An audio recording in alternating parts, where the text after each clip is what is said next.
Feelings can't explain all this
time.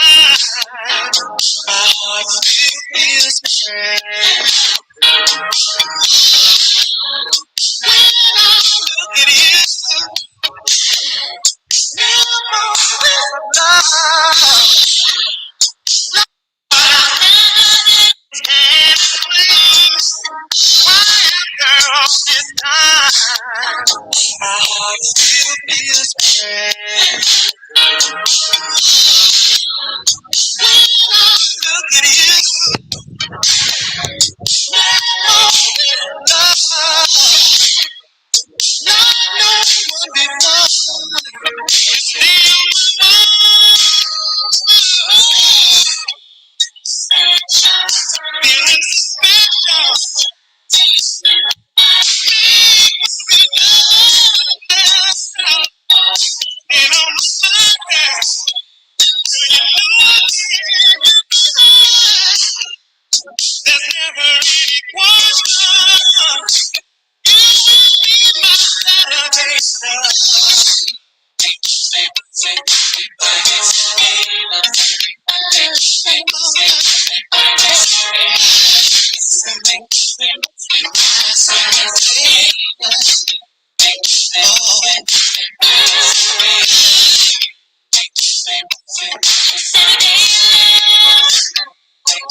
I thought we'd all be together. Sometimes things just don't work out like we want. Life goes on, people grow other things that before.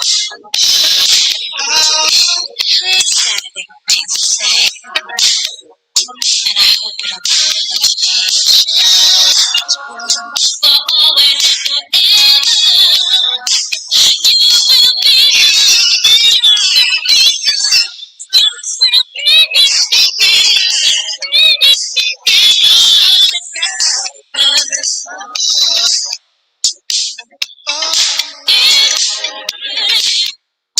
Let's sing it together.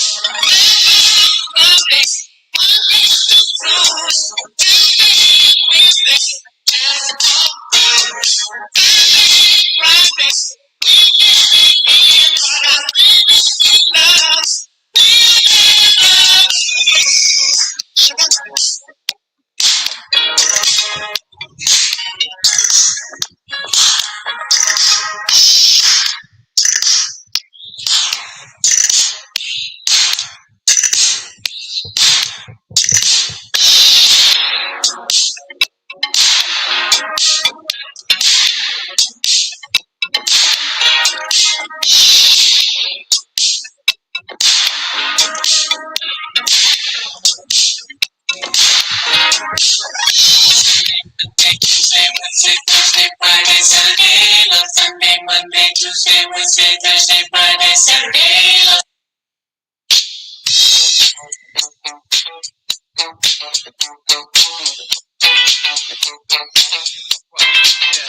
Oh, what you gonna do? You wanna get down? Tell me. Oh, what you gonna do? Do you wanna get down? You wanna get down? Oh, what you gonna do? You wanna get down? Tell me. Get down on it. Get down on it. Get down on it. Get down on it. Get down on it. Get down on it. How you gonna do it if you really don't wanna dance? By standing on the wall. Get your back up. Tell me. How you gonna do it if you really don't wanna dance? By standing on the wall. Get your back up. I heard all the people saying, get down on it. Come on now. Get down on it. If you really want it, get down on it. You gotta feel it. Get down on it. Get down on it. Get down on it. Come on then. Get down on it. Baby, baby. Get down on it. You know it. Get down on it. I say people, what you gonna do? You gotta get on the groove. If you want your body to move, tell me, baby, how you gonna do it if you really don't wanna dance? By standing on the wall, get your back up. Tell me, how you gonna do it if you really wanna take a chance? By standing on the wall, get your back up. I heard all the people saying, get down on it, get down on it, get down on it, get down on it. When you're dancing, get down on it, get down on it, get down on it, get down on it. Oh, what you gonna do? Do you wanna get out? Oh, what you gonna do? Get your back up on the wall. Dance, come on. Get your back up on the wall. Dance, come on. Get down on it. Come on then. Get down on it. If you really want it, get down on it. You gotta feel it. Get down on it. Get down on it. Get down on it. Get down on it. Baby, baby. Get down on it. You know that. Get down on it. How you gonna do it if you really don't wanna dance? By standing on the wall. Get your back up on the wall. Tell me, baby, how you gonna do it if you really wanna take the chance? By standing on the wall. Get your back up on the wall. Listen, baby, you know it. You're dancing, yeah. You show it. Oh, when you move, you know it. Oh, when you're dancing, yeah.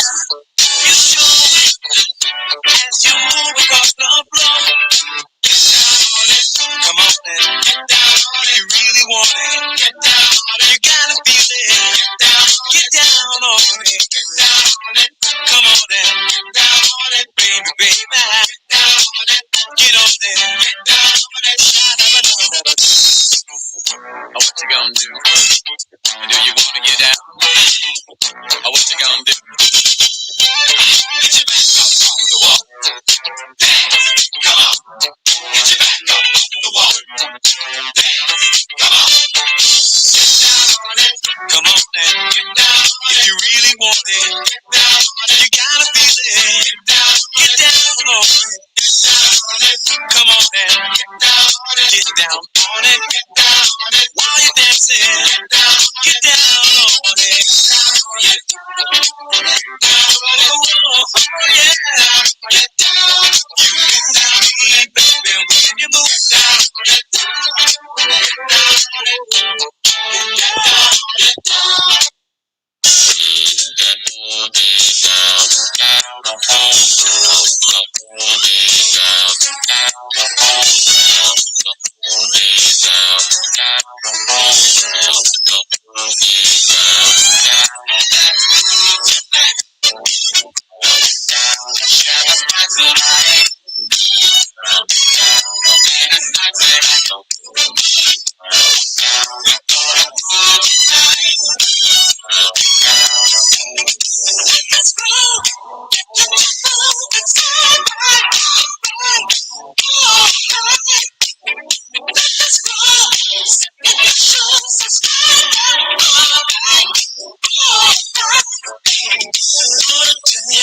You can do with my love. Alright. Let you know, girl, let you go your eyesight. Alright. Just what you say. Right. Like a 747. Then lose your say. In the start. I'll take no half thoughts. Let's go. Let's all right. Alright. Let's go. Setting the shoes aside. Alright.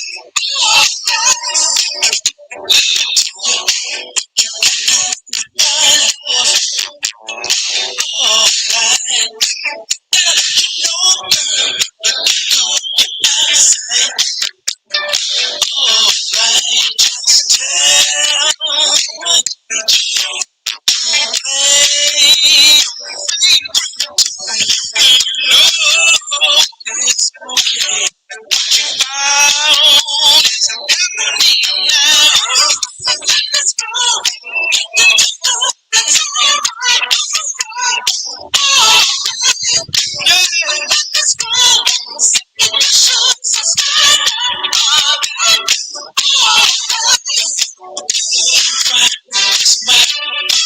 Take a little time. Let me see. Man, give a little sign. I'll be there after a while. My love, we can boogie on down, down, down,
language, baby, they know.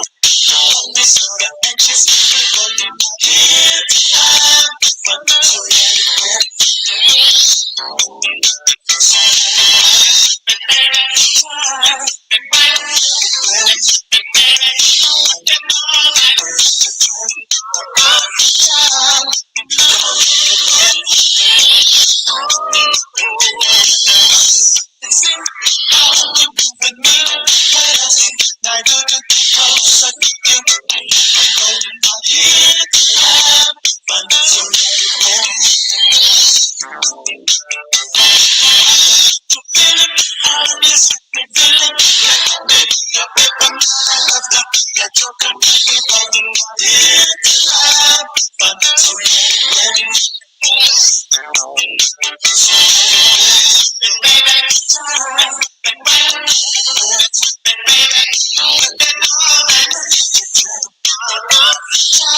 Woo. What's up, everybody? Happy Saturday morning. What it do? Woo. What the business is. How y'all feeling today? Hopefully y'all off. If you're not, you gotta listen to me for a little bit. You could be anywhere else in the world, but you're here with me. I love it. I love it. As you can see, my boy, from all of you who are not old enough or remember the show, being Duncan MacLeod of the Clan MacLeod from the hit series Highlander back in the 90s, which is a spinoff of the show, of the movie. You know, the actor you see before you, Adrian Paul, who looks great for 60, man. Can't hate on him. You're probably wondering what's going on today. I had an epiphany. I had a dream.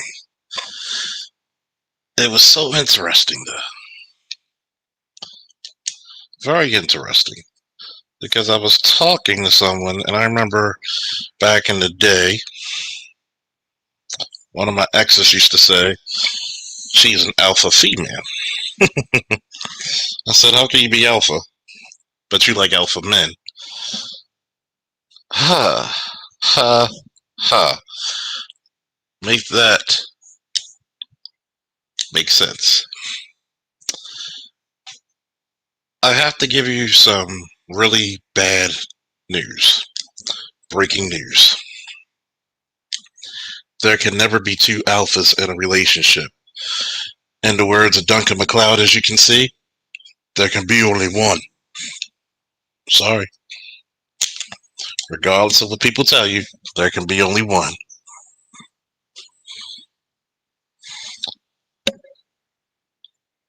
But Charles, we're equals. We're partners. There's no partners in a relationship. Sorry. There has to be somebody taking the lead, and there has to be somebody subordinate. Get over it. Get over it.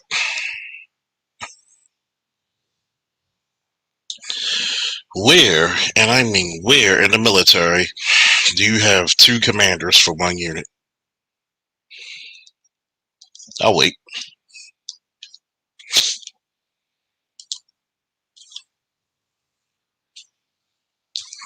What self-respecting man would date an alpha female? Because an alpha female is a very masculine, domineering female. What self-respecting man wants his woman to challenge him for the throne?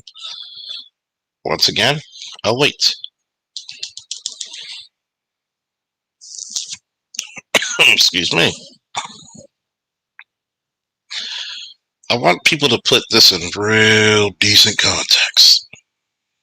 You want to be alpha, kick ass, take charge, take name, don't take any bullshit. But you still want that guy to protect you with his life. Huh. You still want that guy to put his life on the line, but you don't have to give him respect. You're his equal. Interesting. Interesting. So in other words, you could be domineering, you could be kick-ass, you could be the leader. So who makes the decisions?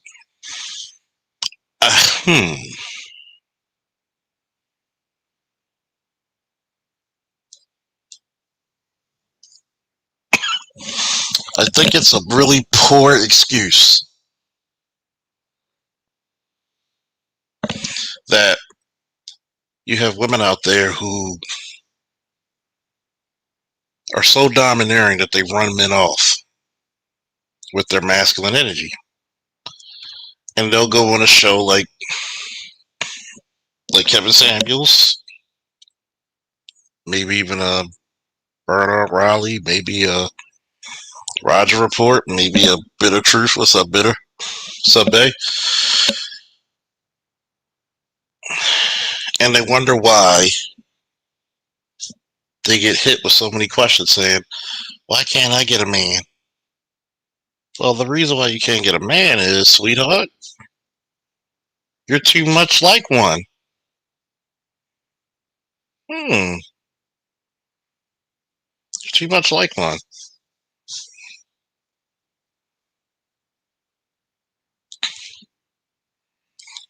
And the fact of the matter is, excuse me, early mornings, that if you want to be treated like the queen, then stop trying to be the king.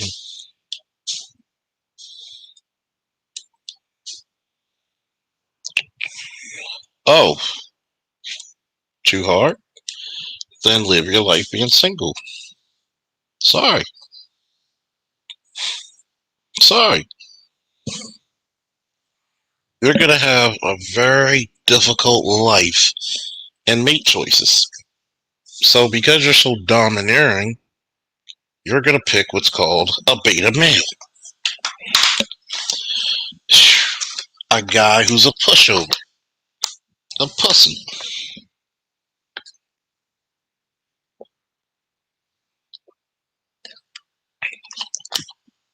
A man you can take advantage of and not respect them.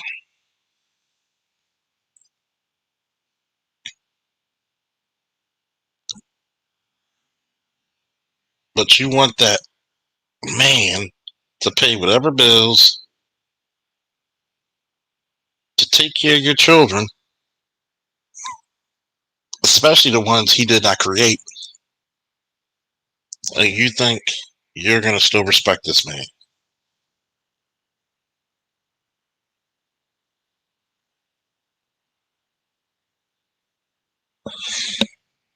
That right there is something foolish.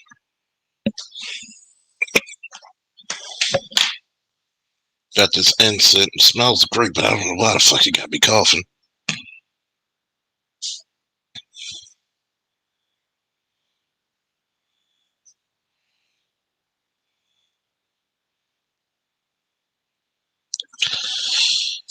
I have to ask this question.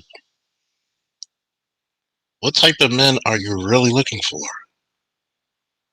What type of men are going to truly make you happy? Do you even know? You're right, babe. Someone is always the beta. And I like to give a shout out to this content creator called AQ. And the video I'm referencing is Alpha Woman says Kevin Samuels and his followers are betas, and Russell Wilson is an alpha. Check it out if you wish. I put the link in the description. And it's funny because this manly ass woman, and I'm being nice, this manly ass woman,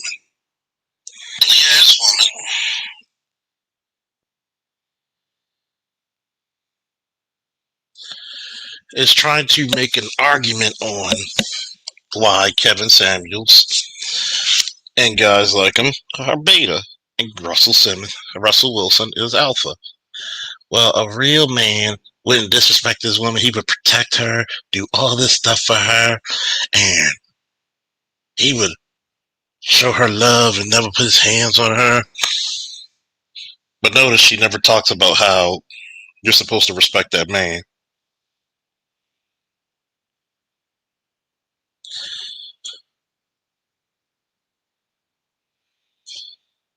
So it's okay for that man to take care of children that are not his. It's okay for you to have babies by the men you really want to have babies by. But you tell the guy who's actually living his life correctly, oh, I'm done having children. So the alpha should never raise his voice at the woman. Takes care of everything. But notice you hear in the whole conversation of that video, she never talks about taking care of that alpha. But beta men, who criticize women, talk about women. I've always said, you hate black women. No, I'm going to critique anything I love, including myself, my son, my friends, my family. If you're mad with that, then completely and utterly shut the fuck up. At some point, men, and particularly black men, self-respect should be everything. If you're not with a woman who admires you, who loves you for who you are and not what you do, then why are you there? Why? Is it worth it? See, too many people don't understand when the Highlander rule does apply. Is when it comes in particularly in the role of leadership.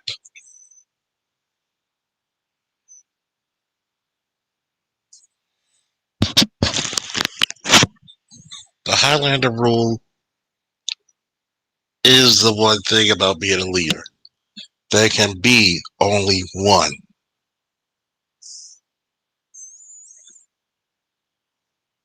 Now, anybody who wants to debate me on this is welcome, and I'll put the link in the chat. Because it's early Saturday, I'll take all comers. Get anybody. Well, women could lead too. No, you're not a partner. A partner has equal responsibilities, and I hate to tell you, men and women on planet Earth never had equal responsibilities ever in no time in history.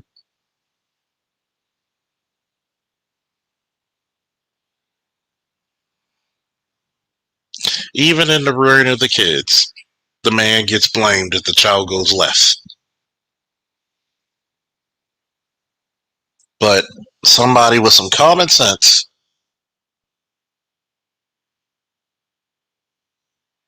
Oh, and the show was never underrated. It was a great show, man. See, the problem with women like the one who was in AQ's video is that they look at men as a utility and not as a human being. They don't look at him as a husband. Well, he's rich and he's taking care of somebody else's seed because it benefits whom? You. So what if he was bringing children from a previous relationship? Are you going to take care of those children? Nobody ever asked women that question.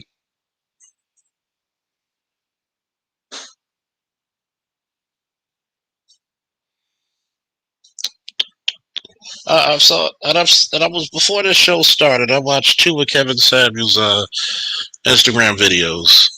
You had a 29-year-old girl with 4 kids, of course, unmarried. And with me, it's so sad that I almost felt sorry for her. That's how sad it was. Almost. You have 2 fathers for 4 kids. 2 by one, 2 by another. And you're 29. You're waiting for a job to come through. You're not working. How do you pay your bills? And I'm on the same thing as Kevin. Kevin's not going to say it, but I'll say it. You're not working. You have 4 kids. And by the way, to give you even further context, the highest level of education she had was the 9th grade. 4 kids, 9th grade education, no man in the house. How was she paying bills? Most likely prostitution. I said it. Sorry. I know it's early Saturday morning, but she was probably selling ass.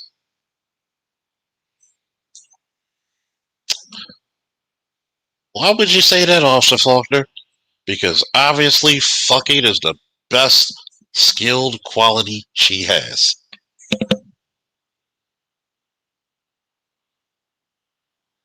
What's up, everybody? What's up, AL? Featherweight boy? Charles Ivory? Oh, yeah. Ramza, what's up? Theo Trice? Ingo, the Macho Man Savage? James S? The Rocket King? Allen? Wiley? Fuck your Steelers, go Ravens. I'm listening. What's up, bro? See, what's up, Damer? See, I'm gonna say things that. Oh yeah, you're right. Don't do it for a blunt. Don't do it for a chicken box with a half and half with hot sauce, salt, pepper, ketchup on the fries. See, I know Kevin's a classy guy. He's not gonna say it, but I'll say it. She was selling ass. You could. It's like that old song. It's written all over your face. You don't have to say a word.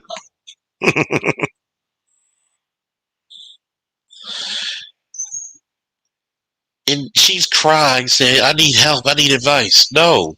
What you need is therapy. But guess what? You were in a fucked up hole. Your mother and father weren't shit. So you were looking for love in all the wrong places. And you once, twice, three times, four times the lady with four kids. Is it just me, or a lot of these chicks like being in poverty?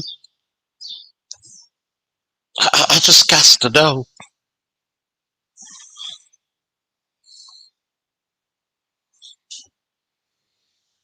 I just got to know. Then I was looking at Kevin's other video when he had the chick who had two kids by this guy, and of course, here comes the spiel. He was cheating. He was physically abusive. Then he beat your ass before you had the kids. And all of a sudden now, he's just going to whoop your ass. But notice she never tells what she does. She's always got to play victim.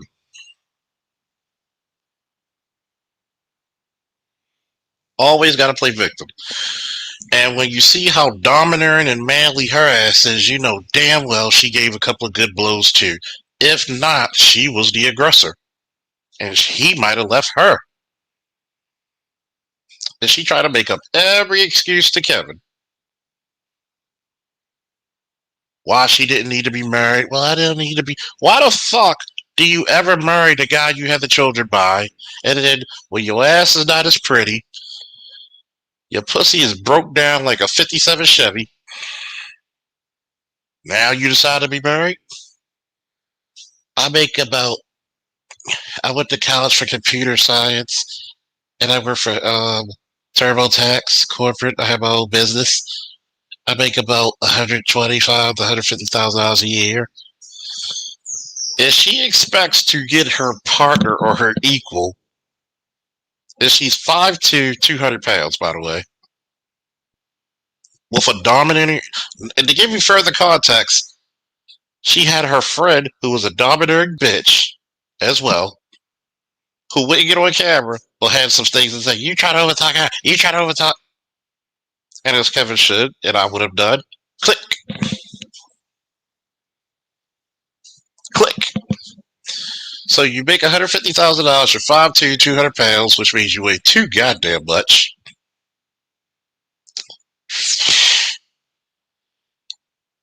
You got two kids by a guy who you claim ain't hitting on shit. But he hit them guts, though. And now you try to find your equal, your partner. somebody you want to grow a business with because you don't give a fuck about him. You just want to make sure you're good. And Kevin asked the same goddamn question that I asked years ago. If a guy makes $150,000, why would he pick your 35-year-old ass? Why would he pick you? You're manly, you're domineering, you don't know how to be submissive, you're not cooperative, you're not even fit. You're not even loyal.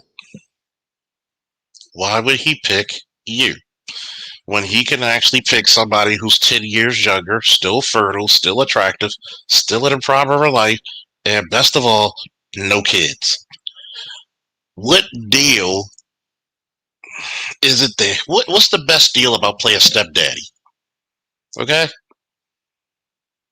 You really got to ask yourself this. You get attached to that kid because men, we like to get attached to kids. We have a soft spot for kids. That protector instinct kicks in. She pitches a bitch, y'all break up, you can't see the kids anymore.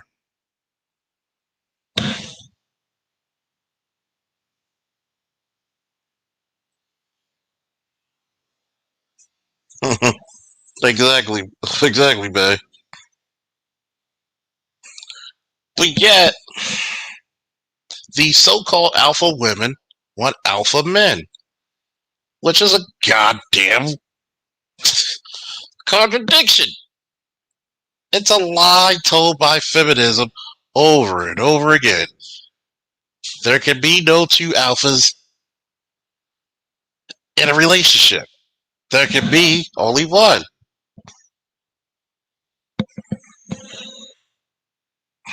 Constantly, constantly, I say this to women. Why are you trying to be the alpha? Well, I'm a kick-ass, motivated, dedicated female.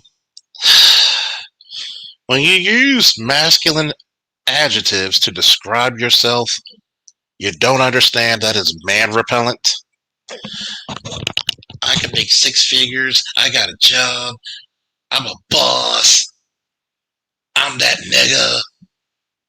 I don't take shit from nobody. You're like,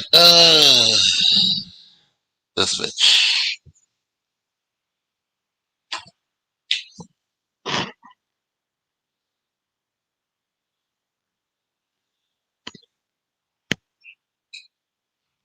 Now, see, Bay, I don't have an issue with nieces and nephews, but the difference was this: were you allowed to discipline and guide without any interference of your niece? See, that's the difference, Bay. When a lot of guys play stepdaddy,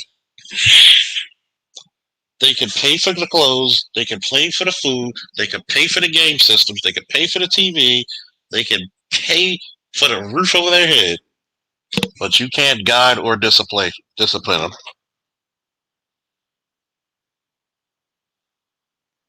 See, when my nephew lived with me, as long as you're in my house, I'm King Kamehameha. These are Hawaiian Islands. Okay? If I'm feeding you and I'm in charge of you, when necessary, my hands go upside your head. Exactly, babe. You had total uninterrupted authority over your niece. When you play stepdaddy and that child says you're not my father, that mother's not going to correct. A lot of these mothers are not going to correct them children and say, shut the fuck up, because this is the man who's taking care of you. You better respect him. And that's the problem.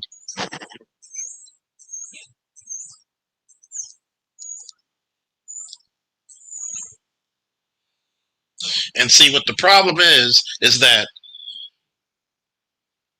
I've asked this.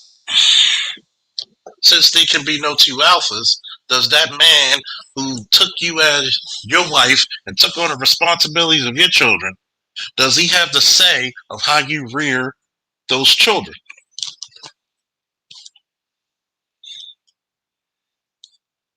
And even not even just putting your hands on it. It's not even putting your hands on a child.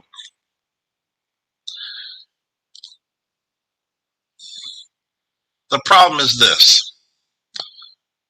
Even in punishment, are you going to undermine my authority?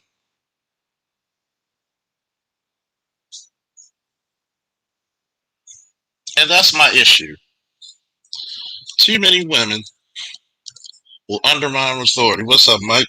See you and Josh up in here. What's up, Josh? Mike said, not only do you have to worry about the kids, you have to worry about the father of this family. Facts. And see, I've been through relationships like this. And in the end of the outcome, you don't even see the kids anymore. Especially when your child builds a bond with those goddamn kids. But women do not think like that. Exactly, babe. My man Bit of Truth said, hell no. Everybody in the house knows the deal. And that's the way it should be. There can be only one. And after you take the heads off what need to be taken, your ass should be like this. Getting the goddamn quaking. And with it, their knowledge and power.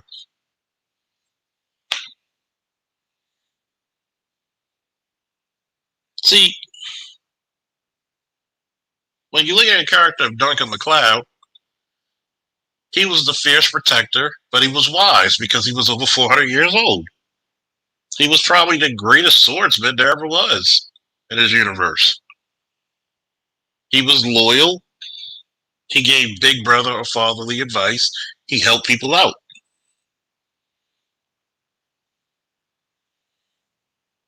But guess what? When it came time to do time, Duncan didn't take shit from anybody.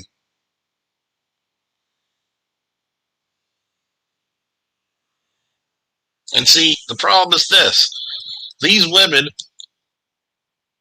are dictating to us what an alpha male is without any male insight or authority. An alpha male, in their eyes, is a guy who does their bidding without any consequence. Oh, you're a good man. So if I told you no, am I still a good man?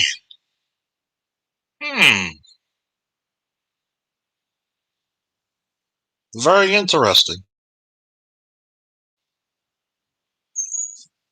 Am I still that good man in your eyes when I have to tell you no?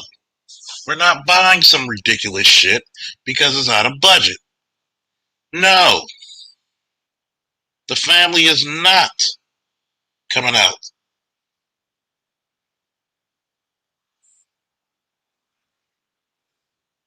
No,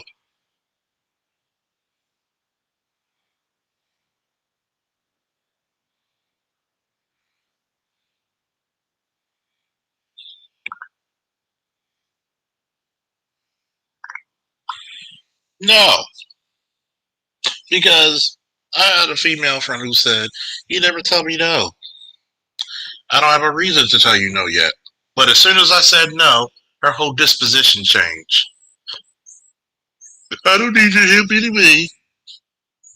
Mm-hmm. Do it yourself.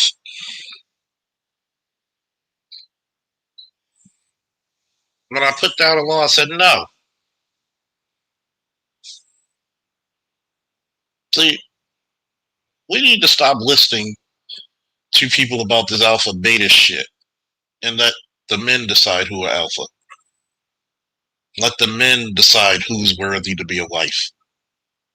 Let the men decide who's the leaders and who's the interns.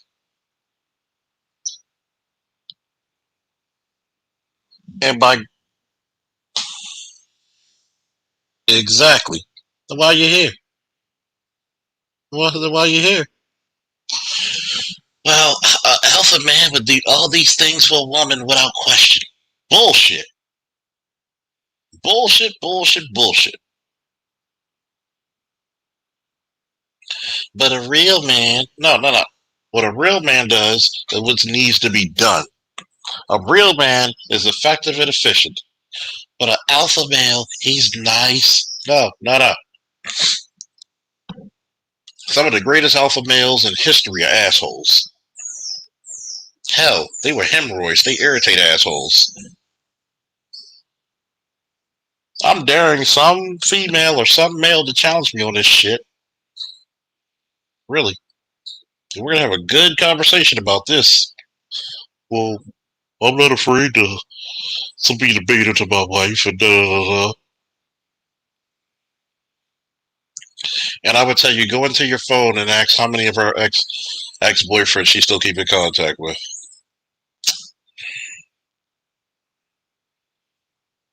How many times does she refuse sex to you, but she's always going out for therapy with the girls, and it ain't a girl.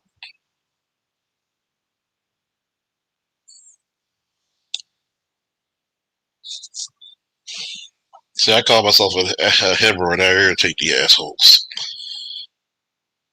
But yet, when we see this phenomenon of women ordaining alpha men, it's never somebody who ever keeps her in check. It's never somebody whose authority she has to totally follow without questioning.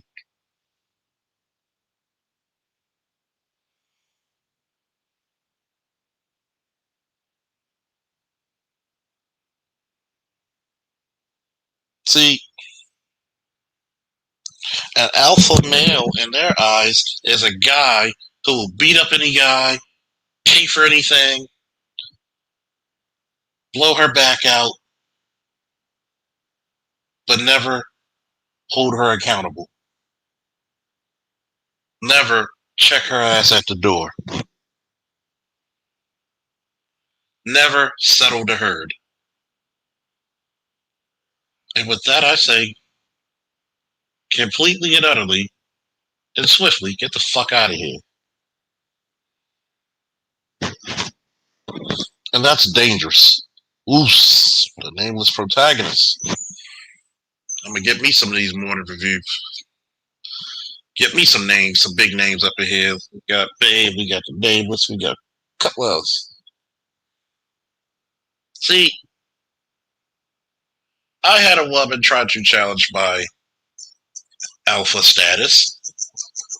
Well, you don't seem like you're so lackadaisical and laid back. Well, I don't think you'd be able to protect me. Should I say that again for the Negroes in the back? This woman said that my 5'10", 280-pound ass, who's trained in wrestling, boxing, mixed martial arts, some forms of jiu-jitsu, knife fighting, expert marksman, kicked in doors waving the M4 in Iraq, all across the fucking country of Iraq, kicking ass and taking names in the streets of Baltimore as a 14-year veteran of the police department. Couldn't protect her. You're trying to browbeat literally a guy who's born on April 1st, which makes me an Aries. And who is Aries? Literally the god of war. See how that works when they try to shame you into doing what they want? Shame you into being groomed into her little puppet? See how that works? See, a lesser man would have fell for that shit. If I can't protect you doing all this, then find a man who will. And I bet you he's not even my equal. What is the theme song of a Highlander? I am immortal. No man can be my equal. Go find the dude you think that can. And guess what? It's not always that guy who's that faux thug, that fake thug, okay? See, a lot of you think that thug is a representation of manliness, okay? I'm going to put you on some real shit, okay? In the history of the United States and some parts of the world, you had some wig wearing, stockings wearing, ruffled shirt wearing motherfuckers who used to take their gloves off and slap motherfuckers in the face when they felt accosted or their honor insulted, and would go out there, out back of their fucking houses and shoot each other in a fucking duel, or take up swords as their armaments and duel to the death. And they were about it any given time of day. But your so-called thugs who on the damn corner is scared to take an ass whooping unless he got 20 niggas with him or a gun in his dick. And even then, there's plenty of times that guys like myself, Josh, and Mike slapped the shit out of motherfuckers when they thought they were that bad. And probably some of you have as well. So what type of alpha or masculinity do you aspire to be with, young lady? And see, this is the reason why you can't go off of these women when they call who's alpha, who's beta when it comes to masculinity, because it's always going to be in bastardized form. What's up, Shonda? Hey, love.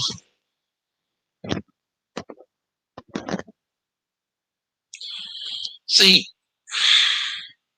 when she's trying to be the alpha, she said she wants an alpha male. I had an ex say that shit. I said, that doesn't make any sense. So you're saying that we are on equal footing in life. That means if you're an alpha female, I should look for your guidance and protection.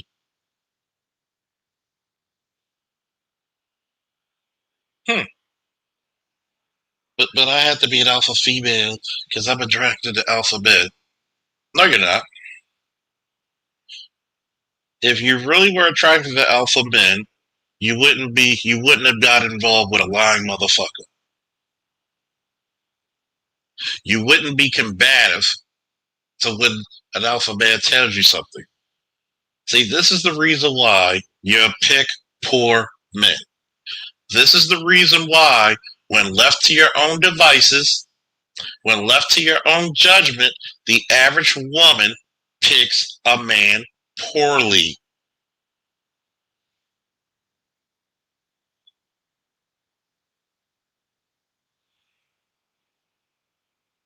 So if you're trying to say you're alpha, and we sit in the same throne room, and you sit on the fucking main throne of that castle, guess what?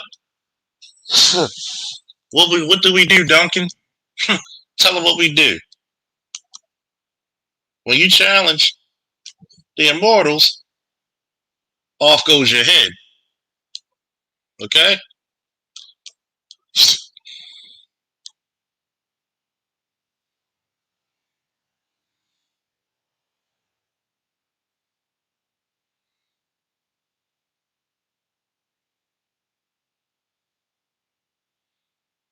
See, we got away from correcting women, and I'm not saying the black manosphere does not, but I'm talking about in mainstream media because masculinity is at attack, and they're trying to bring it to an all-time low. But many of us in the black community got away from checking the fucking woman at the goddamn door when she makes such a stupid ass statement like that.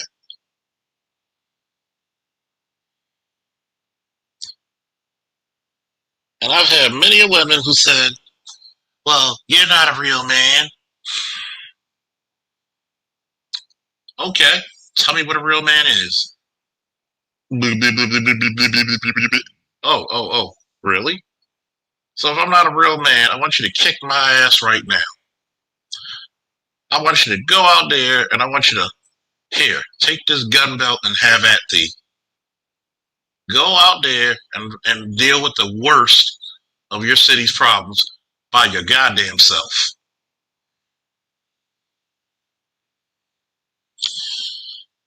And amazingly,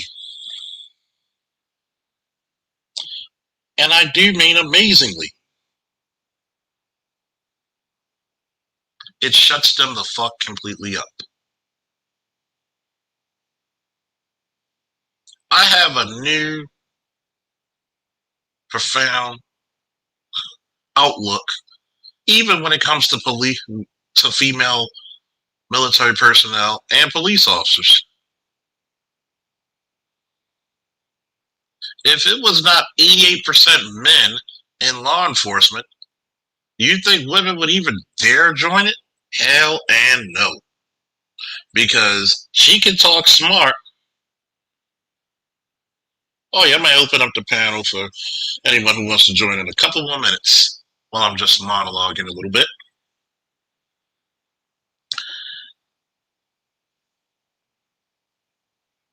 Where was I? If the police departments or the law enforcement itself in America wasn't 88% men, hell and no will women join. See, she can be bold and brash, not just because or because she has a gun and a badge and maybe and probably a taser. She's being bold and brash because one, she has 80% men at her job ready to stomp your ass out. Excuse me for a minute, folks.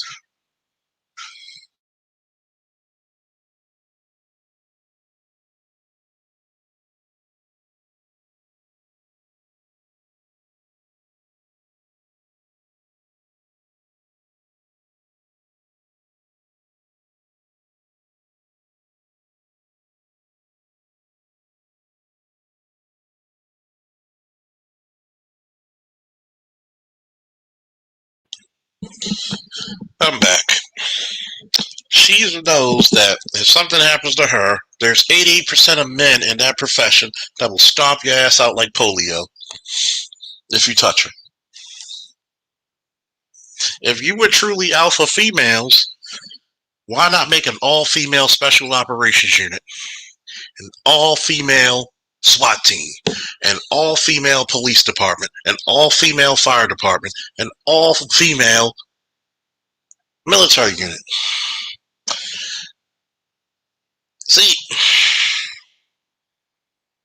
the women who are actually quite intelligent are the very feminine women.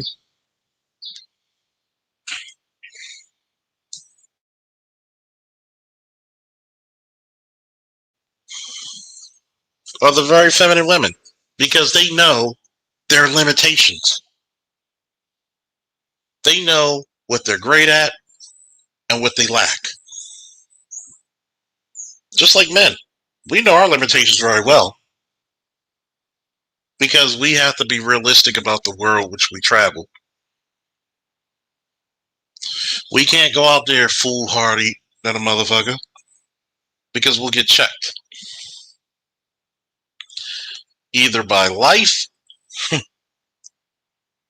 or, in some retrospect, nature. And when that happens, there's consequences to be paid.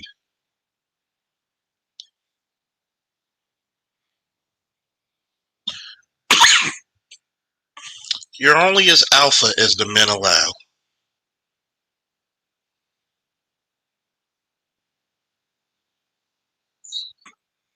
Only. You know that? You're only as alpha as the men allow. Do you think if you haven't neutered the men and men really said, fuck this child support, Fuck you. Give me my kids. I'm coming up to your house. I'm taking them. Fuck this court system.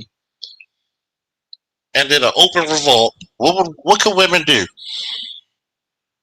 I'm not suggesting that, but I'm just giving you, opening your mind a little bit. So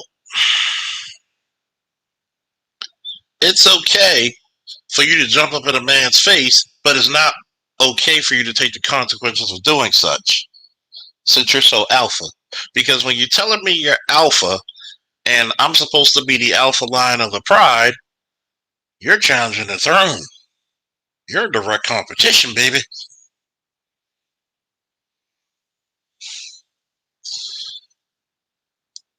See how dangerous that can be without even thinking. You see that? See that? See how dangerous that shit is? But nobody warns women, stop getting into the position of men. Why do you want to be in my life? Do you know how hard it is to be a man? Do you know how hard it is to go out there and challenge the goddamn environment?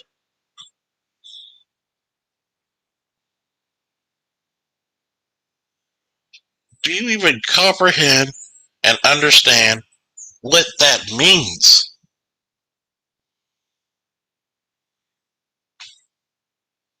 No, you don't. Because you're not fucking responsible for yourself.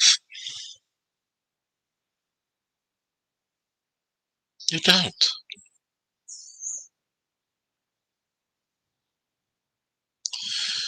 So, I want you to paint a picture. What happened if every woman who gets a flat tire has to fix it on her own? Well, I'm strong and independent. I can do anything. Go ahead. I know so many women who can't even fucking pick up the fucking tire out the spare tire out the trunk. But because you really think you're this alpha, the lie you've been told, you're going to put yourself in harm's way. So,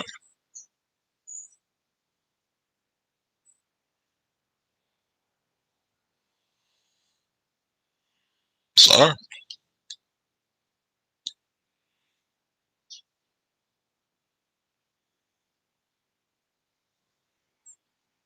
Smart women do not try to nerf masculinity, try to disguise masculinity. Hell, they barely even invoke it. Will marry, or at least date, a very capable man, especially early on in her life, when she was taught properly how to vet men by her father and mother, especially her father. Mm, mm, mm, mm. It almost sounds like it's too good to be right. What's up, Alonzo? But once again, I had to tell my ex, if you're so alpha, why don't you take in your own car? Well, I shouldn't have to because I'm a lady. Then why the fuck you would call yourself alpha then? Mm-mm. I'm going to open this thing up for anybody who agrees, disagrees, wants to be contrarian for the sake of being contrarian. I'll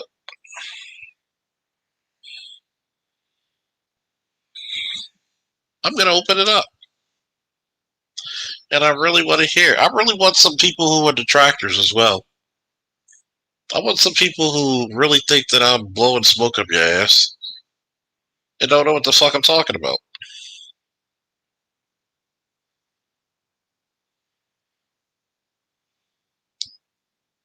I really want this.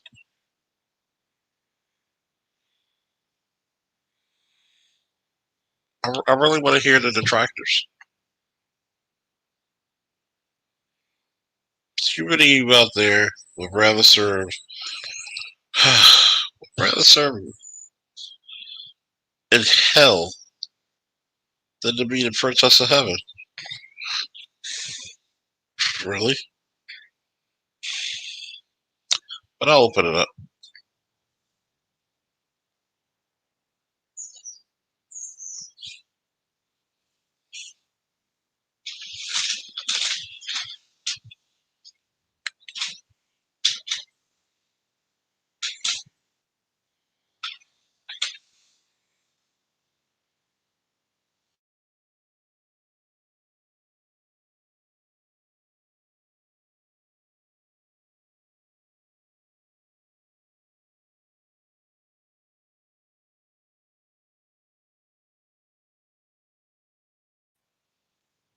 And see, Shonda Love, that's why we love you here.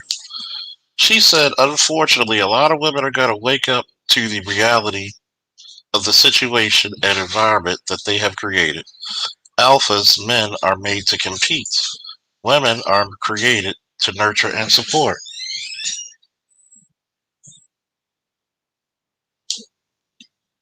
It's sad, but I don't I don't want to see women out there living on the streets with a bunch of kids, trying to compete and try to save their own asses. Do you know how fucking dangerous that is? A lot of women out there do not understand how fucked up and dangerous that is.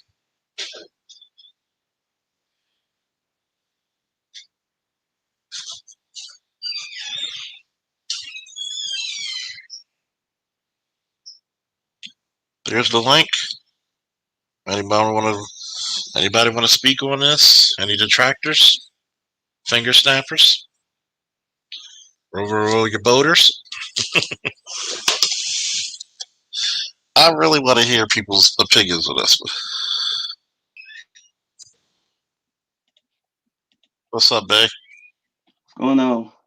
Am I in here? Okay. I feel honored. You know, the bit of truth is on my humble channel. I even Oh, got tagless. Oh my god, I feel so honored with these juggernauts on my humble channel. Oof. flattery will get you everywhere. Woo! But I'm just a humble guy who, I have opinions validated by facts. Hence the name. Uh, no, but getting back to your original point here concerning can there be two alphas in a relationship, and the answer is always no, because when you put two alphas in a relationship, there's going to be arguing, there's going to be fussing, there's going to be fighting. As a matter of fact, they made a movie. It was a book, The Taming of the Shrew, because the shrew was considered to be an alpha female back in the day. She was strong-willed. She of course had her own opinions and did what she wanted to do, and it was just a matter of matching her with a man who could let her do that with him, because she couldn't do that with the other men in her society, because of course they weren't her husband, mate, whatever you want to call it. But once they found her a a a beta, as they called, um, then she was able to be quote unquote tamed, because she wasn't inflicting her ideology upon the rest of society. She was just inflicting it upon her mate, who went out and did what she wanted him to do. All right. Even when you look at fictional TV shows like The Cosby Show, who ran that house? It was Claire. Exactly. Like Bill Cosby said, I just listened for my name. That right there is him conceding power.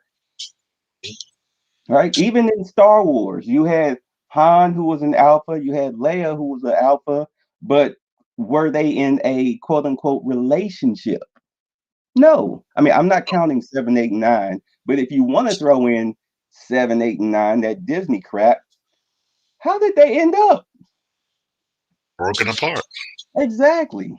Exactly. You can't have two alphas in a relationship. I'm not saying that they can't love and care about each other, but when you had two strong-willed people together, it causes conflict. And a matter of fact, let's take it back. I mean, we're talking about a movie that came out in 1983. All right, with the Empire Strikes Back, because that's when they delved into the focus of their relationship. Even back then, as much shit as she gave him, who wound up conceding every single time? She did. Exactly. And you're talking about a princess of a planet. Yeah, literally. Right. Matter of fact, take it back to I know I'm talking about science fiction, but science fiction actually has some type of science fact to it. When you Yeah, had uh Anakin and Padme, who were, even though they were both considered to be alphas, although, Anakin was a whiny little bitch, but you wouldn't fight him. you take it. You ain't gonna take it out back, are you? Heck, hell no. Hell You would have to have the high ground on that dude. and even then, he got lucky. Right. But who always conceded to the other? She did. No, I'll no, give take you. it back. Take it back. I'll give. Between Padme and Anakin, who always conceded? She did. She conceded very well. Matter of fact, Oh, since you we're know what? You're right. You're right. Because I'll put it to you like this. There were a few times she conceded, and there was a few times he conceded. but majority of the time she conceded. Exactly. And I'll But give you. I'll give you. Since we're science fiction and comic books, look at this. Do you really want to end up like that? She's literally the most powerful one in the world, and it still pales in comparison to Superman. as you Think just about, showed, Superman hit but Wonder Woman into the pavement, and she's an alpha, what did they say in the Snyder Cut? We got to go get our big guns. which was Superman. And no matter how powerful she is, yeah, we need that dude. Notice Yeah. how the tables turned once they got him. And see, the problem is this. Like I was talking about wrestlers before. There's a reason why in the military we have an old saying, fear the old man in the profession where the good die young. Do I need to say that again for the niggas in the back? No, I completely understand that. This is why. Because Oh, I'm sorry. Go ahead. that old instructor, right? That old instructor or that team leader who's probably 40 plus has been through some shit. He's seasoned. See, that's why men look better the older they get. Remember when you were a teenager, you're all gangly and skinny? Probably had some acne on your goddamn face, but you're man the fuck up. You got a little couple scars on you. You grew a beard. You put some muscle on. You learn how to actually fight instead of just swinging with arm punches. Your beard even got a little gray, and for some odd reason you thought you were getting old. You became irresistible to women. That's seasoning. It's like a steak. You gotta season that motherfucker right and let it marinate. And when men marinate, guess what happens? They get better with age. Indeed. All right, how you doing, Mr.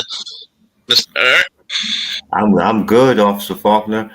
I mean, but being that you're all talking about art imitating life, I'm gonna take it back this way, okay?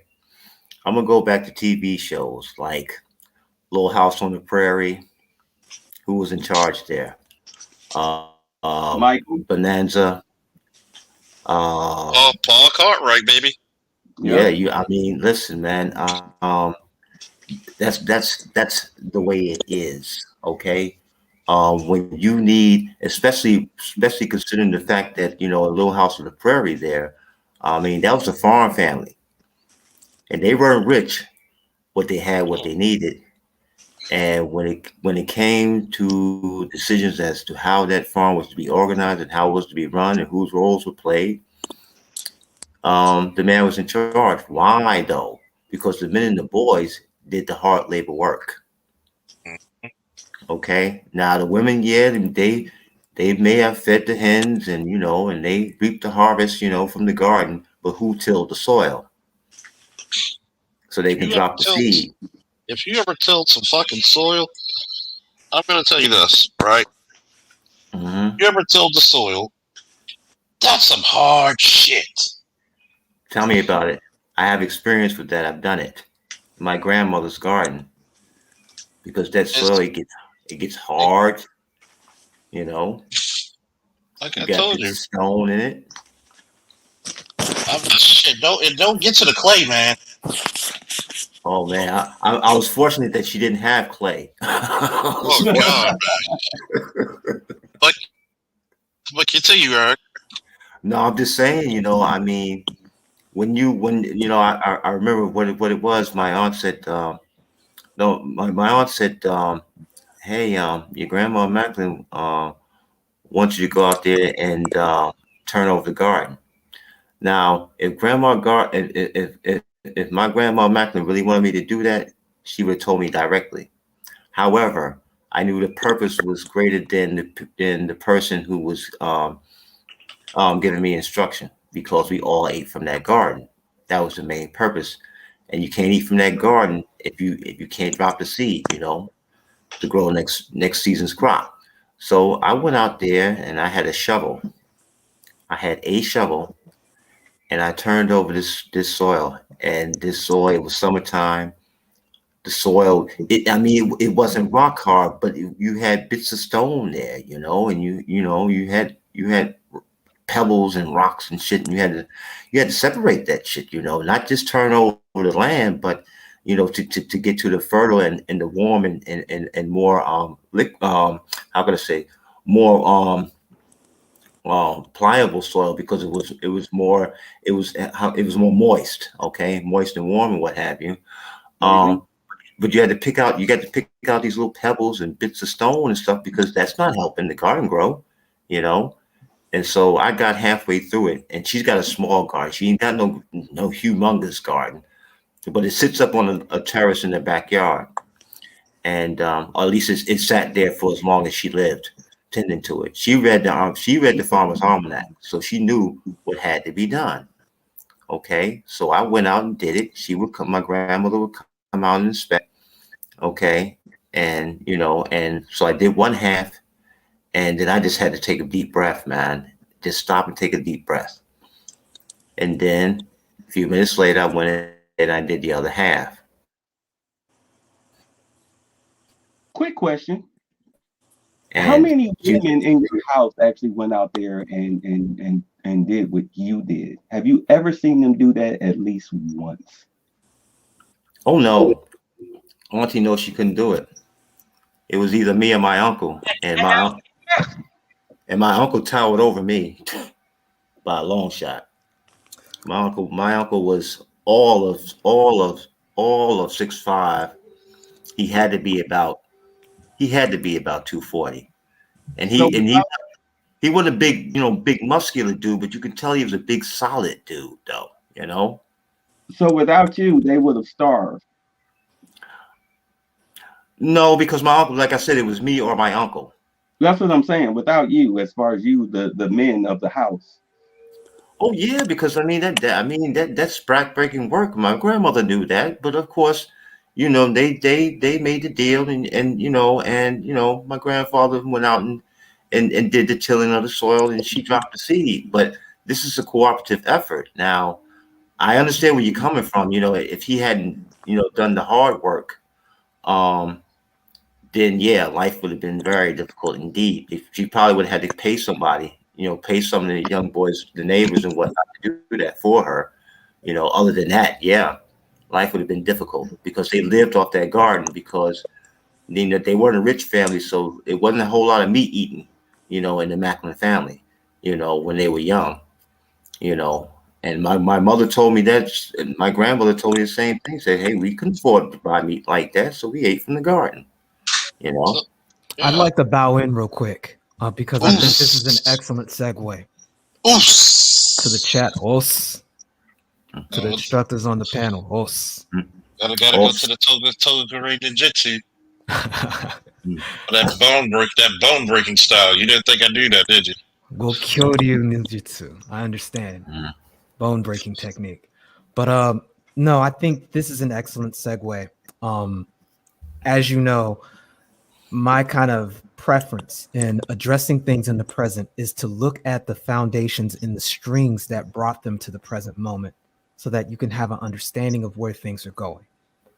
And for me, when you talked about that story earlier that was posted on Kevin Samuel's IG about the woman who had those 4 kids by 2 different dads, and it was tough to watch because he just made the outright assertion of you probably need to give those kids up. And you're here on IG, on social media, when you need to be looking at ways to improve your education to take care of your kids, and you're not doing that. And it made me really think about where does this behavioral dynamic come from? And what I'd like to share with you is a portion from an organization that studies slavery and antiquity and specifically specializes in that area of around the 1800s when the baby farming that was started by Thomas Jefferson was very, very, very prolific. I'll start with paragraph 1. On small farms with few slaves, women were likely to perform the same labor as men. Usually, however, especially on larger farms and plantations, field work was divided along gender lines, with more physically demanding tasks being assigned to male gangs. Men, for instance, might crop, chop wood, or fence, while women were put in charge of its construction. Men generally plowed the fields while women hoed. I want to put an asterisk behind this word hoeing. The activity of hoeing in particular speaks to several ways in which the institution of American slavery upset the gender roles men and women played in Africa before enslavement. In South Carolina, where rice was the dominant crop, men hoed the fields alongside the women. The task was emasculating, one given that the hoe was specifically identified with women's work in West Africa. Because rice was a staple food item in this region of Africa, hoeing was considered among female domestic duties along with the cooking. Ironically, therefore, the task of hoeing also disturbed the gender identity of the female slave. In the American South, enslaved women wielding hoes were contributing to the commercial product of their masters, not to the nourishment of their families. Another asterisk on that point. In Africa, woman's primary role was that of mother. In slavery, this aspect of African womanhood was debased, whereas childhood in Africa was a rite of passage for women that earned them increased respect within American plantation systems that developed by the mid 18th century. It was an economic advantage for the master who multiplied his labor force through slave pregnancy. The average enslaved woman at that time gave birth to their first child at 19 years old and thereafter bore one child every 2.5 years. This cycle, encouraged by the master, was not without benefits to the mother. While pregnant, she could usually expect more food and fewer working hours because proven fertility made her more valuable to her owner. She was less likely to be sold away from family and friends, therefore.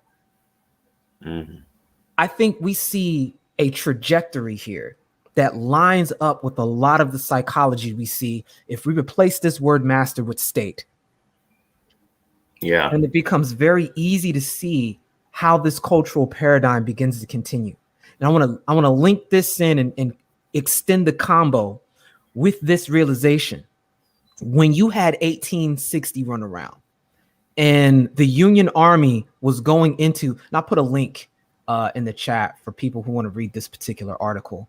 When you look at what was going on in 1860, when the Union Army was traveling throughout the South, you had a phenomenon where on the plantation, by default, with this being said, if men and women generally were given the same or had the same expectation of labor, women were the main ones able, therefore, to address things like childbirth, and midwifing at that time was a big deal. That is an area black men would have never had any agency over, no matter what he did. And what this does is it puts women in a position to where they gain more access to areas of the plantation that are generally off limits, which can elicit a measure of authority. And so here we are coming up in this idea of we're both equal in slavery, but who is the one that can get in the house and get a little bit of extra from the pantry? Who's the one that can get the ear of the lady of the house, which 9 times out of 10 is going to be the one to inherit the plantation? Who's going to be the main one that is going to be privy to what may be going down in the future, and who's going to get information on who may get sold where? This created a scenario where women became the default authority figure within the sphere of the plantation, and it literally set the tone for this pseudo, I guess, egalitarianism that's going to rear its head later. And when the Union Army comes in for the very first time, you get a situation where women were told, no, you can't join this military organization, but we'll take your men. And what that is it's state given power to the men. And it's what I believe in the United States is the birth of the first and only black patriarchy, where black men were Union soldiers and were in control of the areas they lived in because the state did not allow the women to participate. And it's from those seeds that were planted immediately after 1865 that all the political power you saw began to aggregate. And we had one of the most powerful groups of black organized family units that ever existed in this country's history. This is the Booker T. Washington era, because directly from that power that was given to them from the military, they were able to garner political power. And it took white supremacy to rise up and literally shoot it down to restore things back to the where they were on the plantation again and lead us to this default. I'm seeing a pattern, in other words. And it's in this pattern because the main thing that's keeping that from happening again is this fear that if black men again get power, we're going to literally put them back into slavery again. And so we're here again to people following their primary conditioning from the plantation, which is this idea for the women that if they can produce enough, they not only are going to receive benefits, but they'll be able to get their emancipation, which was a condition for emancipation on the plantation. If she could produce enough offspring, she would have more than quantified and reproduced her actual loan value. And that would have earned her freedom. It's why I keep making this statement and really trying to drive it home. Any ritual you don't take conscious control over will take control subconsciously. And this is what I see when I look at those scenarios. I see the alpha female coming from this dynamic. I see this myth of equality showing up from that dynamic. I see all of this behavior culminating into one point. People are literally repeating this ritual. I have a quick question for my military guys. Why do you think women fought so hard to join the military as far as a collective? I saw the opposite happen, fam. Because they wanted the benefits. Thank you. Let me put it to you this way, right?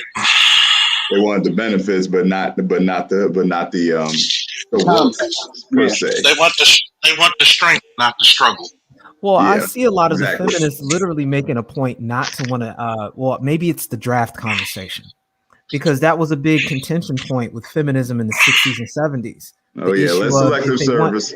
Right, Yeah. that selective service dynamic, and women as a whole didn't support it. But want to be equal. But want to be equal to the motherfucker, right? But want to be equal until you bring up the subject of selective service.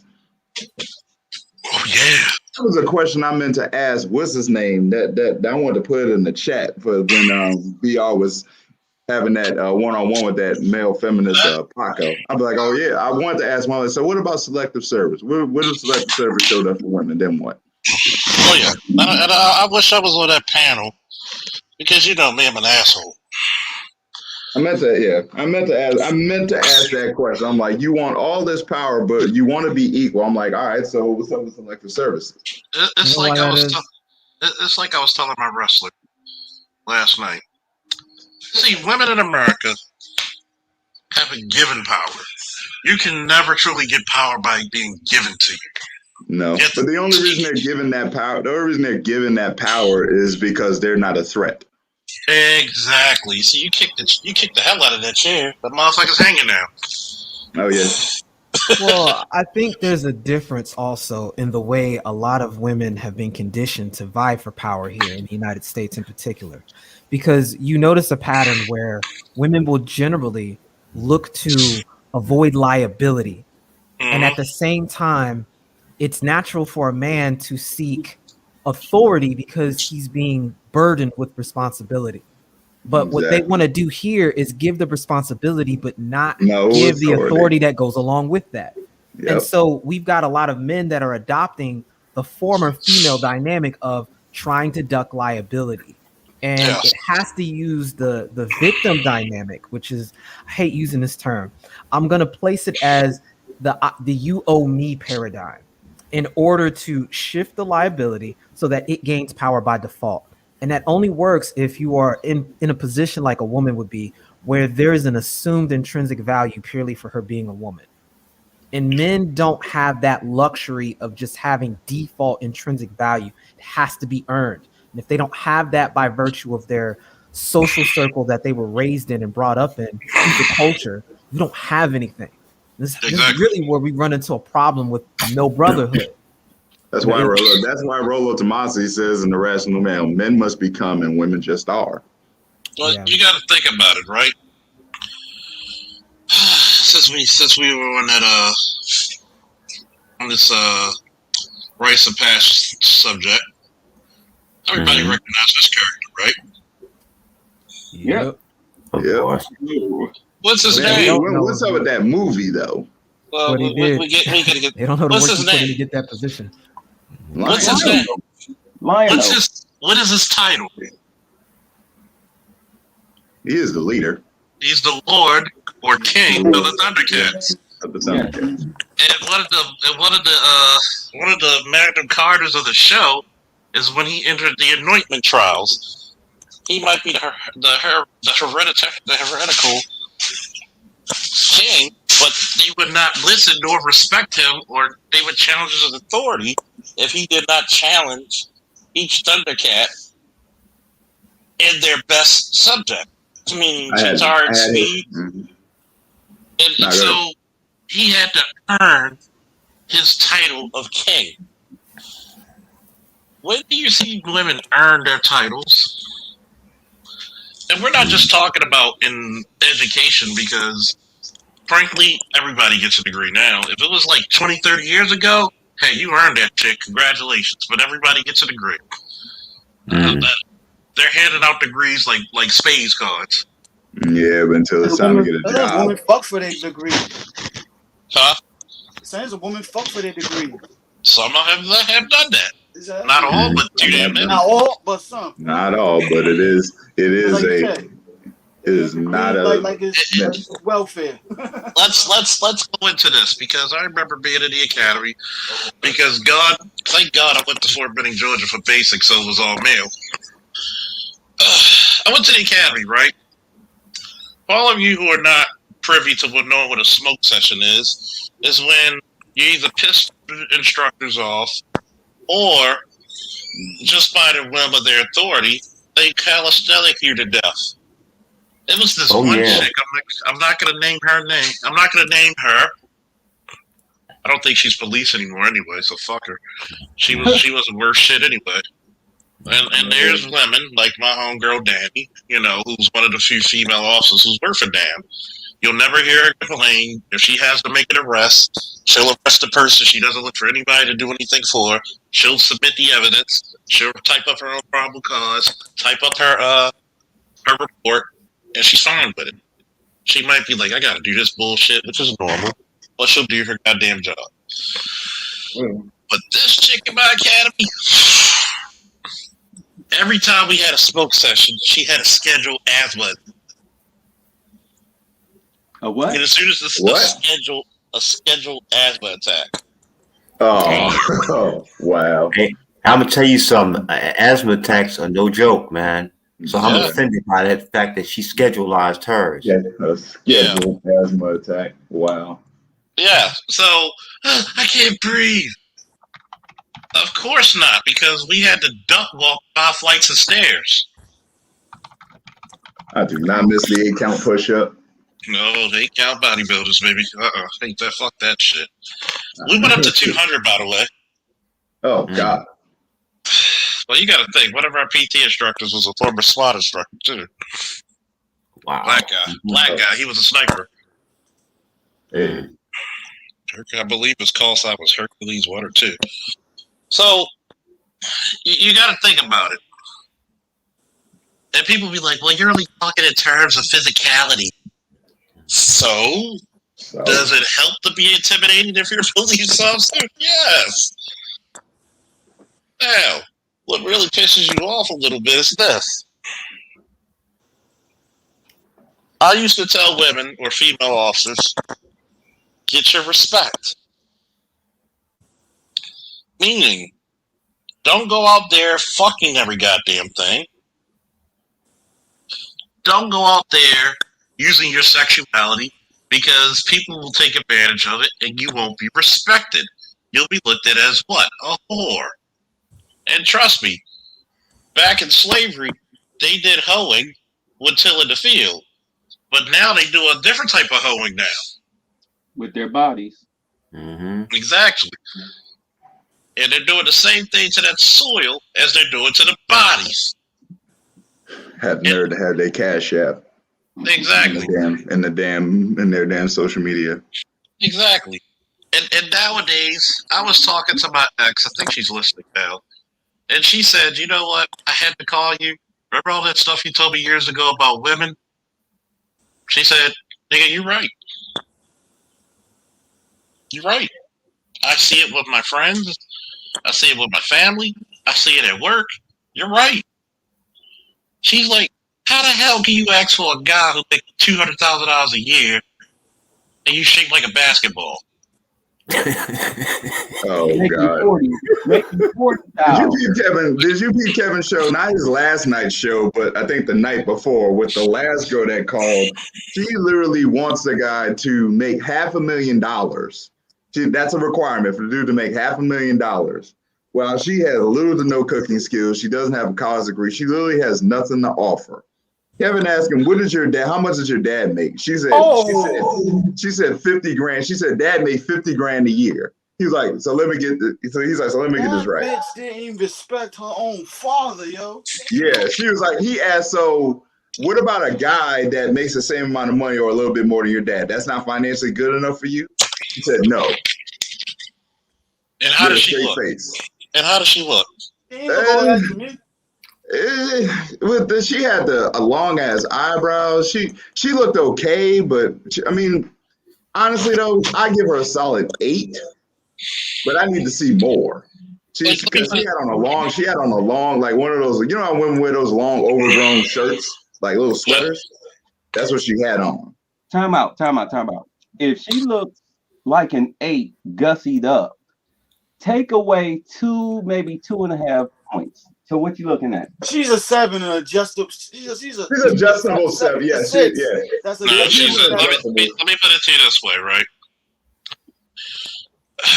People are gonna get mad at me, but fuck them, because we're multifaceted on my channel, correct? Yeah. Let me explain this to those who don't understand the number scale and have some little debates or they're not too sure about it. Number 1, 5 is average, 6 is cute. Yes. 7 is lovely. 8 is beautiful. 9 is stunning. 10 is immaculate. Gorgeous, yeah.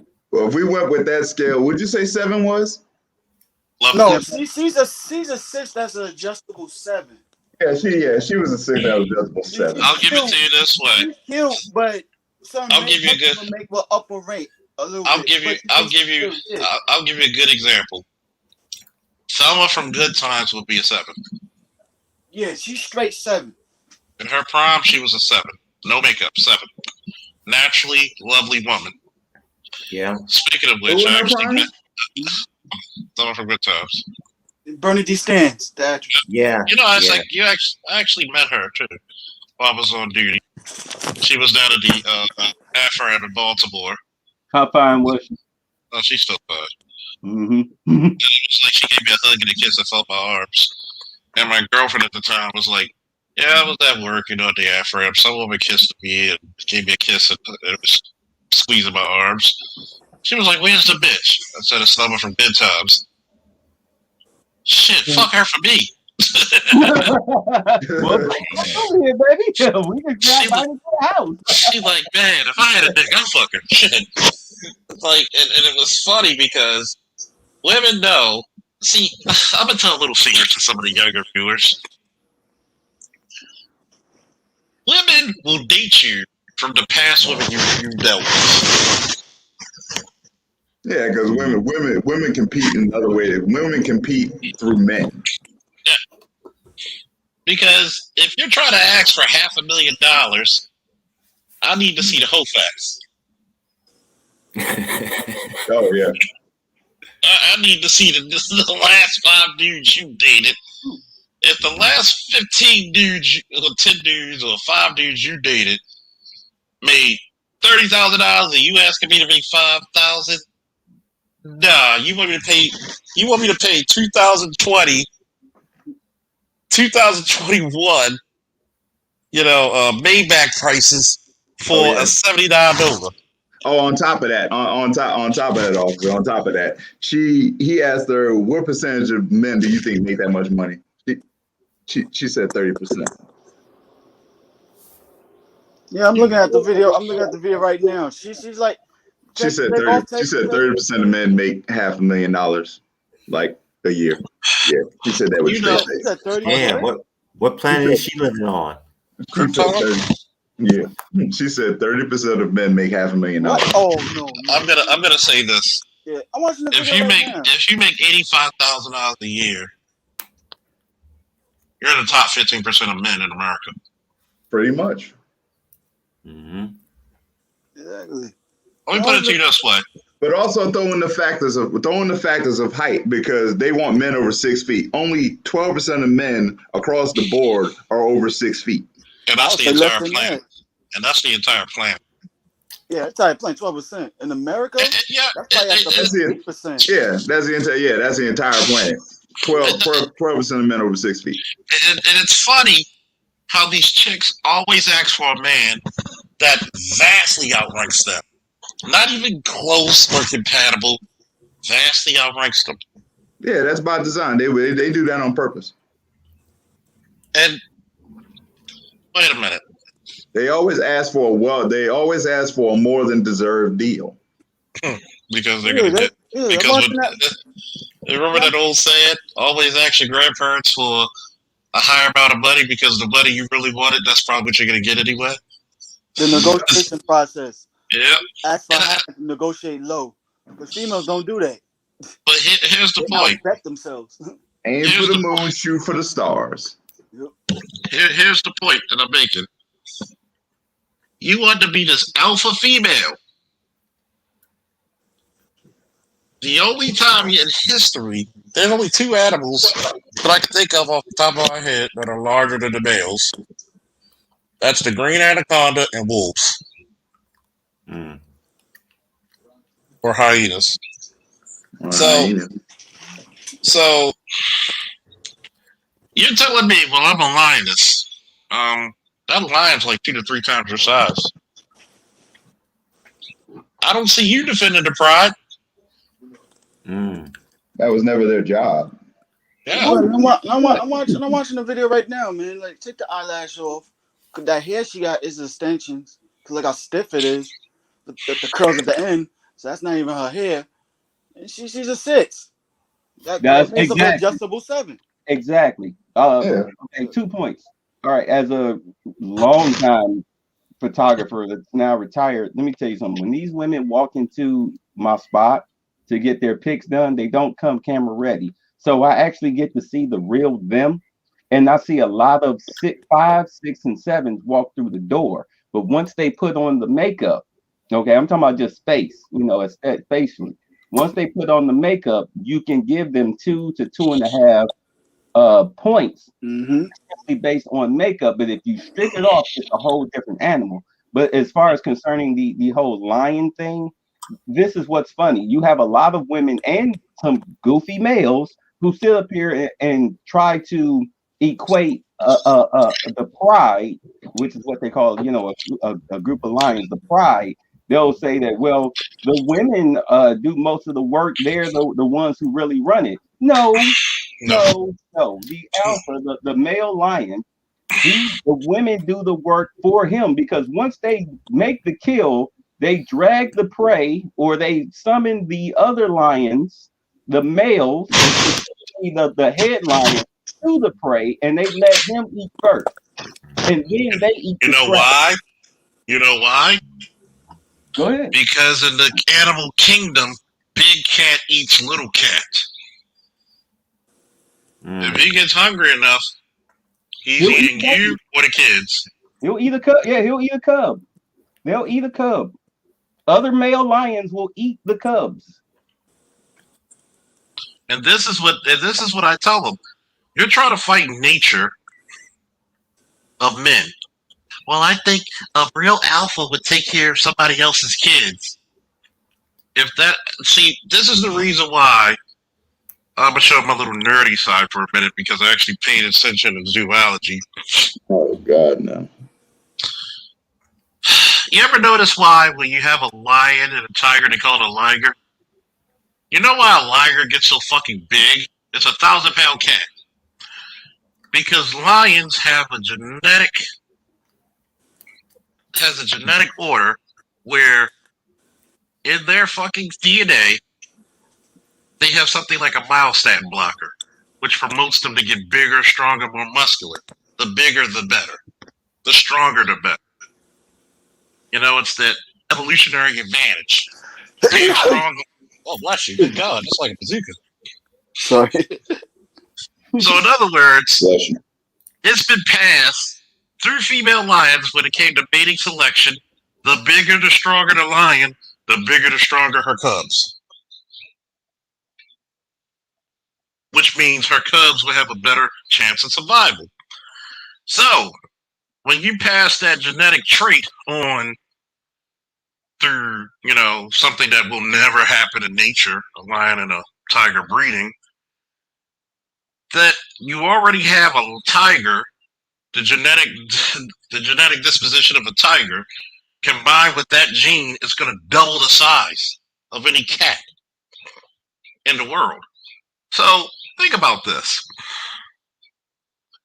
She's looking for the biggest, strongest motherfucker to protect the pride, because she knows if that guy loses, our offspring is dead.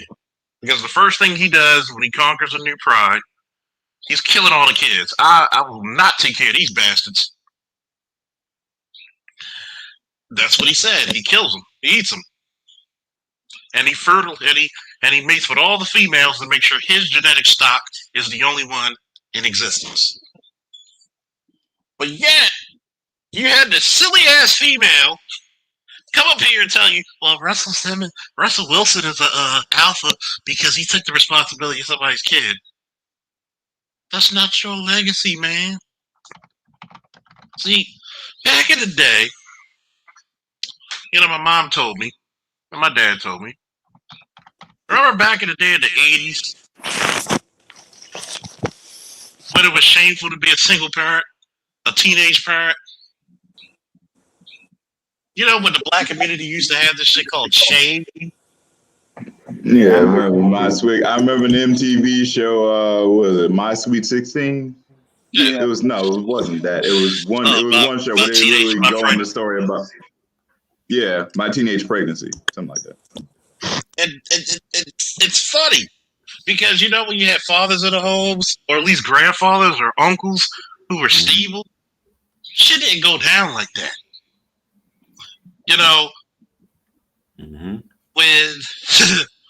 When teenage pregnancy happened, old granddaddy or your father used to get Mr. Junior Walker and the All-Stars out the closet and hunt that motherfucker down and say, you got my fair daughter pregnant. You gonna make an honest woman out of her. That's What if right. I don't? I take your head off like the Highlander with this 12 gauge. Mm. You know what? Your daughter's a fine wife. Yep, indeed. But what happened was when you take the man and the shotgun out the picture, you get this bastardization of masculinity. I want to look for a sucker, Mm-hmm. and you alleviate men of their proper duties and responsibilities. The Mm-hmm. irony of that And what is, happens? Go ahead. now I was gonna say real quick, like the irony of that is women love to want to find masculinity, but they don't want men to find femininity. Yeah, exactly.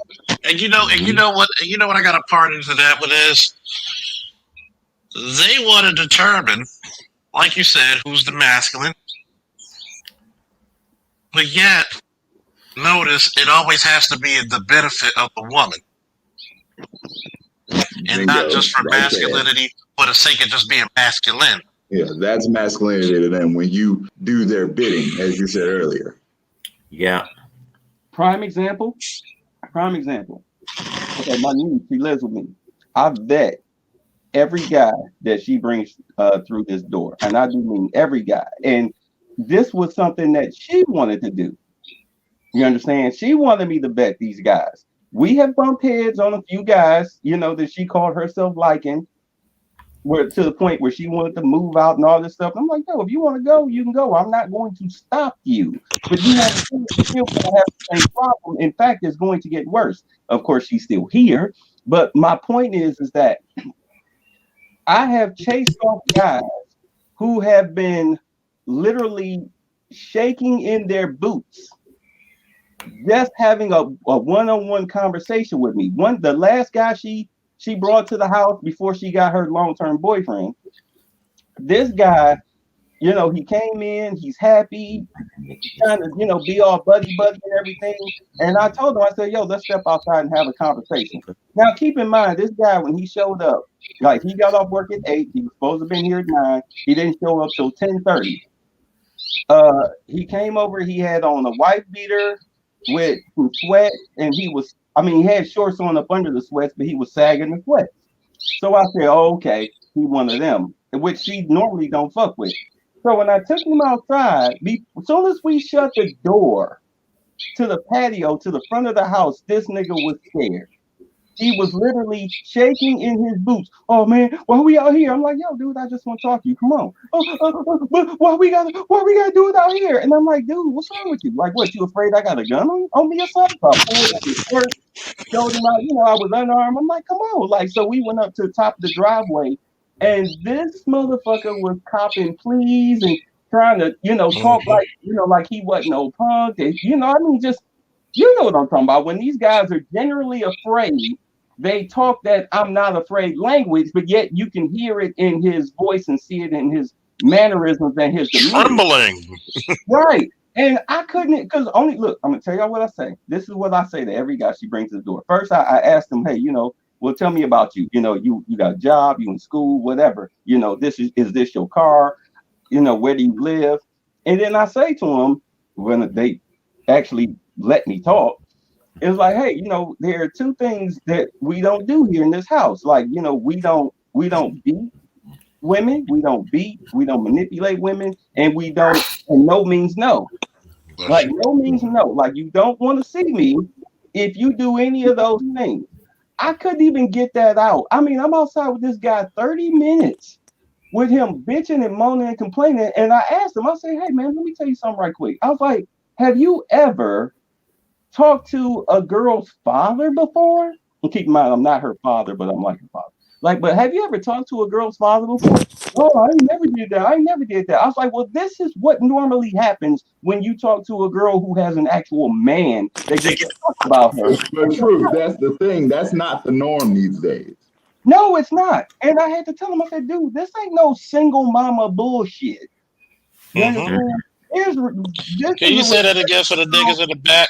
I want to add to that. This ain't no single mama bullshit. When you walk through this door, when you deal with my niece, you need to be respectable at all times. You need to be respectable. This motherfucker, he bitched and whined and moaned and complained so hard, I had to come back in and tell my niece. I was like, "Yo, get rid of this motherfucker." Like I couldn't even get it. I couldn't even get all my little talking points out because I was just gonna Yo, say what I had to say, drop the rules on him, and go back in the house and go to my room and let him chill out and smoke and do whatever the fuck. I mean, she wasn't gonna bang him, but nah, couldn't even nah. get that out Had a because bad boys You, too you moment. don't you don't I want come to no take out Karen. you But don't want no you you know don't what? want Yeah, no you don't want I no want. scary ass dude like that dating your niece anyway. You know what I'm exactly. saying? But you Yeah. know Because what? I remember, I man, want to add to Hold one that. of on, the funny listen to this, fellas. moments. Hold on, Listen, one at a time. One at a time. One at a time. let me finish this. She Okay. was so incensed. She called her mom a piece of shit. She called her mom, and her mom talked shit about me. But when she called her father and told her father what happened, he was like, "Well, Babe was right. Like, what? I don't see the problem. Like, you don't need no punk ass nigga around you. What is you doing?" And guess what wound up happening? She never But heard from him again. She shit. never heard from him again. Hey, Ben, you know what I would have told her? I would have pointed at a nigga. Is this your king? Now that's You a know, good you story, know, man. It you kind of know. remind me of a situation I had with a sister I was dating. Her dad was ex-military, and so when we got down and talked, her dad was in the dining room sharpening his knife collection. He did that on purpose. And so it was funny though because I'm not a scary dude, and so I just went up to him like, "Oh man, that's some nice karambits you got over there. I like those. That's one of those. That's the knife with the curve in it, combat knife." Ooh, I know he That's, looked at you like, "Oh, you know your shit, huh?" yeah. He was like, "Oh, this motherfucker ain't gonna be easy to scare right here." He kind of respected me though, because it was Yeah. like he saw I wasn't scared. I was like, okay, because I'm not a huge knife collector, but I know a little bit about knives because talking to Charles and other cats, I've always been into like military strategy and weapons, and so like it just kind of reminded me of that situation, which, like the brother said, most girls or most black kids, are raised by single moms. So it's very rare that you get a sister with a actual dad in the home that actually want to speak to you and stuff like that. Which sometimes you get a little bit nervous. It's not that's the difference between scared and being nervous. Sometimes you get a little bit nervous because you want to make a good impression if you really like the chick. But ain't no reason for that dude to be behaving the way that he was behaving, man. That's not the type of dude that you want your niece or your daughter to deal with. Yeah, because Cause you he know that's Definitely like not. Definitely Let not. me Because we'll be out my in niece public got and there's a serious situation. go cause ahead. like what let like me you get in here said real with quick. his Hold on. well, let's just say that one thing. Like you said, the way he was behaving, that's how dudes behave when they're real scared. You know what I'm saying? Yeah, go Babe ahead. was like this. Babe was like, sit your scared ass down. Scared motherfucker. Yeah, because my You niece know, has Hey, my niece has a very slick mouth. She has a very slick mouth, and she's very strong-willed. If you are afraid of me, if she get out here and run her mouth and get into a fight, two things are gonna happen with when you dealing with a guy like that. Either he gonna break out his cell phone to record, or he gonna run. He ain't Yep. gonna try to help you. He ain't gonna mitigate shit. He's not gonna calm her down. Be like, "Yo, baby, chill out." He's not gonna say that. He's not gonna say that. He gonna bitch up. you know, Flat out. so let me say this to bitter truth real quick. Nigga, I'll eat your ass up. Look, look, I Hey, am me, king. No, Brandon, no, no. Jesus Understand what I'm Christ. saying? The reason why Charles is Tell me laughing a is good I'm not talking one, about no fighting shit or nothing like that. I'm saying I'm so good at meeting parents. Nigga, I am a king of meet parents. That shit means absolutely nothing to me. Okay, nigga. and I'm not a big dude, but it's not my physique or anything like that. It's just you could tell. First of all, I only date women I'm that attracted to that I want to meet your parents, and I already prepare myself for your dad or older brother or uncle. So exactly. that's rule number one anyway. That's rule number one. So the nervousness and the rules. Look, my girlfriend's dad worked for the U.S. government. Is 6'2". I'm 5'9". Right. Um, I remember her telling me a story about guns earlier, like so I already know what I was walking into, and it was nothing. It was nothing, right? She was so nervous for me to meet her dad, and I met him, and like the first conversation we had was about Pluto being demoted from not being a planet, and then we got into some political conversation. Which And is some Charles already knows, bullshit. so I ate that Which is shit some, up. which is Right? some bullshit. Exactly. How long Exactly. I didn't know that Pluto's being demoted from being a planet. It's been Yeah, that many demoted. years. like over a Yeah. decade ago. But I say put it to you like this: that girl, how long you been with her? It's gonna hit a year, May and June. And the dad has no problem with July. you coming Yeah, I'll be over at or the getting house. his daughter or nothing, do we? Look, put it this way. I just drove her and her mom to North Carolina and back for their they had a death in the family, and I drove them up. That dad completely Because trusts men you. who are secure get all the get all the respect. Right. Oh, for those of you that don't understand the significance of that, wait, let me give a quick second. I'm in Miami, so that drive up was like freaking almost 10 hours. Yeah, And it's a I drove the 10-hour whole way drive. up and the whole way. And to show you how much more cool points I had, my girl was like, "Don't worry about it, babe. You don't have to drive the whole way up." And I gave her one of those looks. You ever seen the Snuggles teddy bear when it falls sideways and it looked like, what the fuck? I gave her one of like, I gave her one of the like, this woman, if you don't, right? Is it like, no? First of all, I like driving, so I find driving therapeutic. Secondly, I'm like, you ain't touching no steering wheel. Third, I would be letting my dad down because my dad used to drive us up from Miami to New York by him, driving the whole way up by himself. My mom ain't never touched no steering wheel. So, so I'm just following in his footsteps. Thirdly, when I told my dad about that 10-hour drive, he looked at me like, "Oh, that's cute," because this nigga be doing 22 hours to New York and back like it ain't nothing. It's funny. It's funny how, in terms of that, which is a form of protection and pride, how I've been in front of people's fathers and they'll be like, "Yeah, I used to do this and used to do that." And it was funny. One time I met a girl father, and he was bench pressing like 250 pounds. Okay, even now, while healing my foot and my ankle, 250 pounds won't even make me sweat. I'm like, that's real nice, sir. Real nice. You know, like, it is the funniest, 45 pounds on both sides more. But it's an alpha. It's an alpha in not because going to that comment. I'm sorry to keep on cutting y'all off. It's not an alpha in physique because I'm not an alpha in physique. It's not. I'll tell you straight up. It's a mentality. And not just a mentality, but it is a. I'm willing to get knocked the fuck out for my girl, right? I'm willing to be in a fight over her because first of all, vetting women is very important, right? A woman that's not going to put you in that situation because she understands what can happen out here, right? Fights turn to killings real quick, especially in South Florida, right? I was gonna say that. Shout out to Dave, Miami Dave. Huh? Yeah, I was gonna say to that whole alpha physique thing, man. That shit ended one's guns was he been in basically. Yeah, I tell people all the time. I said, look, I've been around girls, and I've told the story about being, if you're familiar with Baltimore, everybody knows Lexington Market. I literally came home from Iraq, that June.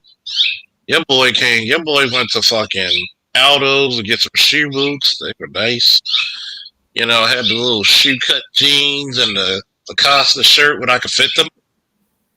Those were years ago. Good God. Had a little gold watch on, Hold up. Gold watch. Everybody got to do it. Y'all know what you got to do. Hold up. God damn it. Woo!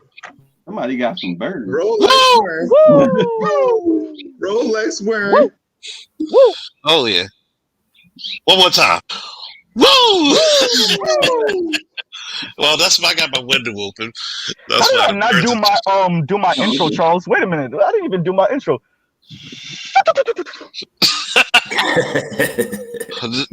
I normally don't do this, folks, but just because I got to do it for my boy. This is how he is when he's up in Miami with them fucking race cars and shit. Let me see if I still got it. Peroto. Oh my goodness! And we're in a fucking Lexington Market, right? Big fucking market. Nothing but police. One side it got police, the other side, the back of it got junkies. Yeah, it's Baltimore. What you think? Hey, Brittany, what's up, girl? You What's know up, what? love? And, I and got. it's. I'm gonna just finish it real quick. Right, So okay. I'm with my ex at the time. We were broken up then. So her aunt invited us to a wedding. So she asked me if I could take her to go get her nails done. And some crazy dude she used to date was down there and spotted us. And I was like, oh shit. So I'm thinking to myself, yeah, this ain't gonna go well. He's like, what's wrong, Charles? My nigga senses a tingling. So I ended up putting my watch in my pocket, took my shades off, put them on the, inside of my little button. So this nigga waves on his boy. I'm like, ah, shit. Now we can't even Wow. talk our way out of this shit. I'm fresh as a motherfucker, and I gotta get in a fight with this bitch. So he tries to talk to her. They yelling and fussing. I'm like, come on, chick, stop yelling and fussing. Let's get the fuck in the car. So he takes a swipe at her, trying to punch her. So I push him and her away from each other. So his fingertips just grazed her glasses off. So the nigga looked at me and took a swing at me. My God, it was the slowest punch ever thrown in God's green history to me. Not It was, impressed. yeah, it was like that. He swung, and when people throwing haymakers, they're reaching all the way back to Florida and coming back to Baltimore. Yeah. You ever see that? You ever see that? Yeah. You ever see that straight right Chuck Norris through? Yeah. Like I hit the motherfucker so hard, he literally did the dance, pop, lock, and drop it. You rabbit punched him. Oh no, it wasn't no rabbit. He got the full tiger with that one. Boom! Like you can hear the sweat come off his ass. Boom! Like he was out for a second, bounced back up, and tried to hit a double leg. So of course you're not gonna out wrestle me.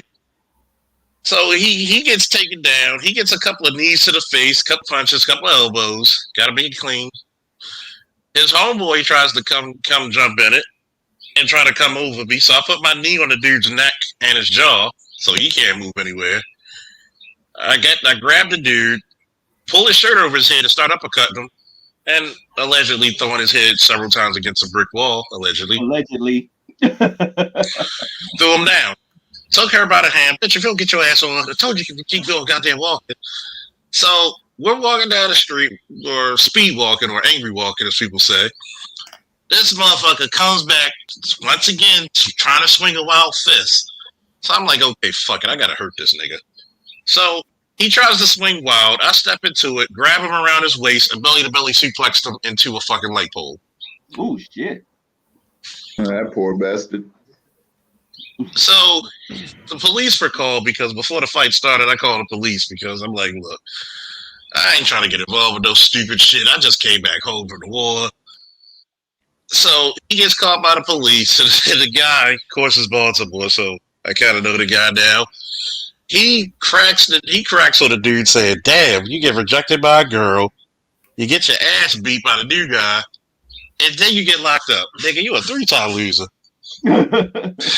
So you got guys out there who don't even defend their girls. I mean, like, shit. What the hell did I deserve this for? But I tell you what, I can't stop. Like, if I called her here right now, we're having sex like that. That was the story I wanted to tell. When I was shooting, photographer shooting. I was downtown Columbus at night. I was dating this girl. She was tall. She was a 9 with makeup. Okay. So at any rate, we downtown. She's in lingerie and a trench coat. We start walking back to the car, and these 2 black dudes, I'm only 5'7", so they're taller than me naturally, They start trying to holler at her. We're getting close to the car. I give her the keys. I said, here, because I'm holding light poles and shit. I said, here. I said, take the keys. I say, run, lock yourself in the car. She took off running. I got the light pole. I turn around. Matter of fact, I did. I gave her my camera off around my neck and gave her the keys with the camera. I said, here, run to the car, lock yourself in the car. So I turn around. I'm getting ready to start busting these motherfuckers in the head with this metal pole. Come to find out, I knew one of the guys. You know what I'm saying? But the whole thing was that I was ready to fight two motherfuckers on a darkened city street downtown, okay, in order to protect my girl. And the beauty of it was that she didn't. What was that movie? That Tyler Perry movie with the Smollett girl, where she was, her and her husband was walking down the street, and these two guys was trying to holler at her, and she called herself mouthing off back to him. Mm-hmm. You know what I'm saying? Yeah, like yo, like I was glad that she didn't do that. She didn't put me in a bad situation. You understand? She actually kept it buck. But the beauty, but again, the beauty of it was that, you know, as far as men protecting their women, I was willing to go that extra mile, but luckily I didn't have to. You know, but that takes, in all honesty, that takes a lot of courage. That takes a lot of courage to put yourself on the line for, well, in all honesty, sex and relationships. Yeah, man, that's, you know, what's the motto of the Special Air Service, the British Special Forces? He who dares wins. And, you know, we had an instructor in the academy. He says, when you get out there to the street and you facing down 5 dudes and you tell them to get off the corner, he says, I know a lot of some of you out there are going to be shaking in the knees. Just make sure you stand wide so they don't hear your knees clapping together. So you got to be, like I told people, like, I'm not going to lie to you. When we get Iraq, sometimes we scream like bitches because, what the fuck was that? That's a bullet. Oh, shit. Okay, soldier. Okay, I'm hard again. There are no atheists in foxholes. You know, Charles, I wanted to address the video real quick, man. Okay. First, it was a performance. If you see her mannerisms, she was performing for the camera, all that extra sass. That was extra sass. That's. I've been around black women my whole life. The rest of the panel, y'all been around black women your whole lives. She was doing way too much, right? So that's number one. This is one of the problems with this social media, is that these people are doing way too much for this camera, right? And it's actually distorting a lot of our young people's minds about just normal day-to-day talk and walk and speech, right? So that's number one. Number two, the way she described alpha male was shirk off all responsibility on this nigga, and if he eats it with a smile, he's an alpha. That's essentially what she was describing. What was that? I'm sorry? No, I was saying, what was you talking about? The video that Charles had in the description earlier that we were supposed to I think, Charles, that's the purpose of this stream today, right? Am I wrong? Am I? Oh yeah. Okay. I just wanted to make sure. Okay, yeah. Okay. So I gotta check it out. if you see the video, you'll see that it's a light skinned lady. It looks like she's in her in her living room or not too far from her kitchen area, and the inside of the home actually looks kind of nice. Yeah, and she's talking about Kevin Samuels and she's kind of insulting the whole alpha male thing, and she's saying Kevin and all his followers are essentially betas who claim to be alphas. First, I don't know how much of the alpha language I subscribe to be 100% honest with y'all. But this lady definitely has it wrong, if anything, because for her, the alpha is essentially a motherfucker that eats women's shit.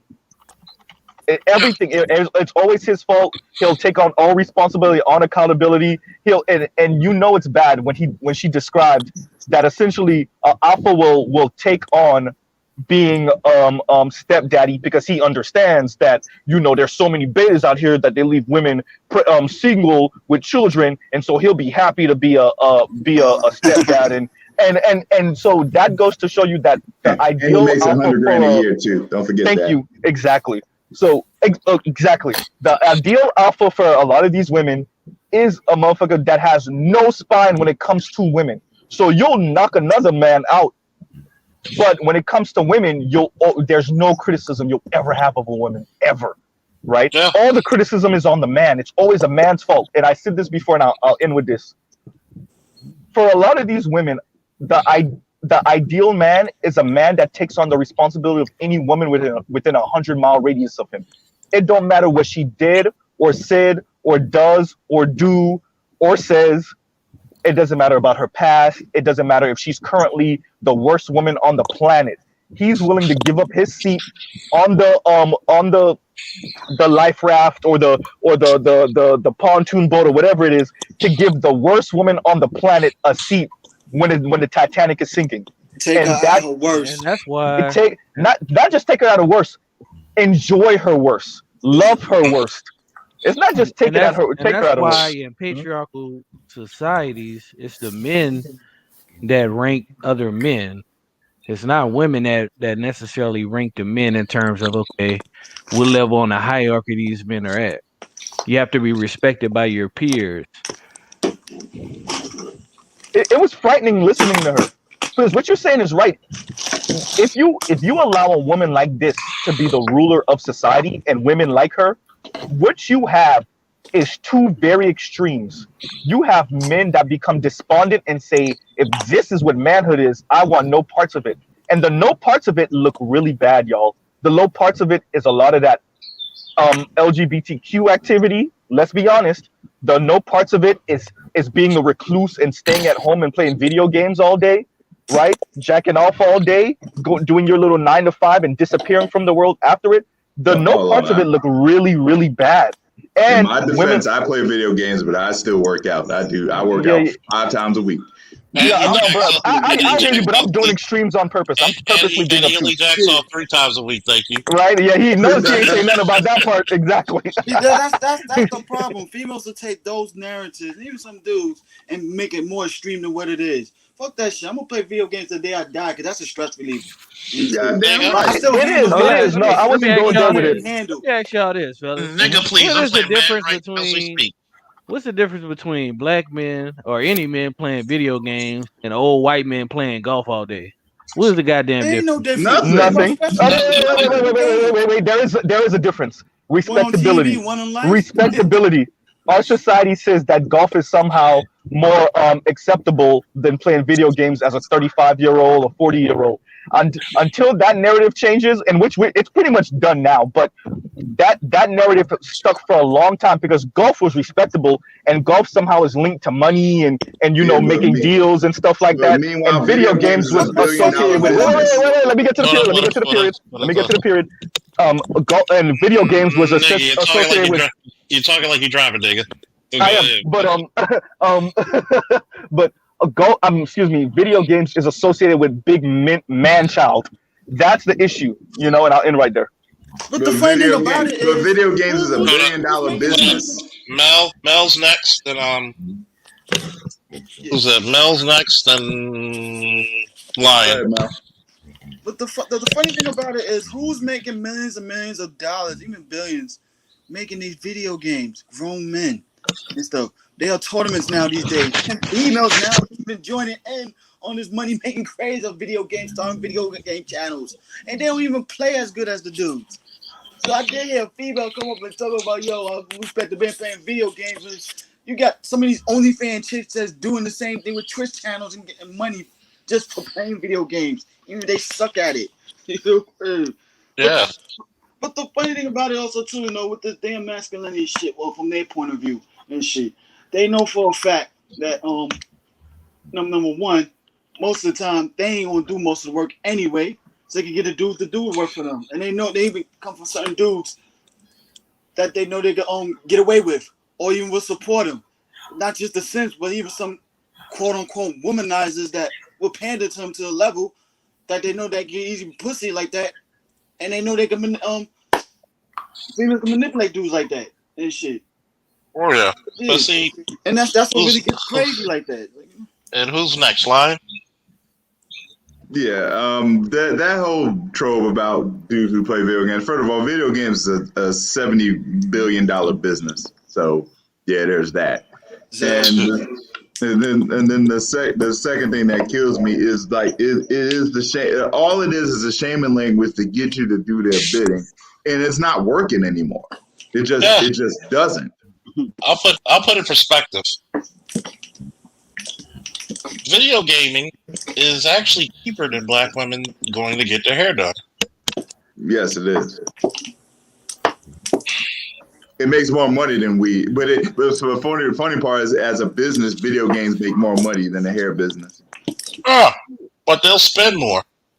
Your The tag PlayStation, is your PlayStation 5 or Xbox, what is it? What is actually going to be cheaper than pound for pound and dollar for dollar than getting her hair done all year. Yeah, you might spend like $2,000 in like a year, or a couple years, with video games. She might spend that shit in like a couple months. So Get a get a sometimes the whole damn process. Yeah, because women are 85% of the consumers. Yeah, I'm playing Madden right now. I wish a motherfucker would tell me. And no BGS, I'm not a goddamn Madden king. I'm just that damn good. Sound like a Madden king to me. Oh, I was just if accept I the was a Madden King Madden crown. king, You I might would as be well. making money with this. Well, If I was a Madden king, I'd be making money with this, not just playing it for entertainment. oh, he dropped the fucking you motherfucker. But anyway, dropped the goddamn ball. But it's funny how we're supposed to be shamed of playing video games, but we're not supposed to be shamed of putting fake hair in our heads. Yeah. No, you awfully The concerned about consequences are more awfully dire. concerned about grown men playing video games. Meanwhile, your son can't read at an 8th grade reading level. Exactly. Mm-hmm. Hashtag thank you, Brittany. Support black gamers. Hell yeah. Damn right.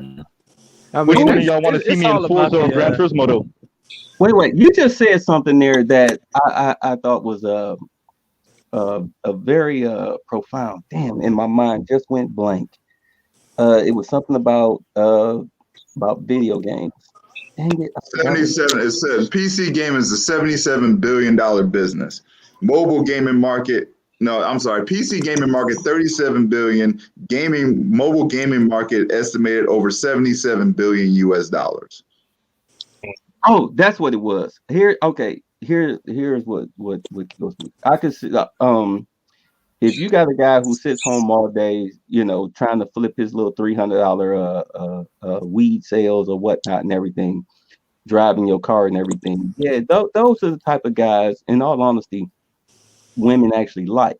But if you're a guy who works a regular 9 to 5, the house or apartment or whatever is in your name and whatnot, they actually frown on you for doing that. And as far as when it comes to alpha males, I'm gonna be dead honest. When I wound up having to move back to Columbus because I was severely depressed when my girlfriend died, I got more ass just sitting up in my room, not working, driving a little raggedy car and whatnot. I mean, I was beating chicks off with a stick.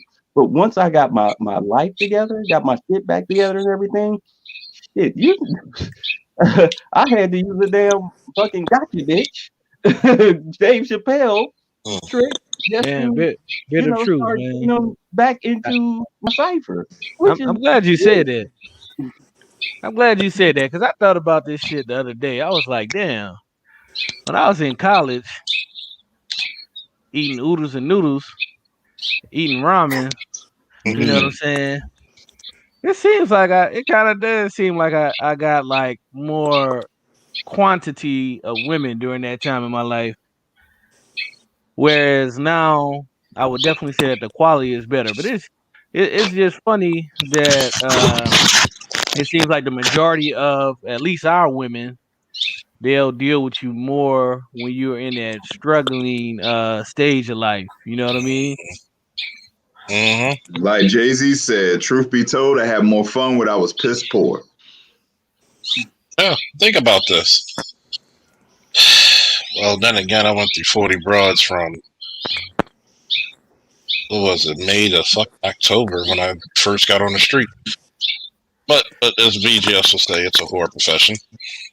Man, I used to like hook up with chicks from the damn public transportation and shit. Like, Jesus man, Christ. I'll be Yeah, on the bus, man, you're right. and You're I'll right. be chopping it up with a chick. I remember I had one chick. It was a college chick, right? And I probably was like 19, 20. And so we chopping it up, we kicking it. And so I go back to the dorm and the chick got mad at me because I didn't want to smash that day. I was like, damn. I'm gonna tell you right now, I met and smashed more chicks here in Atlanta riding MARTA than I did when I drove my car. Just weird. I mean, but then again, women have a twisted, not all women, but a collective of them have this twisted sense of how can I say this? As far as what is an alpha and what's a quote unquote beta. It's the They have a thug. very It's the twisted thug. sense It's the of thug that. mentality. It's the fact that the dude in New Balances. Yeah, we wear New Balances here, but the dude in New Balances with a whole bunch of tattoos looked like he just came out of a dirty basement and playing full court basketball. All day. Smell like a whole gymnasium with his nutsack. It's so sexy to them. I don't know why. Maybe like shout out to Minister Jap when he said this. A lot of y'all chicks love struggle like poverty penis. Like y'all like y'all like destitute dick. That's what you like. How do you get pregnant by the weed man? Well, according to women, because my homeboy Marcus, he said that he was saying something about alpha men, and oh, that's right. Remember, okay, there's a meme going around where a girl on Twitter was saying why so she was trying to explain that alpha men are the ones who get women pregnant and beta males are the ones who raise the children. And I said, well, how is an alpha like how is a man an alpha when he willingly abandons his children? How does that make one an alpha? And nobody could answer the question. I got a lot of double speak, but if you really ask me, and taking it, I'm a guy who has dated women with children, not simply because they were cute, but I look for certain qualities in a woman. And if you meet those qualities, if you have quote unquote a child or two, that's fine as long as the children are respectable towards me and everything. But my whole thing is that it takes I don't want to say the word strong, but it takes a very responsible outside of himself type of man to actually do that, but you don't just do it. Here's the thing. You don't just do it just because you want the pussy. Okay. For me, the reason why I did it was because I actually cared about the woman. But the second that she stepped out of line, like as far as where she got like disrespectful, where it crossed the line, bitch, you gone. You're gone. I'm not gonna sit there and cater and kowtow to you and okay and all of that stuff. Like, no, I'm in all honesty, I'm doing you a favor. I'm doing you a favor, and I'm not going to compromise my morals or my belief system simply because you think you cute. Because they want you to have the scarcity mindset. No, I don't have that. I haven't dated anybody in well over a year because I don't play that shit. And I'm down here in Atlanta, and let me tell you something. It's so easy to get laid by these chicks, like I said earlier in the chat. A 4 for $4, a blunt, here. I heard they loose with it down in Atlanta. It is so freaking easy, but at the same time, all you had to do is have a direct dick down there. Hell, Man, they'll even take the gay ones. But you know it's what? so easy in Atlanta, man. You could bag a chick at the damn Atlanta airport. It's like that, man. It's ridiculous. But you know what, I mean, gentlemen? I was talking to a woman who was from on the Atlanta. bus for all of 20 minutes.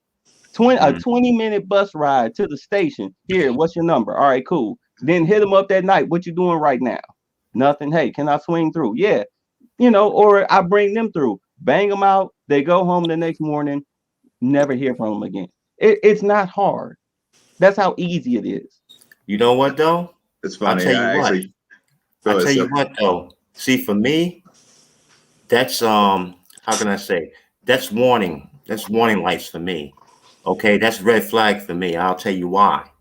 Okay, because anywhere where you go and you got women giving it up like that, they're most likely to be unhygienic, and they're most likely to have some type of STD at least once in their lives.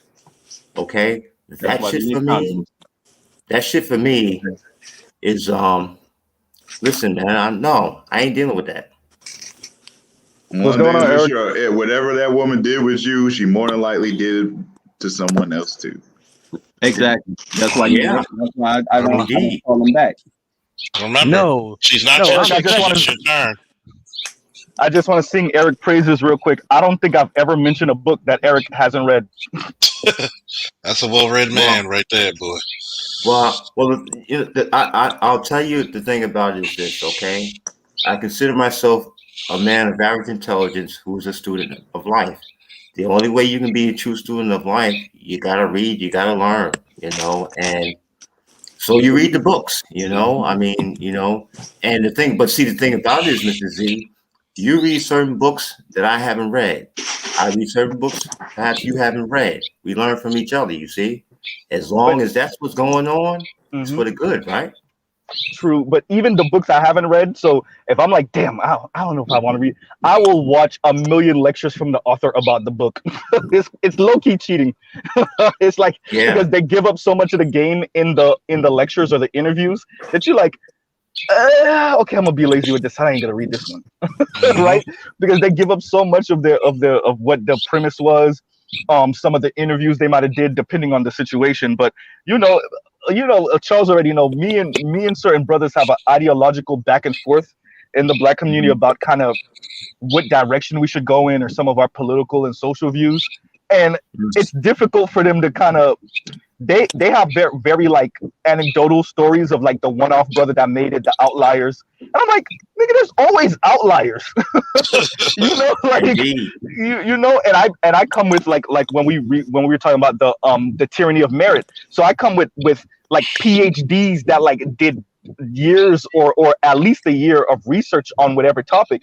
And it's really difficult to combat that. You got to talk about the outlier because if you talk about systemic issues or the financial situation we find ourselves in or the economic or whatever political situation, I'm automatically right because the people that I refer to have done decades of research. Like Thomas Shapiro, one of the people I follow, professor, been doing this shit since the 80s.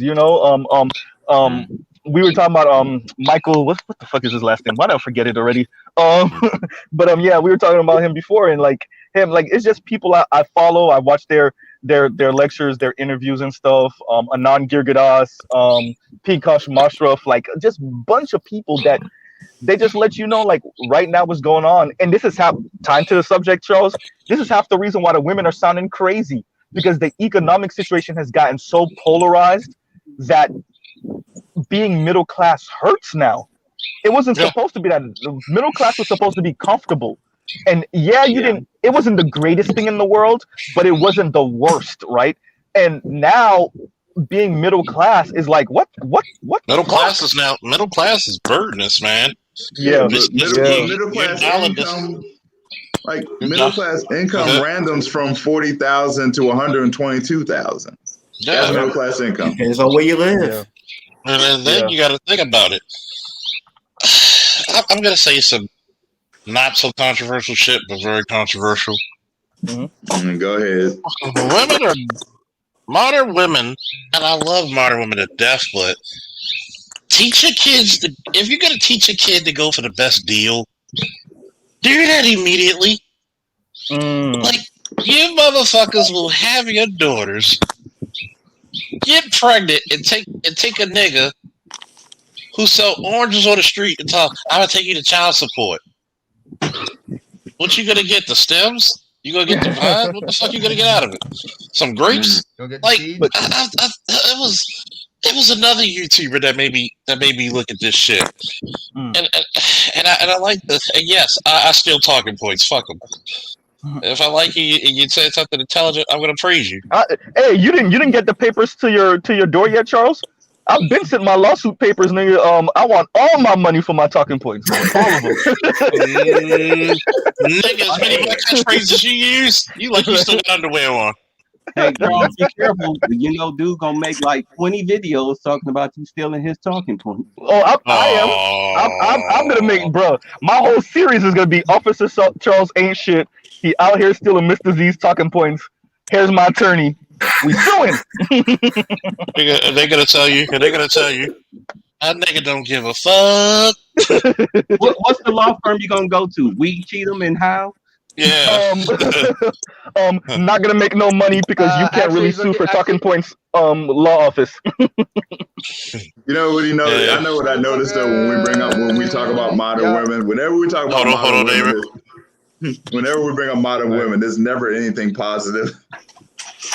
There's some positives. There's some positives, but Yeah. it's the problem with the positive is it's coming from the hand of people that actually don't give a fuck about women. They just want the money, or they want the fallout of the social degradation, the social dystopian future. So we want women to go to college, not because we give a fuck about their education, but because educated women spend more money because they get more money.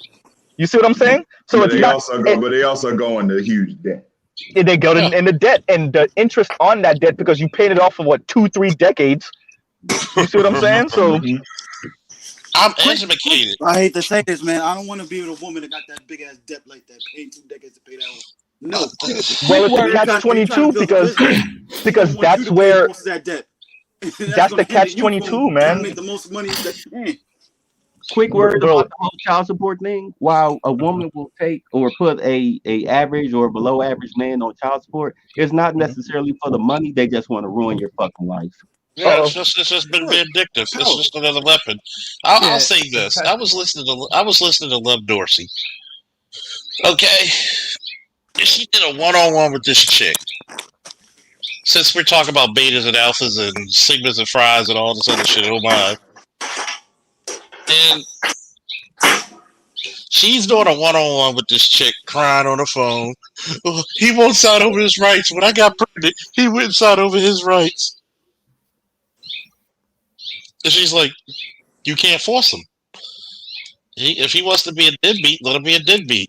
Well, my new man said you ought to set it. I said, so she's like, number one, your new man's forcing you to do something that he can't do. I'm like, number one, why do you have a man trying to become the new daddy anyway? Well, he's been in child's life since she's been 3 months. What the fuck? And she's like, and I'm like, listen to this whole thing. She says the judge ordered him to pay $175. You're crying over $175. You dumb bitch. But Charles, don't dismiss that so easily, because remember, give me 1 second. Charles, don't dismiss that so easily, because remember, I'm gonna just go through the numbers real quick. 1/3 of Americans make 20, half of Americans make 33-ish or less, and 1/3 of Americans make 50 or more. Even though she got a man now, let's say both of them are making 20 each. That's 40 grand. That ain't nothing in the 21st century, bro. Oh no, So but I'm gonna tell you. But Mhm. here's the average, right? Average dude will spend $250,000 in child support over the course of roughly 18 to 20 years. Do you know how much fathers spend on their? Do you know how much fathers spend on average on their kids who are in those child? Anywhere from 1.2 to 2.5 million over the course of those years. Mm-hmm. These motherfuckers are economically backwards. You remember the song "The Sheep of the Keeper"? Oh, bitch, you better pop like and drop it. Like, so when you really do the math, and you put a man on child support, you just economically stranglehold your own child's fucking future. Yep, indeed. Just to be vindictive, just to throw him in jail. He loses it. Yo.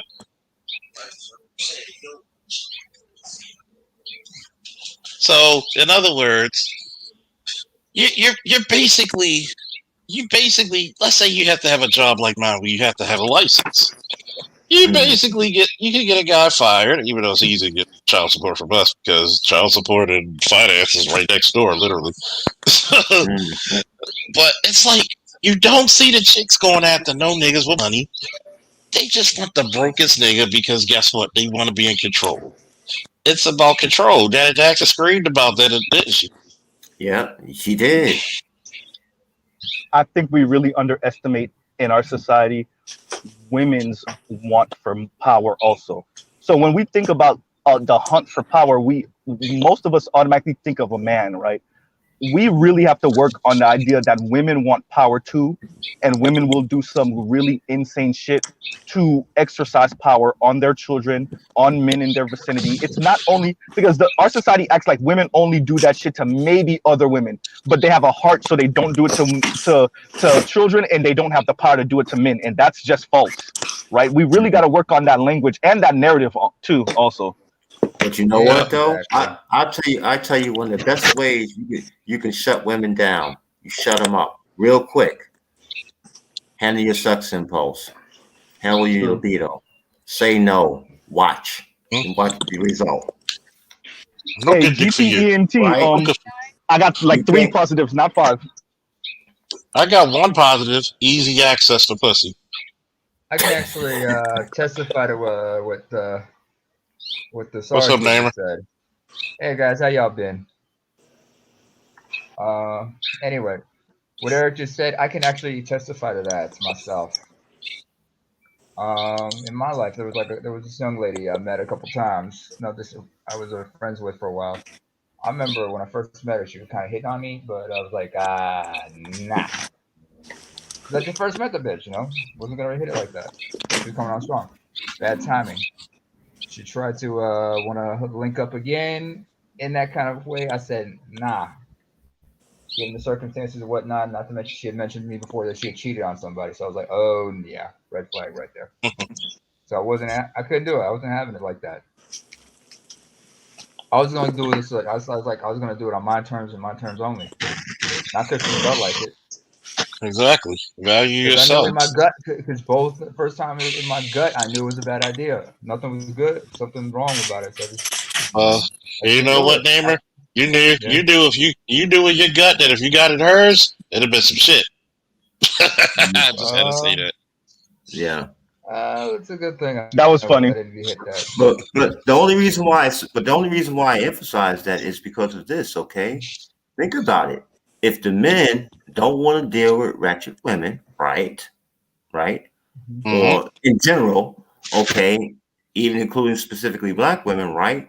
You control your libido. Guess what? Ain't no oops babies coming. And guess what? Babies, Also, ain't no STDs spreading around. You hear what I'm gotta have saying? gotta have dick discipline But sometimes. that's Yeah, already happening because these days men are having less sex and women are having more sex. I was yeah. So just about to say that. Well, That's the truth, Eric. We're having less sex, and the child out of wedlock birth rate. Well, that is staying steady. It's actually going up, but the There's child birth rate is going down. there's a lot of nuance you got to consider about the out of wedlock birth rate in certain places in the world, my dear friend. You know what I'm saying? You know what I'm saying, Z? I hear Hmm. you. I hear you.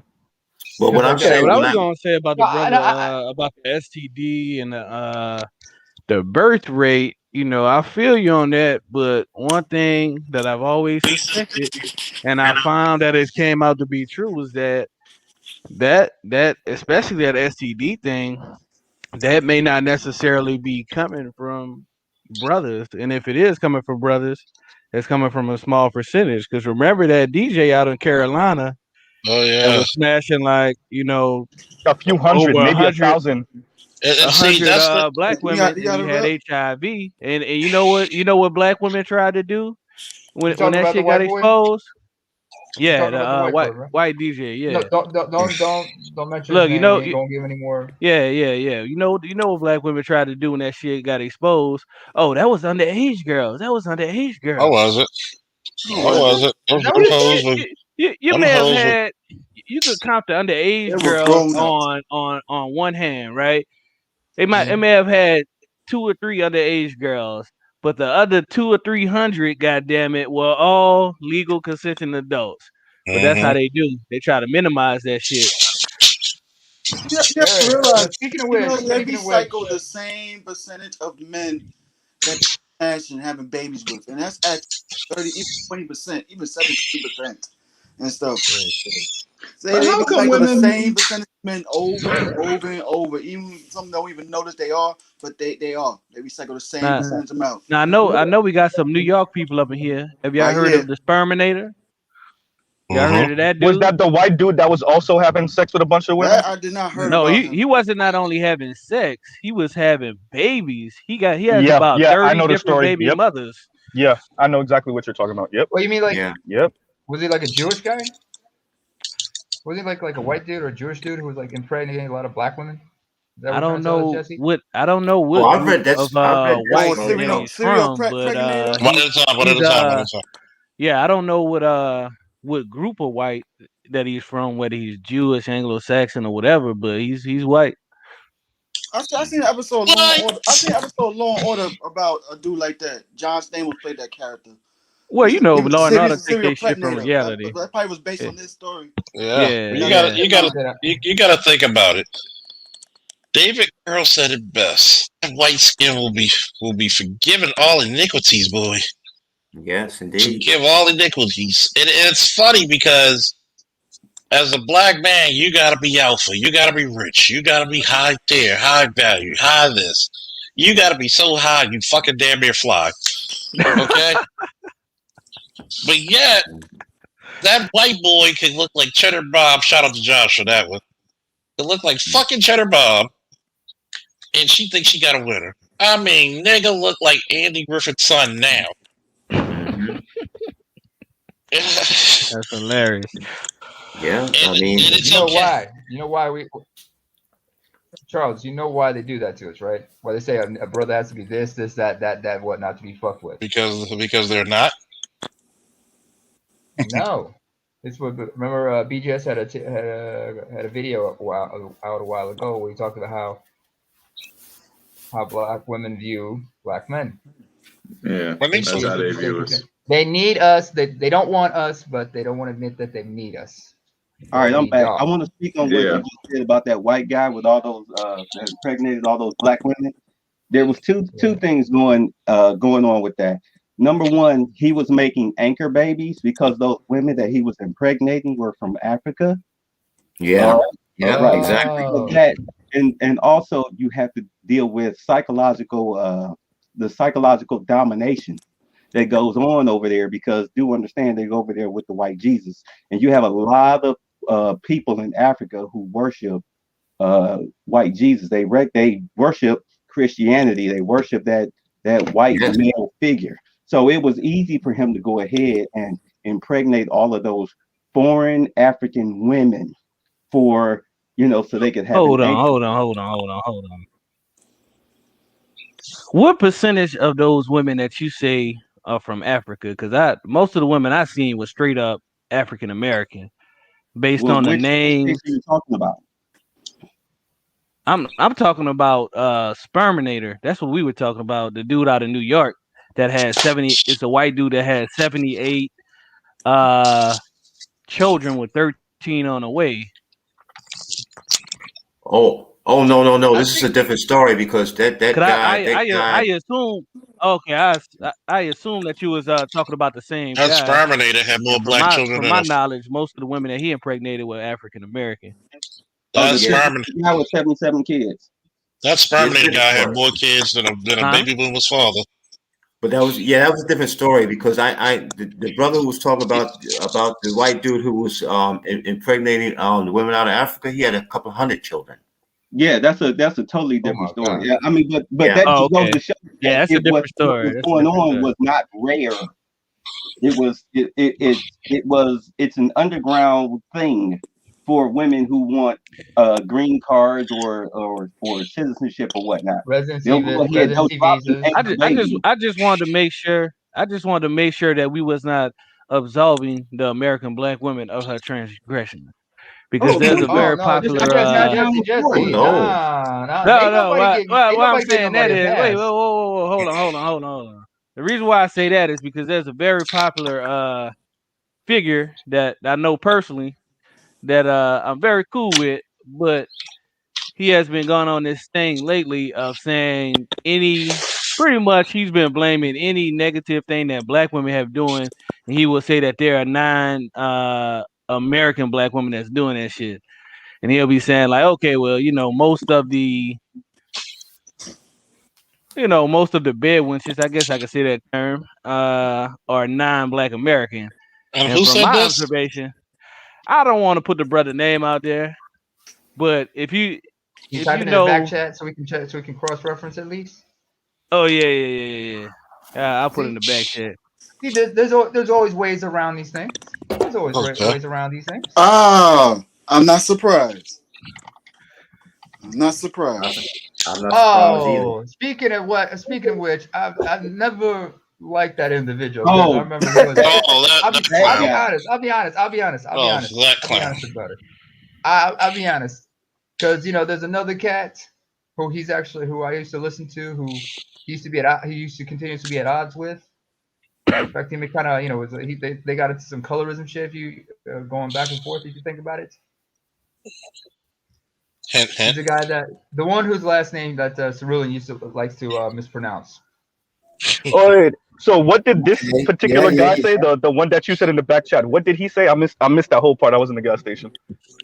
No, I was just saying like he's been on like his new direction as far as his content has been like focused on a specific group, right? And he's been pretty much blaming any negative shit that black Slow women down, do. nigga. He'll be like, oh well, that's those Yeah. black women. That's not Yeah. this black Yeah. women. Yeah. Well, Oh, okay. you know. So Jesse? You he's. mean there's? Oh, wait, Z, hang on a second. First of Go ahead. all, Go ahead. I'll go after you. You missed the you know we beginning. gotta I did it respect earlier. I didn't hear it, dude. I just woke up. All right, give me a break. We can tell. You got the little Barry White voice going. Yo, this is Hang on, let me rinse my mouth. But okay, so let me get this out. Rod Neighbors doing that real quick. So I agree with that. And everybody knows I'm not ADOS, but y'all know I ride with y'all no matter what. But he is doing that, and what sucks is he stole the thunder from the original 2 people that kind of brought back the reparations movement, and he made it not about politics anymore, and made it about culture, and made it about ethnic background, and it really sucks because I'm like, yo, I wanted ADOS to win, and this dude, he couldn't take one criticism. And when he found out that there was a political movement behind it, as there should be, he flipped his shit, and then he was like, no, this is about culture and coalescing around each other. And I'm like, what type of half-ass shit are you talking about? Indeed. I was so pissed, and Derek it sucks Zoolander, because I'm gonna say something about that, right? Oh, I've always said this. If you would have gave me 100 Haitians, we would have had reparations. most likely, hell yeah. And people don't understand the reason why I've never had a joke. Every time I met a Haitian, they just fucking me hard. I don't know why. Maybe because I think all of Haiti is like full of berries, and we get along just fine. I don't know. Virgo. It's funny because it's like if we would have got reparations, that means Haiti would have got reparations. Every fucking where in the fucking diaspora would have been affected. Like, dude, because we do.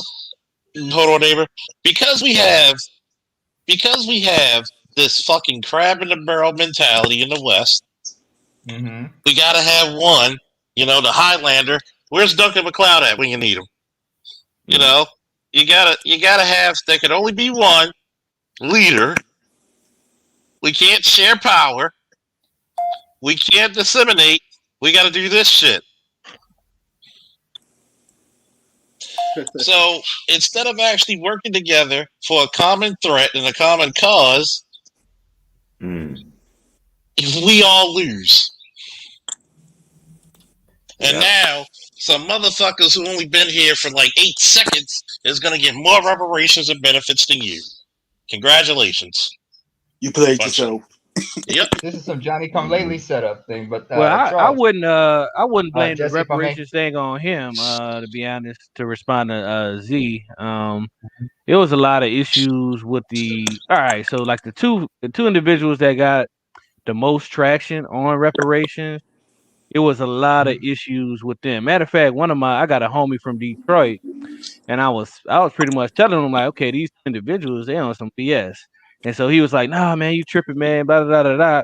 And so guess what? I got a DM from a couple weeks ago, like, yeah, man, you right, man, they was on some BS, man. We done started our own organization type thing, and so the whole implosion of the the reparations for uh a specific black group, ADOS, go ahead and say it. Mhm. That was destroyed by egotism on their part, really.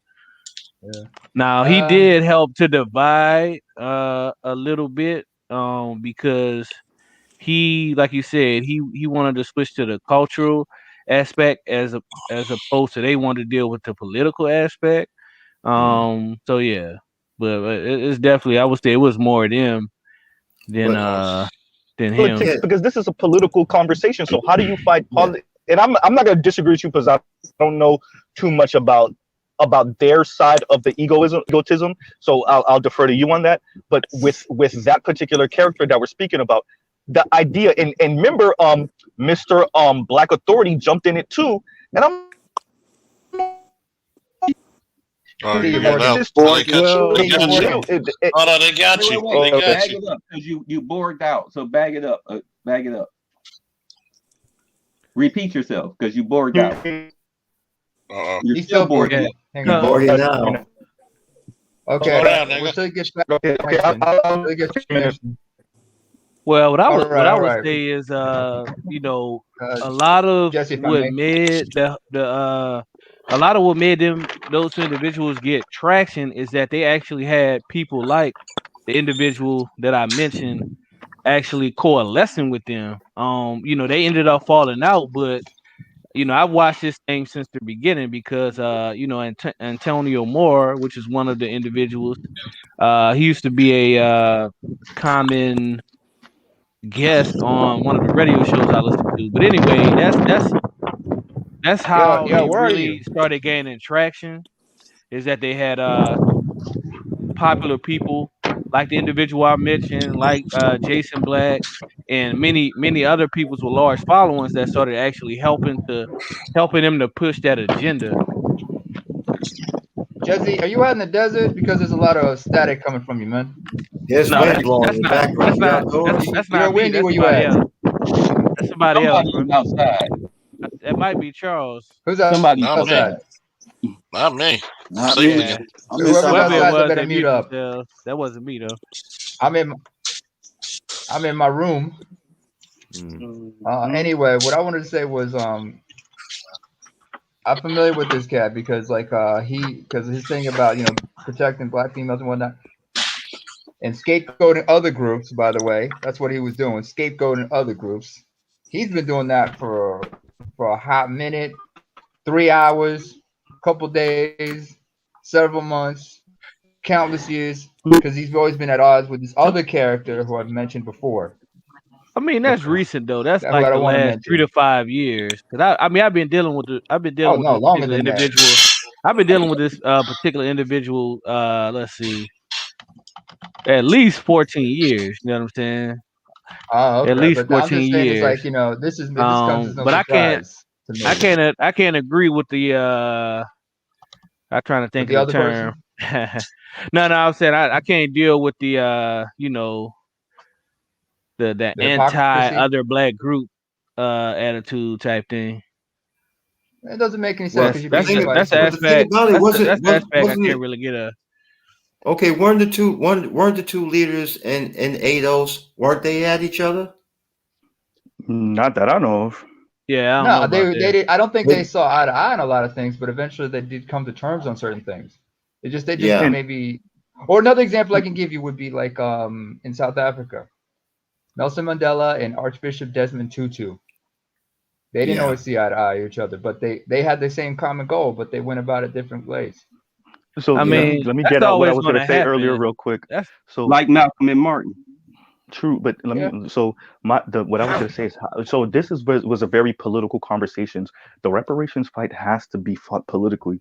So when you try to switch it to culture, that's like going to DC and then talking about like like, oh, the problem is we need to work on ourselves as black people. No, nigga, DC is where the money is. Why would you go to DC and make a respectability argument? So when the certain individual we're talking about changed it and made it attempted to make it a cultural element, and then also started his own thing, the FBA thing, and on top of Mm-hmm. that, Jason Black jumped on it. What you saw with the Jason Black and the individual we're talking about, and the other two was it was a split between capital idea of reparation and a more social idea of reparations.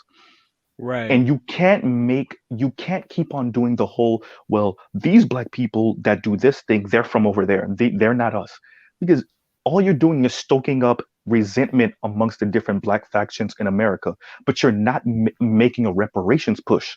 And that's the problem. Notice on his side there has never been a conversation about how we get at these politicians politically.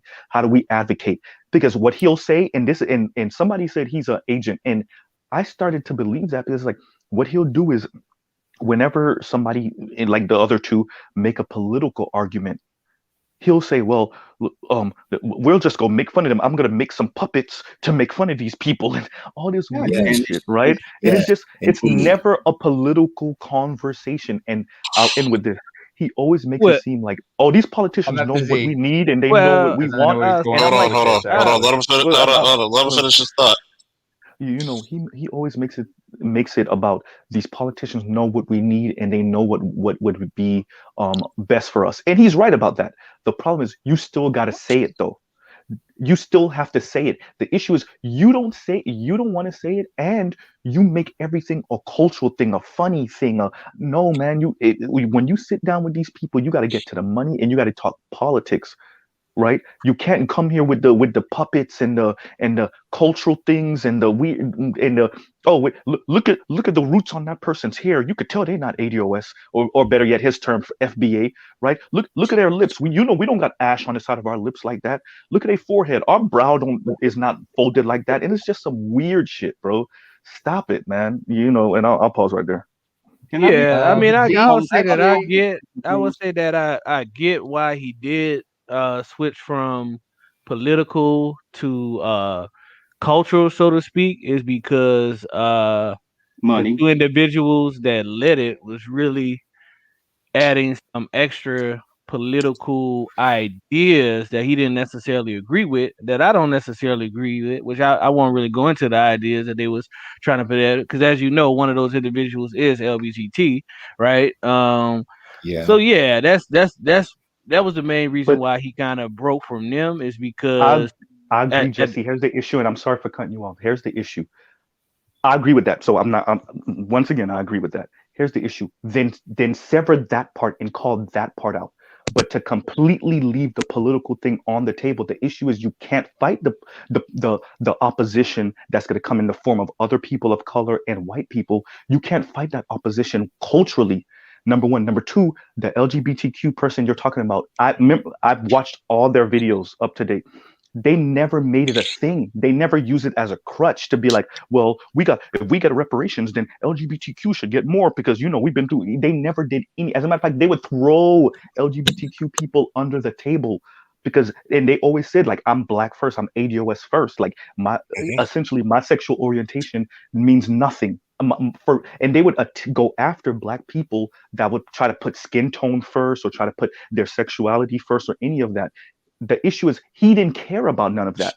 He cared nothing about that. That's why and that's one of the biggest issues that we're going to have as black people in general in America, and in ADOS specifically, is whenever these type of conversations come up, you're going to have the people that say, well, we got to do our own thing over here culturally, and they're completely politically ignorant at these things. And then you're going to have the people that, like, she worked for DC.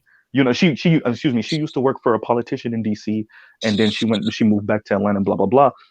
You're going to have people that kind of have a better understanding, and when they tell us to move, often those people are square, right? The woman in that group and the man in that group, they're kind of square, and that's okay, but they understand this shit better than the other two, and the other two have an issue with that. Especially Mr. FBA himself. And I'm sorry for cutting you off, Jesse. I'll stop. Wait a minute. Jesse, if I may. Well, Just, hold on a second. Hold on a that's the second, one thing. Well, let me say this fellas. real quick. Let me Hold say this on, real hold on, quick. hold on. Um, Let All right, Jesse reply, then name her. go ahead. so the thing you got to realize is about. All right, so Yvette Cornell, she's the only one with a real like political background out of the any of the names that's mentioned. The other brother, he's more of a entrepreneurial type guy, and so that's the reason why there's a disconnect in Wasn't terms he an of. Well, attorney that's one of also the though? reasons. Yeah, he Supposedly. was. I think he was a civil rights attorney, if I'm not mistaken. Oh my God. Um, Bro. yeah. So, but she's the one that actually like she worked in Washington D.C. On a certain level, and like she has a political background. So yeah, I just wanted to say that.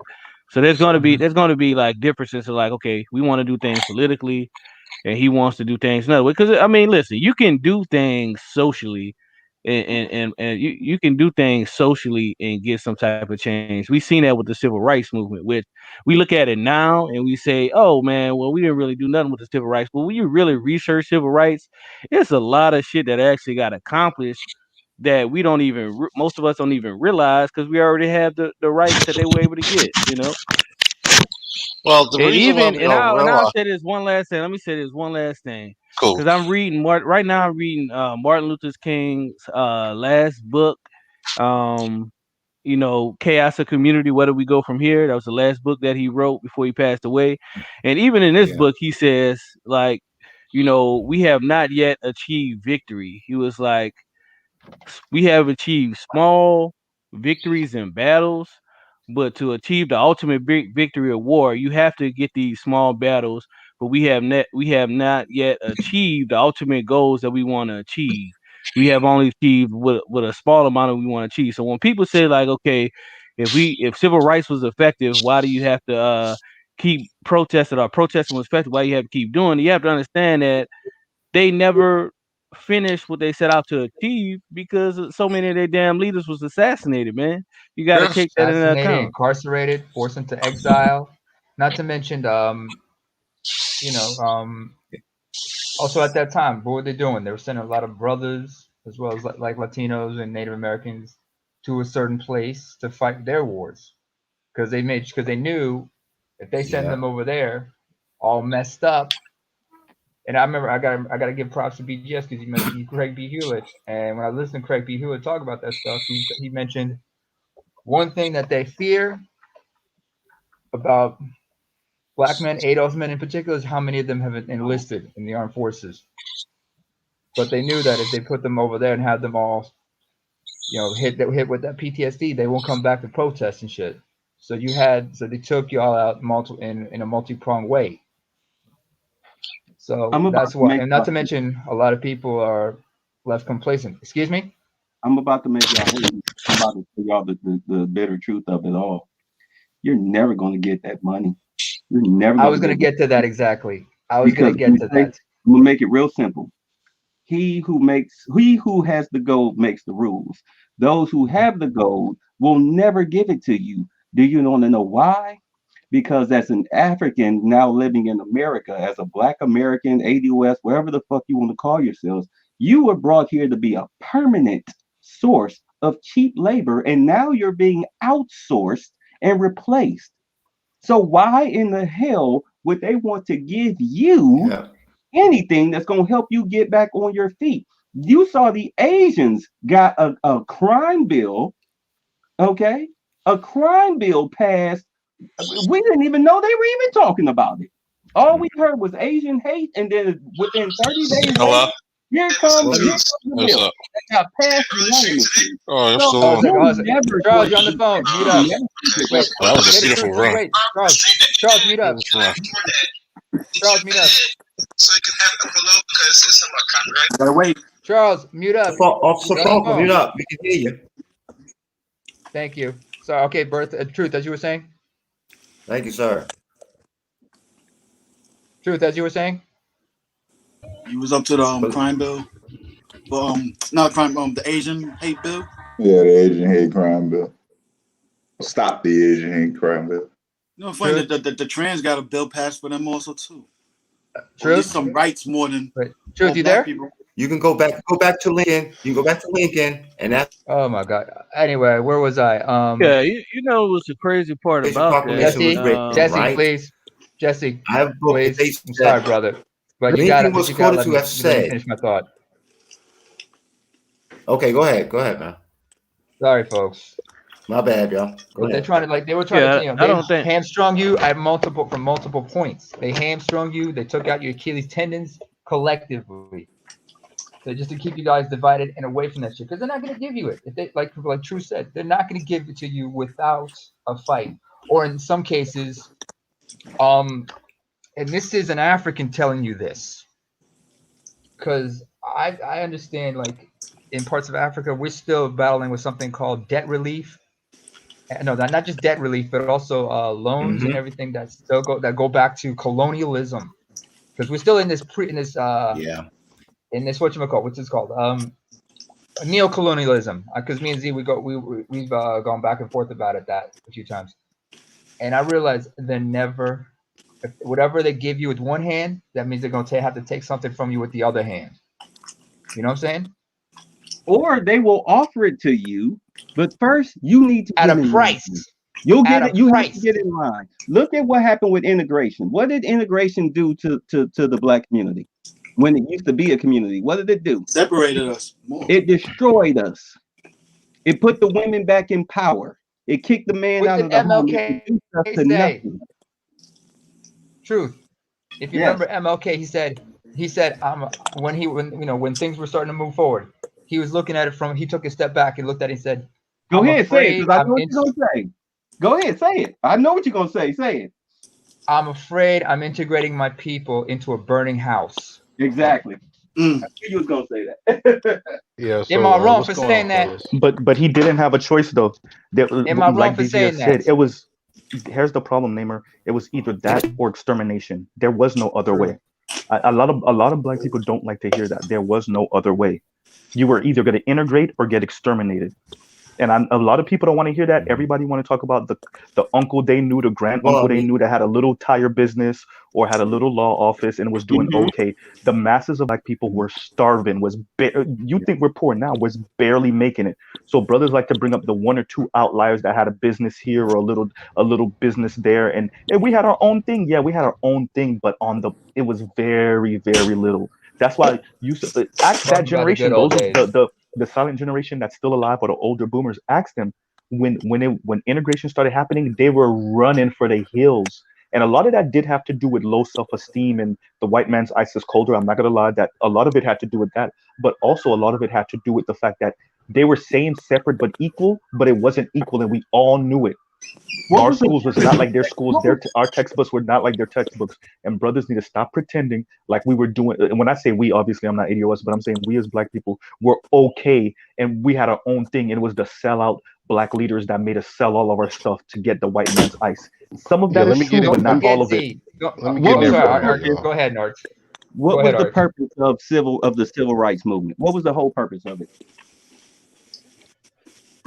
It's in the name.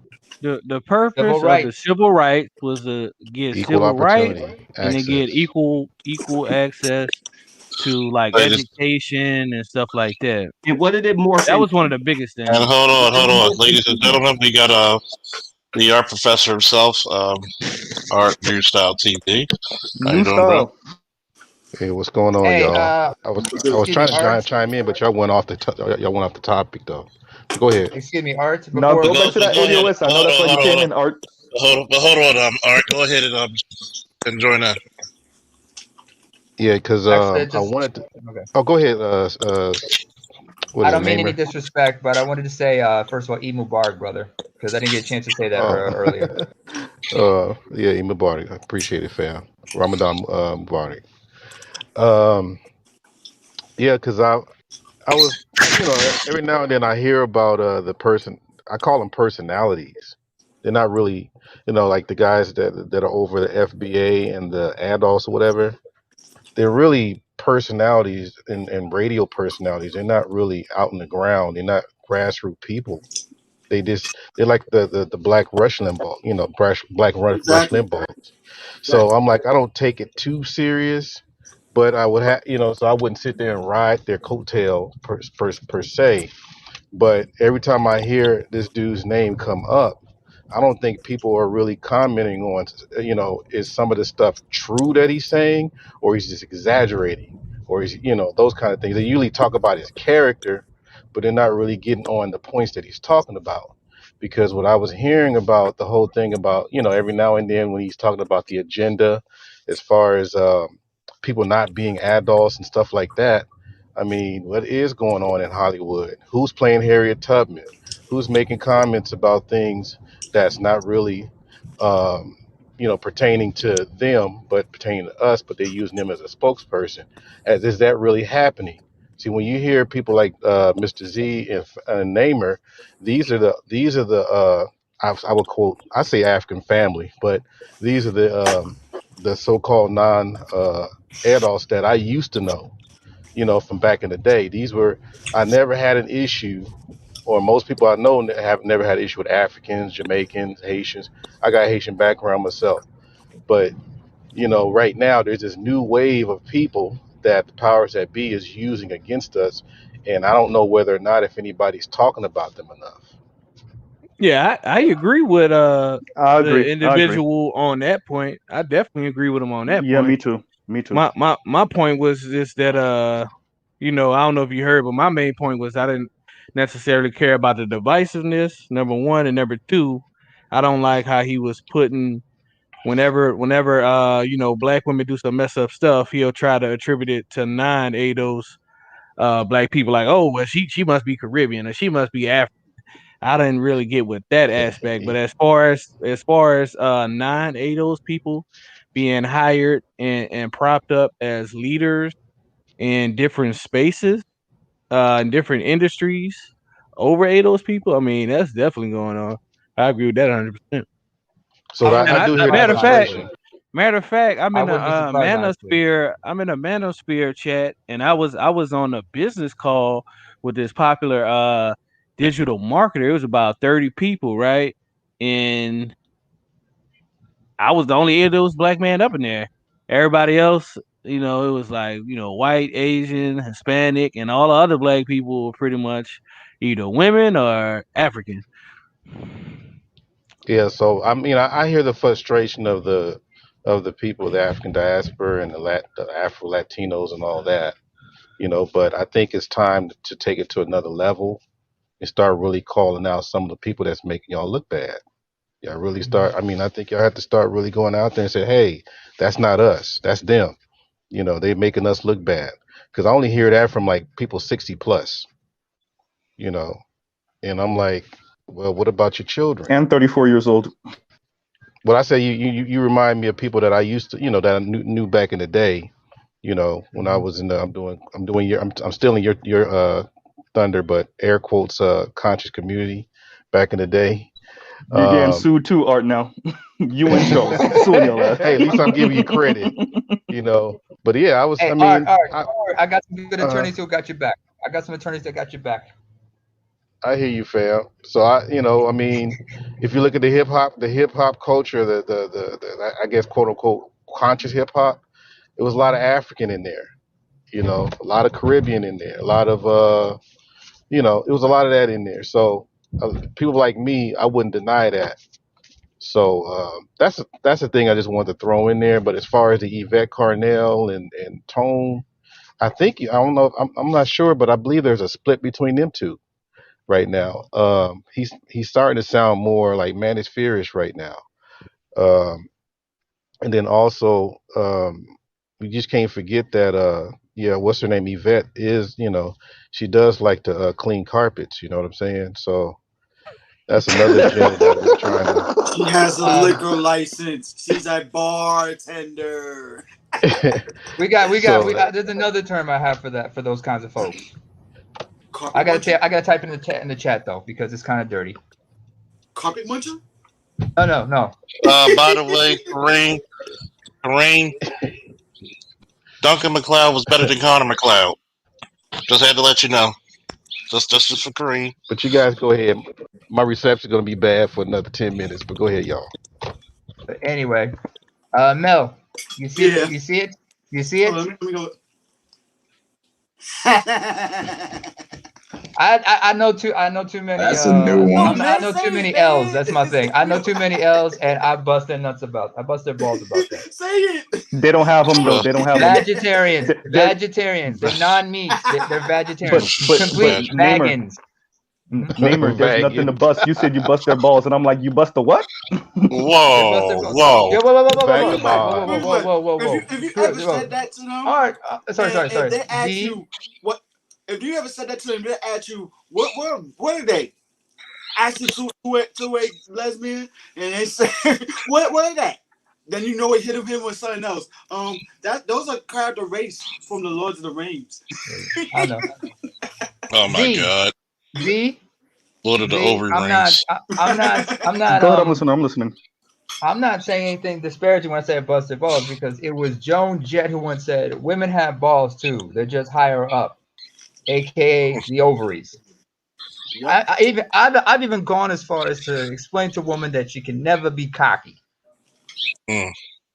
She can be full of cock. That's funny. That is funny. That is funny. I do stand up sometimes, but I explained to her, spell the word cocky. And if Eric was still here, he understands where I'm going with this. They only spelled the first 4 letters and think, oh, because of that. I said, no, not just that. What's that last letter? The Y. You know what that stands for, right? No. The Y chromosome. A transformer can be cocky, but you can't be cocky. In fact, what you need to do is go home, drop the drawers, get a mirror, look between your legs, and see that you have the most beautiful thing on earth. Why do you need a cock when you have to? In fact, a lot of y'all need to have clit pride, right? Y'all need to value your clits, because some of us come from parts of the world where they have that FGM shit. You know what I'm saying? Circumcisions. Yeah. So understand that. But at the same time, you remember when Patrice O'Neal, remember the joke he used to ask women, he'd be like, you couldn't, if God forbid you got into an accident and you lost your vagina, how would you satisfy a man? And I remember that joke. It was like, anal sex. Okay, ass, all right. Who else? And mouth. They said mouth. It's like, see, I asked you that question, you refer to yourself as a series of holes. Nobody said learn how to play Xbox better, tell better jokes, or bring a girl who's got a pussy. One chick kind of beat him to the punch when she said a pussy transplant. Oh God! I've read articles about women who've had like a failed, but one woman had a failed but a significant like uterus transplant. No, this was in the Middle East. What is that? What? Charles? Okay. Y'all hear me? Can y'all hear me? Yeah. Okay, good. Like I said, we good. Like I said, the pussy transplant joke, that was funny as hell, but that reminded me of how there's been a couple unsuccessful transplant uterus transplants. Say random question. Why you got so many damn accounts, man? Who, me? Yeah. No, it's not accounts. I just keep changing the name every once in a while. That's what I mean. Hey, we're multifaceted men, right? We're multifaceted men, aren't we? Look at my name. Say my name out loud. Ravishing Rick, that dude. I guess I'm the ultimate. Right. Hold on a second. Hold on. I gotta change my name to the Ultimate Wolf then. Cause you got about 3 different like names and pictures that you use, right? Yeah, I like to switch it up from time to time. It's like I remember one stream. I don't know whose stream that was on. He's like, "Yeah, you don't remember me?" I'm like, "No, man. Who the hell are you?" I'm like, "Oh yeah. Okay." It's hard to keep up when you speak to so many motherfuckers. I don't blame you. Sometimes I don't blame you, Jesse. It's easier when you could hang on to that same picture. That's why this picture I've been having this picture since like 2017. So I figure it'd be 2017. Yeah. People be easier to recognize me. So, but yo, Charles, man, I think that you can Yes, sir. agree as a military man that you know there can always okay. So the way I look at alphas in this context, I'm going to use it as more as Mm. a designation, right? To kind of do with your the topic of the show because I didn't get to catch it because I was still asleep from turning up last night, but had too much scotch and other drinks, but Oh, you had Are too you much are you are scotch you and cle- are you oh, are you clear headed, brother? First of all, are you in that the means clear he had. now? See, I'm a bad influence on this sector because man, this man woke up last night and got some scotch and crotch. exactly, Please exactly. tell me you wore Uh, protection. oh, With some yak, always, man, always. with some yak and Yeah, back. yeah, yeah. Because I'm sorry. My thing is, I can't. I grew up in Africa. Them three letters, that red ribbon, there's no fucking joke. You know what I'm saying? Oh Mm, yeah, oh yeah. But Yeah. but yeah, so I look at alpha as like a designation, right? So like if you look in the mm, let's say in a lion pride or even in the military, right? Like all right, so if you go to special forces training, mm. everybody ain't gonna be the leader in that goddamn special forces unit, even though everyone is capable. But let's say whoever is the highest ranking officer, like in the military, if that motherfucker gets killed or injured, then somebody got to But step but up here's the and take chain of but, command. but here's the person who leads the mission. Is it the highest ranking officer or is it the person with the most experience? The person with the most You, experience. The person with the most experience of the type of mission. Even the captain will defer to him. I mean, they will still give him his respect. And if the captain needs to step in as a commanding officer, he'll do what he got to do. But he's just a person in that type who has the most experience in that type of mission.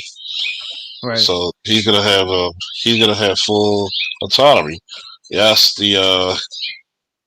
You got man is still gonna you be got what they call respect. an old salt. He's like the grizzled veteran who's there to keep the Uh, youngins in line. And, Help and, the and commanding officer. I understand that in a sense of I've heard many a times because my one of my uncles is a retired lieutenant colonel. But he was in medical PA. And he talks about how in the battlefield basically you will have sergeants that they had more experience than those lieutenants that may have coming straight out of cadet training or military they're, school they're type gonna have thing. they're gonna have several.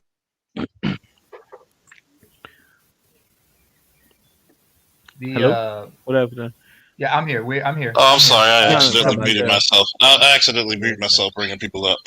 Um, you're gonna have man. that sergeant is gonna be running the show. I mean, he's still gonna give the officer their respect, but But that sergeant, put it to you this way, and in the army, I'm pretty sure it's the same way in the Marine Corps. Yeah, pretty That much. that first sergeant, that commander, will not get the respect of the troops without that first sergeant. That's right. That first sergeant is the man. He runs the company, even though the the uh, the captain is the commander. And that's what I tell people. Women should be the first sergeants, or at least the XO or executive officer. Men should be the commanders. The final say. She can. I have no problem with a woman running the day to day things in my household. No problem at all. I'll go on record right now with my own damn channel said I have no problem with a woman running the day-to-day operations of my household. But when it comes to major decision making, when it comes That's to you. major purchasing, when it comes to the defense, that's me. If I'm not Is it here, similar she will to learn how to delegating? defend. All day. And Is does that similar anybody to object to what delegating I women? just said? Nope. No. And I Nope. and Because I I go ahead. don't. because I'm gonna tell you what's the problem. Men give women purpose. Oh shit! I need to say that again. Can I get a hand clap for that shit?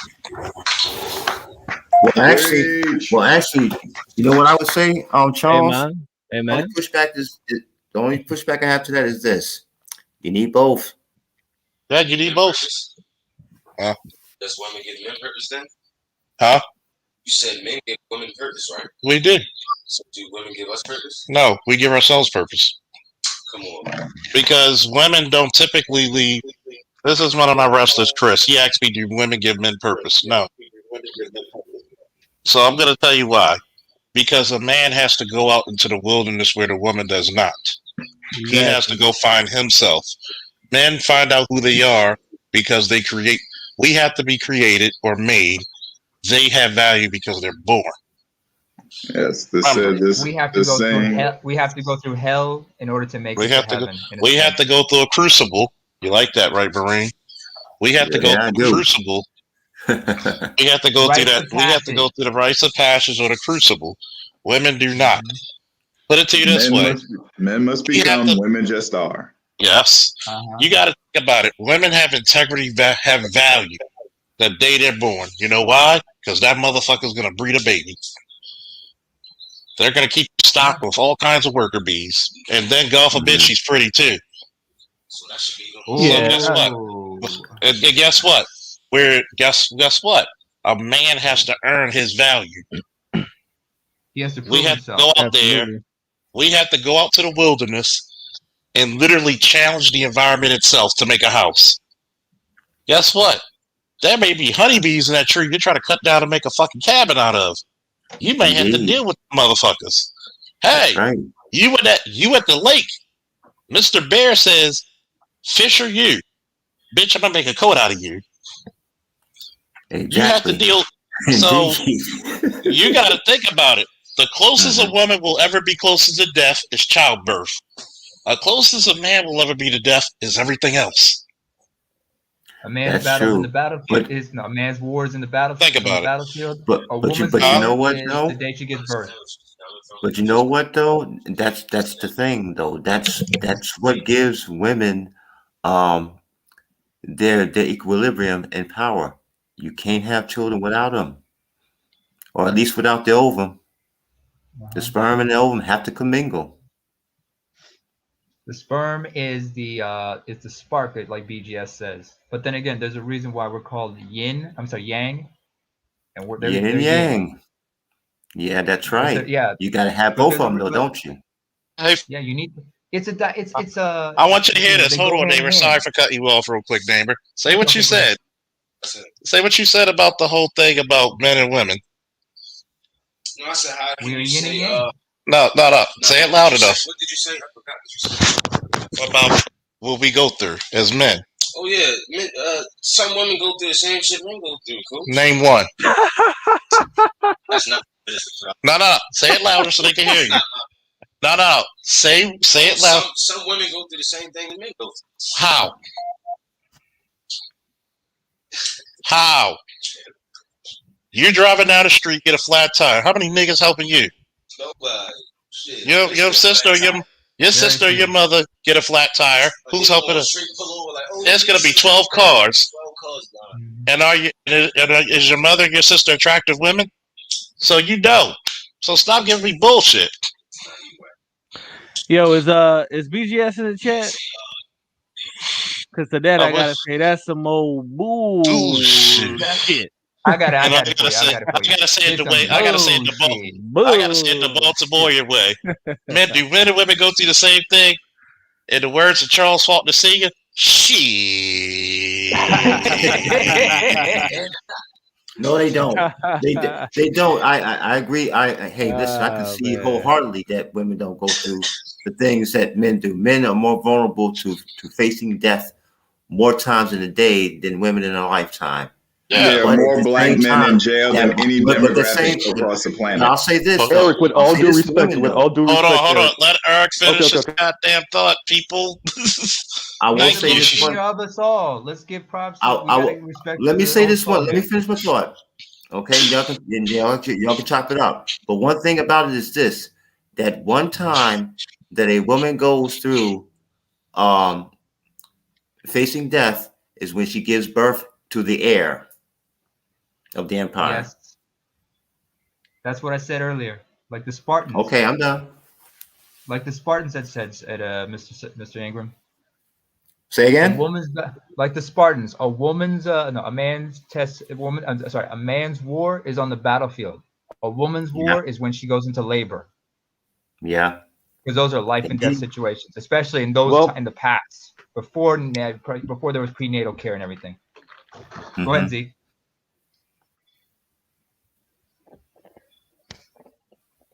Z, go ahead. See, I'm gonna say Z, this because where's he? Oh, no, my bad. No, but I'm hysterical. Z was muted. My bad. Yeah, I was muted. But like, with all due respect to Eric and everybody on the panel, like women always say to me, "Fuck your facts." So what we're saying is very true, right? It's true, but it doesn't matter what the actual facts. Serious shit. But it doesn't matter what we actually know. It matters how they feel and how they interpret the information. And the way they interpret the information is that they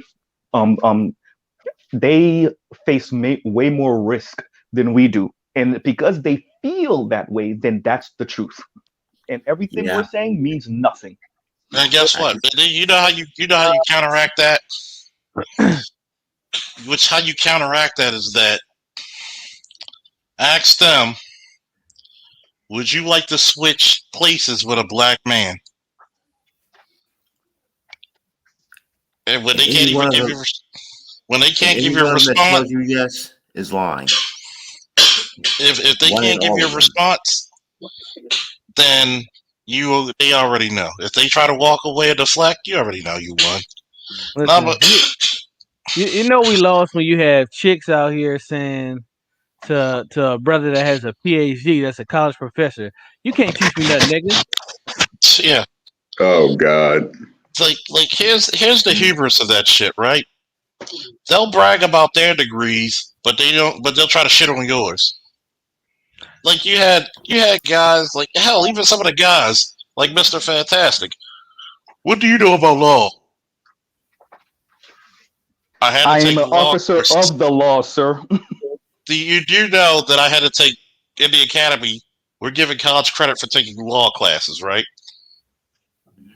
So that means when I went, in other words, I actually have about 12 credits in law.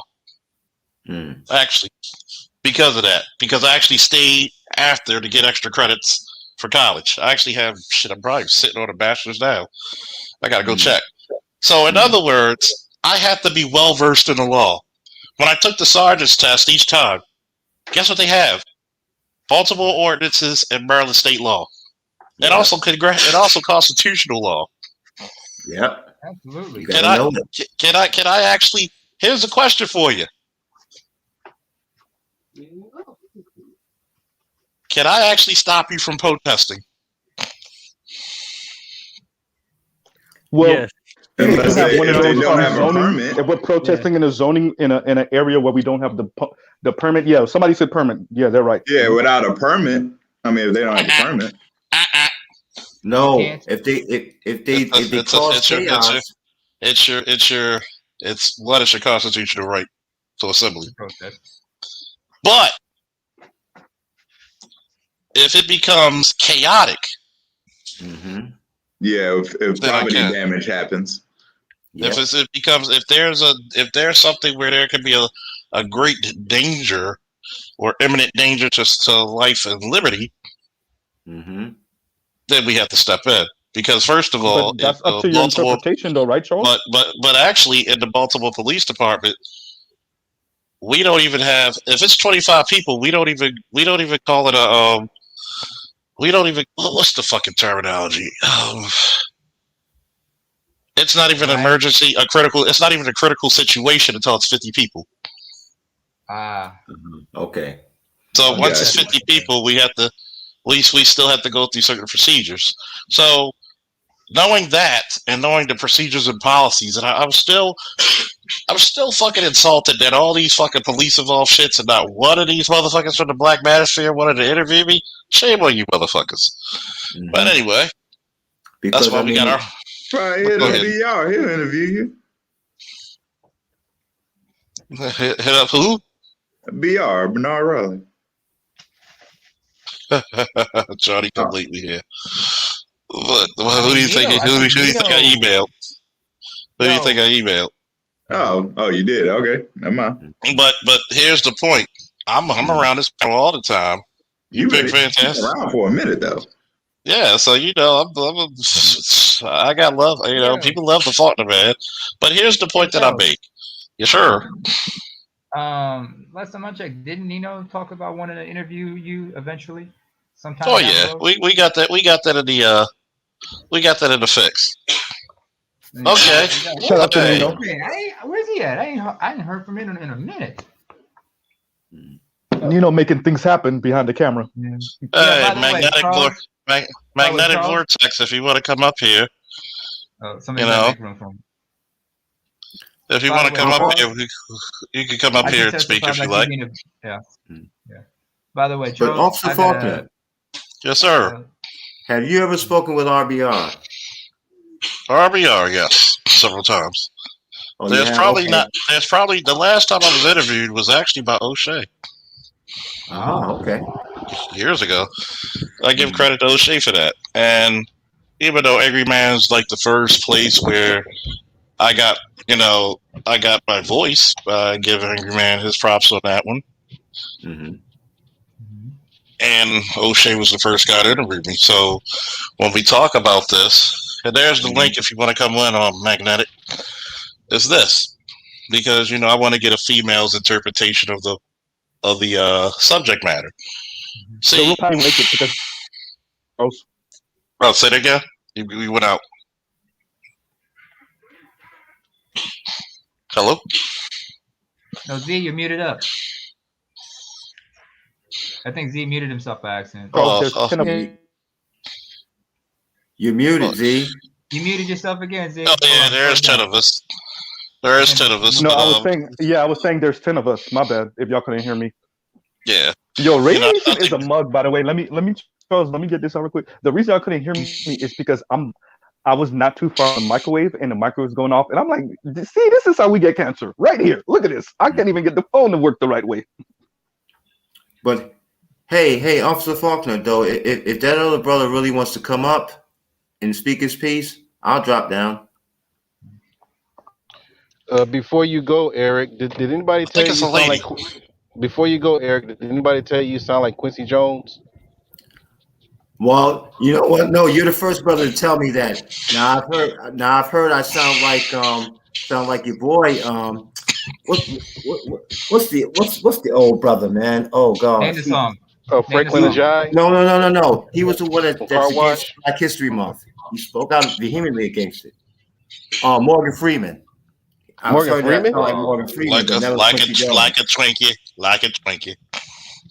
Yeah, because I'm waiting for you to say, shit, man. I don't know, man. Trumpets, shit, man. Guitar, composing. I thought you sound a little bit like Cornel West. Hey, well, I appreciate it, man. I mean, the brother's got his foibles, but he's done some phenomenal work, though, man. When it comes to music and stuff, that's a sound alchemist, man.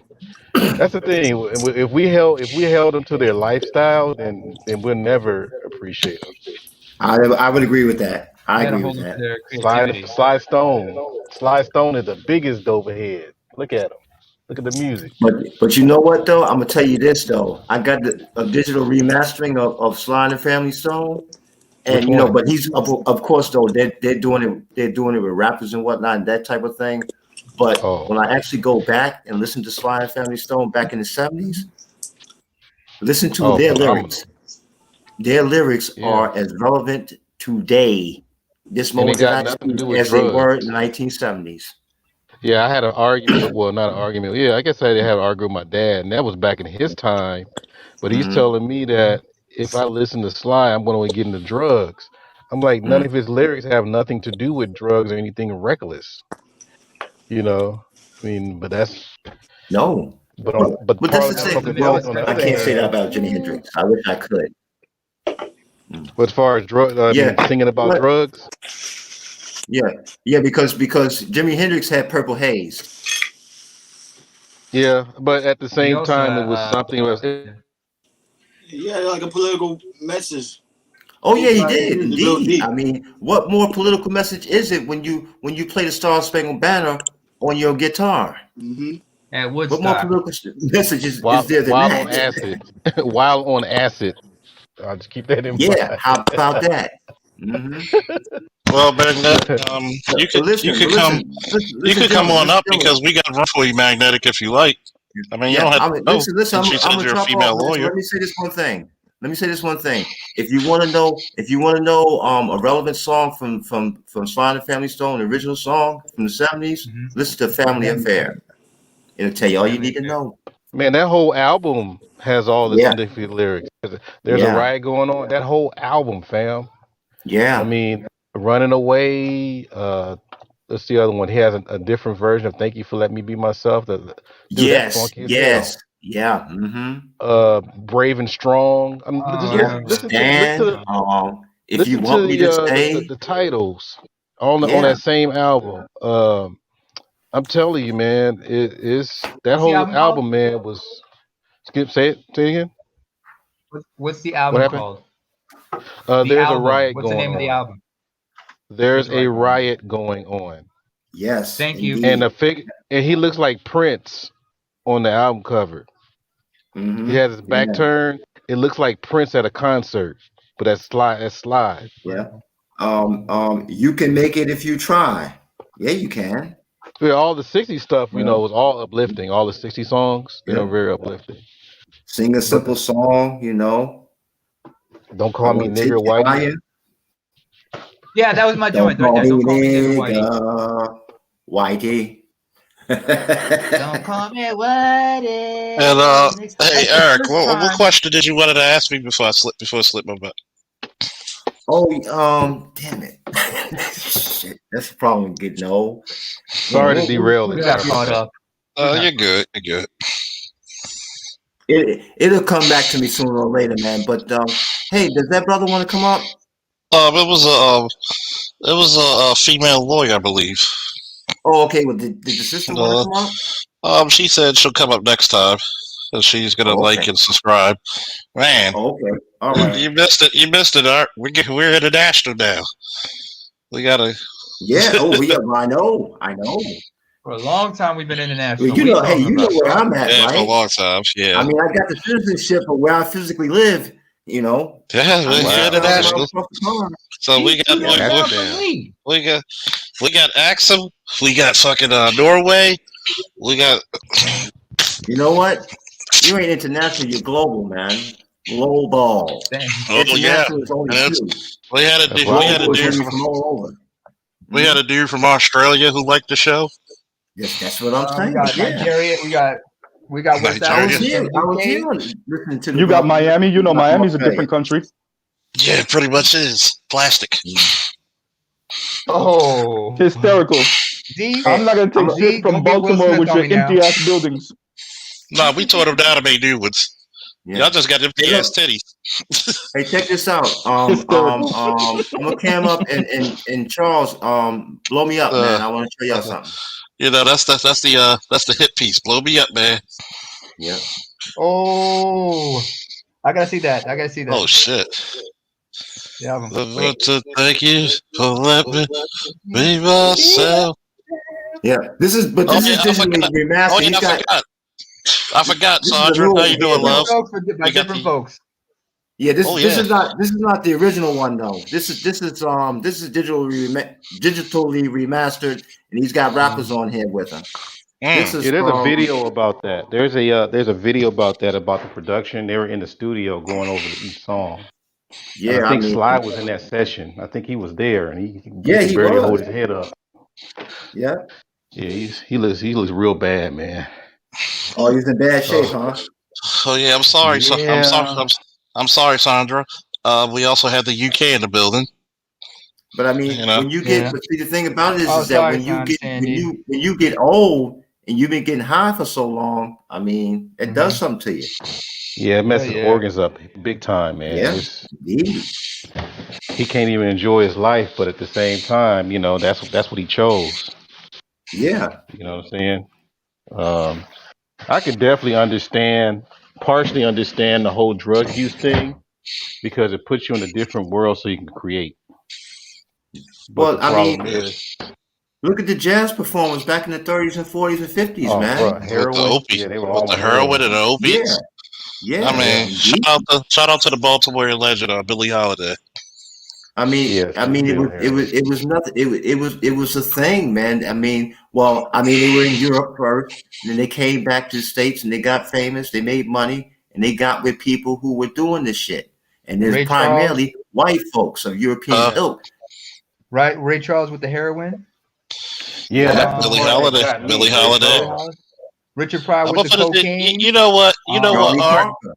You know what, Art Charlie, and Dirt? yeah, Charlie I Parker, felt like, Charlie, Bird Parker with you know, with the I heroin. hate to say this, but since we on that musical note, Mm-hmm. I was with a partner one time, and they had this beautiful mural of Billie Holiday. And one of the Mm-hmm. partners I worked with, she was 25 years old, and she was like, "Oh my God, that is pretty. Who's that?" I'm like, "That's Billie Holiday." Wow. Mm-hmm. Yeah. Hey, She's like, last "Who's?" night people didn't know. Last night they didn't know who Otis Redding was. Last Yeah. night, You mean I was Charlie like, Murphy? Yeah. yeah, Charlie Murphy. Charlie Murphy. Yeah. Mm-hmm. How y'all don't know I who? said, Oh, wow. I'm I don't like, even know who Otis Redding is. I said, Nobody I looks was like like, Otis Redding. I was like, "You're from Baltimore, right?" She's like, "Yeah, Mm-hmm. born and raised like you." And you don't know Billie Holiday? Your parents should be ashamed of yourself. Yeah. Well, It's see, the only yeah, reason why I know about these people from the 40s and 50s was because my father hit me to them because my father was a big jazz fan. He loved jazz, and Uh-huh. instrumental music in general. But of course now him and my mom together. I mean, Otis Redding, Aretha Franklin, coming up through Motown. hmm Little Stevie. Little Stevie Yeah. Wonder, then Stevie Wonder, then Marvin Gaye. You know the crew. Oh yeah. yeah. I'm a By the little way, bit Art. Usual different. suspects. Oh yeah. By the way, Art. My mother saw the Patrice Russian, Frankie Beverly, and George Duke, Really. and she was gonna Wow. say, "Nigga, you talented, and where's mine?" Oh, by the way, You Art. know what's funny? Oh, go ahead. What I wanted to say was like the hangout you did recently, just the night before, where Truth just kind of showed his age because he didn't know that was Otis Redding and everything that you were sketching. Yeah, that was Mm. We funny. gotta take him on. We gotta sit him on the dock of the bay and make him watch the tide roll away because he needs to Yeah. understand and reflect. He's a Yeah. baby, You know. and Yeah, man. he's gotta learn. He's gotta learn one way or another. I'm not trying to Yeah. be mean on the boy, but he's gotta learn. Right, I got you. Yeah. He's learning. He actually Yeah. calls me up for advice. He actually has Mm. my personal number. So if Mm. anybody needs my personal number, I don't mind giving it. I It's think just that's the But thing, man. And Namer but Could you hit put in on the it. back chat just in yeah. case? Hey Charles, could you put in the back Yeah. chat for But me? you yeah. So but you know anybody. what, Art? You know what, Art? The thing about it is when I come up on your channel, you know what? You make me think because from now on, every sketching you draw, I'm trying to figure out who it is. Thank you for that. but Thank you for that. No, I'm deadly I serious, appreciate it. man. You I remember? You appreciate remember it. when I came up on one of your panels? I said, thanks for doing the portrait of Chuck D, a Public Enemy, Yeah. Yeah, right? you knew who it was. You know. Yeah. What were you saying? A new style. Yeah, I think the most important thing that Namer just said a few seconds ago was that the what's his name, Truth being 19, not knowing who your legends are. Mm-hmm. You know that speaks volumes, man. And it's not the worship legends or whatever, but Otis Redding, nobody else, no other culture can touch Otis Redding.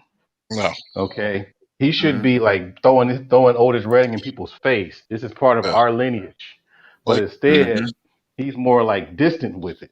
Yeah. And I'm sorry. Keep going.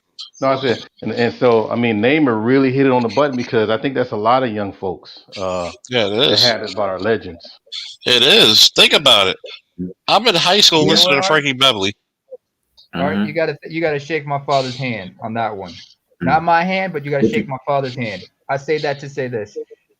I learned yeah. what I But you learned know from what him though? because he was influenced by that. In fact, Art, when you meet those neighbors, you say you had some Ethiopian neighbors. Have Yes. they ever introduced you to Ethio jazz, Nope. Ethiopian music from Nope. the '60s and the '70s? You know Always what's ask about that funny, because Namer? You yeah, know what's funny, neighbor, on that? When I go to their events, guess what kind of uh-huh. music they play? American Traditional black music. Ethiopian music. That American too. black music. Wow. Hmm. Because they've When I been go over there, every time I Americanized, I go over guess. there.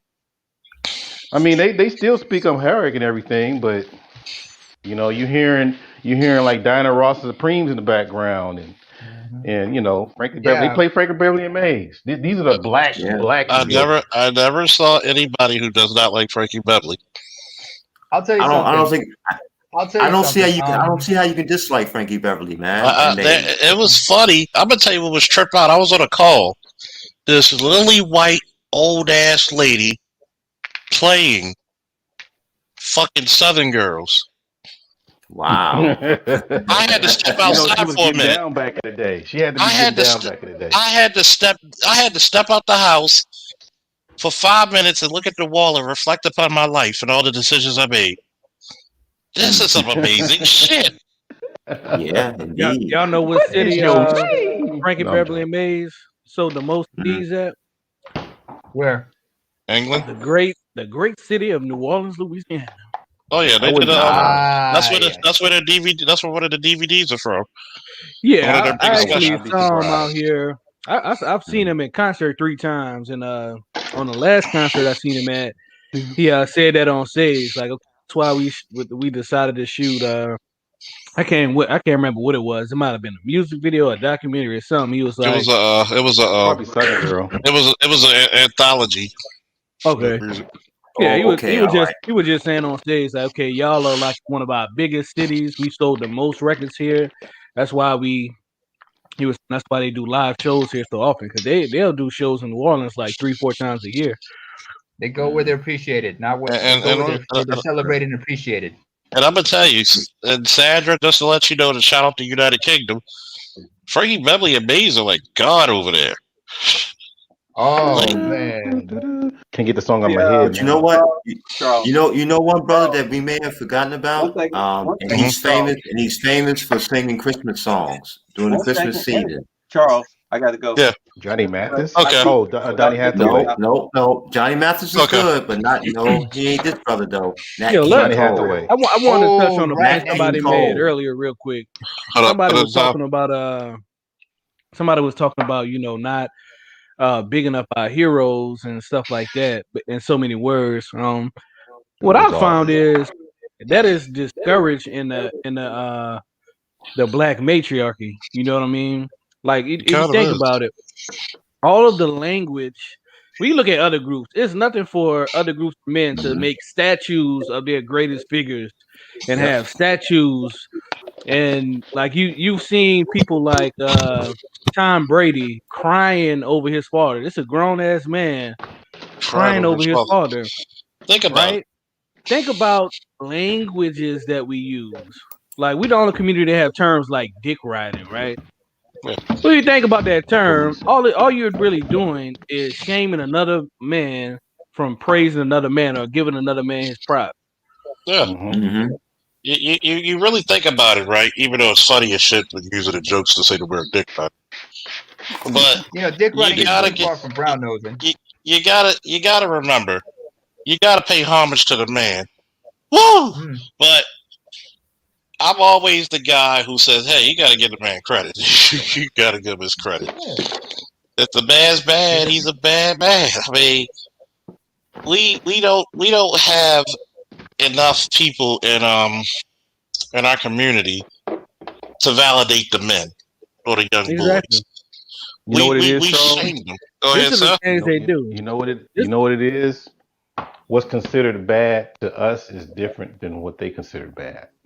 That's the Exactly. thing. Ah. this this See, the thing is that, like, for example, if you look at some old James Brown and Jackie Robin, what's his name? Jackie Jackie Wilson. Wilson footage, Uh-huh. all Mhm. that kind of stuff. Matter of fact, even if you look at the stylistics, all these, I mean, the stage presence, I mean, all these things, the only thing that these youngsters are going to be looking at is, oh, them some ugly clothes.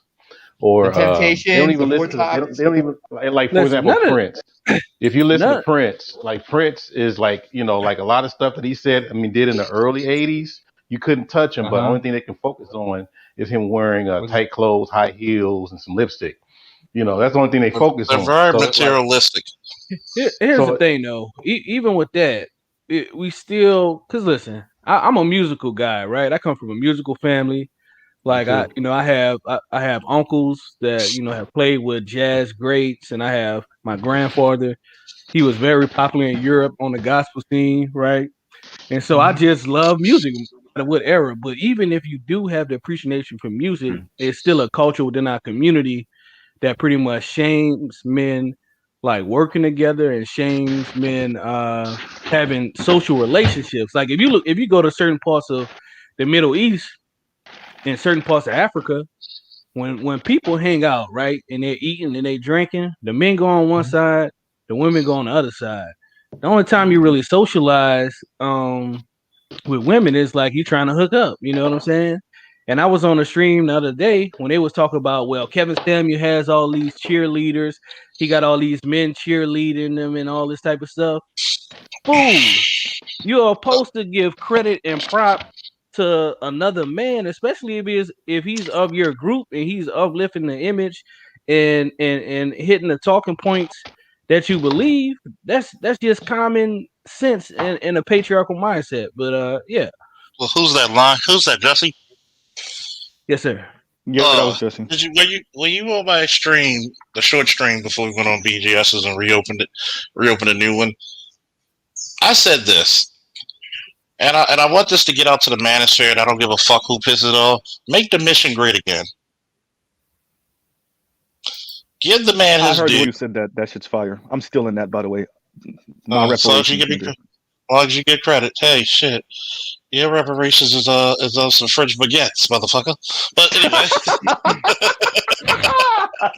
You know what? Instead of reparations, see, just cut the motherfucker check. Cut him some royalty checks. Cut him some royalty checks. It's untimely. But in all seriousness, I would fight for fucking. I would actually fight for fucking for Haitians to get their fucking reparations. They deserve it. Yeah, I showed us what ass kicking is all about, and thoroughly. See, your shoes gonna get dirty when you ass kicking. I'm telling you, all the brown stuff. Oh yeah. See, what pisses me the fuck off completely is that we're worried about validating people. Look, I was on the desk trying to figure out how to draw natural hair. I humbly asked Art, "How the fuck do you do this?" And he showed me live. It didn't make me he didn't embarrass me. He didn't make me feel less of a person. When I did the same technique, every artist does this.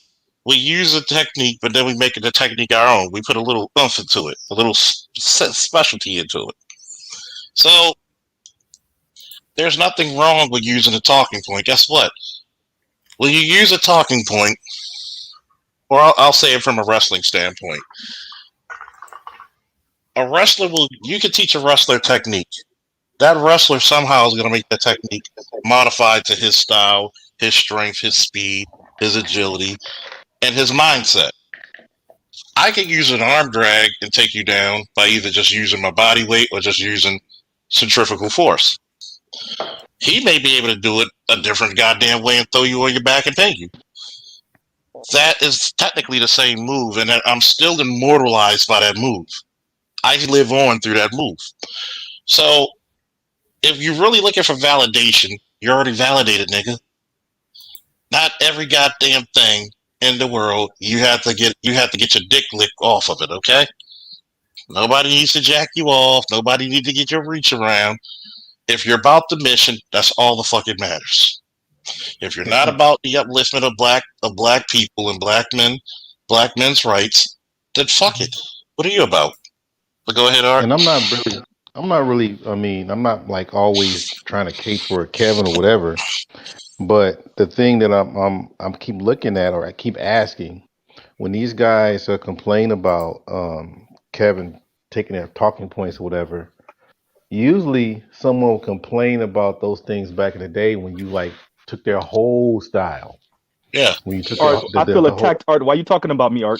But if it's just a few talking points, come on, man.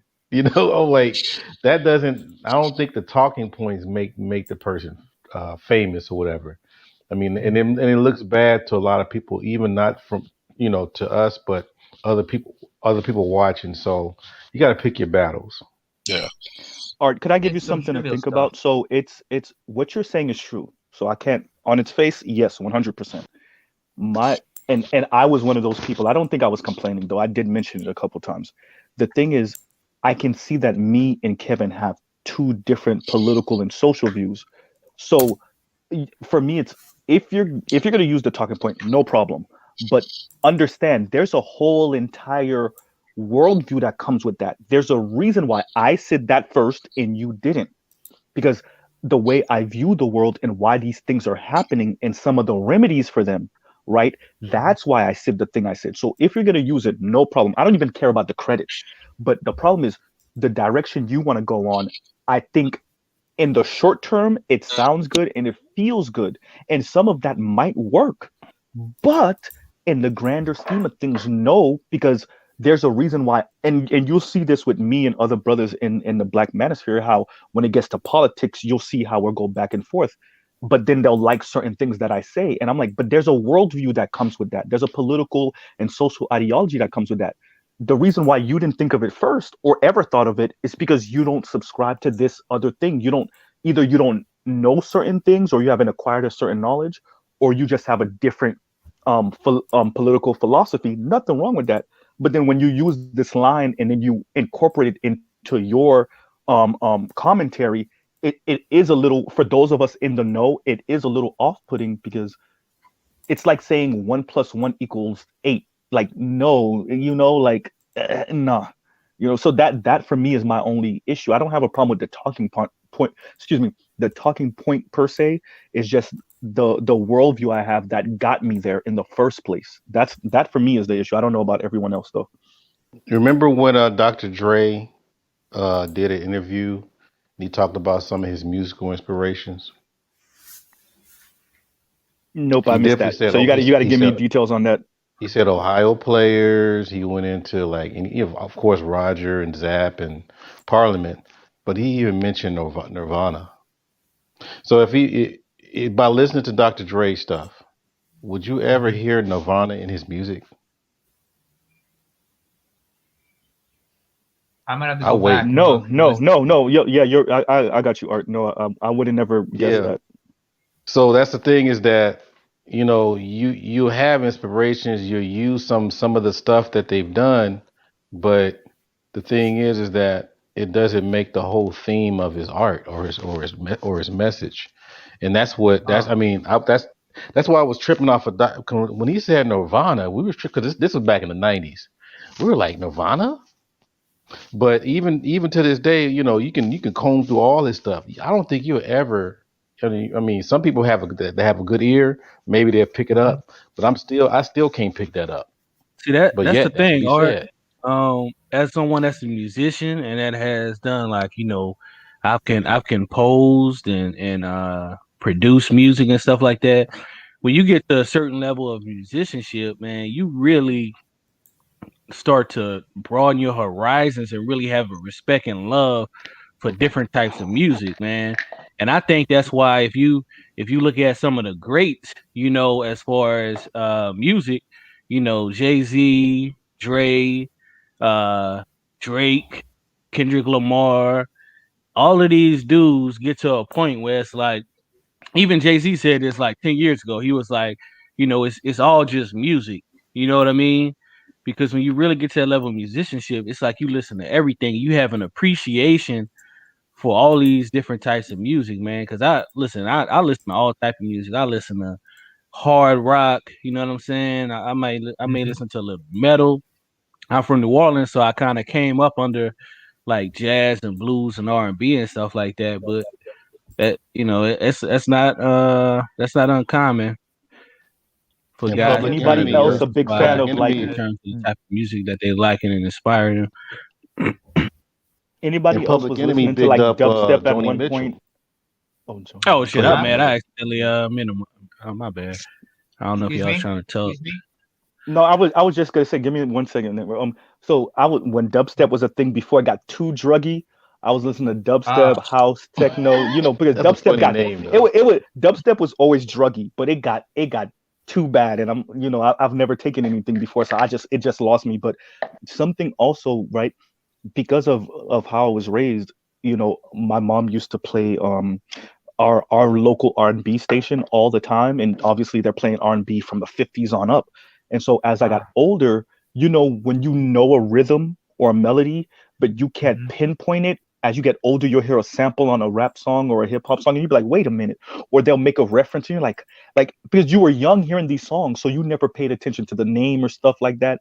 And so I started growing my R&B list because of a lot of the samples on hip hop, and I would rack my brain to try to remember the Yes. song. And if I did, it was good. But if I didn't, I would just go on who sampled and type in the name of the rap song, and then it'll show me obviously the name of the R&B song or jazz song that it was sampled from.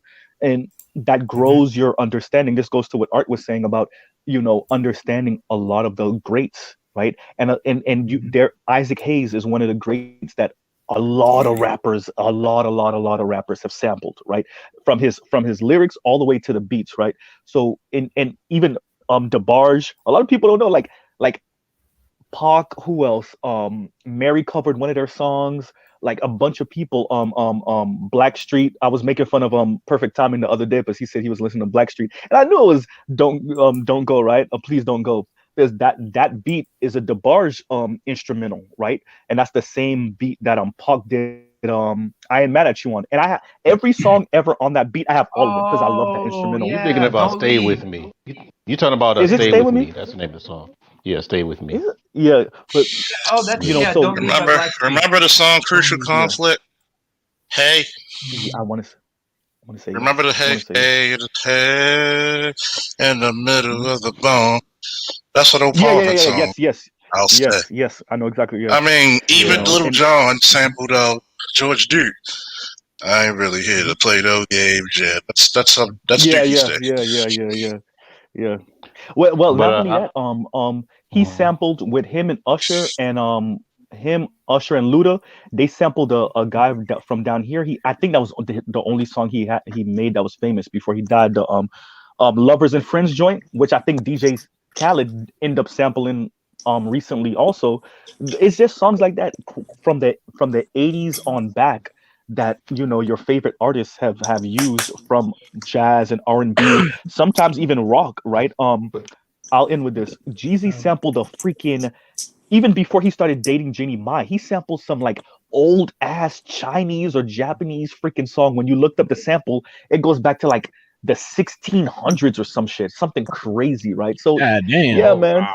No, it was crazy. I'll give you another example. I'll give you another example. If everybody remembers the R&B singer Truth Hurts, remember her first song Contagious? Oh yeah, yep. DJ Quick sampled Hmm. a Bollywood flick for that. A Bollywood flick for that one. Yeah, I Also, remember that definitely. Jay-Z from the song Big Pimp, and they sampled what was his name? It was a Tunisian actor. I think it was Tunisian or Moroccan musician. Because Hmm. they use because the beat they yeah. use, because the drum machine they used, it wasn't a drum machine. It was a traditional Arabic drum called the tarabush. Man, Mhm. it's been decades since I held one of those. But But I have to. straight up musicianship. Also, Kanan, the Somali rapper from Toronto, Hmm. he sampled Hmm. Ethiopian jazz on one See of his this. albums back in 2010. See, this is where my Gen Xer hat comes on. Hmm. Um, because and I guess Okay. some of my generation has part of this to blame because you guys are going mainly on samples rather than uh, extending the lineage of skill. And Mm. that's the thing that we were always going back and forth with when in the middle of hip hop because there was a big debate about the debate was are hip hop artists musicians or poets. Ooh, That I was remember a that big debate. debate, Hmm. right? And then Ah. that's when you had to start breaking down the elements of hip hop. So now then you had to start figuring out who's doing what, right? And the thing Ah. that what I just heard a few seconds ago, well, yeah, a few seconds ago, we're still not talking about, for example, yeah, you can sample Gladys Knight, you can sample Otis Redding, but who's singing like them? Who's using the Funk Brothers formula to make the music rather than just sampling it? See, this is the thing that's where that split comes. Where Ah. don't get me wrong, a lot of neo soul artists are kicking ass right now. Oh my God, Hmm. Yeah, they are. like Bobby McFerrin's daughter, she's kicking ass. Not Ron Isley, Ernie Isley, his daughter's Hmm. kicking ass. I mean, look them up. They're doing what what's supposed to have been done, but at the same time, these are children of the greats. Hmm. So It It's, was the I main think art. those people need to be supported and celebrated. But most of the time, we're celebrating people that are doing sampling. We're not Fact. celebrating A enough fact. people that's doing the actual instrument work and going to school and doing the craft. That's always been my issue. You Well, know what, That's Art, Art? that's a so fact. to You can answer see that the let all me over If the I let me may, place. if just I say may, this to Art if real I quick. may. Give me 1 second, Namer. Okay. The problem, Art, is okay, so there's lanes, right? When I look at Mariah Carey's lane, right? There's obviously people that predate her. Like you look at Beyonce's lane, there was Diana Ross. Beyonce is following much of that Diana Ross lane, right? What's her face is following Mariah Carey's lane, and there was a predecessor to Mariah Carey. But when you look at Luther Vandross lane, who's in the lane other than Ruben Studdard, who only who his some of his best work was literally just singing a Luther song, right? So the mainstream R&B, the reason why I think it's not getting that traction is because we've gotten too oversexed, and we care so much about the aesthetic now that Ah, it's really difficult for people to jump in that lane and continue that, right, where you could track it back from, like, let's say Rihanna. Well, Rihanna don't got the singing skills as Beyonce, but Rihanna to Beyonce to Diana Ross to going back, you know what I'm saying? And you could track from Ruben Studdard to Luther to whoever. You could track um um um Eddie Levert to Gerald Levert to, like, you could track the lane that these people are following. The lanes are ending because nobody can jump in it because they don't have the right, air quotes, look, right? And I think that's one of the ah. major issues we're dealing with when it comes to R&B and jazz and just funk, right? It's hard to follow that lane. You got T-Boss from TLC that brought some of that funk element, but who's in her lane, right? Who's in that Yeah. lane, right? Look at I'll end with this. Look at Snoop's lane, right? Snoop Mm. produced two people from that lane. You had Nipsey with more the gangster part of Snoop, and then you have Wiz Khalifa with more the part of Snoop, right? After them, obviously it's rap music, so there'll be somebody that comes. There's gonna be another Nipsey, right? And when Wiz eventually falls off, there's gonna be another Wiz that'll keep some of that funkish element of hip hop, some of that gangster West Mm. Coast shit of hip hop going, some of that high shit of hip hop going.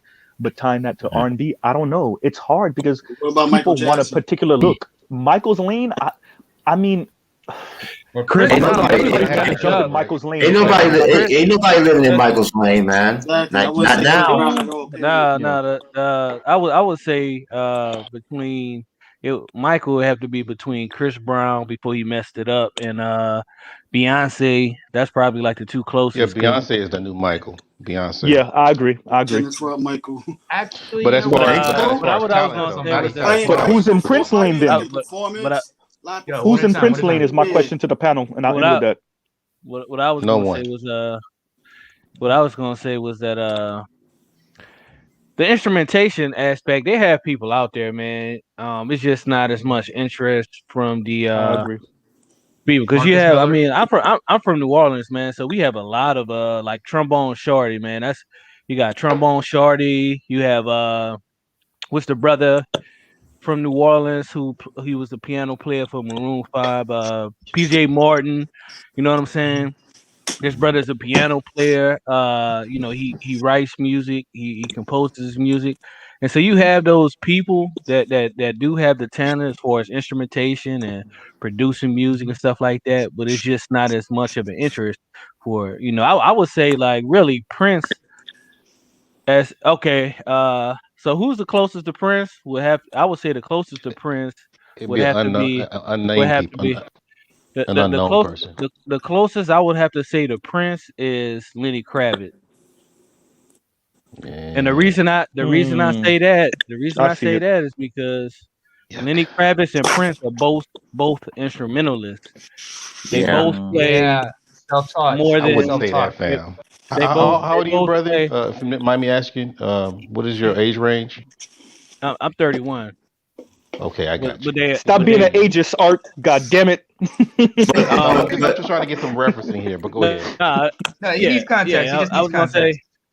but yeah. um j- So what I was gonna say was because they're both instrumentalists and they both have similar like genres. Like so Prince is the type of cat he delves in that like that punk rock funk, experimental R&B range, and so it kind Even of jazz. they're not exactly the same genres that they do, but their genres kind of blend. If that makes sense.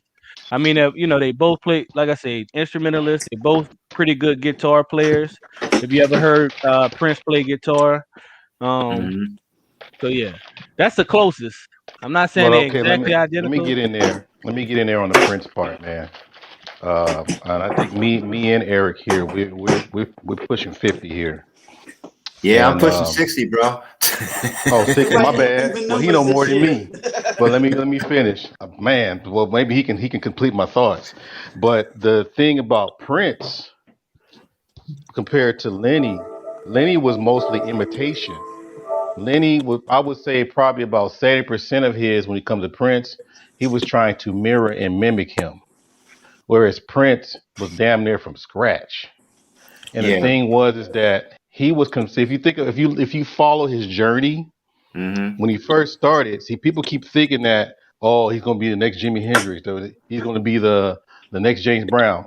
Dude, Mm. this dude was marketed as a Stevie Wonder. He was supposed to be the next Herbie Hancock. Matter of fact, Yeah. if you heard about Shuggy Mm. Otis was supposed to be the next Sly Stone.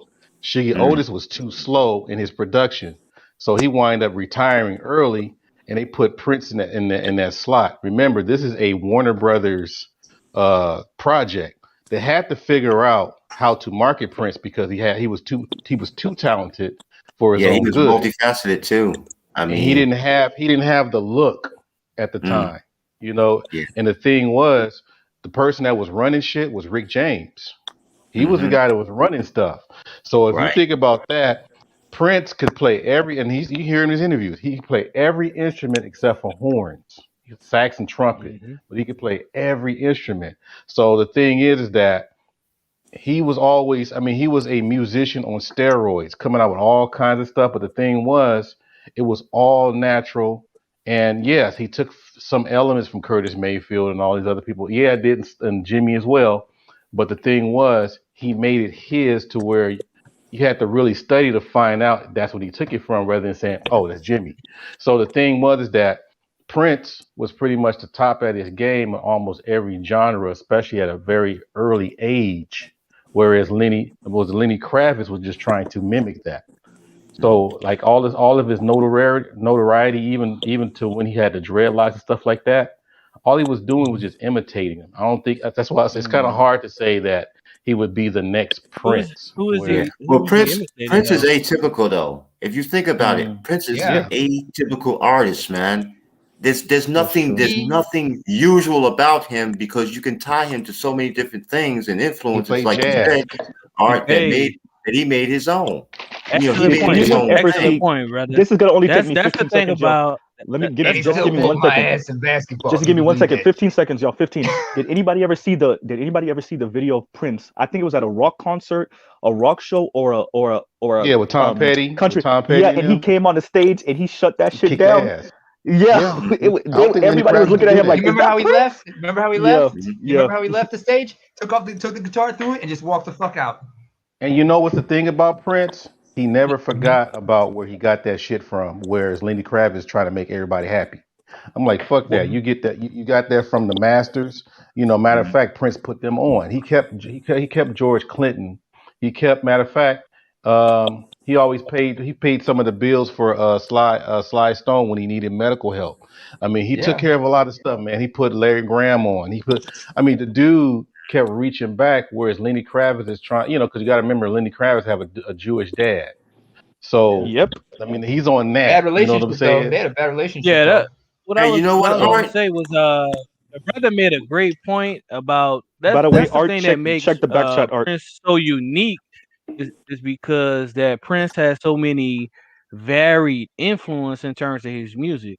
You know what I mean? Because I'm not gonna say I'm a huge Prince fan, but I like am. I've read books. I've read books on Prince. Like I've read Prince's unfinished book. I listen to a lot of his music. But you know, there's just certain people that I like more than Prince. But as a musician, you cannot not respect Prince. You know what I mean? But the thing Absolutely. that made him so unique was that, this dude, he was influenced by Parliament, Funkadelic, man, Sly and the Yeah, Family Stone, indeed. Jimi Hendrix, James Brown, Stevie Wonder, Earth, Wind and Fire. All of those people that I named are like totally separate, different genres for the most part. Miles Davis. This is, You But know that's the what? you thing. know, that's what If I made may, him Art. so unique. That's my point. But that's what I was trying. But I was trying to say was that a person. That's what when you were talking in the beginning. What I was trying to Hmm. say is that most people that would be the next Prince are pretty much unknown because Ah, that's the thing. A lot Exactly. of people, because Exactly. a lot of people that's out there, they can't even come close. And I'm not saying this as far as a fan, Hmm. but as far as the work that he put out. hmm And see, Yeah. people keep looking at the image, wearing like flamboyant clothes and having Hmm. stage presence. It's more to that. When you already know that if you're a musician, it's more than that. Just music. You got to be in that studio, putting in the work, and not and hmm making sure your stuff is original. And this dude Yeah. was fight. Matter of fact, when hip hop came out, that was pretty much his biggest struggle because he wanted to keep it live. He wanted to keep all the instruments live. He wanted to keep the studio and less Hmm. digitized stuff. You So know I what I really say about wish I really what I wish that said he collaborated with the Roots. I was hoping that he collaborated with the Roots. Go ahead. what I say about Prince is you would have to do for Prince what I do for Michael Jackson. And what I normally say with Michael Jackson is to get someone on that talent level, you would have to split it into like multiple artists to get the same level of production. Because Mm. one thing you hit on that reminded me, like Prince was a workaholic. He's well known if you listen to Both any of them. interviews about other artists. So like the only artist you can really compare to him that's It's alive that Tupac has the because they level of work. were No, hold on, let me finish. okay. I wouldn't say Tupac. I would say Lil Wayne. If you look at the production Okay. level, and Mm-hmm. I'm just talking Wow. about on work ethic. If you look at the Even that. production level, Lil Wayne is a workaholic, man. This dude Hmm. literally was type of cat. Cause I'm from New Orleans. I Yeah, I was about to. know You're him. biased, nigga. We ain't listening to you. No, I'm Hmm. joking. Nah, yeah. But real talk though. You Like if biased ass anybody, New if you Orleans fan. listen, I like Wayne too, but you biased as shit though. You biased, Yeah, motherfucker. No, I'm nah. exactly. joking. I just and I'm not even talking about the content. I mean, that's another argument. I'm talking about the work ethic. Like if you listen to Hmm. any artist that talk about Lil Hmm. Wayne, they Hmm. always say the same thing. This dude is a workaholic. Like look at the and that's the same way Prince is. Because when you look at Prince catalog, a lot of people don't realize, man, this dude put out a shitload of music, bro. So you Hmm. Yeah. saying You would Lil look at Wayne it. has Well, more? and, Are you I mean, asking? and Are but you so did saying that all Lil MJ. Wayne But has? now, Are you but if are you're you but talking saying that about Lil if you're Wayne talking about has stage performance and choreography, okay. Are you saying that Lil Wayne has more work ethic than Tupac and Dr. Dre? That's a question. I no, I'm not saying that. I don't really know if he does or not, to be honest. I would have to really look at the make a fair comparison about in terms of the amount of music that they put out. And I'm not even gonna compare better be fair. Lil Wayne to I'm not even gonna compare Lil Wayne to Dr. Dre because he's a producer, so that's a little bit different. It's harder to That's crank, in weird. my opinion, it's harder to crank No. out lyrics than it is to Like, Well, wait a that's what minute. I'm to Hey, work saying with is Art. other that you people's got production. you got to Hey, look at the Art. categories because you're How talking many about how work many errors. how many studios did Prince even have at his fucking mansion? He Bruh, had at He the had like a what Paisley Park? studio, a stage. He had a concert He had hall. everything He over had there. like a little bar. He liked to perform yeah, at home a lot of times. He loved to perform. yeah, Yeah, because he but had like what 7 sound stages or something. yeah, but I my wanted to whole thing touch. is this. Hmm. See, when we start throwing comparisons out there, you got to look at Uh, your product. Yeah, Yeah. you You got to do. look to see if I agree. Yeah. your product when your product is lasting for years, Hmm. years, true. even after you Hmm. die in large hmm numbers. Whereas if your product only lasts for just what 6 months and then later on you forget about it, hmm that's why I was saying it's hard to make them comparisons because Yeah. basically he really put it out there to where you can't touch it. You know what I'm saying? Matter of Hmm. fact, sometimes if you read some of his stuff, he was conflicted in playing some of his older songs. Yeah. He Hmm. did talk He about was Yeah. that very in this conflicted. You Hmm. Can I I So you mean, know If touch? what, you if you he actually at Let certain me parts get of his in. life I need to get he in. wouldn't yeah hold on at certain parts of his life he mentioned I think this was in this book but he mentioned that like certain songs he wouldn't perform at like a certain age like once I got to this age I'm not performing none of the songs from this album type thing He was But maturing, man, and his performances matured right yeah, along with, yeah, he got older and Go ahead, Namor. I'm gonna he go after wanted you. to Go ahead. expand. It was yeah. like, well, like I said, I guess I think what Jesse was trying to mention was the work ethic and everything, Art. But Hmm. Art, what you said about he always reached back. I remember two songs. I mentioned this to you before. You might remember them. They were both recorded at the same time. It was in a jam session. One was called the Chlorine Bacon Skin, and the other was called Tricky. Mm. If you might remember those songs Yeah, I remember Tricky. I by don't know Prince. about Chlorine Bacon Skin. Yeah. Chlorine Bacon So I Skin. wanted. They were Oh, they I'm sorry. were. Hold on. Let me give you some backstory. They were both. It was Hmm. around. It was '83 where they were recording Purple Rain, and also at the time we're recording whatchamacall, Ice Cream Ice Cream Castle. Ice Cream Castle. Castle.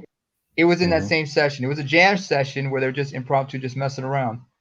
So they did first Chlorine Bacon Skin, and you'll find that on the Crystal Ball album. I think it's on disc 2 or 3 Oh, on the okay. Well, Crystal I do Ball have album. it. Hmm. I don't play Crystal it that Ball much, album, but I do Chlorine have it there. Bacon Skin. In it, he's just in that he's just doing like he's playfully doing whatchamacall, a sketch of James Brown in that one, where Yeah, it's that was him on the bass, and Morris Day on the drums. And then later on, it's they tricky. did the song "Tricky" right after that, just to mess around. And of course, they were taking little playful jabs at George Clinton, but that was just them showing homage to those men, if you might Mm. remember. You So I just wanted to throw Go something ahead. in here. Now, here's a thing that we're also not factoring. These people were able to move around depending on how it went for them around the Chitlin circuit, around the smaller venues, and slowly build themselves up. Now, some Mm-hmm. obviously blew up out of nowhere. But that was rare. Now, Mm-hmm. the difference now is we don't have some of the infrastructure necessarily to blow you up that way. Now it's social media. But social media Mm, adds another element of difficulty because the audience is fractured.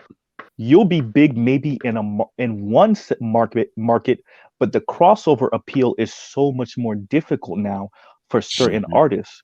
So this goes to what Art was saying earlier, where like there might be a Prince, a legitimate person in Prince's lane, but how much more difficult is it for them to break out of that um um kind of segment that Well, this fractured media is putting them in, right? I'm gonna Because if say you this. scour, go ahead, go ahead. I'm gonna say this. Well, finish your thought. I'll go after you. Okay. I'll go after you, No, Charles, because I want to it was piggyback going to be on him. simple, and it's just closing the thought out. Is I think we have there's so many talented people across this planet, across the West, across America, and there's so many lanes, and they can also obviously create their own lane. There's so many lanes to go through, but the problem, once again, like I said before, is aesthetic, but it's also that with this democratization of media, it's a good thing because you can find your niche. You don't have to go through the big wigs to get famous. But also that crossover appeal is a little bit more difficult because you don't have the same push financially, right? Think of the 80s. And we got to also add this. I'm sorry to do this, you guys, the political element. When Nixon said, I don't care, just sell them on capitalism, you got to let that go into everything. What that means is, yes, all of our favorite artists and our favorite actors and our favorite sports stars, of course, they were talented. Of course, they got to where they were because of talent. But there was also an insidious part of this society that was pushing those people just to tell the globe, look, we got niggas with money, right? So coming out of Vietnam, you got to show the world, look, we're not racist no more. Look, we got niggas with money. And so that let and that allowed for Oprah to be a thing, for Whitney to be a thing, for Michael to be a thing, for Prince to be a thing, for Michael Jordan and all of our hip hop stars. Now that you're getting into this place and this country is becoming this brownish, tannish mixture of hodgepodge, whatever, that push is not the same anymore, right? So these artists they're getting big in their particular segments, but it's more difficult for that crossover appeal, even if they have the talent. And I'll pause right there. Well, you Yeah, gotta look at I it when just it got comes. hit with a copy. Go ahead, fam. You just gotta remember about music nowadays. George Foreman said it best when we were talking about boxing last night on Arts Channel. Boxing is like jazz. The better it gets, the less it's appreciated. Good music is not that well Mm, appreciated anymore. Just Yeah. like a good boxing match, like a good MMA match. Like people will be like, it's violent. No, it's beautiful. To me, it's beautiful. Like Mm-hmm. you're not gonna have you. the level of talent is so fucking low, and the attention span along with that. Yeah. And that's the when you hear me, my wrestlers laugh because they hear me listen to Maze, but they bobbing their head to it too. And I make them listen to each. Like one time we were up, and we listened to it. And I said, "This is the part that sounds jazz. This is the part that sounds like soul, and this is the part that sounds like gospel." In one song. Yeah. It's like you critiquing. It's like you're an artist. Every artist has a signature. Yeah. And you don't get the quality work, like the richness of an instrument, like when a piano gift comes in, when the drum. Sometimes the guitar carries the beat. Sometimes the piano's carrying the beat. Then the drum, compensates. You don't get the richness because everything's so synthesized. Yeah. It's like drinking, orange drink, and then coming around, and then 30 minutes later you bite into an actual orange. It's not the same. I would say, what's the interesting thing may I about say something? Go ahead, Eric. Who was speaking? Okay, I know a question came to my mind while you were talking, Charles. When you were talking about the gospel part of Maze, in their musical scores, right? And I was thinking that I would have to say the most popular singing preacher man there is probably Stevie Wonder. And who's in his lane? Who's anywhere near his lane? Yeah, Happy birthday to him Well, as a lot of imitators. There's a lot of imitators for Stevie, like Glenn Lewis. You have quite a bit. Music soul. I'm saying, who's in his lane? A lot of the guys. Well, nobody. Any of these greats that we're talking about, I don't think they'd be able to drink their bath water, fam. The lead singer of Maroon 5 is a big Stevie head too, by the way, Art. A lot of This these what I guys, was gonna say. their worst song is better than most artists. This is what I was gonna say, right? The thing about these intergenerational conversations about music, really anything, we always gonna have the same shit every generation. You know what Stevie father was probably saying when he was making music? Oh man, I'm not worried about this stuff. I want Duke Ellington. That's real music, Stevie. Right. That's real music. You always gonna have this stuff. I mean, but you have people that respect the great, good music in every generation, but for the most part, like think about it. When I was, well, depending on how old you is, but let's say black people in the 20s, when blues music first came out, they say that was devil music. That's what my great grandmother told me. Like, oh no, you wasn't supposed to be listening to no blues with people, they listen to that and fornicating and all this type of stuff. So it's But let me break down the history on this, man. Fornicate? Oh yeah, she old. Yeah, but let me break down the history on this though, because people try to say that it's all the same every generation. I can't ride with that. Me either. I can't ride with that either. Yeah, because when you dealing with it's not just a generation, but it's what people are doing to drive the generation. Because back then, you had a lot of people. Put this way, the music industry needed the musicians. Now the musicians need the industry. So when you talk about automation, remember how we have these discussions about automation? Yeah, we're looking at it in music right now.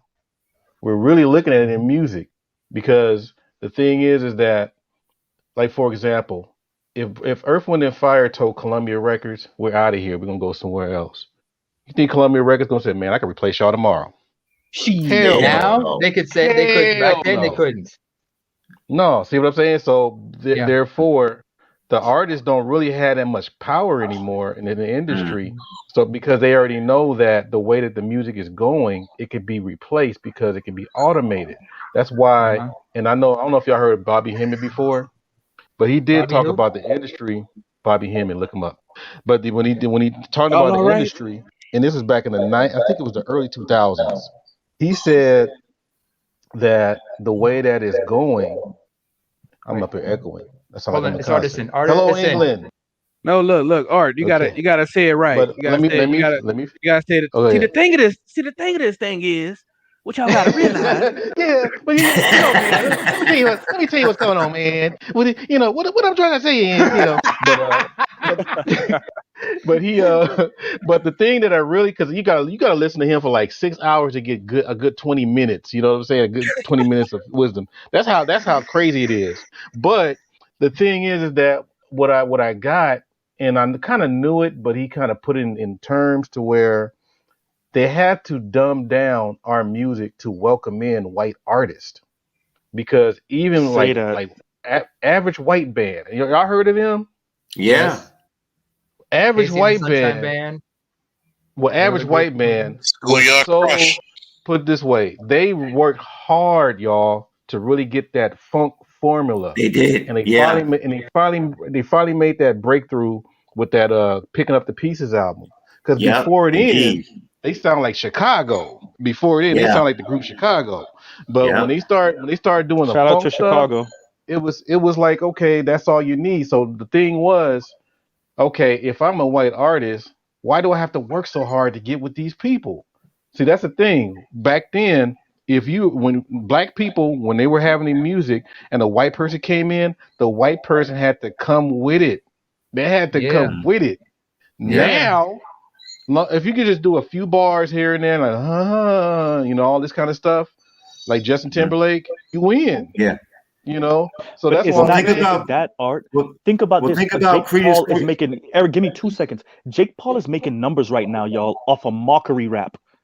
This man is making mockery rap and doing like 24 million views, 200 and so and so what Art is saying is true, but like I was saying earlier, Art, and I don't know if you're factoring this in, because it's fractured now, they can make music mocking your music and like ripping off certain styles and then do Yeah, numbers. dude, So I they got two don't words. need to I got sample two certain words Artist, for stuff you. anymore. you're That's all I'm I got echoing. two saying. words for you on that. You ready? You Artist, ready? you're echoing.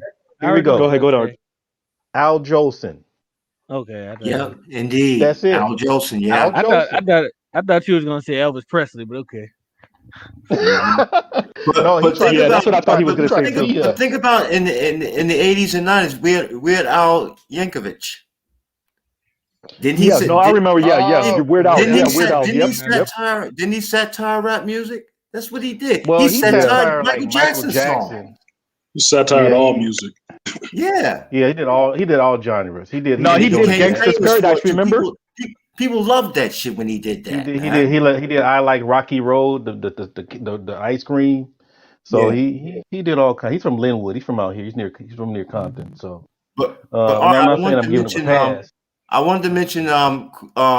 Creedence Clearwater Revival and Proud Oh Mary. yeah, yeah, that was a big one too. And that's Yeah. that's the thing. And matter of fact, I went to school with the drummer's son. He was racist as fuck, but yet at the same time, they supposed to Mhm. be liberal and hippie like and love and peace. But Uh, That was the biggest Clearwater is race. supposed to be Damn. right, but they supposed to be down with the movement. So I'm mhm. like, hey, It's in it's California, though, right, Art? it's in California. Okay, Was there's your was the whole racist. group racist, Art? Say it again. Was the whole group? Was everybody racist in that group? They gotta be damn near. Which group we talking about here? And Which for group we talking about? the views of Doug, the drummer's name is they call him Cosmo Cliff. Uh, Cosmo Cliff, the drummer. They're his views, man. hmm It had to expand because they're all friends. They all except for what's his name, Yeah. John Fogerty. They broke away. I don't even know if Right. that's the reason, but the thing is, it goes to prove that no matter how liberal you are back in the day, you still Yeah. wind up with your own people later on. Oh, You still indeed. wind up with that Indeed. whole Art, thing. I would just hmm tell you to look up the look up California, um, look up their vote by county, right, and see how red that state is. A lot of people think California is more blue than it really is. Art's from Cali. Ask him. A couple of counties are blue, It's and the not. whole rest of the Pretty, counties Inland, red as hell. it's pretty red. especially Red as inland. It's hell. red. Yeah, I Yeah, mean, do you? sure is. Well, Especially inland. how blue do you think Silicon Valley really is? Uh-oh. Huh? Oops. nigga, How Uh blue? oh, everybody he, knew he it was went red there. How polo. blue I do you got think? on. Wait. How blue do you think the California Institute of Technology really is? You Uh-oh. went Say that. there. About as Hmm? blue as this It's not oxidized red. blood in my veins. Shit, Hey, yo, about Z, as blue as that. I'm He's from trying to get Florida, the so y'all churches already shut know down my now. state is red as hell. I think Yeah. Florida has like 67 counties, and I think we got like maybe if 7 or 8 counties that are blue. Everything else is a sea of red, and I'm not automatically making red racist, but let's not But think about pretend it though. But that think about Racist is Miami in the red, but 60s not and all red is 70s, though, racist though. Z. Mr. I just Z, said that. I just think said that. about Miami, Florida in the 60s and 70s. Cocaine capital of the United States, was it not? Yep. And they Cocaine flipped that shit Cowboys. over though, didn't they? Because it was about making money, right? Yep. Mm-hmm. And they wanted to go square with it, right? So Yep. you got to change the political landscape, right? Mm-hmm. Yeah. So there Yeah. it flows, For all my Hey, yo, conservative Z. brothers that are listening, I'm not automatically saying Republican is racist. Don't take it like that. What I am saying though is, especially for I states like am. Cali, and that's why I brought up art, is because a lot of people think California is this super bastion of ultra liberal tech bros walking around here with their $18 coffees and their plaid shirts, and it's It's not what that y'all too. think it is. You know, It's that it too. does have that. It does have that, but Yeah, the I'm in masses of California. the It state has is that. not. Yeah, the But the masses of the state state is itself, not when what a they lot of try to people vote, think. they usually get red. Yo, but Z. And that's all I Z. was bringing Yo, Hey, up. artisan, there was excuse artisan, me. nothing Hold on a liberal second. about the original Hold on a gold rush second. in Let me get California. in. artisan. Go Let me ahead, get fam. in. We Y'all didn't can hear hear you, me. artisan. Hey, what's up, chat? What's up, Faulkner? I'll just say, just to Mr. Z's point, because I think that was just like a divergence. I jumped on for the music conversation, not the politics conversation. But living in Mm-hmm. California, I can tell you the average working Joe walking around here in Northern California may spout all this liberal bullshit, but Southern California is mostly red.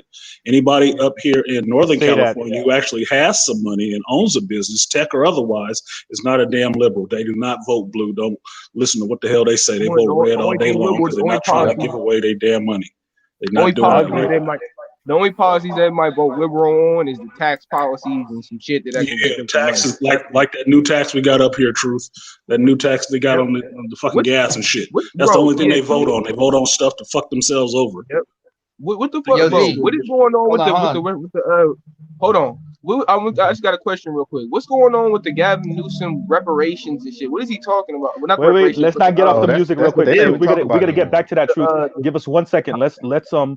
He wanted Let me to get back mention on the music, and music. then we'll get back to truth, and we'll go oh, back okay, to okay. politics Whose later. show is But this? it's Charles. It's Charles.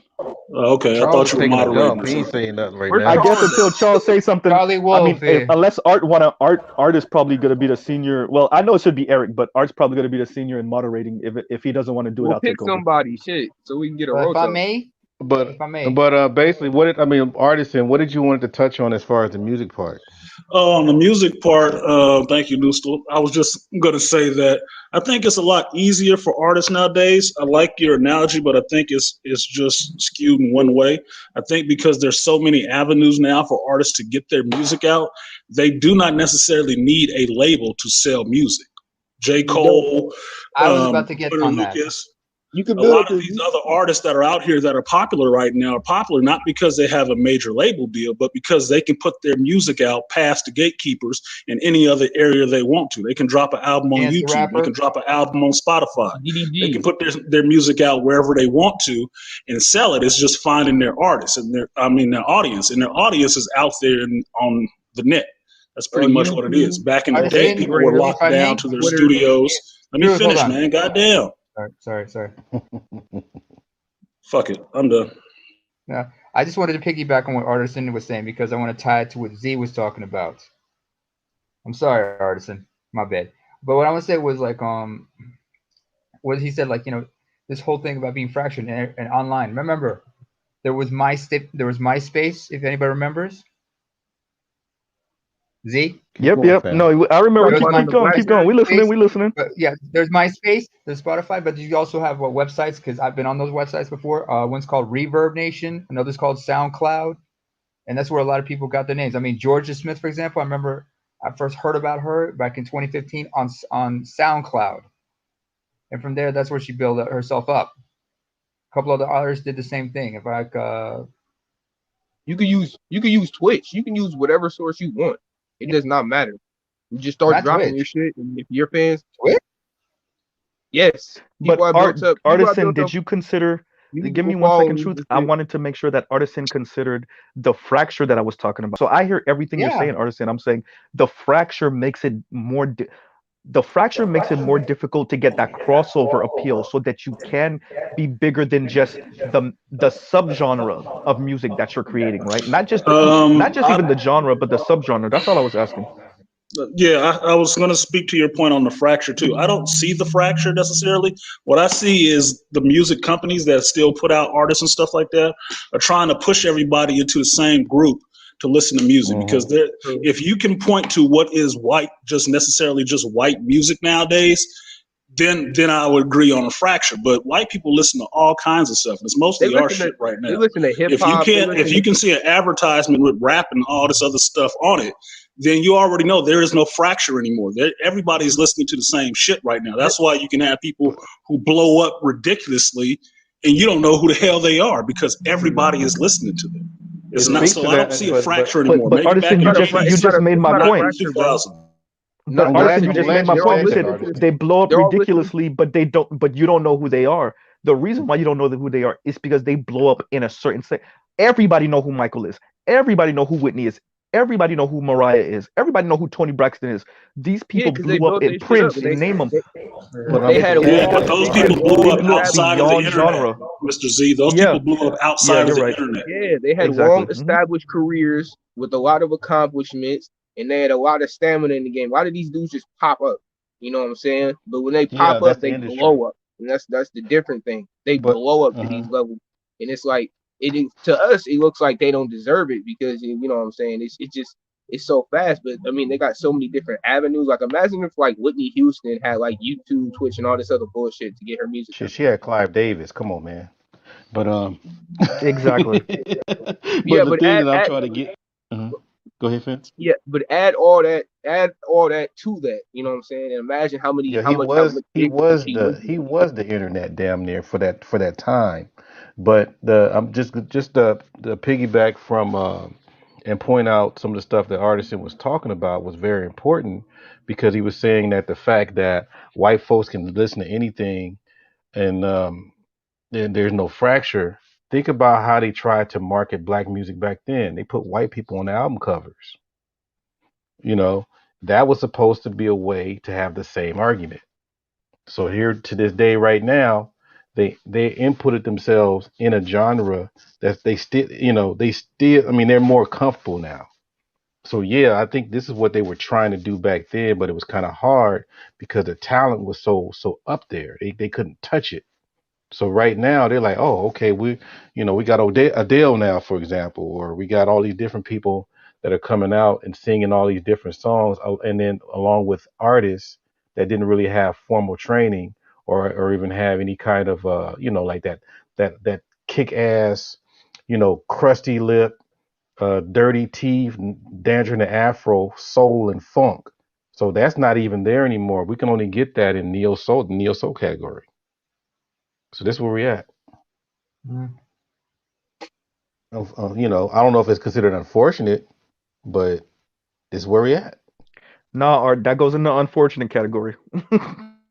Okay, I'm I just mean, it is saying, what it because is. I try not to make absolute statements, but No. I like Daryl um, J's comment. He said it's Igga season. is that what Yeah, season? it's Igga season. Iga season? Yeah, you have to read it in the comment section. I don't know if somebody want to block that or what. Uh, It's Charles Chat. oh, okay. Are we It's with continuing the Total music Earth. conversation, or are we gonna get down and dirty in some political convo? Well, I'm gonna start it off then. I'm gonna start off with the thing about Newsom, and maybe if y'all see this, because we're me, Yeah, Art, Artisan, hold and on. Truth. Can I ask Go you? ahead. Because I was actually the one that asked you about that. Asked with the chat in general. I was gonna ask, what's up Yeah. with the? Are we getting stimulus chechecks? Is he talking about Well, getting let me resident let me stimulus help you checks? out with that, Truth. Let me help you out with that, Truth. If you make $30,000 or less, yes, you're getting it. And it's only $600 per person. Oh, okay. The other part too is and tell me, and I think some people that's following the story, let me know whether or not if you see the same things I see. For some reason, what's his name, Newsom was under recall for as far as signatures. He's not under recall status yet, but his signatures are getting close. Yeah, Now, if you got a lot of. notice, New York's got a million mandates up the ass, right? Which that's supposed to be our mirror, right? But in California, I don't recall any mandates out here. So it just seems All right, like what he's do you mean holding about back. mandates? Mandates to recall? What do you mean? No mandates like for COVID and all that. There's a lot of strict Curfew. things that you Okay, okay. have to do in New York. Have to do. Over here is more free. And the He had thing is, curfew. he was talking about doing stuff, but later on he backed away. And matter of fact, he's playing Santa Claus, in my opinion. He's offering things. He talked about reparation, like you said. He's offering the stimulus. There's a lot of things that he's doing that's different, that's freer, that the right is trying to push. And the closer he is to getting to the whole recall, it seems like he's trying to be more of a less strict governor, just to stay in office. Do y'all see that, or is it y'all see Yeah, I something definitely different? see that because he was putting motherfuckers under curfew and enabling what is it, National Guard and doing all this during the quarantine and stuff. And you know what I'm saying? And he didn't in some areas he tried not to mandate the mask, but in other areas he actually did mandate it. Like I'm and just then looking like I'm just seeing that the recall is over his head to make these decisions. Because I think if there wasn't a recall, I think we would have been like New York, in my opinion. Can we just be honest that this might be yeah, an I insidious don't know. plot 'Cause What do you because mean by he Newsom would have looked been like like a New York? potential presidential candidate? California got too much control with the resources we got. Like New York don't got the resources we do. So that's Excuse me, kind of the Art. difference. But I Excuse me, think it's Art. bigger than that. Give me 1 second, Namer. Uh, I think Newsom was a strong potential presidential candidate for 2024. And the reason why you got to get him out the paint now is to get him out the way now. Not to say he would win, not to say any of that, but his name was floating around in the political circles on the left It still as a is. potential strong, and it still is. But if you get him out the paint now, how much more difficult would it be for him to come back in the next 3 years, right? So that's a lot of work. I don't know. And that's Nancy Pelosi's nephew. So, and she's on her way Oh, out. So and her he wants best to keep interest moving. is So her best interest is to make sure that she looks after him to make sure that he gets where he needs to go. That's why that reparations thing is more of a chess piece because they're trying to find a way to connect Kamala, whatever her name is, Kamala with what he's doing to say that, hey, that's why I'm saying black folks right now is just a symbolic political strategy right now. When you talk about the black vote, it's not really something to where we get substance. I mean, that's the unfortunate thing about blacks in politics because we're too far. We're too busy trying to appeal on what other people's interests are instead of our own. That is our biggest problem. so you Or guys are the basically like way a you political pronounce it pawn. is let me give Arda. It's Kamala. That's how the Indians pronounce it. We pronounce Kamala. Kamala. For them, it's Kamala, right? So If you're from the south, if I you're don't. from the south, what would you say if you're Yeah, from the south? Kamala. Kamala. Ugh, Kamala, yeah, Kamala. Cam. Don't we say Kamala. Kamala and it's Kamala? Yeah, we do say Kamala, Yeah, but you they guys say say Kamala. Kamala. We say Kamala. Kamala. They say Kamala. Yeah. And in That's the Mr. like South, saying Z. it'd be China. it, Mr. it would say Z. it'd be Cam. It'd be Kamala in the South. Where you put the emphasis is different because of the languages and stuff. Exactly. Yeah, it's Sanskrit. The name comes from Yeah, because of the Sanskrit. dialect. Yeah, Yeah, Yeah. the and dialect. plus, A So Sanskrit name. It her means it's family. something about flowers or something like that. If I'm not In mistaken. If fact, I'm not her mistaken. South family they Hey, African but come too. from her where the hell we family. get this money Her from though? Hold on. hold on, Where do we get the truth what? to verify. Where do So Oh, where do we get her, this? they always truth. They always had it. That's the thing, man, and that's what Oh that might shit. backfire. Cause it's like, wait a minute, you can't do reparations, but all this other stuff, where does money coming from? I mean, a lot of people are asking these questions. Oh, well. You be The know, thing is, news to art. by the way, it means The thing is, well, it is like, it's this that we got to also do these things. We got to do this stuff. It's gonna take a lot of paperwork and whatnot. I'm thinking, Mhm. excuse me, if I sound like I'm biting Professor Black Truth, no, I'm just using his presentation just to make a Mhm. point here. hmm So he's like, hmm well, when the black folks, because you got to do this, you got to do that with that. Everybody else, we can do them, streamline it with no problem. Mhm. You know what it is. But it's true though. And by the way, Kamala means lotus flower. I just looked it up. But what Namer is saying, which also, like he said, Professor Black Truth says, It's very true. For Hmm. us, it's the slow, government, the bureaucracy, and they got to take, you're like 18 steps away, you're 30 steps away. And for other groups, like with that Asian discrimination law, they get the fast track. That shit get through Congress in a week. Right? For us, you got to wait a Yeah, couple years. We got to debate it. Then we got to debate the debate. Then we got to debate the cost. Then we got to debate whether it should be done. Then we got to debate and see what the rest of the country feel. And for this Asian discrimination law, that shit go through Congress in what, a week and a half, 2 weeks max. It's ridiculous, Hmm. And and I'll end with this. That's why I push back on brothers, and Art will hear me do this often when when black people compares to other groups of people. I always push back because I'm like, it's not the same. The society is not on their neck the way it's on our neck, right? So that doesn't mean we don't try, and that doesn't mean we don't try to do the things we need to do and potentially follow the the Script. way to wealth. No, it's why can't I remember his goddamn name? But anyway, I'll remember it in a minute. Describe it. But Describe him. Describe him for me. Maybe I could help you. um um the older brother, he's Silent Generation. He wrote the Powernomics books. Why do I always forget his fucking Thomas Oh, name? And that's I Sowell. need it. Dr. Claude Anderson. Dr. Thank you, Claude Claude Dr. Anderson. Anderson. Claude Anderson. Jesus Christ. I was beating myself up just now, but if we can follow the Dr. Claude Anderson way to wealth, the problem is when we compare ourselves to the other groups, we always take out the part that they're not black. And that's the most Hmm. important part. White society does not see them as the same threat. If you think I'm lying, ask Art. A lot of East Asians and South Asians in the Bay Area, they're making money, and then white people still don't be acting like they scared of them.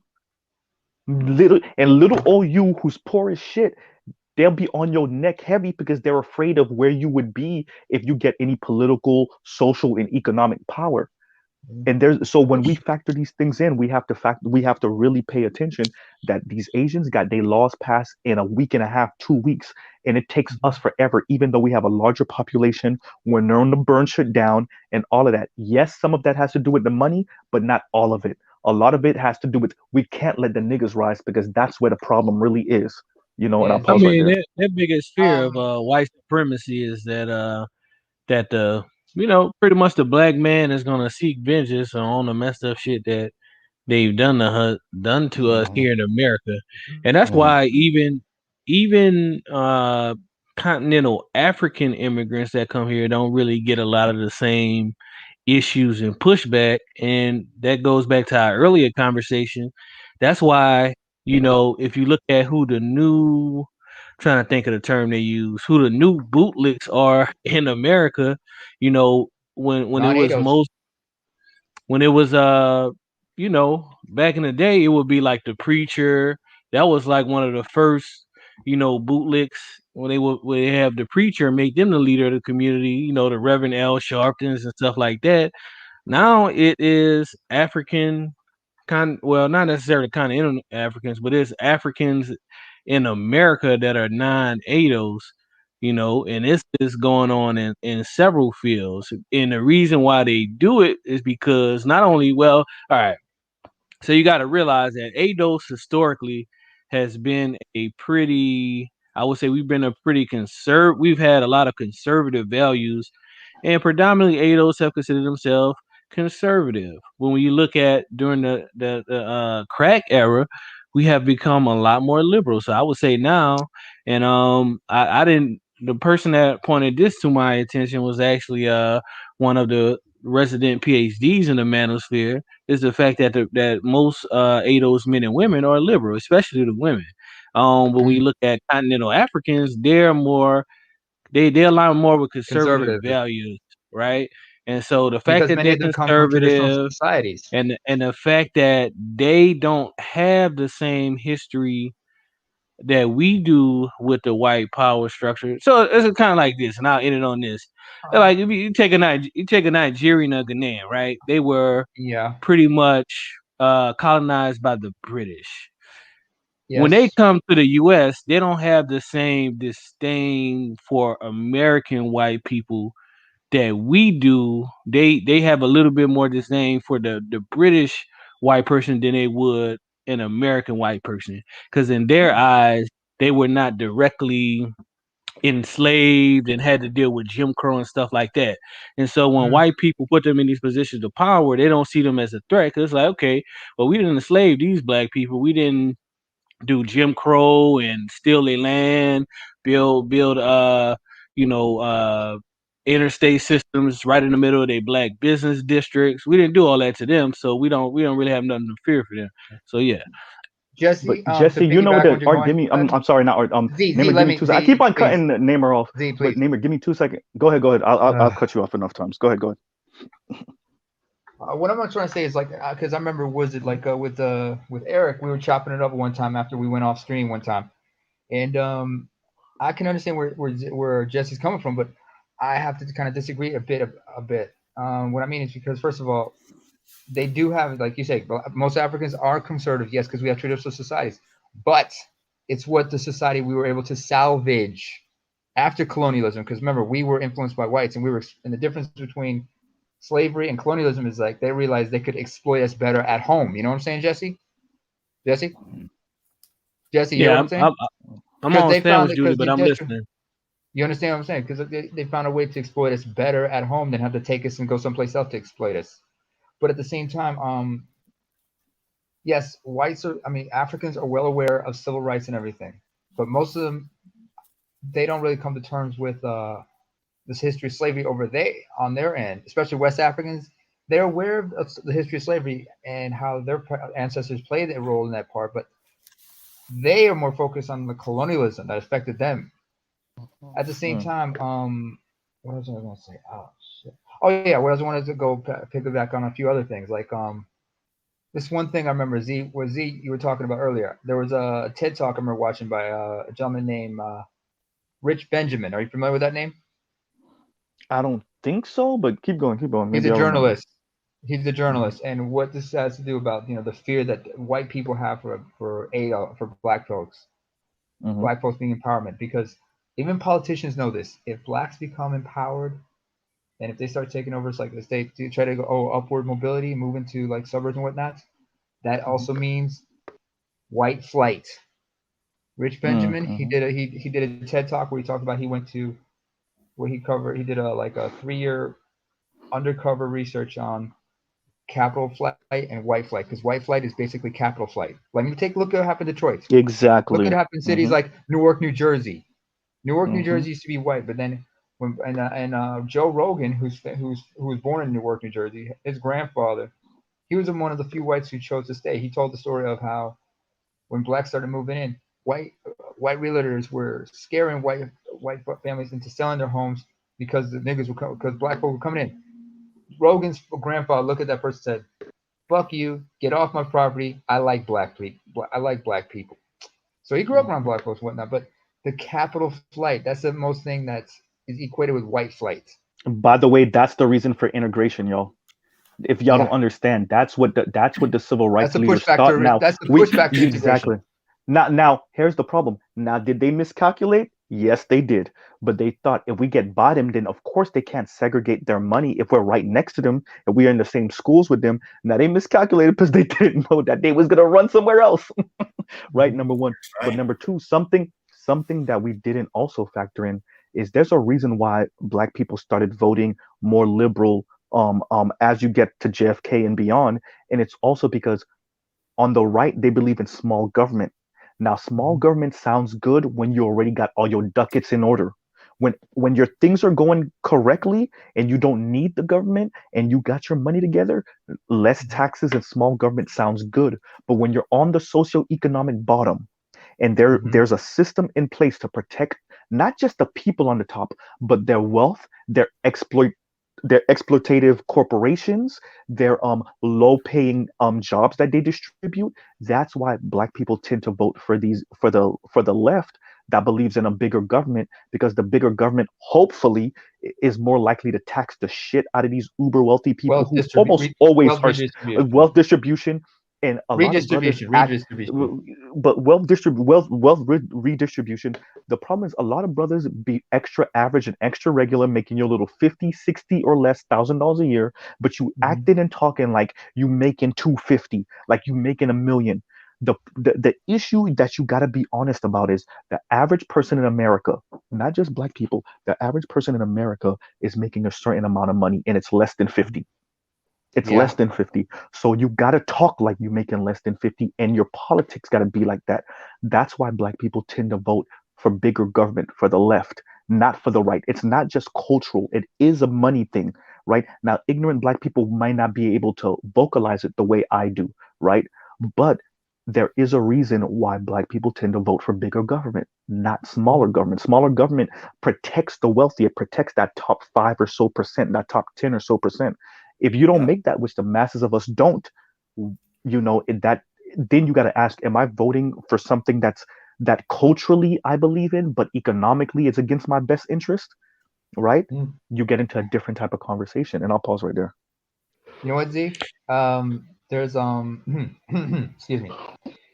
I remember, was it like during civil rights around that time? Was it? I think was either the Republicans or it might have Damn, been you the remember Democrats. that far back, man? Yeah, the Dixiecrats in the South. One of Damn, them how old groups. are you? You remember that far back? I watched Eye on the Prize and did my. I learned history when I was a kid. Can you blame me? He Can was you like, blame me, he brother? was like, Oh, I'm he staying was like, quiet. man, I remember when I was on the bus with Dr. Martin Luther the King. Yeah, no. By the way, we didn't call him Dr. Martin Luther King. We called him Matios Nuguse. Matios Nuguse. That means Martin King in, in my mother tongue. Because Oh Nuguse my Martin or Luther goodness. King. Najash might Art might not understand.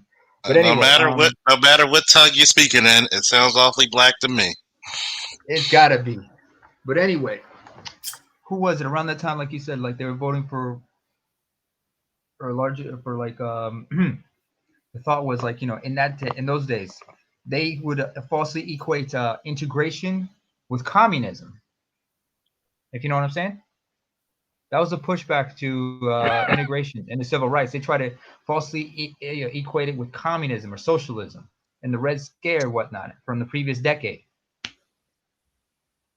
So here's what it is. Who got next?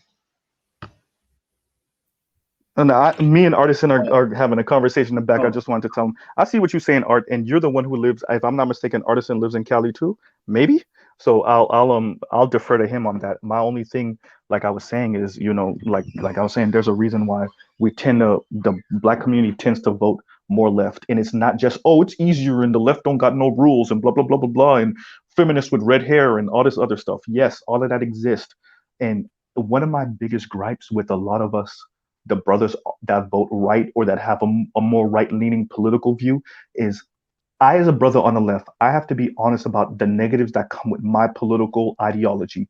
And that is some of the LGBTQ stuff. That is some of these other things. The problem with a lot of brothers that vote right is they never factor in the negatives that come with their ideology.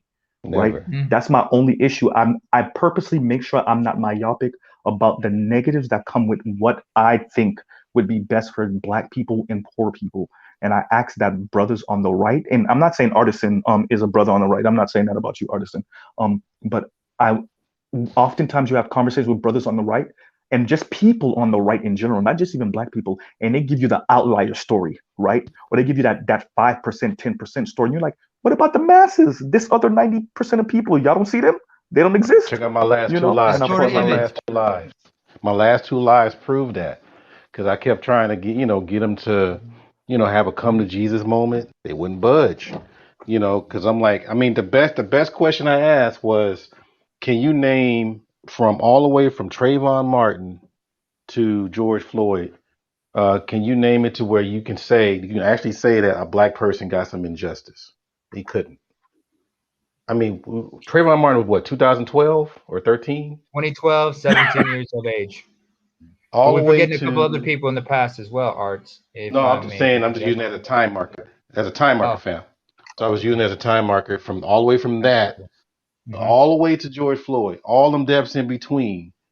Can Mm-hmm. you name one of them where there is a injustice towards black people? They could. They were like, no, it's not about race. They was trying to stick with that mantra, and Mm-hmm. I was like, that's the problem. That is the And that's problem. Mm-hmm. frightening. I And mean, Art, I'm that's the still frightening. Go ahead, Jesse. I'll go after you. I listen, I don't even really call myself conservative more no anymore. I prefer to say I'm more traditional because when I really think about it, I don't really necessarily agree with. So there's a difference between American conservatism and African traditionalism. There's like a That's true. it's similar, but there are distinct differences between those two. And I more so identify with the latter. And what I found, man, on both sides, really, whether they're leftist or far right, far left, a Mhm. lot of those people, I'm sorry, I hate to say it, but a lot of those people are goddamn idiots, man. Say One of that. my first jobs, I did construction. My cousin owned a construction company. And I work with a lot of goddamn Mexicans and I worked with a lot of goddamn rednecks. But most that I agree with on the right is in terms of like physical conservatism and things of that nature. And I admit, even that can be extreme on the far right politics. You know, they can be a little extreme, but at the same time, I don't agree with the idea of a lot of leftist people like, oh man, so this dude makes $500 trillion, so they should be taxed half their wealth and all that type of stuff.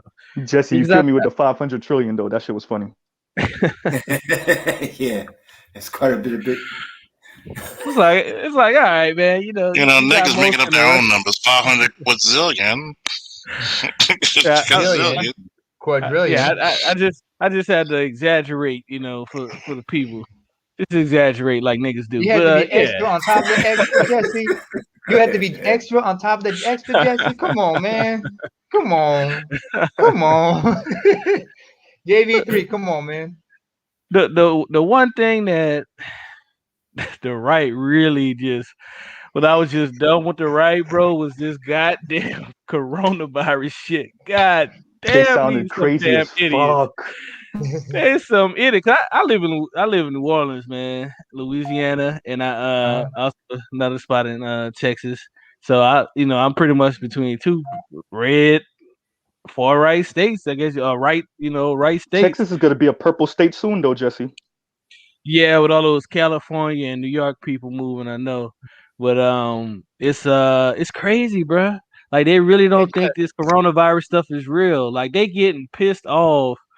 Like you should see these people, man, like online on the media platforms, like the newspaper platforms and stuff like that, getting Yeah, upset because businesses want you to wear a mask and they got the mask mandates. It's insane. I'm like, these people are retarded, bro. right. it's that white Martin privilege Luther So thing, my X dear because had brother. give to me be. one second. Because Jesse threw the olive branch out, I'll do the same thing. Let me throw the left under the bus. The left thinks class will fix race, and that's where I separate. So I'm also not a Bullshit. left baby in that way. The left thinks class will fix race, and the right thinks respectability will fix race. And this is why both of those parties are not. Black people shouldn't fit neatly into any one of the parties because on the right they really think that if you just wear a suit and you speak like this and you go to this school and dress like that, then all your racial issues would go away. Bullshit. And on the left, they think that if you work on class issues, then automatically black people will be in a better position. And that it's like moving the pyramid scheme from the floor to the table, right? So black people are on the bottom of the pyramid scheme. But if you move the pyramid scheme to the from the floor to the table, guess what? Black people are still on the bottom of the pyramid scheme. You just move the bottom up, which is Mm, not a bad thing. But it still means that black people are still on the bottom though, right? You right. can rejigger this thing where Yeah. it's free and open. And if you find yourself on the bottom, you can clearly say, you know what, I'm on the bottom because I didn't try hard enough, because I didn't do the right things. The system right now sells you on you're on the bottom because you didn't do the right things. But in actuality, the game is rigged against you first because of your wealth, then especially because of your race, right? So if you're a poor black person, the and actually there's studies that show the ability for poor people to rise up in the economic hierarchy of America is more difficult here than even in European countries that formerly had a monarchy and had an aristocracy. That's insane. Your country supposedly was founded as a democracy. Bullshit. But Yeah. founded as a democracy, and yet it's harder in this so-called free country to rise up out of your poverty than it is in another nation that literally had kings and queens in it. You know, and I'll pause right You know there. what though? And I Well, listen, think that on your point, real quick, I do think that it's possible for black people to succeed, but I think you would really Hold have on to for a be second. willing Hold to. that thought. Wait a minute. We been up here. No donations? Ain't that about a bitch? Please donate to your boy. Now you know how I Oh, and I feel. forgot to give a like as well. Hey, Charles sound like he from the South for real. Ain't that about a bitch? That is Southern yeah. as fuck. That is, bro. You Well, can't get no more Pass shit, the Southern than that. plate. Baltimore, Pass the plate. Baltimore is the South technically. Hey, No, but I'm hey, getting hey. I I got didn't damn say it. talk, niggas. We gonna be in dead silence listening to some fucking polka music on this motherfucker. Can I get a donation, nigga? I don't have a Hey Nigga guys, cash got hold app, on, child man. app support Hey, for hey, Charles. children in hold the on. years. Charles refused to put the Hey goddamn Charles, you know super what? chat up. Charles, put the damn super chat up so I can start donating. I donate Hey to Charles, everybody you on know what Monday's he show, does but that? Charles I don't refused. do super chats. I want all my motherfucking money. Charles, you know who does that though with the polka music, man? Obsidian does that shit, man. When he's live, Oh yeah. he said, oh, you're not interested? Oh, how can you donate?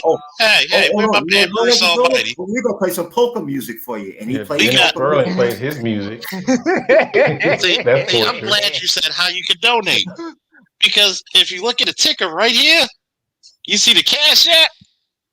Mhm. Don't be surprised if she tell you when she tell you where the cash at. Shit, we even got PayPal Yeah, for them niggas who don't have we'll cash do app. worse. You know what? We'll fuck it up. We'll even play Barry Manilow just to get everybody's on the goddamn nerves. You know, do Neil some of the Diamond. worst things you can think of. Think of the worst music to play. Nah. I'm gonna play straight up simp music. I'm gonna play Oh nothing but no, Key Sweat. I Babyface. want your Do No, some no, no. Babyface. hey, Play that Charles, tank. come on Play now, that off the tank. fuck nut. Maybe I deserve. No. You're gonna get everybody vibing, man. No. Don't do the sim shit. Don't do the sim shit yet. Not the sim shit. Ain't gonna Not the Hey, leave sim y'all you. shit better yet. stop acting like y'all You gotta not say that all for later. Oh, you reformed bitch. reformed simps. Stop playing. Yeah. Hey, but listen, man, but Keith Sweat, come on now. That's the I extreme, isn't wanna it? love you, ribbit. Fucking I'll fraud. tell you something.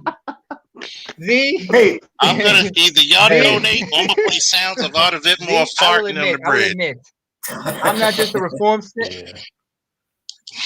Yeah. Z, I'll be honest when I say this.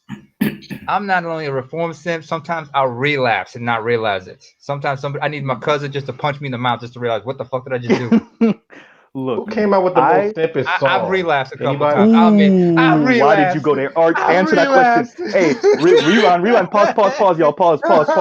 Art, ask that question again. Wait. Who came out with the Art, most simplest song? I It's your mean, time, ooh, that's bitch. hard. Ooh, that's hard. I Wait, Charles, pay what did you say to your that? rent. Oh, Babyface? Ooh, yeah. Yeah. I pay your Nah. bills. You know I love you. Lenny Williams. um, Oh, Lenny that Williams. one. Alexander Hey, O'Neill hey, crying overtime. Can I start some stuff real quick? I remember Can I that. start some Hey, I stuff? Since remember we already one. had some Okay, Jesse. intergenerational stuff. At Mhm. least Okay. my generation didn't beg for pussy. Thank you. Oh, we going in now. All right, Art, it's war now, Art. Yeah. I got my sword out, They Art. raping. Where you at, They Eric? raping. Hey, I don't even want to fight the older heads, but we got to do it now. I'm with Jesse on this one. What's No, that? it's funny. I thought about it the other day because there's this Oh, wait a minute. viral post on. Wait a minute. We got Charles, PayPal. don't be a traitor. Hey, don't be a traitor, Art. We got. You're a millennial traitor, Art. I said Art. You're a millennial, Charles. You better be on our side. God damn it. You're Because talking about what? Who the fuck you call a millennial? You're a millennial, Yeah, whether fuck you look, you, want nigga. to or Yeah, not. but most of those. 80s But wait babies. a No, we minute. are Most of 80s those y'all know simp babies. that songs. y'all know Hold there's a up, though. viral post of this black chick saying, men, they just let us say we not interested and that's it these days. They don't even try hard no more. I was like, See, yep. When was the millennial? When was the millennial heyday? When did the millennial heyday start? Was it 2000? no, The the Mm, millennial millennial heyday heyday. started that's in a good question. 96. 96. Okay, so y'all part of the simp song generation too then. Yeah, we are. Yeah, we No, are. Yeah, no, we are We are. listen. champs. We are. I No, he understand. right. No, I'm Art's right talking because about. I'm talking Make it about. last forever. I'm talking about. No, but you know I'm what talking though? about Okay, okay, Know millennials that I that's actually love hey, you. listening hey, to this. hey, You know what I mean? guess Ooh. what? Guess what, That's youngsters? Okay, now start for 2000, right? Okay, y'all wasn't Mhm. simping. You know what y'all did? Y'all just Mm. told how thirsty y'all was. We were thirsty as shit. Hey, yeah, We were real that Pumping mindset. the We thirsty. gotta water, drink some water. hey, hitting the wax pause on for the the cause, ass to y'all. get some ass. Y'all Don't were forget wrong. that we made. Listen. Start 2000.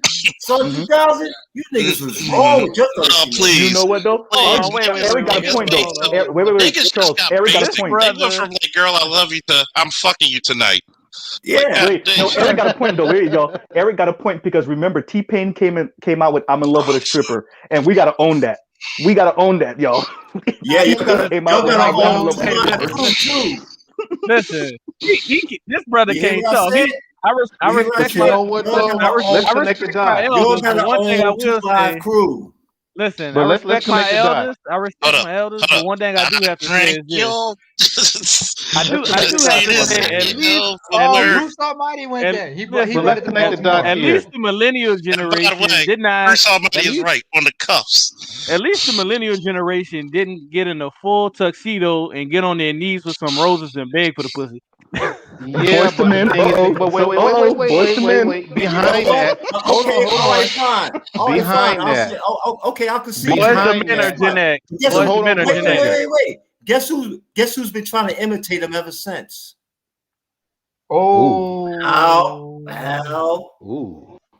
But behind that whole proposal and tuxedo stuff, we Mhm. have families behind that.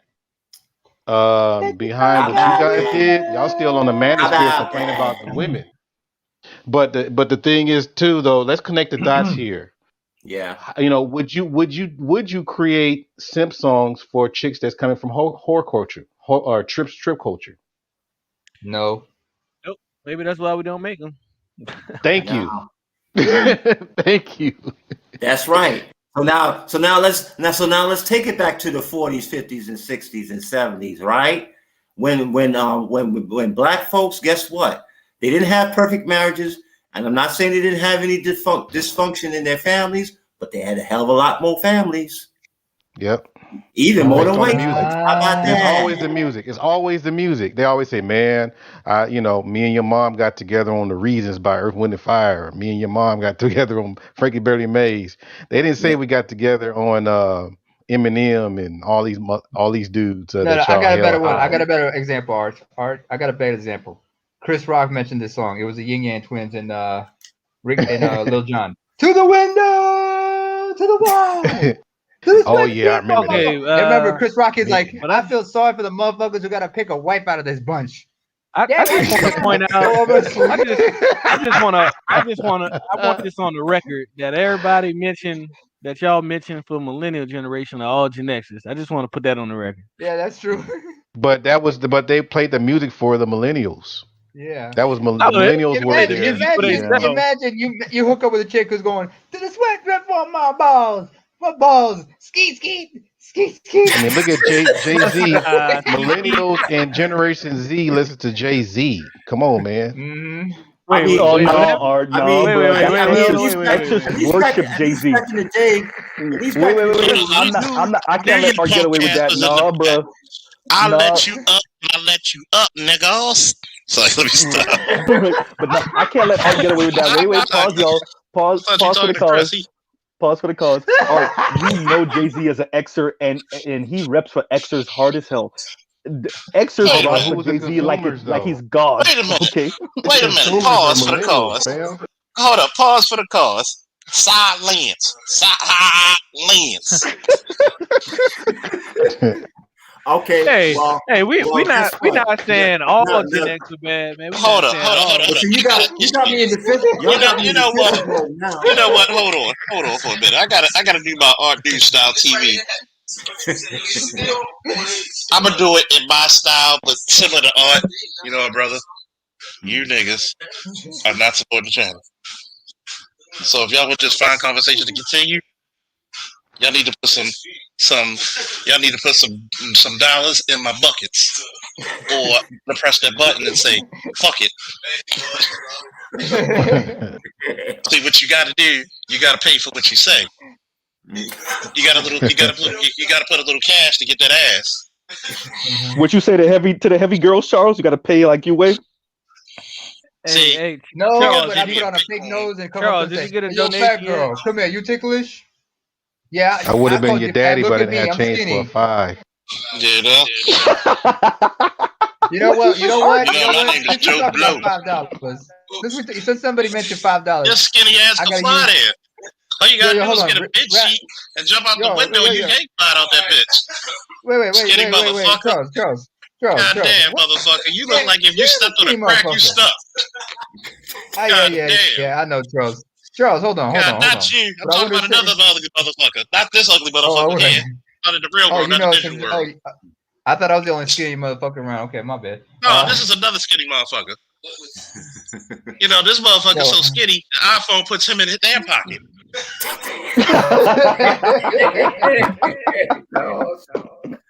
What you say he could fit between the iPhone and the iPhone case? Yeah, that motherfucker's skinnier than dog hair. And half as ugly, Make and hits. just as ugly. Wait, Come So on, he's so skinny, he makes Somalis look wait. anorexic. No, he looks like Charles. he makes Somalis look obese. No, Charles this and nigga's so Namer. small and so skinny.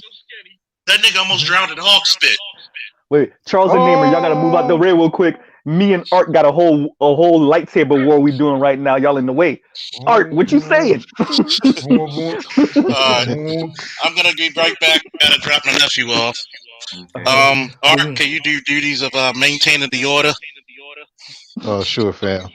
I appreciate it, man. You know, show you right. You know, I wish I could smoke that smooth people. You know, my name's Art New Style, bitch. Come here. You know, you want to get in my car. That nigga's so smooth. That nigga's so smooth. He would get a prostitute to pay him in interest. I'm gonna pour a glass of Johnny Walker Black in your. Oh, you want to talk about my toes? Yo, this nigga want to talk about my toe. This nigga toes are so fucking ashy that you can scrape breadcrumbs off his motherfucking feet. Toe jam. Wait.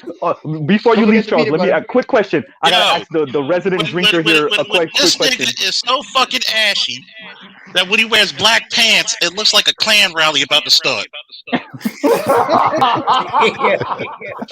But Charles, let me ask you a quick question before you leave. This nigga's toes are so fucking ashy that baby powder sued him for trademark infringement.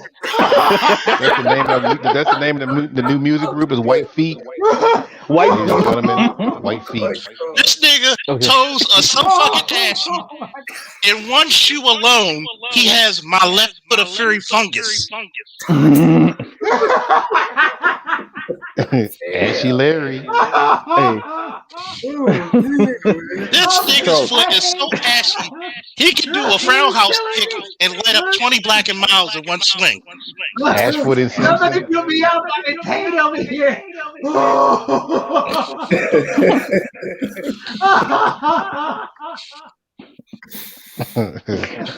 Charles, quick question. Before Charles finishes, let me ask you a Nigga's quick foot question. Goddamn. ashy. How ashy is it? This nigga's foot is so ashy. When he walk barefoot on the beach, the nigga creates glass.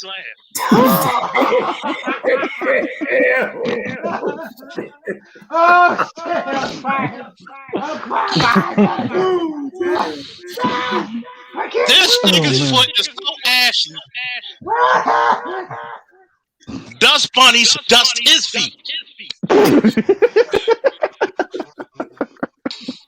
Yeah. This nigga's foot so started, ashy. bro. Who got Charles Slaves started? called his feet happy. What the fuck? Oh man. Charles, let me get the question out. Here's the question, Charles. I'm not done yet. Goddamn. Somebody mute me. I've been paying up here. Somebody mute This me. nigga's foot is so ashy, he can sell the dry skin on his feet for kitty litter. Damn. That's bad. Ooh, that's really bad. Damn. This nigga's foot so ashy, he made $1,000 for barefoot cutting grass barefoot. God damn, man. He actually could pave your drive. He could pave your fucking shit too. What you say? He got shark skin feet. Powder feet. Every time he walks barefoot in my house, he sands my floor. Damn. All right, I'm Nigga, gone. what I'll be right back. I gotta drop Wait, this Charles, nigga off. before you go, what do you think about Mike's Hard Lemonade? That the fact that that shit can burn the ash off his foot, but I'll be back. I'll be listening. Wait, all right. Now I gotta get back at Art. Art, what you saying about Jay-Z? He's an excerpt. No, I said a lot of millennials and Gen Zs listen to Jay Z. You're right. But I think it's more Matter excerpts of fact, though. they keep them. No, but they keep them in business. I mean, because that's the That's true. consumer, man. Yeah. That's true. If That's if true. the core millennials demographic. and the Core if the demographic. millennials and the Gen Z didn't listen to him, he wouldn't be in business, dude. He'd That's be true. behind the scenes more. That's true. And he ain't got shit on the X, man. Shout out Oh hell DMX. no, hell no. Well, this Yo, is the thing with Jay. Jay played the game long term, right? So when you see people Yeah. like DMX, he exploded, right? But it wasn't a sustained explosion the way Jay-Z was. Jay-Z is very consistent, steady stream, right? Like a stream. He's a steady stream.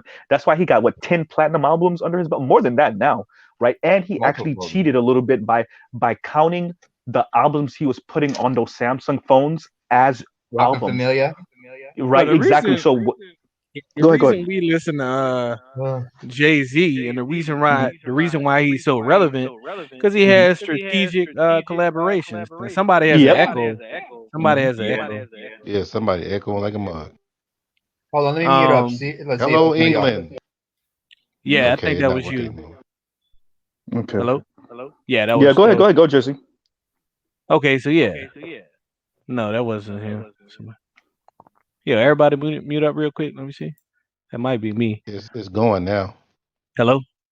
Okay. Wait, there you- so I'm gonna unmute talk and let me see if it's me. Yo. Yeah, that was you. Okay, I'll mute up. Okay. Yeah, so Jay-Z has strategic collaborations, you know what I mean? Like if you look at who he collaborates with some of the hottest millennial artists. He collaborates with Rihanna, he collaborates with Drake, J. Cole, and people like that. So that's really what Okay, before I a go, lot of one last thing. This nigga is so fucking ugly. COVID put a mask on its face. Oh, he's gonna hurt me. Charles, you ain't shit. Why you gotta hurt the Virgo like that, man? Why? I had to do it. I'll be back. You mean the Wait, I'm serial a killer? Virgo too. Get your Aries ass out of here. No, I'm a Virgo. I'm hot. Well, yeah, I will admit I am homicidal from time to time, but I do keep that in check. Thankfully. you have a But, you have a tendency to go on homicidal rages. No, I have because of my head issues. I have something called psychotic rage. I gotta stop myself from I sometimes have to take myself out of there, and sometimes I end up having to burst myself. I have to divert that rage into sadness. If I don't start crying, or if I don't put that in a constructive manner, I'm probably Talk about R&B music. No, I'm talking about What's that? psychotic rage. I know, Neymar. That was a joke. Isn't that the Yeah, Joker? no, Joker. Yeah, Isn't most, Didn't the Joker say No, that? No, because I'm talking about some serious shit here. I'm talking about some serious stuff. Hang on, let me type in what I got. Let me type it in the back chat. No, I'm just saying what you just described is what the Joker says about why he laughs. But let me go back then change the subject a little bit because Neymar's over here bringing us down into the depressing part. That's usually my job. But going back, so I think Jay-Z's just the avatar because let me give y'all something bigger and more loftier to think about. On top of that, is it possible that a lot of culture ended by 2000, 2005? I'm not just talking about rap music and black culture and everything like that. What I see is a regurgitating of a lot of 90s and 80s and 70s culture.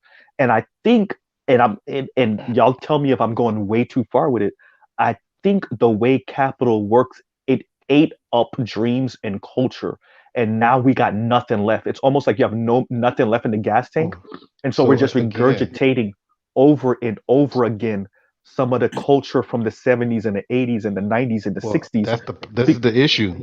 Mhm. Think about this, man. It is to the industry's best interest that our legends die. Okay. They Mm, have to die in order for them to get their way. And so the stuff that when you talk about the 70s and 80s and 90s culture, mhm, if you had the youngsters that were working with them within mhm, the mindset of like growing and getting big, then yeah, that mhm, they would be able to carry that on. But it's to the industry's best interest to have a wedge. So mhm, when we have these think about it, when we have these conversations like me and Eric up here, we Mm-hmm. talk to the youngsters. Most of mhm, the time, we talk about, and you got to remember, our generation did have hip hop. So it ain't mhm, like it just started with millennials. So That's right. when we talking about it, we going based on the actual artistry, the musicianship, and all these different things. But when we talk about young folks, it always goes to hip hop and sales. This mm, is Yes. where we at. And it's kind of hard to really grow that way is because who validates sales? Us or the industry? The The industry is industry, like, and hey, the I term I think made you're looking for, art. Sorry, art, but if I may. oh go ahead, fam. Okay. Oh man, I'm glad I got all that left out of my system. Anyway, I think the word you're looking for is marketability, if mm. if that's relevant. That Yeah. kind of speaks to what I was saying about the R&B singers earlier and not Yeah. having a certain air quotes look about them, right? Is he Mm-hmm. marketable? That was always the question. That's what this industry Yeah. is. It's about image. It's not always about the substance. It's it's window dressing in a sense. But art, as you Right. can you if you can continue, please continue, So sir. so what's happening? So you got to remember, a lot of these people. I am echo, but I don't mind. I don't care about the echo. But what's happening Me is too. that a lot of the stuff. I mean, we can go all back to the '50s. Come on, man. Mhm. All these people: Ray Charles, James Brown, Little Richard, everybody. Billie Mm-hmm. Holiday, all these people, you just couldn't touch them. You can't, Mhm. you can't. I mean, the average white person just can't come up and say, "Let me, I can play some John Coltrane." They laugh you No, out. I you mean, can't. you still get laughed at, right? Mm-hmm. But what's crazy is that everybody that's not everybody, but yeah, the a lot of non-black people, they Hmm. still worship these people. They worship Jimi Hendrix, right? They Yeah. worship Stevie Wonder, and he's still living. Mm-hmm. But Hmm. a lot of our young is just trying to prove the fact that we're young and we try to come up with something new. We want to be separated from the generation so we can be just as good as them by coming up with something that has nothing to do with them. And the industry is like, yeah, let me give you some of this stuff so you can do auto tunes. Let me give you this stuff so you can do mumble rap. Let me give you. They're feeding it. So when they get older and they listen to their younger people, then it's like it's a big like tunnel where you damn near you can't even get out of. And then the last thing I'm gonna say is that after all that's being said, you still gonna see the Koreans, you still gonna see the Russians, you're gonna still see all these people worshiping what your grandparents and what your parents left behind for you. Yeah. That's So why I'm two like, things. Absolutely. we got it backwards, Yeah. man. I mean, Jesse, Two to two piggyback things what Jesse is was saying that earlier. hold on, hold on. Let me get up in here. Okay, go Two ahead. things, right? You'll notice that usually the way it works with white people, right, is that they'll hate the generation of black musicians that they belong to, but they will praise the black musicians and artists of the generation that came before them. And so a Yep. lot of times when you see white people praising it, it's like, okay, the actual people that was the same age as you hated them, but your kids loved them type thing.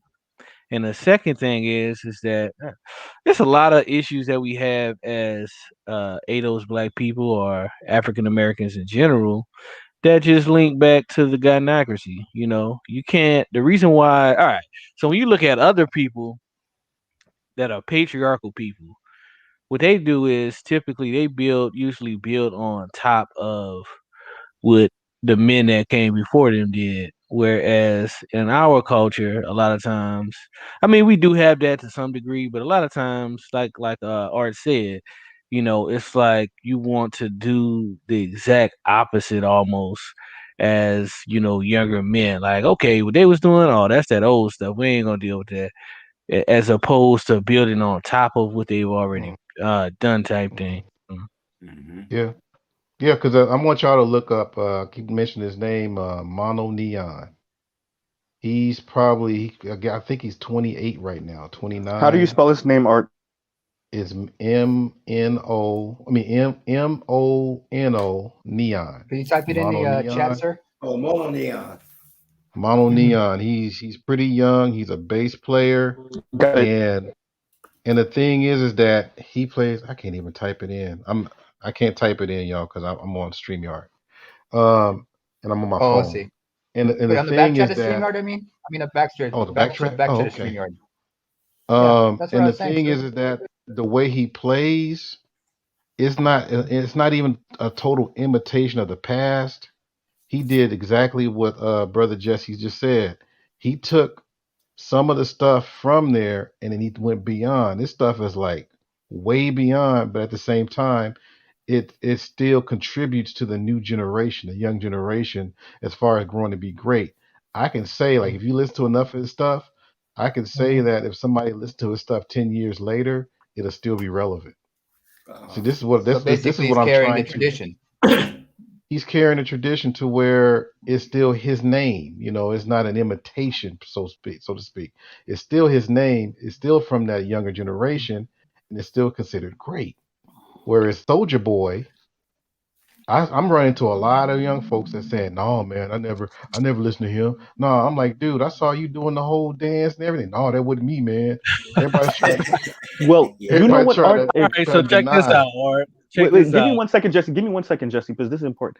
When see, I want us to be careful with Soldier Boy because a lot of people felt shame for listening to Soldier Boy, but low key he was a little bit revolutionary in hip hop, and we don't want to give him the props for that because of that little dance that he came up with and how he blew up.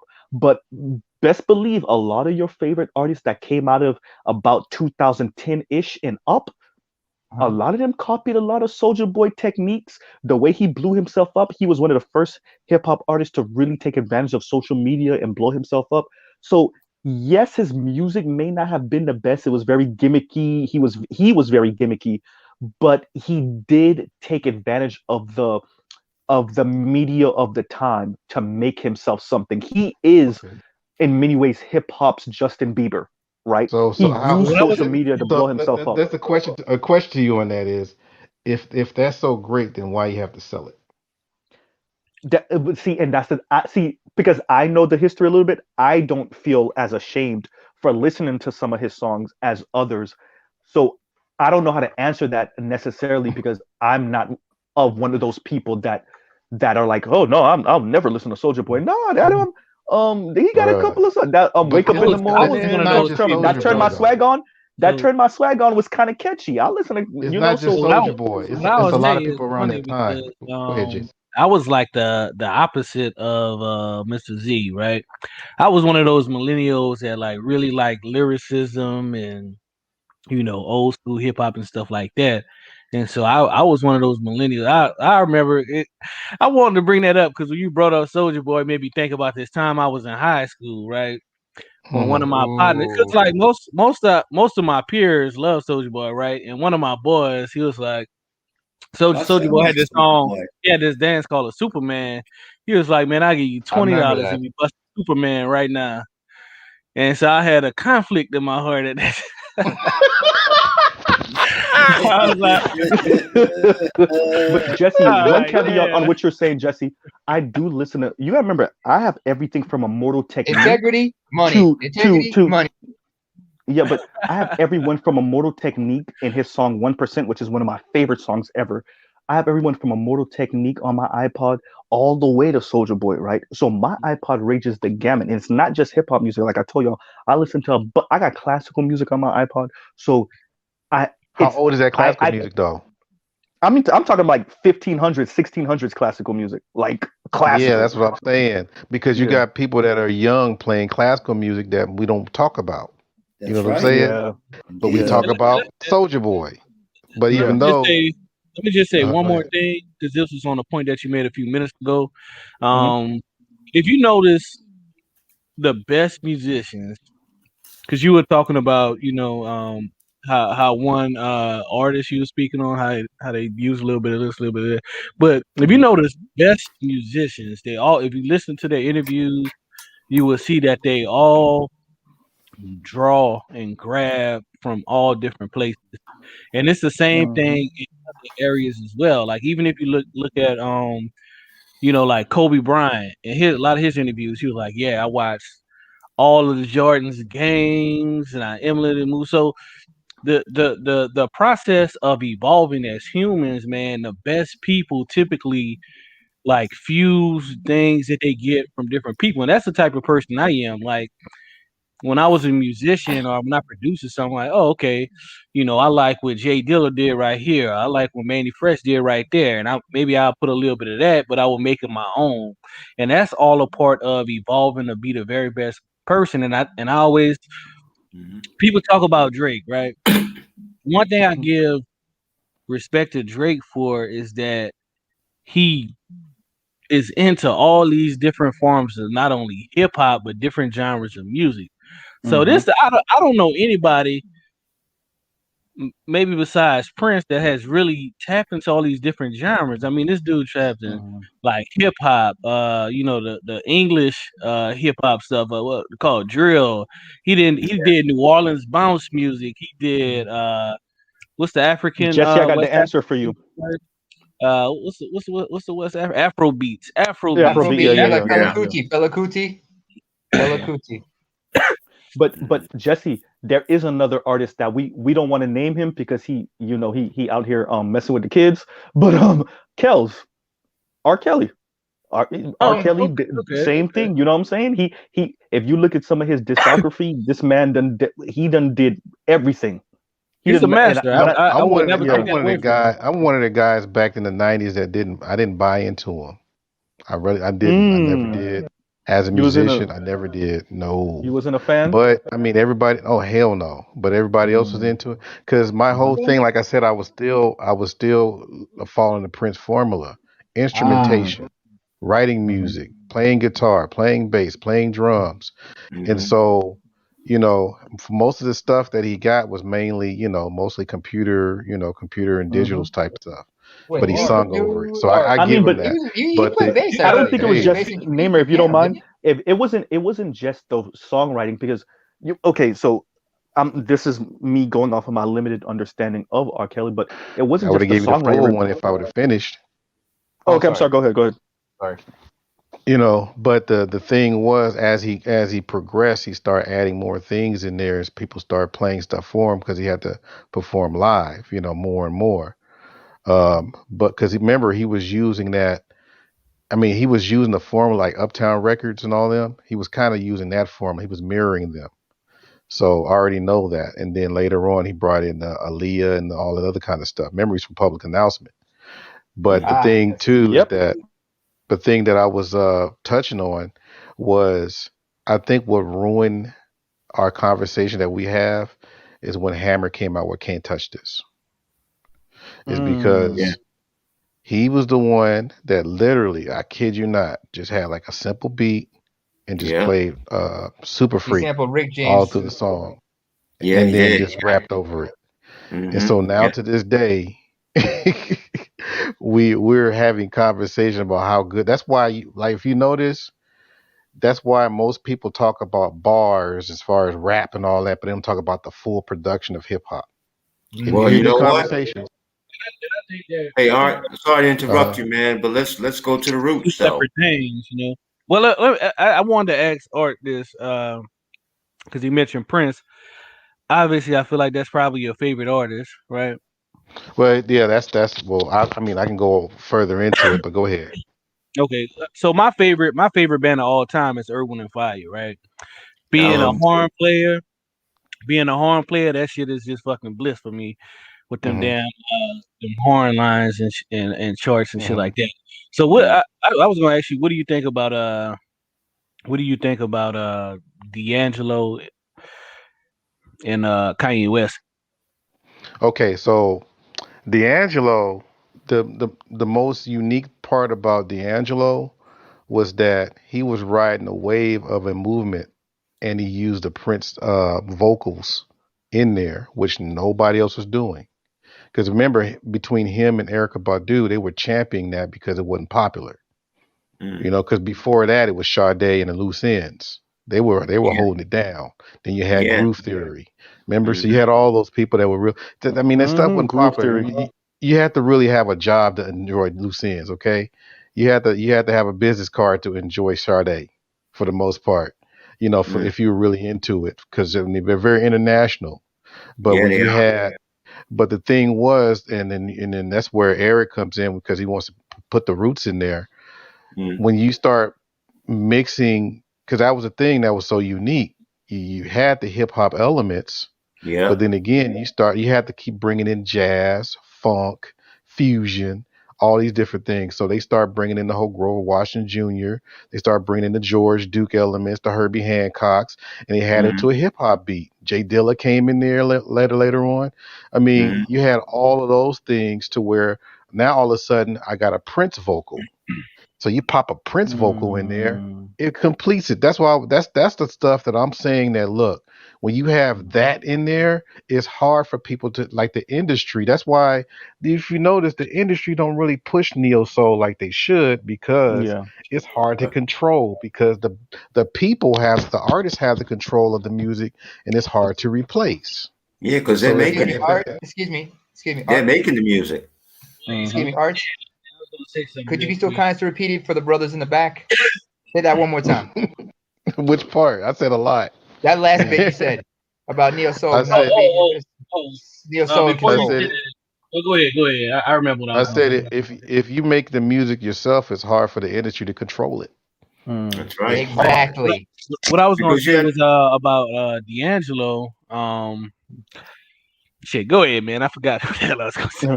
But let me okay, so let Yeah, me get this but out if you real want me quick. to but go the Go further, Roots, go the ahead, Art. Roots Go was ahead, a go ahead. house band for Jimmy Kimmel, wasn't they? They still Mm. are. say it again. Yeah, they They still were are. the house band for Jimmy Kimmel. Jimmy Yeah, Kimmel later show. on. Yeah, Yeah. yeah, that's Questlove. But Mm-hmm. Yep. the most important thing that I take away from D'Angelo, he still Mm. he paid homage to Prince all the That's what time. I was gonna say. Thank Mm-hmm. you. You reminded me. He I paid was gonna You say homage. remember? that I was gonna say that D'Angelo, not only the Prince, but because D'Angelo is one of my favorite artists too. But Mm-hmm. I've only been to one of his concerts, and I've seen other concerts online on YouTube. I was supposed to go to his concert at a couple years ago at Atlanta Afropunk, but that whole day got canceled because of bad weather. But Mm-hmm. D'Angelo gives major props and homage to the brothers that Everybody. came before him. Like if you Mm-hmm. ever Yep. been to one of his concerts, he would shout out and do covers of a lot of old school black artists. You know, And he Bobby hides message Womack, behind the music Mm-hmm. too. Otis Oh, Bobby Redding, Womack, man. Damn. Mm-hmm. Ooh. Mm-hmm. Redding, Mm-hmm. all those people. It's like, especially cause like I said, I'm a music lover, man. I know a lot of old music. Like I could Oh, sit I up like there Bobby Womack, man. I I tell could you. sit up there with a brother 60 plus years old and like Mm. his mouth will be dropping to the floor. Like, how the hell you know about But this? that's You know how. what I'm But Jesse, that's how it works, man. See, Mm-hmm. you can do that, and then after you have the conversation, you'll walk away with another ideal. You walk away with more Mm-hmm. inspiration, and you're able Yeah. to grow and take this far. Where the industry is like, I want to control it. I want to be able Right. to say, this comes out of you, this come out of you. And matter of Mm-hmm. fact, if I'm not happy with you, I can replace you with somebody else. Yeah. That's That's it. always their mission, dude. But That's for Mm-hmm. you fact. to have that conversation with the old heads, Mm-hmm. it protects you because therefore, no matter how much the industry don't like you, like Artisan said, Mm-hmm. you can blow up without them. Yeah. Yeah. You know what Well, I'm see, saying? for me, it has always been this. Okay, if what you're singing or the bars that you're rapping, if it's relevant Hmm. over time, over decades, such as talking about Bobby Womack across 110th Street. Mm-hmm. Tell me that's not relevant today as it was when he first sang it. It's more You relevant even know, now. Yeah. you know It's what's more Yes. funny relevant about that? now. To expand what you say, there Mm-hmm. are some lyrics that is not so relevant. Hmm. Bees and things and Mm-hmm. flowers. Ah, Everybody loves a sunshine. Yeah. It doesn't have a meaning, but goddamn, I can't stop playing that song over and over and over and over. Yeah. So You know what I'm so Art, saying? you must be you must have musical intelligence like myself. So it's like when you all right, so everybody music don't hit everybody different. It don't hit everybody the same, right? Right. When you have like a high musical intelligence, have y'all ever seen Mhm. that Pixar movie with Jamie Foxx? which one? No, no. No. It's the one where he's playing this jazz musician slash teacher, and he get turned into like a cat or some shit like that. No. No. I mean, Okay, I saw I'll It look that sounds up. familiar, but I've never seen it though. It sounds familiar though. but Jamie I was Foxx? just bringing it up because it's they put it a good way, like people that are like have high. It's the movie's called Soul, by the way. Hmm. Um, Mm. it's they have a scene in that movie where it's like because there's a scene in the movie where it's like when someone's in a zone playing and listening to music, and Yeah. it's like their soul is like in another damn dimension or some shit. And I was like, man, Oh, that's the best. That's like you're probably the talking flow best way, state. Mm. huh? You're talking flow state. This is a concept that you see Yeah, in yeah, mixed yeah, yeah, martial yeah. in combat sports as well. That he's in I the mean, it's flow. they got different names for it. You got Hmm. flow, you got when you're in the zone, and Yeah, so it's Hmm. like when you have a high level music improv. intelligence, that shit hit different. Cause I remember it becomes very when I was younger, subconscious. my older sister used to get mad with me, like, "Why you playing this stuff?" And I didn't understand till I was older. Like it didn't hit her to the same level it would hit me Mm. because of that musical intelligence. You're more sensitive to like music and stuff like that. It just hits. Like music is powerful, man. That's one of the what I would say But one of the areas of power that because it affects people, it affects people's soul. Like Black Ice said, man, it's Well, way here's the more thing. I'm important than dope. I'm gonna Go let you ahead, Art. brother. guys Go ahead. know Go ahead. this, man. I'm gonna let you guys Hmm. know this. Give you a little science. hmm Okay, so and some of you guys probably already know, but everybody has their own music note. Did you know that there's a music note or a chord that follows you? They're their own. When you Yeah, that's right. cry, mm, when you come out your mother's womb, you cry. That is Uh-huh. your own music note. That same note's gonna follow you for the rest of your life. But at the same mm, time, that music note is connected to a vital organ based on the time that you were born. Right, right. So, mm. for example, if you're a Leo, then your note is was it A flat, which is the heart. So your every time you hear A flat, your heart is stimulated. If you're a Gemini, I think your note is I think it's F, if I'm not mistaken. I I might be need wrong, Virgo art. I need but Virgo. Yeah, we're both Virgos. I don't have a Mm. chart in front of me. Right. But God damn it, art. those, Z, you but Virgo? I'm just saying, Yep. yeah, like if you got What like if day? you What day? are, September oh 14th. wow, I'm not even talking in my. Hold Oh, up, Go hold ahead. okay. on. I'm Let sorry, art. Go, Art go, let go, Sorry, go. sorry, Art do sorry, his Art. thing. Sorry, Goddamn. sorry. I'm sorry. I got caught So up. so what's happening, like for example, Pisces is B, that stimulates the Mm, feet. mhm. Sometimes you might want to experiment, and if you have an instrument with you and you know where your note is, you can constantly play that note over and over. You can feel it in your body. So, and back then in ancient times, they used that method to heal people based on when Facts. you Mm. were Facts. born and your music note. Wrong. The guitar was made in the Ivory Coast, but it was supposed to be designed to heal people. So based on that, they put a string next to where your organ is and keep plucking it until a vibration hits your organ. So they had the Mm. science. Now guess what? Why do they Yeah. call this instrument called the organ? Wow. Because it touches all your vital organs when you play Thank each you. different note. So when we Mm. talk about music, it hits Mhm. all of it. You know what I'm saying? Yeah. So Right. you talk about opening your heart chakras. Like if I think definitely the note F. If you Hmm. hear a lot of songs in the F key, that operates your hips and your thighs. Hmm. The A, anything in A is in your heart. So I mean, when I'm up here echoing like I'm really echoing. Mr. Z, mute yourself, Mr. Z. So when the industry is coming out with music, it ain't just the sales, it's the control. They Yes. know certain keys will control certain people. If you think about how the Pope got down with the Renaissance, y'all need to Hmm. study that. The Pope was always making sure that the music Renaissance and the art Renaissance were under his thumb. So it wasn't Yeah. just making beautiful music; it was controlling people. If you understand how Amadeus Yeah. did the Yeah. magic Mozart. flute, yeah, Mozart, the magic flute was a formula on how to cross frequencies Hmm. with music notes. If you can cross frequencies, you can put people into trance and give them mesmerized. And Yeah. so the Pope knew this. He Ah. knew this. And, I mean, that's what I'm and the saying. The Pied industry, Piper. Hey, Art, you might be getting too deep on us, brother. You trying No, to all get the right. stream All right. shut down? Yeah. All right. All right. But I just want to chime on to what you were saying. The Pied Piper ain't fiction. You hear? right? Mm-hmm. Exactly, that's exactly. true. That's the industry's formula. Is the god Pan, the god of magic. Yeah. You know, But you look know at what though? what do they call R. Kelly? They call him the Pied Piper. The Yeah. Pied Yeah. If you Piper. look, Yeah. but check this out though. If you read scripture, okay, you really read it, it will explain to you how music is an elixir to a lot of the stress, whether it's physical stress, psychological stress that people go through on a regular basis. Yeah, look at the Yeah. chants, the meditation, Yeah, the Om. chance meditation, yes, Yeah, indeed. because that's what really got Coltrane, because he knew the Om, the universal sound. Matter of fact, Mhm. they say that's what we hear before we come out the womb, right? But Yeah. that is the total body. Om is the total body. E is across the eyes and the ears, and Ah is the total face. So if you think about that, when you're hearing classical and choral music and stuff like that, Mm-hmm.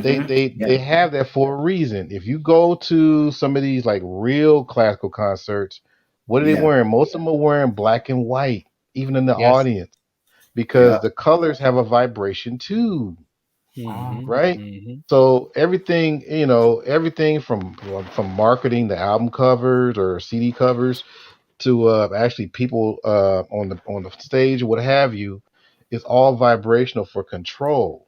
So going back to the young and the old, it is Mm-hmm. their best interest to make sure that the old is on a different vibration and the young is a different vibration.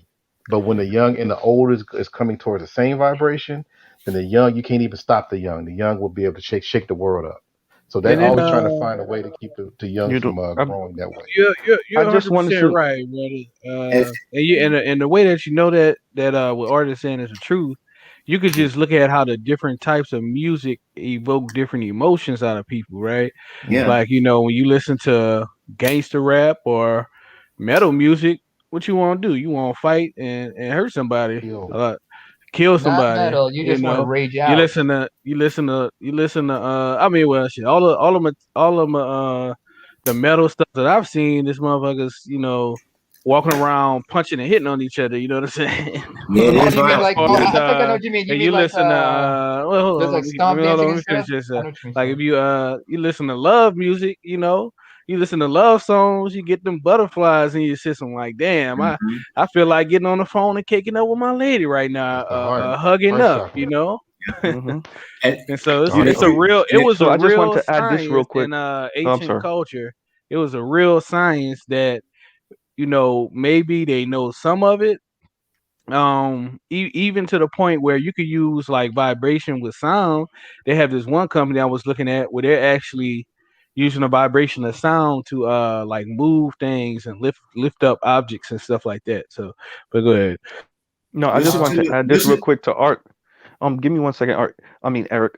So Okay. Art, and there's certain songs that because hip hop does have an artistry to it also, and even some of your mainstream artists have certain instruments in the back of certain songs, right? And these are artists that you would never think would go this deep into their artistry and in the instrumentals that they rapping over, right? So the song that comes to mind, and Bruce Almighty probably knows what song I'm about to mention. I mention it all the time, is Maybach Music 3 from Rick Ross, right?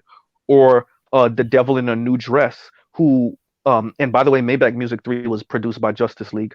The Devil in a New Dress was produced by Kanye. And although Kanye is potentially deeply unwell mentally, this man's artistry when it comes to producing certain instruments and playing with different artists' music, and he is a sampler, so I got to give Art that. Ha- Definitely true, right? Have you Go ever ahead, go been ahead. to a Kanye concert? No, I haven't. I haven't. Man, listen, I give Kanye, and I'll let Eric go after this, but I just want to say I Mhm. give Kanye full respect as an artist. I went to his what was the name of the concert where he had Jesus come out and stuff. So not only on the visual aspect, but musically, man, this dude had different arrangement for like the same songs at his concerts, That's which John that's Legend, something right? that's a huh? John Legend was composer, right? Yeah. Hmm. Yeah. Um, and so I give. I mean, listen, Kanye is the type of dude. He's like a an innovator slash delegator. What I mean by that is all of the stuff that you see, the finished product is a collaboration of a whole bunch of people with Kanye's end Hmm. result that he comes out with. So like, the sounds, the shit. Go ahead, Eric, man. I can't get it out. Go No, ahead, go ahead. I just want to Okay. mention one more No. song, ASAP Uh, Rocky's "All Grown Up," and I'm done. okay. Okay. I just no. I think I'm that's flipping Eric. the script now, gentlemen. I'm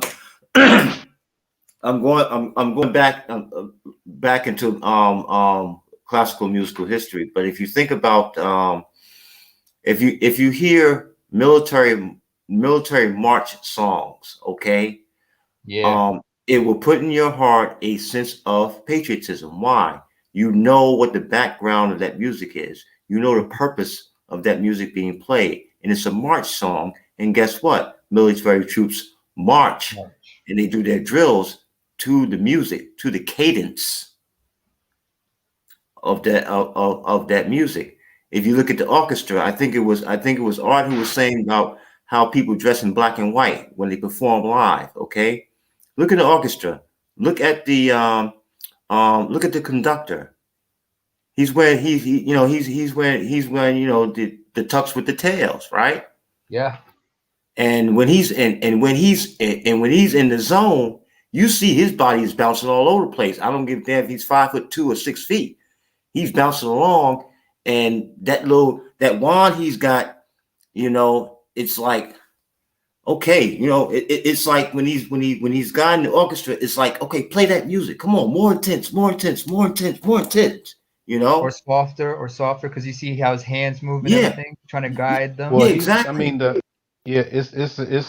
concept between that is supposed to be the sun and the planets. Yeah, I mean, That's what that whole thing. That the whole Oh thing is wow. about. Okay, I yeah, didn't even know that. You learn something every What day. what do y'all think about so this is another one artist that I really like, man. I think that he innovated a lot of stuff that a lot of mainstream artists follow behind, and that's Ryan Leslie. What do y'all think about Ryan Leslie? I never Oh heard of yeah, Ryan I know Leslie. what you mean. I've seen some. I've seen like there was some like behind the scenes of some of the things, some of the what he does What in genre? What in the genre is studio. Ryan Leslie? He was R&B and hip hop. He was a There's a song called Diamond producer, Girl. rapper. He was a producer, rapper, and songwriter. He actually that's who Diddy stole Cassie from, because he wrote, produced Cassie's whole first album. Hmm. But Did he like have a? he's relatively unknown because he was more like underground, like well, not underground, independent. Independent is the best way to put it. So he innovated a lot of stuff as far as independent artists goes. Like he actually came. He's in the tech field now, but he stopped releasing. He would only release his music to people that was like it was like OnlyFans before OnlyFans. He created his own app where it's like, okay, all my fans, they pay this amount of money, and then you'll be the only ones that get all my new music. And so that's probably one reason why you never heard of him. But as far as like image, and he's also a multi instrumentalist. This dude plays piano, drums, trumpet, mellophone, French horn, and the list goes on and on. And he was a brother that actually I think he dropped out of Harvard. I can't remember if he graduated or dropped out, but he was one of those brothers that like was real smart, went to Harvard, and he became a musician, and he got picked up by uh basically what happened to the dude that Drake you know that situation with Drake that's going on where he smashed the dude old lady. That's pretty much what happened to him with Cassie. Uh-huh. Oh, The only difference is that he actually got some money out of it because he owns like all the masters to Cassie's first album and stuff because he wrote and produced everything, and he negotiated a real good deal on that end, and he got paid some money to produce some tracks for P Diddy. But the closest thing to and I'll leave it at this on Ryan Leslie, but the closest thing to probably mainstream is that Ryan Leslie actually produced several tracks for Fabulous and a couple other mainstream artists. So Didn't he like collaborate with who was it with Andre 3000 and John Legend, a couple things, and a couple other cats? Because I remember there was a video I saw of them doing like something out of Motown, some Motown stuff, like with the Temptations or the Four Tops. I'm not sure. I know. I mean, so because he kind of went through a kind of like a depression at one point because when he was in Europe, Mm-hmm. his laptop with all his music and stuff on there got stolen or something like that, Oh damn! and he offered $1 million to whoever returned it. And so one dude returned the laptop, but they didn't have none of his shit on there, and he didn't want to pay it. And so the judge ruled in the dude's favor, so he still had to pay, even though he got an empty laptop back. So I mean, as a musician, man, well, I guess I'm not really a musician anymore, but as a former musician, I could say, and a former producer, that's Once a probably one of the musician, most always a musician, Jesse. Once a that's probably musician, one. always That's a probably Jesse. one of the Always one. most debilitating things that could ever happen to you is all your work just to be erased like that, man. Always gotta have backup. But by the way, we were talking about I wanted to bring this back since we were talking about like certain musicians, millennials, Gen Z, whatnot. Jesse, you're gonna probably hate me for bringing up this cat, but I'm not gonna mention his name. I'm just gonna use his voice. And he's from New Orleans, if I'm not mistaken. But there was a young millennial who was R&B, who did some simp shit. The simplest song I remember he did was "Stop." If anybody remembers that. Oh, you talk about Lloyd? Well, Stop. I gotta look up the lyrics to that song. I don't know if it's Simpish or not. I cannot confirm or deny it was Simpish. So he's technically he's from New Orleans, but he He was kind of born in New grew up. Orleans. He grew up in Georgia. He kind of grew up in Atlanta. So, but technically, I guess you could say he's from New Orleans because he moved to Atlanta when he was like a teenager type thing. But That's some simp shit. The way he go to stop. That's simpish right there. just because I mean, what are you gonna do, man? He got a high voice, man. He can't help No, it. but the way he says, like, I remember Mike Britt, a comic, it talked about that. He said, "I love that Lloyd song, but I hate it when he goes stop, So stop, stop, man, you're gonna make my gun go off."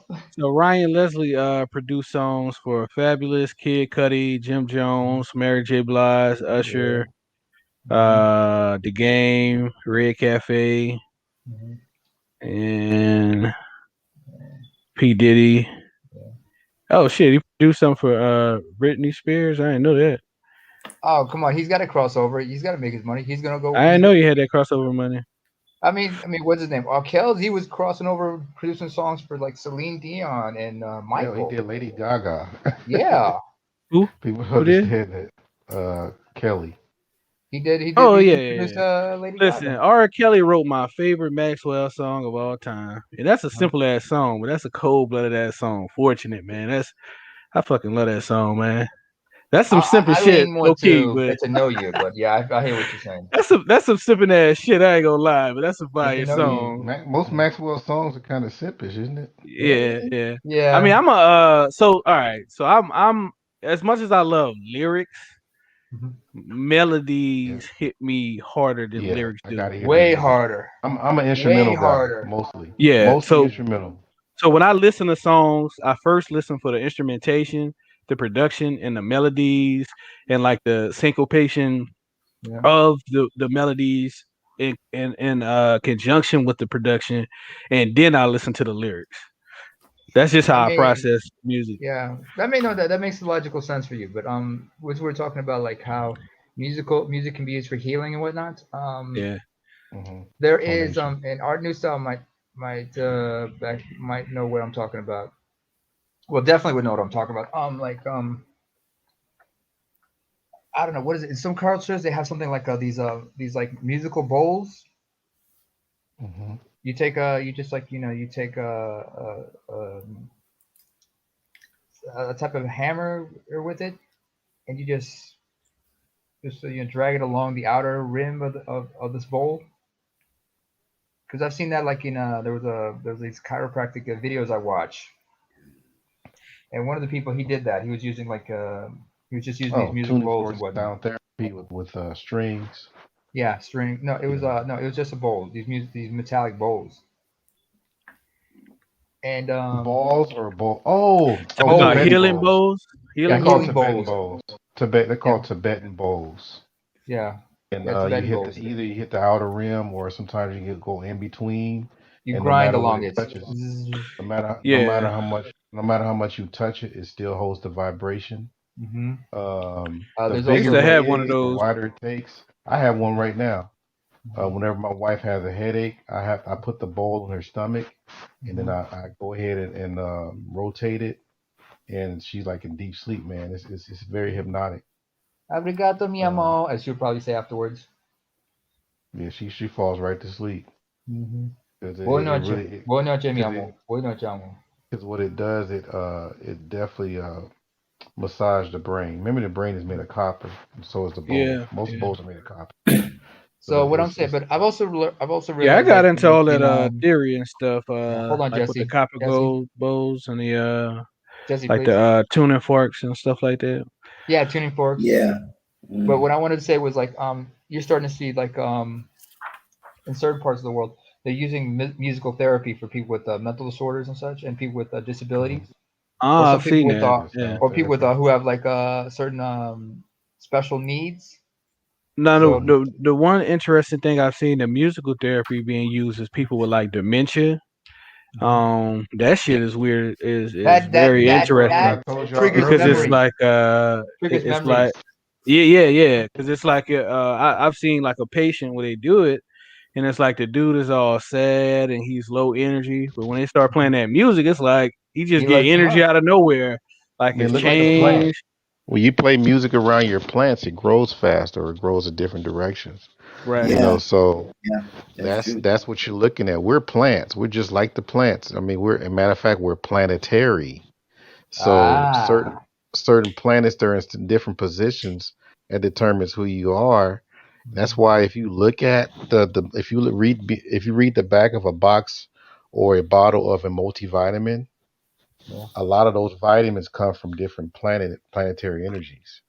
So if you yeah. don't have enough of the vitamins in your body that's supposed to balance who you are, then that gravitational pull pulls you in different directions. That's why you have mood swings and different kind of attitudes and headaches and all that, because it's almost like, you're in a merry-go-round, but the thing is you're not protecting your eyes. Because you know what happens when you stop in the merry-go-round, you get dizzy, right? Oh yeah, Yeah. you, That's Right. true. So if you're able to keep the balance to where everything is pulling you in the right direction in the right areas, then you're yeah, good. I mean, just by you walking in a straight line on Earth, that takes a lot of work when you're not true. really having enough minerals and vitamins in your body, because I you're getting mean, pulled every which way. I can testify to that because when you talk about mood swings, like I typed in earlier what I have. If you saw in the back Yeah, in the we know. private You chat, told us before. You told yeah, us before. yeah, that on top of the OCD. So that is really because I'm white. Because like what was it last night when you guys had a discussion about who's built like what, built like this, built like that. Sometimes people have to ask if you're wired a certain way. Not to drift off content, but to come back to music. The music I seen I remember a story of a Japanese novelist. he has a special needs son. Him and his wife had to take care of his son all the way up until like he was an adult. Eventually, his son, by the time he was a teenager, he could not speak, he could not express himself. But once he started learning to play music, he was able to like start to express himself, and eventually he started composing music of his own, and he started Yeah, it changed his composing. life. He started composing classical music. Now his father, who's a novelist, he made a name for himself because he was writing stories about his son in Japan. But once his son started becoming a composer, he said, he stopped writing stories about him. And they asked him, why aren't you writing stories about why aren't you writing stories anymore? Why aren't you writing stories about your son? Is what a journalist asked him. He said, because my son can tell his own stories by himself. The music Wow. was his means to do it.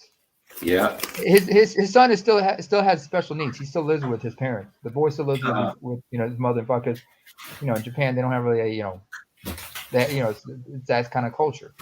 So you take care of your relatives, but considering the boy has really certain needs, he has to be like in a special care and whatnot. But he can't speak. He does not speak. He doesn't really communicate well. But if you put him in a room where there's music, if you put him if you put a piano and instruments right there, he will just go to work on that. What's up, everybody? Back. Mhm. Man, Oh, y'all by the make way, me you have want any to more? You have any more buy my one-liners? y'all make me want to buy some instruments in this thing, man. Mhm. All Yeah, this music stuff. I got my stuff here. Man, I haven't really done anything in years, man. You talk I about used to produce, compose, all kind of stuff. But then something we haven't mentioned, gentlemen, how music affects your central nervous Shout out to system, Two Trev for the donations. and Thank the Yeah. electrical impulses from the nerve endings of the central nervous system to your brain. Yeah. I mean, there's a song I listen to sometimes, like when I'm like in a real bad place. Now this is gonna probably take my blackness away. It's by a woman named Natalie Merchant. It's called "My Skin."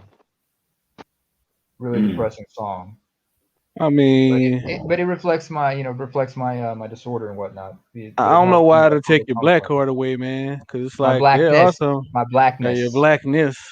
There are some very talented non-black musicians out there, and when you get Yep. to a certain level of love and respect for music, I mean, shit, Prince. I'm trying to think. What's this white lady that Prince was one of his? He said one of his influence.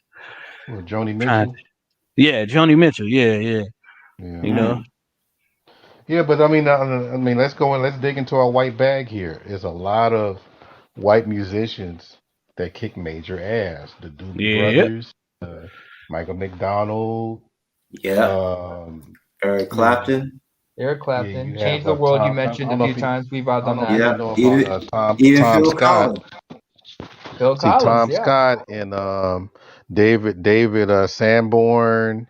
Yes. Uh, I mean, them kind of people, man. And they do get cred. Bob James, they get cred now. Yes. Don't Bob get me James wrong. and Earl Clue. They did a collaboration album 101. It's the sweetest Yeah, album I've ever heard, they man. get Lee How about Ritenour. I mean, Pino Belladino? I'm not sure of that, gentleman, but I'll look him That's up. Pino You can type the name Belladino. for me. he played with a lot of great musicians, but I mean I know of him from playing bass for most of D'Angelo's albums. But Mm. he's Oh, played with a younger cat. Mm. no, he's older actually. He's like 60s. He's in his 60s. Like Oh, okay. he played Just play with the young. he played bass for like the Who, Nine Inch Nails. Okay, let's go. Let's further back. So John Bynum on drums and for the Led Zeppelin. Does anybody understand how his foot works? This dude probably have one of the most efficient bass drum feet that ever played the instrument. Wow. Uh, John Bynum, look him up. Dude Mm. is like, wow. I think he died in a car crash. No, But wait, you said of the Who? like the no Led Zeppelin. Oh no, didn't he die of like alcohol poisoning? I think it was alcohol poisoning, if I'm not mistaken. I'm gonna check it. I'm gonna check it. Well, you Did you can say look it John up. Bynum? Whether John Bynum, yeah. Okay. Whether I'm right or I'm wrong, the dude died. That's the Mm-hmm. issue. Yeah. And Yeah. so the thing is that we, as far as musicianship, Mm-hmm. I don't think a lot of even probably part of my generation too, a lot of Mm-hmm. young cats just don't know how to listen to music, to be Mm-hmm. honest. Sometimes it's instinctive, because you like, okay, I like this music because the way it feels. But for Mm-hmm. the most part, it's like the fact that you would have Earth, Wind, and Fire, like Brother Jesse was talking about. People don't understand there was a science behind putting that band together. The Yeah. oldest person in that band was Maurice White. He was in his 30s when he put the band together, but Mm-hmm. everybody else was like 21 and below when he put Mm-hmm. the Listen, second wave. The I first always wave tell was they're a little people, older. man, Earth, Wind and Fire was a goddamn super band. Like how Well, LeBron, see, well, see, And what LeBron they and were started what a they another super did realm, team. man, playing music, man, But for their time. and what huh? they did, they used comedic principles. Oh I mean, yeah, Mm-hmm. matter yeah. of fact, they used to start off. They used to start off in the lotus position before they do their concerts. Mm-hmm. When I mean, y'all got to get that. I mean, it might be on YouTube right now. The documentary, Shining Star. Mm-hmm. It's very fundamental. Well, some of the things are fundamental, but the thing is that they took a lot of things and made them elements. That's why they call them the elements, huh? Yeah. They made those to where even when you don't know how to understand how to listen to music, it just got you no matter what. It took over your body when you hear "Can't Hide Love" and "Keep Your Head to Yeah. the Sky." Matter of fact, Yeah. when "Keep Your Head for the" trust me, when you hear "Keep Your Head to the Sky," the first part of that song, you Yeah. pause. You can't move. That Yo, chord salute everybody. change. Salute. How y'all Yeah. doing? Yeah, so go ahead. Hey Ray, Man, what up? yeah, like listen, Earth, Wind and Fire, man. Yo. That's like LeBron James created a super team.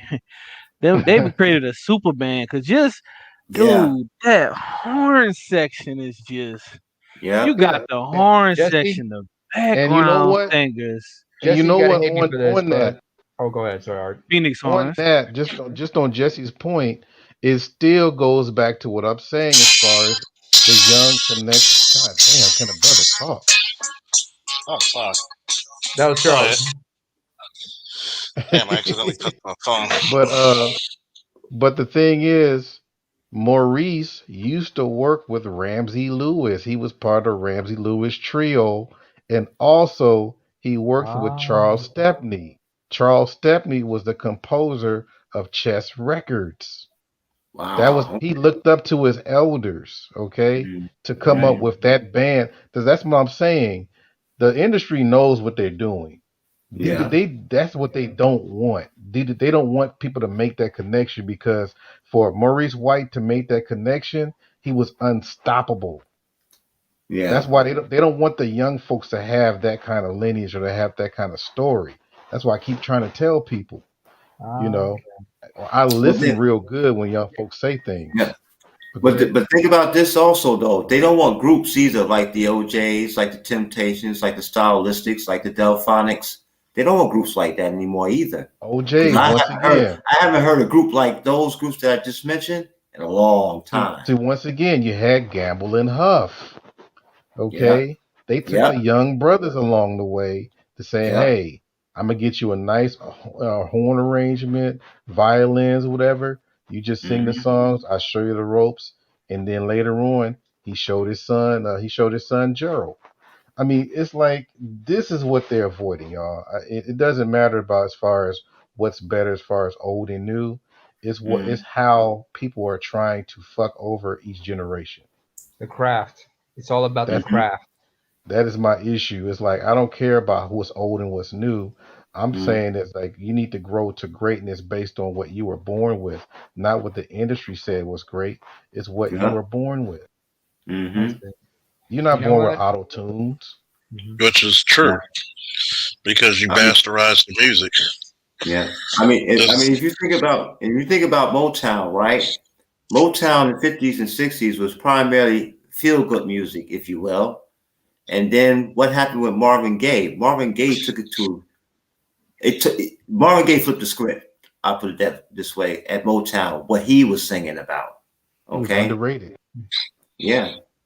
I mean, He was he's he, very you know underrated he's talking about make you want to holler the way they do my life. This ain't because they living.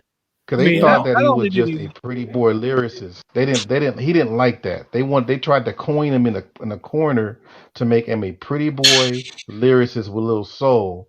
But the Yeah. man was a composer. He knew how to Yeah. play yeah, multiple instruments too. He wrote movie scores, for God's Hmm. sake. The say dude, oh, go ahead, man. no, you But I go ahead. mean, Yeah. the songs that he sang. I mean, if you think about, there's certain people who there's certain people, certain songwriters who they feel something deep in their heart, mind, and their soul because their lyrics remain relevant 40, 50, 40, 50 years, century after they I were just was, famous in their I just, heyday. I just was gonna say, not only did Marvin change the formulaic sound and style that they had at Motown, Mm, but he also changed like the content of the lyrics that he was singing. You know, yeah, he touched on a deeper subject matter than usually was talked about before him. yeah, So to me, man, Marvin is one of my greats as far as like artists, vocalists and writers and all that stuff. Definitely. Make me wanna If you study, holla. if you Mercy if on you yeah. my study, grave. if you study What's going Marvin, on? is Heard it through the if you study grapevine. if Yeah. you study Marvin's relationship with Motown, that Hmm. is what the industry did not want. Because if you think about it, Motown did not want to pay him. Motown did not want to even Yeah, they didn't want to even support him in his ventures starting in 1970. They wanted Yeah. him to stay with the whole Marvin Tammy Terrell thing. yeah. But he was like, no, if you don't go, damn, what's the noise? He said, if you don't go with what I want, because I mean, matter of fact, they said after his brother came from the war, he just Uh-huh. said, fuck it. I'm Marvin Gaye, and that's it. Yeah. I mean, his whole mindset just changed, right? And Hmm. so the biggest thing that he was like, look, I got all this material, and if you don't go for it, Barry, I'm going. And so Hmm. it took Norman I ain't know Winfield this shit. it took Norman Whitfield to talk Barry Gordy into saying, "Hey, man, this is the future. This is where it's going." And Hmm. that's the only reason why what's going on and all that kind of stuff came under Hmm. Motown. It could have been an Atlantic or some Yeah. other thing, but this is the thing that the industry do not like. The industry does not like when their artists makes demands and they have to abide by it. Now, You know, that's one thing mhm. I would be interested in is like how would Marvin have sounded had he not passed away? Because there are some unreleased Marvin songs, and there's one song in particular that I'm sure that everyone has heard that's very music. interesting in terms of the subject matter. Um, and it's very experimental in the sound. I thought. I mean, it's Hmm. still Marvin. You still know it's Marvin, but it was a way different subject matter that he was talking about. And if you don't know the song I'm talking about, it's basically a very sexual, uh, explicit song on there. But Hmm. he does it in a way that's still like it's like okay, is he really talking about eating the groceries right now here? Okay, okay, all right. You know what? In my opinion, I think he would have had a lot of people under his wing because Yeah. remember he was in the studio. He wasn't just a vocalist. I Right. think Yeah. he would have taught people the game of how to compose their instruments, and that's another thing. That's what the industry does not want. They don't Hmm. want a bunch of young composers and all that. They just want people to come in and just do some watered down stuff, so they can replace them like a machine, like automation. That's what I was saying. Go in about that. Why? Yeah, because you got to remember, somebody's ignorance gives people money. So you Yeah. got the consumers that don't know how to hear shit. So you paying money, and you got the artists that don't even know what they doing. So you taking money from them too. So they making money hand over fist from the artists and the consumers. And then usually when they're done with them, they're like, okay, next. And the thing is, they already know this. And then when you have older artists sitting there, you ever look at the interaction? Like for example, there's every now and then they have the Grammys. Hmm. They have a tribute to Yeah. to a band or whatever, and then Mm, they always have these whack ass people paying the tributes, right? mm, You ever see the look on their faces? mm, I mean, you ever really look at the look on like Aretha Franklin when they did a tribute to her, mm. or a look on the Isley Brothers? You know, you can tell it's like Yeah. all the time and work that I did, and this motherfucker's representing me. You Think know, think about how long. I'm But check literally this out though. visualizing. But check this I'm out literally though. visualizing in my mind Mm. the faces of those artists when they were yeah, it ain't with so those pleasant. artists, But you It remember ain't you remember pleasant, the house especially man. like but you remember the house band an for Aretha. Motown? The house band for Motown for a long time was the Funk Brothers. Nobody knew nothing about them, and they finally did a tribute. Motown finally did a tribute to them. They backed up everybody. They backed up Stevie, Marvin, Aretha, you name it. They backed them up. You know what? You know what? Barry Gordy told them. Say, listen, this is the deal. I'm gonna give you $5 a song. Take it or leave it. Yeah, the Funk Brothers. Yeah, Yeah, Funk and Brothers. James Jamerson. That's bruh. That whole bass, every bass line you guys like, he did it. That's his, Mm, right? And so I'm sitting there like, see, I would be the elders advocate. I would be the one that say, no, y'all talking bullshit about him, but if it wasn't right. for them, you wouldn't have this legacy. Yep. True. This is the stuff that you supposed to be bragging about. That's why I was saying everybody else is like, man, they wish they could sing like Aretha. They wish they can they wish they could sing like They wish what's they his could name, do it like Stevie Dion Wonder. They Warwick or wish they even can do Gladys all the Knight and the music. Pips. They wish they can play the music like that, but instead you want to wipe all that off and just replace that with auto tunes and Hmm. rap music that's just supposed to be an addition to it. Not It's not supposed to replace it. It's supposed to be an addition to the art. Yeah. That's Which is why. why, um, Mhm. which is That's why why, my bias. That's why my uh, bias. I mean, my bias goes back really to the '60s and '70s. Okay. which is Um. why, if I may, Eric, Yeah. Go which is ahead. why, I remember Jay Z put out a song called "Death to Auto Tunes." But then again, I remember when that disrespect, but auto tunes in itself kind of disrespects somebody who I grew up listening to. Zapp and Rogers. Well, Zapp and T-Pain Roger. used auto tunes. Yeah, but yeah, he does it, but he overdid it. But if you ever listen to T Pain sing without it, he's pretty cool. He's pretty good with it. He didn't need it, but I remember how many people use autotune to cover up their voices, their vocals. And this is over back where I'm from, because I thought of it like they were just disrespecting the craft of Roger Troutman. You know what I'm Yeah. saying? Yeah, Yeah, Roger. You I tell get you. me, You know, what I mean, man. like when I first got introduced to that, or got exposed to it, I was like, okay, it's cool, something new. But to Five have it to years be old. like, I want to be your but man. to Come have it on, to man. be a deep continuation, I'm Hmm. like, come on, man. Like I'm ready. I want something natural. You know, what I mean, just like we want Hmm. natural hair, real hair. Yeah, I Yeah. want a natural voice. So Yeah.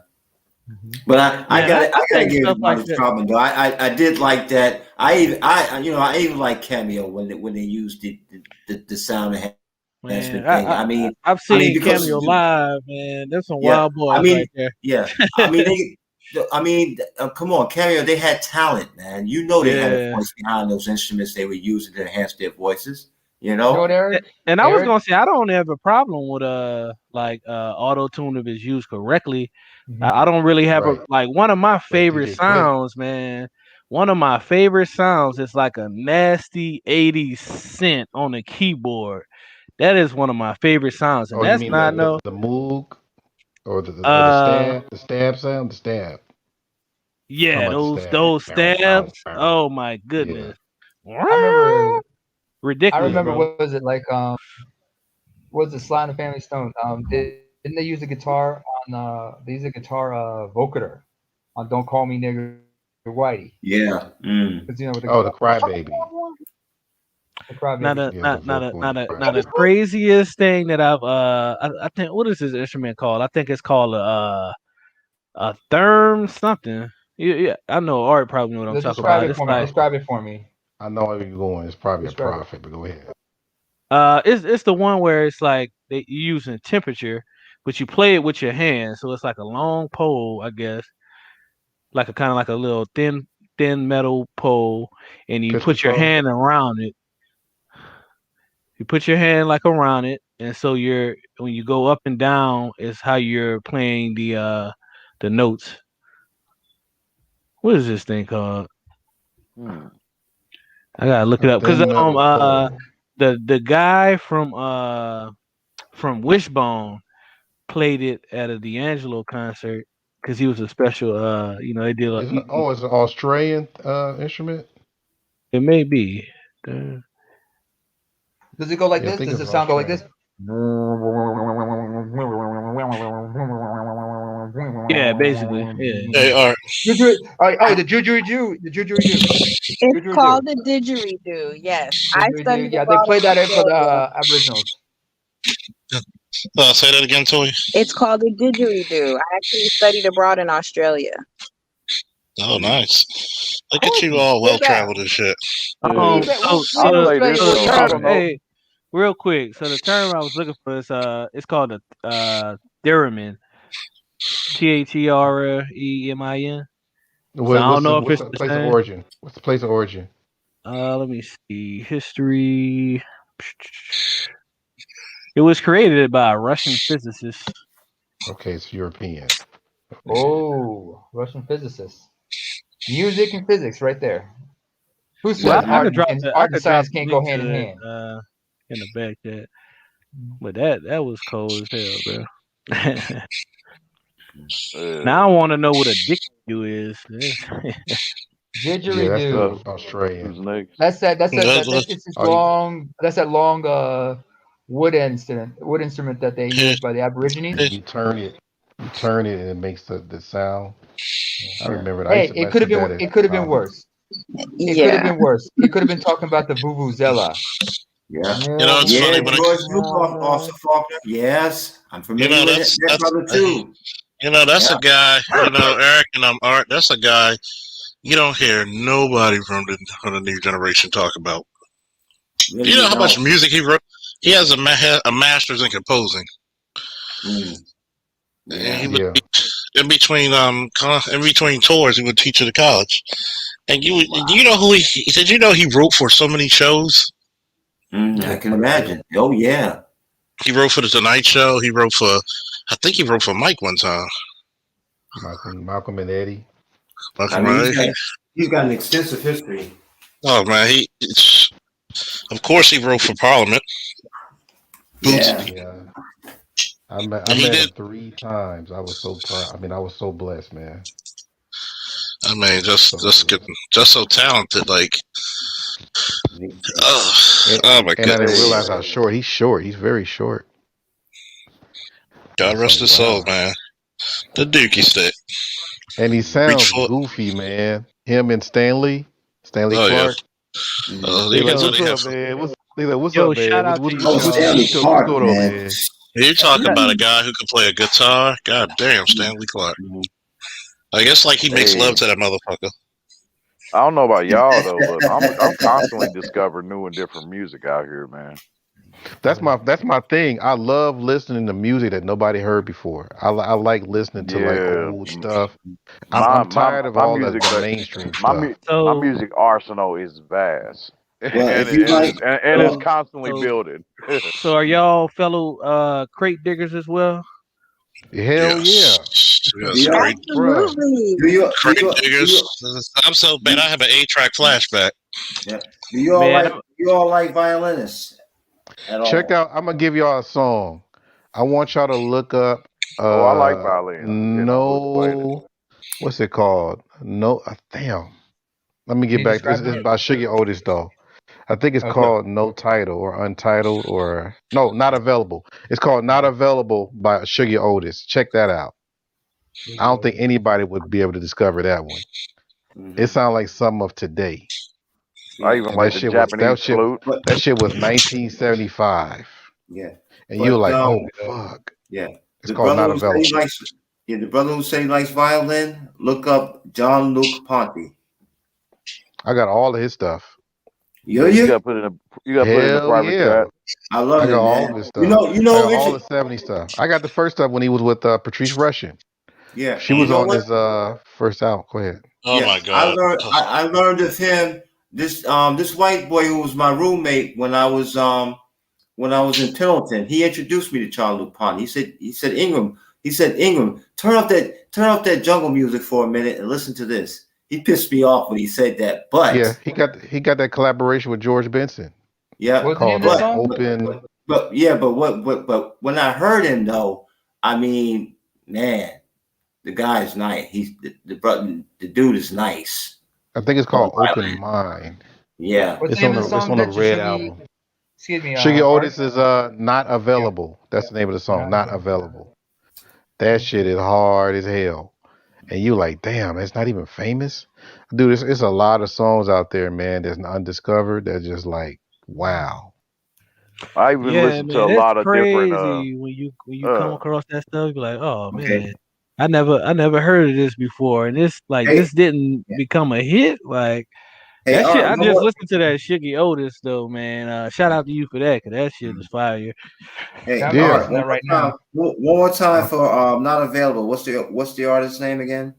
Shiggy Shiggy, Otis. Shuggy? Shiggy Otis. Shugi That was Otis. supposed, a Okay. matter of fact, yeah, I that was put it in the supposed to back be chat. Prince. Shiggy Otis, I mean, Prince Okay. was, Name it. Okay.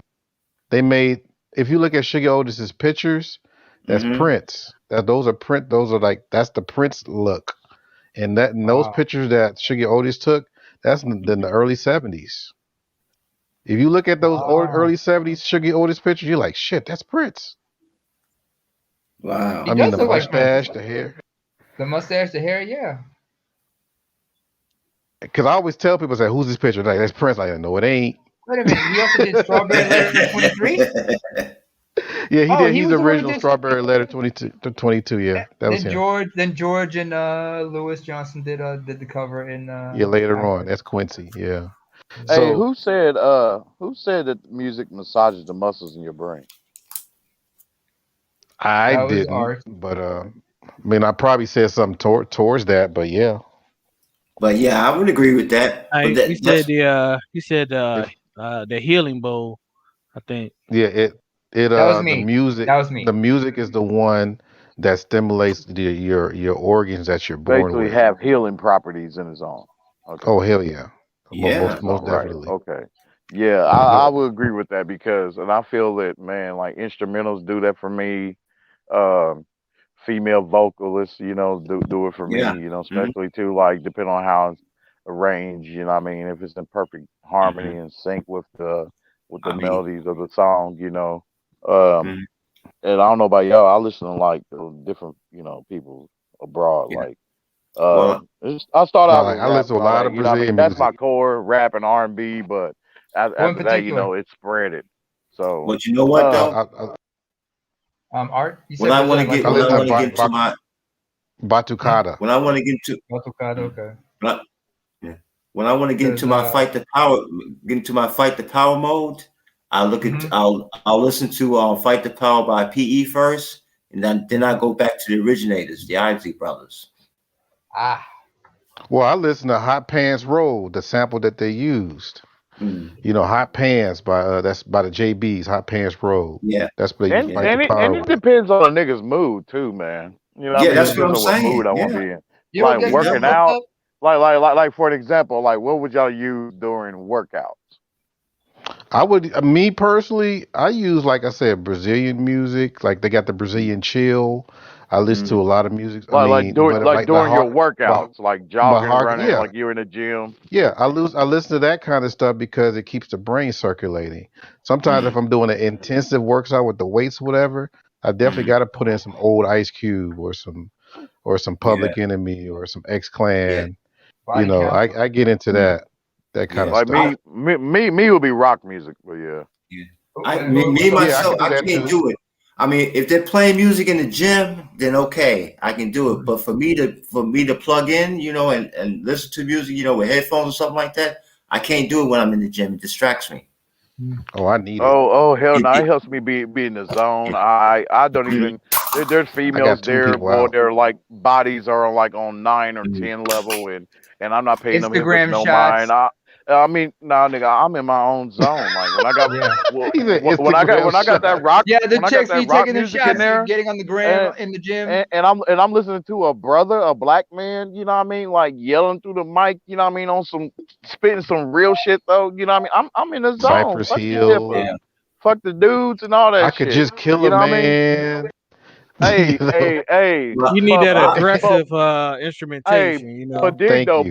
but what I can add to that zone and still isolate other motherfuckers out is like when I have a partner I'm working mm, with, like a brother, I'm bringing with mm, me, and me and him both working like in sync, you know what I mean, in the zone and shit, mm, taking like maybe like 20-second breaks and shit like that, not too long, you know what I mean, but where you still want to get it in while your shit's pumping, instead of like coming to like an all out rest and shit, you know what I mean, and then jumping back in. But I kind Yeah, of got managed that, over the mm, years because I had to listen to other motherfuckers, in order for me to have the knowledge, that I have now to where I could. I took like some years off from going to the damn gym to keep it real, and I can go Yo, back Ray. now. I can go back now and know what to do. So when I'm in the gym, I gotta have that music, and I can have that, being in sync with my partner. You know what I mean? That I'm Uh, working out with. So we both can ignore the bitches and everybody else and just focus on that, man.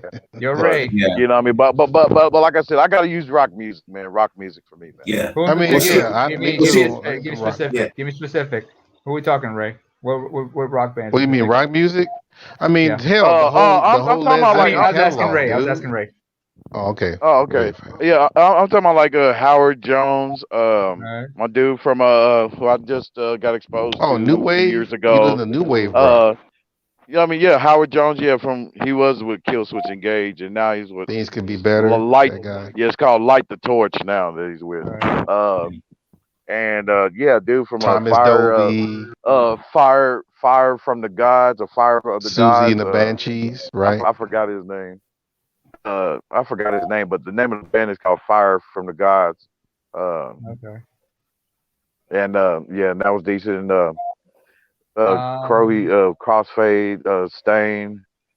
Uh, I don't know. uh, When I work out, I listen to. I try yeah, some songs like some like one of them up tempo aggressive songs like by groups like Audio Slave, um, Disturbed, Disturbed. Oh yeah, Disturbed. But Mudvayne, I can't. But the problem is I Mudvayne. couldn't play. I couldn't play Stupefy. I couldn't play Stupefy. I can't because I I get don't know caught up. about you guys, but I gotta pull it at Iron Man and Black Dog and I mean, man, and the I mean, Gonna Vita. my favorite rock band will always be Guns N' Roses, man. So old school Guns N' Roses, like I I guess can't I'm Sweet old stand Child of Guns N' then. Mine. Roses. uh, They're talented, but I hate the motherfuckers though. I tell you, ooh man, I hate Jess, the motherfuckers Guns N' Roses, man. Jesse. No, I'm Jesse. hey, sorry, hey, man. Hey, no hey, You and ever I slight listen to to listened you, to brother. Breaking Metallica? Benjamin, No slight to you, brother, Breaking man. Breaking Benjamin. Benjamin. Diarrhea Jane. Diarrhea Jane's that's my funny. joint from Breaking Yeah, Benjamin. But Jesse, hell yeah. you ever listen to any Metallica? You ever work out to Metallica? Yeah, a Oh, I little hell listen bit, to a yeah. little bit, Saint Metallica. I Anger. tried, You man. you I a little couldn't you. get bit. to If it. you listen to Saint Anger, you I think you listen just to you in Saint Quentin right then and there. I like mm, what's the name of the English band Black Sabbath with All right. Ozzy Osbourne, like Children of the Yeah. Corn. Yeah. That's a good one. I'm But saying they did, like I said, they did I they was did Iron Man. my They number did Iron one. Man. Yeah, they did Iron Man too. That's Never right. care for what they say. yeah, yeah. Mm-hmm, mm-hmm. You ever But no, listen to Hey, my Alice I Cooper? favorite. used to do I used I to say do my one arm pull ups to that song, boy. I I What say used to my do song? one arm favorite pull ups. my favorite Guns N' Roses song to work out to is Night Train. Mm. All right. Guns N' Roses. That shit goes hard. Hey, forgive me for not being on earlier though, man. I was working while I was listening to y'all. I was moving furniture and shit. Yeah, you should. Ah, I'm sure you lost your hearing because of me laughing all hard and everything coming from Charles. God damn, Yeah, this man. motherfucker! He killed me. He almost killed me. Yeah, I was And trying to Charles, stay you gotta connected. answer. Charles, why'd Like, yeah, don't you gotta hurt me like that? It was like it got because I know because like Charles is like my mom. He's an Aries, and I got flashbacks of all the ass whoopings I got as a kid. Just remember, it hurt like that. It hurt like that. Yeah. It hurt like you don't know pain. And You don't know ass whoopings unless you got your ass beat by a wooden spoon, by not a belt but a wooden spoon, by shoes, sandals. We use like they'll use electrical wires, iron clothes. Ooh, God help me. and Guns Oh N' yeah, Roses has one of the coldest lead guitarists ever. So Slash Yeah, yeah, and yeah, yeah, Slash is half they're black. a very talented group, but I just yeah. His mom's Nigerian, I think. No, his It's mom's thing like, African American. No, his mom's African American. Father's English. hey, a Nah, lot of these she can't people be. that we mentioned I gotta though, look that shit like up. Hold on. I Hmm? realized that I I it's say I art don't. within I art, can't man. believe his Like, mom is African American. I'm gonna have to look He's that shit up Dados. on you. You can look I'm it gonna have to up. look that shit up, bro. Yeah, look it up. and Because he talks about like how he laughs at all the rock bands from the '60s because a lot of them were inspired by black blues musicians and they always try to sound black. He says a lot of people thought I was doing the same thing, but they forget that I'm actually half black. Okay, so his mom is named Ola. That's not no Ado's name. Look it up. Look it up, I'm Cole. about I'm about to tell you where she from.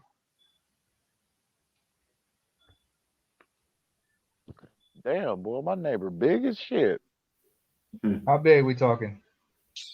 Man, like 300 pounds big, trying to move this damn couch and shit, and struggling a little bit. What was it? Well, when we three, you got to be specific. What kind of 300? What Good, kind my of my body my, weight is my this guy? bad, What is it? man. I was totally off, but it just happened like out of nowhere. I just looked over. I'm like, damn, bitch, you need to lose some That's weight. that's just the wife. Oh. No, it's a wife, man. She's No, struggling over please, here, Charles, boy. please don't hurt me anymore. Mother You bitch can't big get in as the shit, boy. doorway, Try to Mr. move this Fong damn Fong. couch. Oh Try to no. move herself. Girl, go ahead. Get your Wonder Woman on, girl. Go ahead. Shit. Wonder Woman. Shit. Yeah. Boy, look at You her. know what? I seen a bitch Shit. so big right at the swimming pool one time. She had a Wonder Woman outfit that said, "I wonder how the fuck she got in here without fucking grease and butter." Woman, What the hell? No, he didn't. Oh, shit. Oh You said no. grease and butter. like Oh, Oh like a man. that's funny shit. you ever seen a bitch so big that she got to wear a bra on the front and the back? You hear me?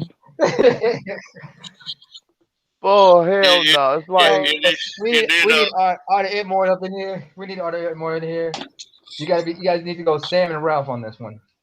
If You, anybody you, doesn't know you, what I mean you, by Sam and Ralph, I mean I mean like the old Warner Brothers Looney Tunes cartoons. Sam the sheepdog and Ralph the wolf. Hello, Sam. Ching ching. Good hey, morning, hey, Ralph. Ching but you know ching. what though? In all of it though, people will be like, "Well, she's a woman, and it's more easier. It's really easy for them to gain weight." And I guess so. oh, Damn it, if you eat 90% of this bullshit here, damn it, constantly and don't work out, motherfucker, yeah, the hell you expect? This shit is bitch. filled with damn steroids and shit. You know what I Yeah, mean? you're not supposed to be dealing, trading and dealing in fucking double downs and shit like it's Bitcoin. You know, Hell no. Hey, when I see a good looking bitch, I'm ready to do some damn push ups. When I like see a damn fat motherfucker, like, what I mean, out of this world fat, I do 5 times the push ups, damn it, to say I'm not gonna let myself go like that. In it Jesus reminds me name. of an old Uh, song. uh, She's uh. once, twice, four times the Three size of a times. lady. Hell no, because see, look, dig though, I kind of like confused game changer. I bet because like I'm on his shit a lot, and when I tell him, hey man, fuck you, I ain't just show motherfucker, I ain't no bandwagon motherfucker. I will show, hey, I would disagree with you. I don't give a, I would disagree with Kevin Samuels, hot damn it in his face online. I don't give two shits in a hot bucket, nigga, no bar. But that's how real, you know what I What, mean? I'm a real brother, you know what I mean? I'll feed you and I'll tell you that's the truth, nigga. And you get out of line, I'll shoot your ass. But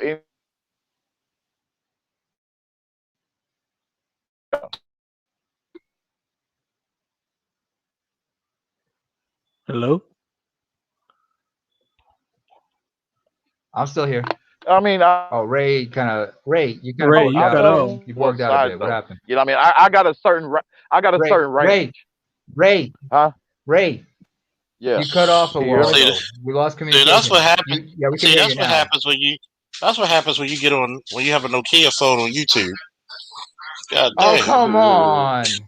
Uh, Don't be I hating on mean, a Nokia like Nokia that. phone. Oh hell no! I got Samsung shit like that. that's what. But you know, you can't sleep with Nokia phones. That's what Captain America's shield was made out of. Nokia. Nigga. You Hey, can drop hey, it off hey, the building, they wouldn't hey, break. hey, hey, Faulkner. Hey, bro. I'll tell y'all. Look, y'all can keep them damn iPhones. You some bitches. Them motherfucking shits are too secure for me. I got fuck with Android. Cause damn it, Oh, you know what I mean? I got it. Yeah. Yeah. I don't pay for Netflix and Hulu and shit. I got all my shit free. Man, Well, for some this is reason, Music, movies, all for free. see and Pornhub. this is definitely going kind of left field Oh, from the Pornhub. discussion, but Yeah. This is man, this But is. yeah, I'm but grown, back buddy. eventually, back What to are you music. talking about? Hold on, one at a time. But Jesse, that's why over here we're multifaceted. You never know where the conversation turns. it's a I would say this though. No, what were you saying, Um, Jesse? just the big ass white tiger looking motherfucker. Oh shit. Yeah. You know, sometimes Hello. I just change. You yeah, we hear? can hear you. Yo, Charles. I wanted to. Yeah, what happened? Did we like freeze or I something? don't know.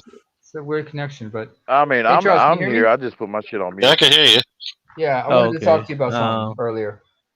Because Mm-hmm. remember I left early from our previous chat. Mm-hmm. Had to go check on the friend and everything. It was cool, but I bumped into a daughter of a friend of mine who's like 19. She's in college right now. Mm-hmm. And on the bus ride back, I was on the bus forward. We were like talking about a lot of things because she's thinking about going into like criminology and whatnot.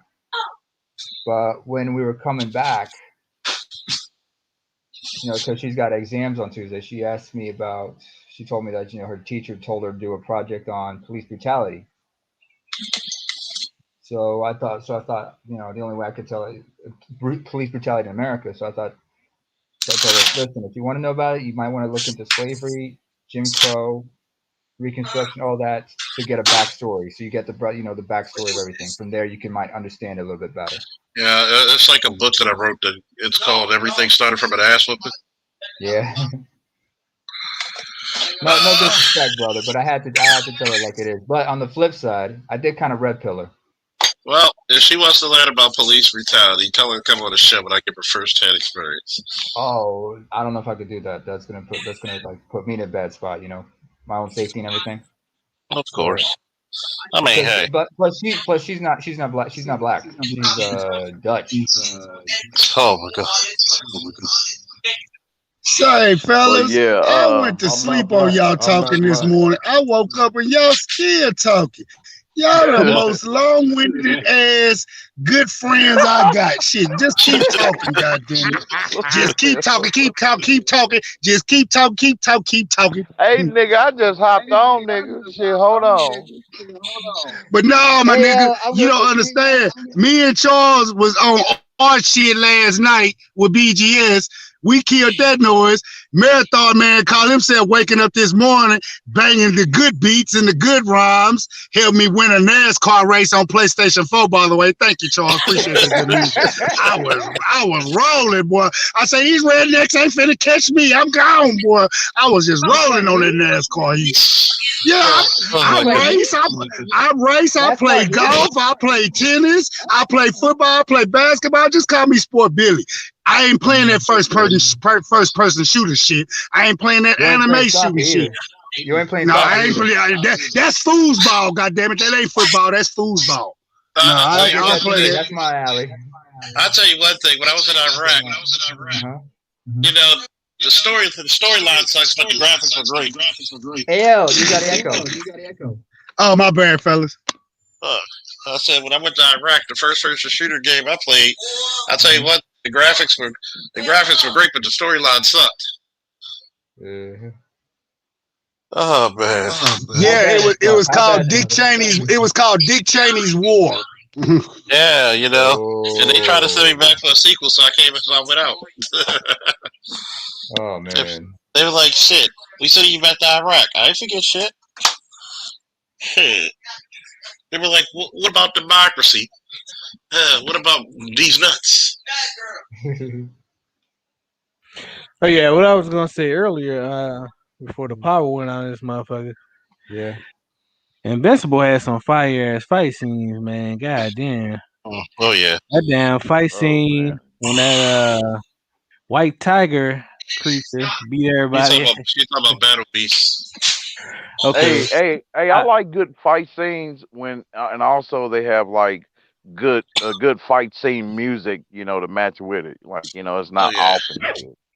Yeah, I'm like still trying to decipher Like though. I like it think one of my matches the fight though. hold on. What you one were saying, Art? one one of my favorite fight scenes is the Legend of Sleepy Hollow when they're fighting in a bridge Uh-huh. and this dude was fighting him, and then the final part of that fight, this dude took the headless horseman took his axe, his two axes, and split the guy in three parts, and then flipped Oh. the axe back in his pocket and turned around with his cape and walked away when the dude fell apart.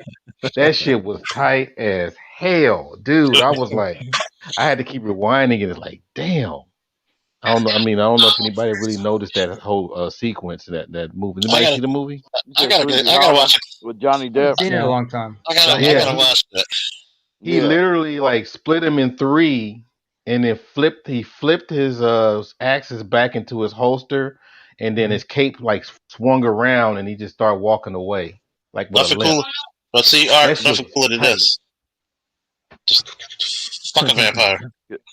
cause they Hey, well I don't want to within the start past no. few years. Oh, go I ahead. don't want to start a war, but Marvel have much better fight scenes than DC. So Uh oh. You see. Not Man, really. Charles just in read the my movies, Before mind. you went I was Not there, just really. about to say, ain't before you nobody went talking there, in the I was about about movies, to say, One Blade. at a time. One at a nigga. time. One at a time. and Yeah, I, Number before one. you. Number and one. the Go ahead. Let's start. and in my Let's start. to be specific, I'm talking specifically in the movies. The fight scenes in the DC animated films are Uh, much better than the actual films.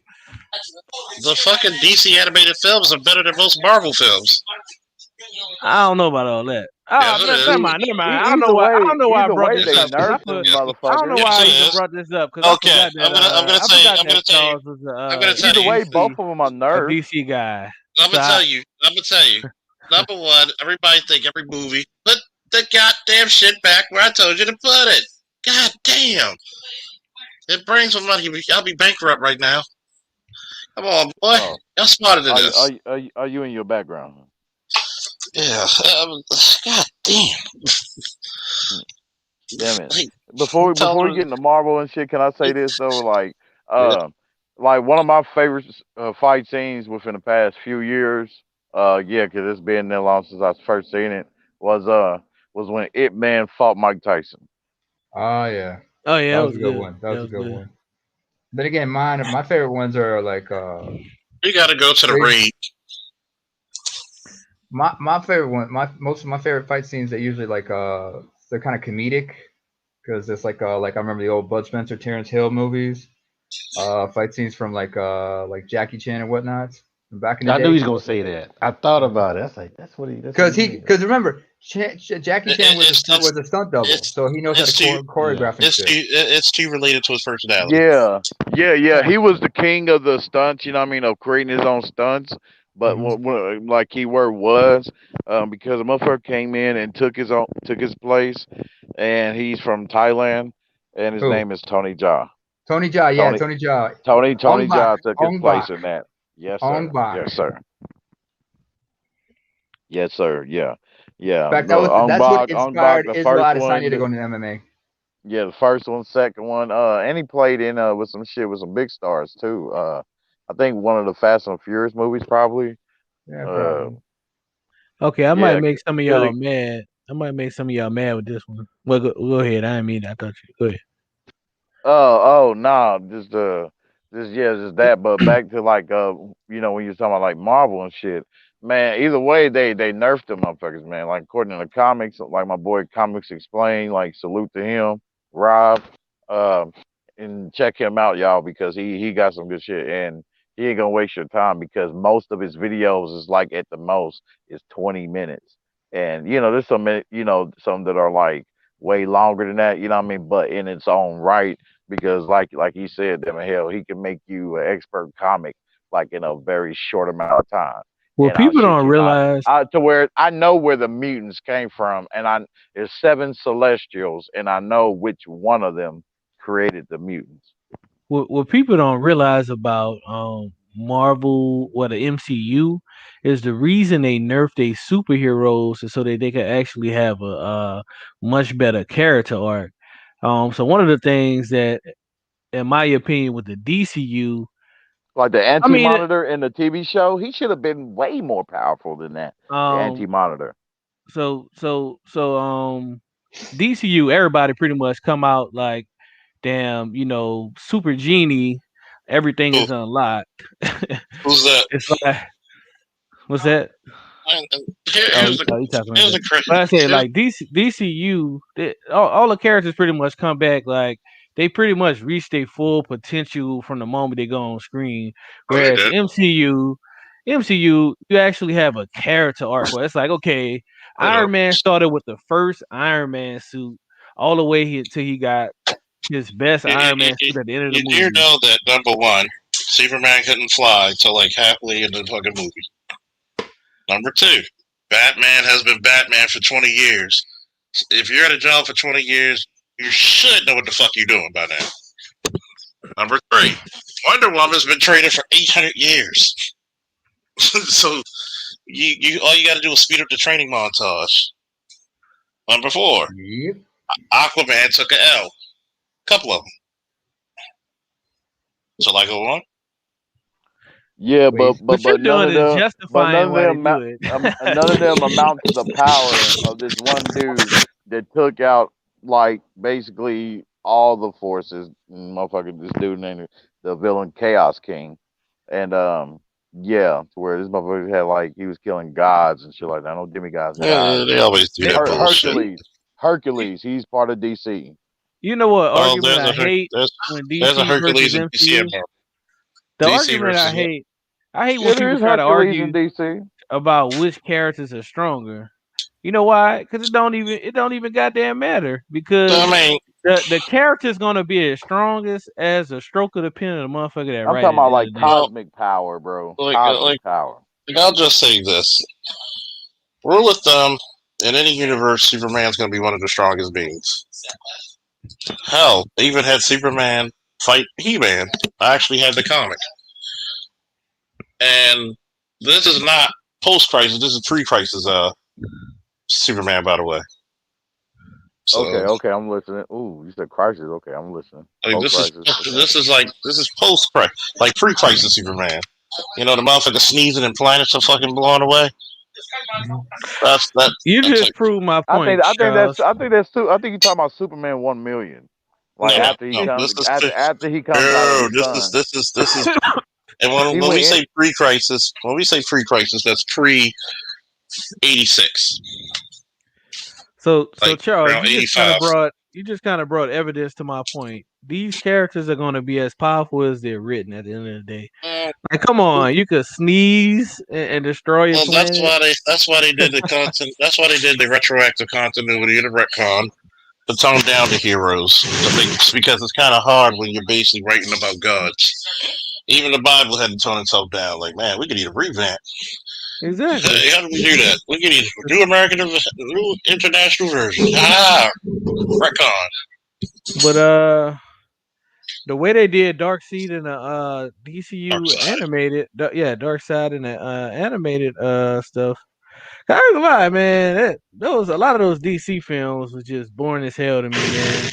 Like for the DCU, and I'm not even Darkseid like, is way listen. more powerful than they portrayed, man. Like Darkseid, no hardly He anybody fucking was with Darkseid. Darkseid was a badass dude in In those order to animated defeat comics. Darkseid, you're gonna have to Dark get one of the top tier cosmic motherfuckers. Listen, Darkseid had Batman ass as his slave. That nigga was Darkseid's butler. Batman was Darkseid's personal secretary in that mug. I was like, God damn. On top of the box. That's the best. But like I don't know what it is about the DCU, man. There are some DCU's movies that I cool. did enjoy, but DCU's I didn't cool, really but it's like like it too much. the only thing that fucks it up is that Warner Brothers need to give DC their own studio and leave them the hell alone and let them make movies like Marvel, like Disney does Marvel. Here's your studio, do your thing. We're gonna leave you the fuck alone, make us money. Because I even like, I mean, I think the Dark Knight trilogy was fire. You know, Uh, yeah, to me I it don't was think more Christian down to Bale. earth. I don't think Huh? Christian Bale was a good Batman. You don't really? Ben Affleck was a better Batman. With Okay. the part, he sounded the part. I agree. I agree with him, with Brother Faulkner on this because why? Genuinely, because the size. Look at the size. You know what I mean? Like it's Big close as to fuck. He was the image. It's close. It's close to the image of of the The comic book. original Batman, like how Batman should look. You know what I mean? After all that Well, you damn know what? training, he As a knows sh- all those damn martial arts skills. Come on, man! Like he has to have like a size to him. and then you got and then as a short brother, I will say this: I'm sick and goddamn tired of these tall ass actors getting getting casted as goddamn Wolverine. Goddamn it! That's the whole point of Wolverine's character is that he's a small goddamn mutant. He's Have you like, ever seen a Wolverine in real life? Have you ever seen yeah, a they're Wolverine? small as hell. You know what's the African equivalent to a Wolverine? The honey honey badger. badger. Yeah, Honey badger exactly. don't give a fuck. Honey badger don't They don't care. give Honey a badger don't fuck. give a I fuck. mean that Honey ain't really That's the badger that whole. That's the will whole come at point of you. What's up, Captain Jack? I've always that ain't felt really that was much the Yo, of a what's whole going critic's point of on? focus right there. So What's huh? that up? ain't What's really that? much of a critic's focus on that one. But I'll say when it Whoa! comes to Hang on a second. size, Hang on a second. You got the Hang on a Captain second. Jack up in here. Hold on. Yo, Smoke. I Is could. that who I think it is? Yes, Salam alaikum. Assalamu alaikum. But first of all, Eid Mubarak, brother. How you been? man. Thank you. Good, man. Eid Mubarak, man. Yo, just You have had a no idea. fruitful I've been Ramadan. asking about you, man. I've been wondering where That was a you little. been. That Oh was a man, little girl. no, she's doing good. She's doing good, man. Matter of fact, saying again, she sat up with dear old dad, and we went Man of Steel, BVS, and Zack Snyder's Justice League was her first Teach her, movie. teach her real well. Teach her real well. Well, how old is your Teach. kid? How old is your Oh, oh baby? my god. Oh my god, 2 months and some change, man. 2 more Oh, months. mashallah, alhamdulillah. Well, hey, She, I bet she brings a lot, like the Arabs say. I bet she brings a lot of light into the house. She brings the house up. Yeah, yeah, I she bet does, you. man. And when she turns 5 months, she's gonna be in the crawling position for low crawling. I'm gonna tell you And something. Yeah, I'm gonna teach tell her you how man. she, something. you know, Smoke, you know, Charles, Captain please. Jack gonna have his daughter. Captain Jack's gonna have his daughter like shooting the prone position in no time. Hey, Charles, please. Oh, man. I just need Her, to her say B, something really she personal already here. got a BJJ So go instructor. ahead. She already got uh, Uh, she already got a Smoke. BJJ instructor waiting for Okay. Smoke. her. Yo, Yo, where I come from. There's a word we have for it because I'm sure your daughter's gonna grow up to be a daddy's girl. There's a word in yeah. my mother tongue. Yeah, and my mother tongue is Tigrinya. It's closer to Arabic and it's closer to Hebrew. It's a Semitic language. There's a word we have for when we say somebody's like a mama's girl, or mama's son, or something like that, or sorry, mama's boy or mom or daddy's girl. In the case of daddy's girl, the word is aina abwa or al aina buha, as they say in Arabic. Ah. Because in my mother tongue, Uh, when a parent says that they love you, Ainecha, or it's Ainechi to a girl, which means you are precious, you are my eye, or precious to me like my eyes. I'd rather be blind than not see me. My father would say that about me, my siblings. So yeah. that child is Oh, like the that's most dope. important I thing to like that. see. Yeah, Yeah. man. I Nah, mean, man, where you at right now? Where you we at right now? chilling out, man. It's just Where you me. at? I'm in the Middle East, man. Yeah, Where about? Where in the Middle about? East. No, which country? UAE. UAE. Okay, because there's a lot of Eritreans and Ethiopians down there, so they're gonna explain that to you sometime Yeah, man. if you There's ever get a many. chance. No, yeah, no. I rock. Yeah, I rock with the community here, man. There's many, That's what's up. many. I know, Yes, blah. That's the word you need to yeah, learn. many here, man. Because Many I here, grew up man. in I just KSA. couldn't. Because I was born and I raised in just couldn't KSA. handle all the DCEU blasphemy. Oh, Okay, okay, but okay. we'll Well, talk about it John. another time. But let's continue. with the discussion. See, you gotta realize something. Put what Marvel movie can you really put against Man of Steel alone? I'll wait. Almost What'd you all say? of them are What was the better question? than Not Man of Well, shit, Steel. get the fuck out. Charles. Truthfully, not shit. Wait a minute. Hold on. Is Captain America 1 better than Man of Steel? No. Captain Thor. Any America of the 2 and Thors. 3 are. The question Captain Any of the America was, 2 Thors. and 3 better than Man of Steel. what The best movie Marvel Marvel movie can made you was put up against the Man of Steel? Man of Steel was Almost a all of classic, them. dude. Man of Steel. You're Nah, telling man. me Ant-Man's better than Man of Steel? The only It sounded like you said the Manosphere. only movies that Marvel had that you could the only movies that Marvel had that could compare to Man of Steel are the ones at the very end. The finale. So like Infinity War and Endgame are the only things that they have that could actually compare to Man of Steel. What you gotta remember is that the DC Thor characters are more Ragnarok. like it's different styles of Thor storytelling. Ragnarok So sucked. so for Marvel, so for All the right, good. yeah, so Man,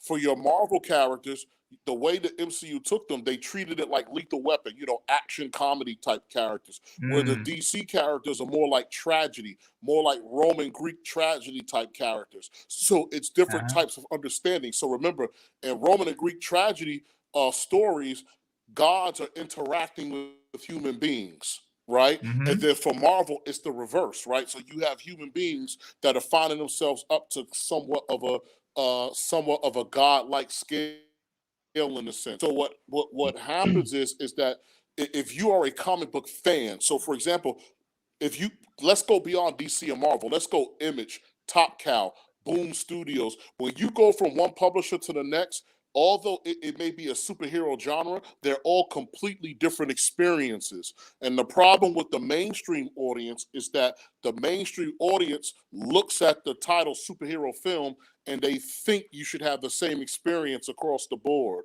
And that's not No. true. So when you read Image Comics versus Marvel versus DC or Valiant Comics, these are all very different experiences. Man of Steel, I would just say it, man. Uh, Man of Steel was Hey, not that hey, good of a hey, movie to me. hold It on. was hey, nigga, to me. Jesse. Man of Man of Steel was. Steel, I would give a 6 out of 10. Man of Hey, Jesse. Steel was nigga, Man of Jesse. oh Steel was shit. hold on. Man of Steel was a masterpiece.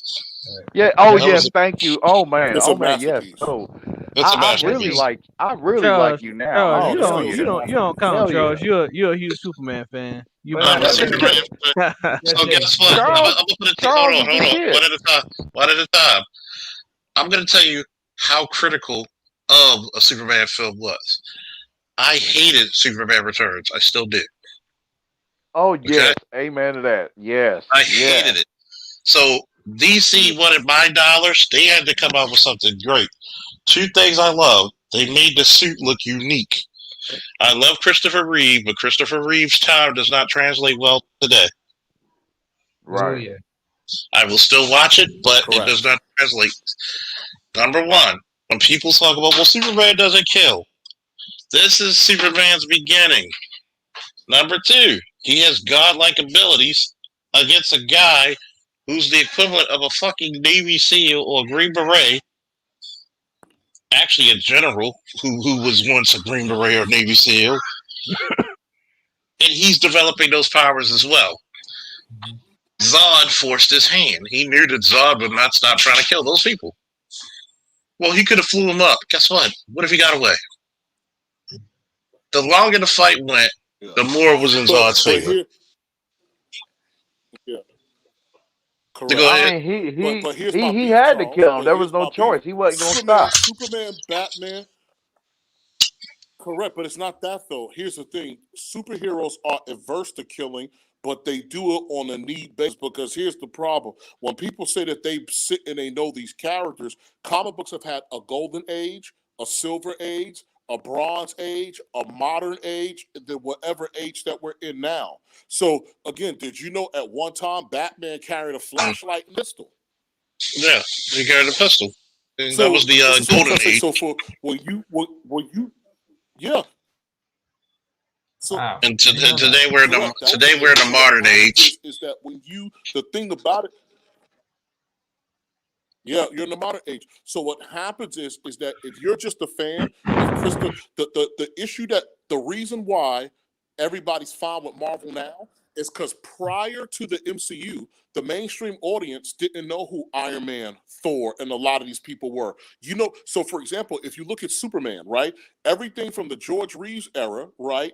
All the way to what we have now, Superman has God knows how many TV shows, cartoons, video games, and everything else. So based upon whatever media you absorb, that's your interpretation of Superman.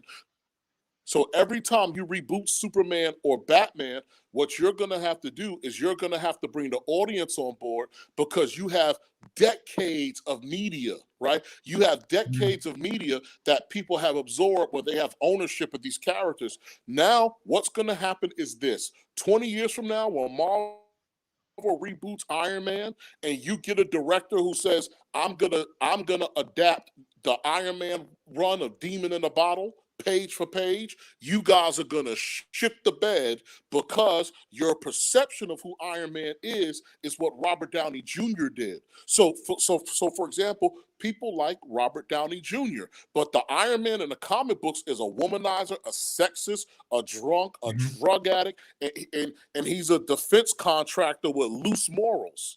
Right? So when you Very get the loose. Iron Man that's Well, actually and in the comics too, yeah, don't forget he's when way you more get the powerful in the comics than they portrayed.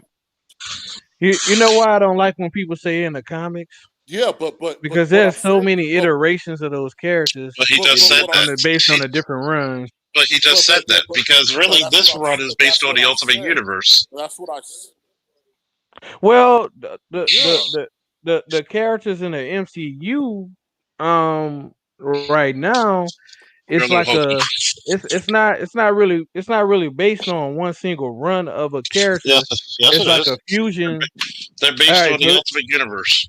from Yes, it is. all It's right certain, but because from Jess, what you're getting is the watered down version of the MCU because Marvel characters, their appeal to many people, especially in the 60s through the 80s and 90s, was that they were flawed, right? So that these people that they were flawed people. Again, so when you look at, so for example, when you just films, right? Everybody has a snarky attitude and jokes and quippity quip quip quip. The only person in Avengers who was really like that was Hawkeye. The other Yeah, Avengers Hawkeye. are not quippy. Like, so for They're example, serious. like, so Hawkeye is the one that's quippy. Yeah. So, like I said, so the other Avengers are more or less a little bit serious. So Iron Man may have a loose tongue, Spider-Man may have a loose tongue. So in the comic books, that's certain characters, not everybody. Not everybody in Marvel has quips and roast skills and all of that other kind of stuff. So even if you read the comics, Thor wasn't as friendly to human beings in the beginning as he is now. You know, Thor like, But yo, also keep in mind though too, I'm there's from different writers. Asgard. Who are you to what tell what me I was anything mortal? what I was gonna Yeah, say but was is but this that is what I'm what getting at. the So producers have what said. I'm what I'm Let me just say what this I'm real quick, and then I'll let you go. What I was gonna say was from what I yeah seen from the behind the scenes things, like the writers and the producers, is that all of the characters in the MCU. When I say MCU, I mean the MCU that's specifically of the connected universe and canon of these films and TV shows, right? All of the material that's yeah interconnected in the same universe. From what the producers and writers have said on behind the scenes is that all of the stories and the character traits are a combination of different runs of comics over the years. Like it's not because like I'm, the brother I'm, just yeah. said, Same for the there's DCU. different writers. I'm gonna tell you. I'm I'm gonna about to tell you. finish up. I'm about to finish up. 5 more seconds. How they have different writers. You have 4, different. You have the same 3, overall personality, That's why I said but different there's writers. different personalities with different 1. writers, and they mix those versions of the characters for Going the on overtime. screen. That's all I want to say. I'm gonna tell you. I'm gonna tell you the truth. They lied because Samuel L. Jackson was Yeah, based off. He's based off these characters are based off When the you Ultimate say who Universe. lied, who what do you mean who lied, When bro? they said that basically these characters are basically based off the Ultimate Universe. Captain America is peak human. Obviously, this Captain America is superhuman, like the one in the Ultimate Universe. They made them quirky and funny because that's the Marvel Disney way. Captain America is a very, very stoic person. I Very. agree with you. I agree with you. He's a man. He's the man outside of town. He's a soldier without really a time to fight. Black Widow is an assassin. She's not quirky. She gets the job done. She's like from Nikita. She's They're Russian. Russian. So They you She sword. should. They're so you Russian don't like sword. old They're girls reserved. roll. She's cool, but that's not her. If you go by the comics, that's. And Oh then man, on top of that, you gonna have an army of motherfuckers coming at your head, boy. I Talking mean, about Black Widow. they can because they just a lot of people like Black Widow only because Scarlett Johansson plays it. That's it. Before the fucking Yeah, first that's Iron all. Man movie, Iron Yeah. Man was a C-level character. Yep. He was not the face of Marvel. Facts. He was not. He was not really the fucking. He was really not even the leader of the Avengers. Never. They barely trusted him. Facts. After the Iron Wars, Facts. his alcoholism, his womanizing, they barely trusted him. Like Are we talking so, about Iron Man or Captain America here? Iron Man. Everybody listens to Captain America. Okay, I was just gonna get that first. And if you really want to think about it, if you actually read the Infinity Gauntlet was dark as shit. Everybody died. Facts. Then let's look at it. The only things Yeah, that's what I was talking about nerfing. They nerfed a lot of shit. they nerfed Thor. Let me put it to you this way: Thor is one of the most. You never lie, bro. Oh my Thor god. is one of the most powerful. I don't give a fuck what suit Iron Man. Technically, the only time they did Thor justice was the last fucking 30 minutes or 20 minutes of a fucking Infinity War and the first 20 of fucking Endgame. I agree. That's Thor. That's the best Thor. And you're right, because Thor becomes Rune King Thor. Okay. The problem I have with this argument Hold on. Smoke talk. Hold on. Let him smoke get it. I'll do you even worse. First of all, Thor should have been the one to make the snap. That's one, right? And then when you're looking at Endgame, how in the fuck will Hawkeye be in a position to curse out Thor about how the Infinity Stones work? Make that make sense. You know what I'm saying? You know when they lost Black Widow, and then also too what Marvel did to the Hulk. Especially when you look at Thor Ragnarok, those two storylines, Thor Ragnarok and War Hulk, man, what they did with those, they pissed on the lore of those films. Right? They pissed on them. Yes, they did. The thing about it is that they pissed on it, and so what you have to understand is that. So, for example, now for DC, Jess, you got multiple runs. So when you look at Man of Steel is Superman Earth 1, Secret Origin, right? You know what I'm saying? Superman Earth 1, you know what I'm saying, is Secret Origin. When you get into BVS, you got Birthright, Superman for All Seasons. The Dark Knight Returns. But then when you get to Batman v Superman, then when you get to Batman v Superman, right, that's based off of Frank Miller's Batman. Then you got Superman Peace on Earth. Then you got the Dark Knight, elements of Wonder Woman from Paradise Lost, the death of Superman from Dan Jurgens. So when you look at DC, a lot of those storylines are actually blended storylines. So when you looked at Captain America 2 came from, that was a watered down version, because obviously you can't tell everything. That was a watered down version of, like I said, of the Winter Soldier. When you look at Iron Man 2 was a watered down version of Demon in the Bottle. Yeah. Right. And so so for Marvel, it's like what Officer Charles told you. Again, the lot you'll say again, they kind of they're not as forthcoming in terms of what their complete approach is. Now, what I'm telling you is that, like I said, as a comic book fan, I enjoy both. Officer Charles and I come from an era where we thought these movies were impossible to make. Yeah, we thought we would never see this shit. So So I'm just. If you would have I told would never. me that Yeah. in 2000 whatever that I would, yeah, I'm listening, Officer Charles, I'm listening. I'm just gonna say this, right? To say, and I'm very critical of comic book movies. The best single movie that they made without an Avengers team was Winter Soldier. Mm-hmm. It's compelling because it was like you're right. It was like watching the James Bond or Jason Bourne movie because it was an espionage. Captain America does well in an espionage, actually better in espionage movies than going with the Avengers. Why? Think about it.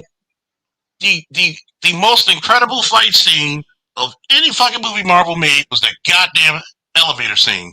Who wants to get off right now? I can't wait. Who I wants can't to wait get till you off get right back now? to talking about. Ooh. Because Who wants to get off? that was some hardcore. Matter of fact, second to that is when he was kicking ass on that freighter. Mm-hmm. I can't wait to get No back to no talking special about Highlander. effects. Think about it. Yeah. Now, when you think about it, because I think the Marvel's masterpiece was actually fucking Winter Soldier, because you were on the edge of your seat. It was follow the breadcrumbs. Correct. Even Nick Fury. You Yeah, finally yeah. Nick Fury got into the shit. I love being at the edge of my seat, boy. You ain't ever lied. I like something coming out of a masterpiece that have you at the edge of your seat. Nothing like, boy, hey, Death Note, like the anime. Hell yeah. And then if you look at Man of Steel, I know some of my subscribers are white, but guess what? This is a black first channel, even though white people and people of other races, creeds, sexualities, and religions or whatever are invited, as long as you're respectful to each other. You're nice to us, we're nice to you. Amen. Man of Steel was the story of black men in America coming of age. Mm-hmm. Okay? Think about it. Think about it. Yeah. You're living in two worlds. You're not sure what to do. You're not sure how to be accepted. Man, that movie was so fucking awesome. I had to watch that many times over, bro. You always seen both his fathers sacrifice to keep that boy safe. Yeah. Yes, sir. When's the last time you seen fatherhood actually promoted like that in any movie? Shout outs to Kevin Costner on that one. You hear me? And who played Henry? That was Russell Crowe. Yeah, Russell Crowe. Was that Russell Crowe? Oh yeah, Russell Crowe. Shout out to So think about it. He actually went around the world on a rite of passage to find himself. You don't get movies like that anymore. Right now, you're on this girl power shit. I'm not saying that you can't have girl heroes. Right. Because I'm a big Wonder Woman fan. And they fucking hold done on. it Since you right. said that, what about Captain America? You got to bring her up. Let's have that discussion Captain about Marvel. her. Captain Marvel. Okay, since you went there, shall I bust? Yes, I can. Yes. So I'm gonna tell you this one. You know what fucking DC did that's better than shitting on Captain Marvel? What? It's amazing how. It's amazing how it was less of a feminist fucking vibrator. And it's amazing how Wonder Woman can come from an island of all women, and it wasn't even as close to the feminist jargon in Captain Marvel. And you know what made it even powerful? Facts. You know what made it powerful? What made it Wonder Woman so great as well? Mm-hmm. Who played Wonder Woman? She was more sexier than old girl, damn it. No. Gal Gadot. Gal Gadot. You know what Gal Gadot's background is? She's Israeli, and like a lot of Israelis, she served in the Israeli military. She knows her shit. She's a weapons specialist. She actually fought in combat. Does anybody remember the show? The show NCIS. Yeah. Who's one of the most favorite? The original CIS. NCIS. One of the most favorite characters there? The Israeli character played by Cote de Pablo, Ziva David. Think about this, right? Oh, okay. I want you to think about it. in Wonder Woman, especially the first one, notice she was not afraid to be feminine. No. Right. She So actually therefore, deferred to Steve, even though she was physically more powerful. And Steve ooh. actually was useful. He was not a bumbling idiot, even in the This second wasn't like movie. Star Wars. This wasn't like Uh, what's his name in Star when y'all Wars. get done, Yeah, I got a question on that relating to something though. But yeah, y'all but, go ahead. but, I wait. but, but guess what? Steve was actually useful. If it Well, wasn't for Steve, she would have failed her mission twice in Steve was both movies. necessary, not useful. Necessary. Yes, he was compulsory.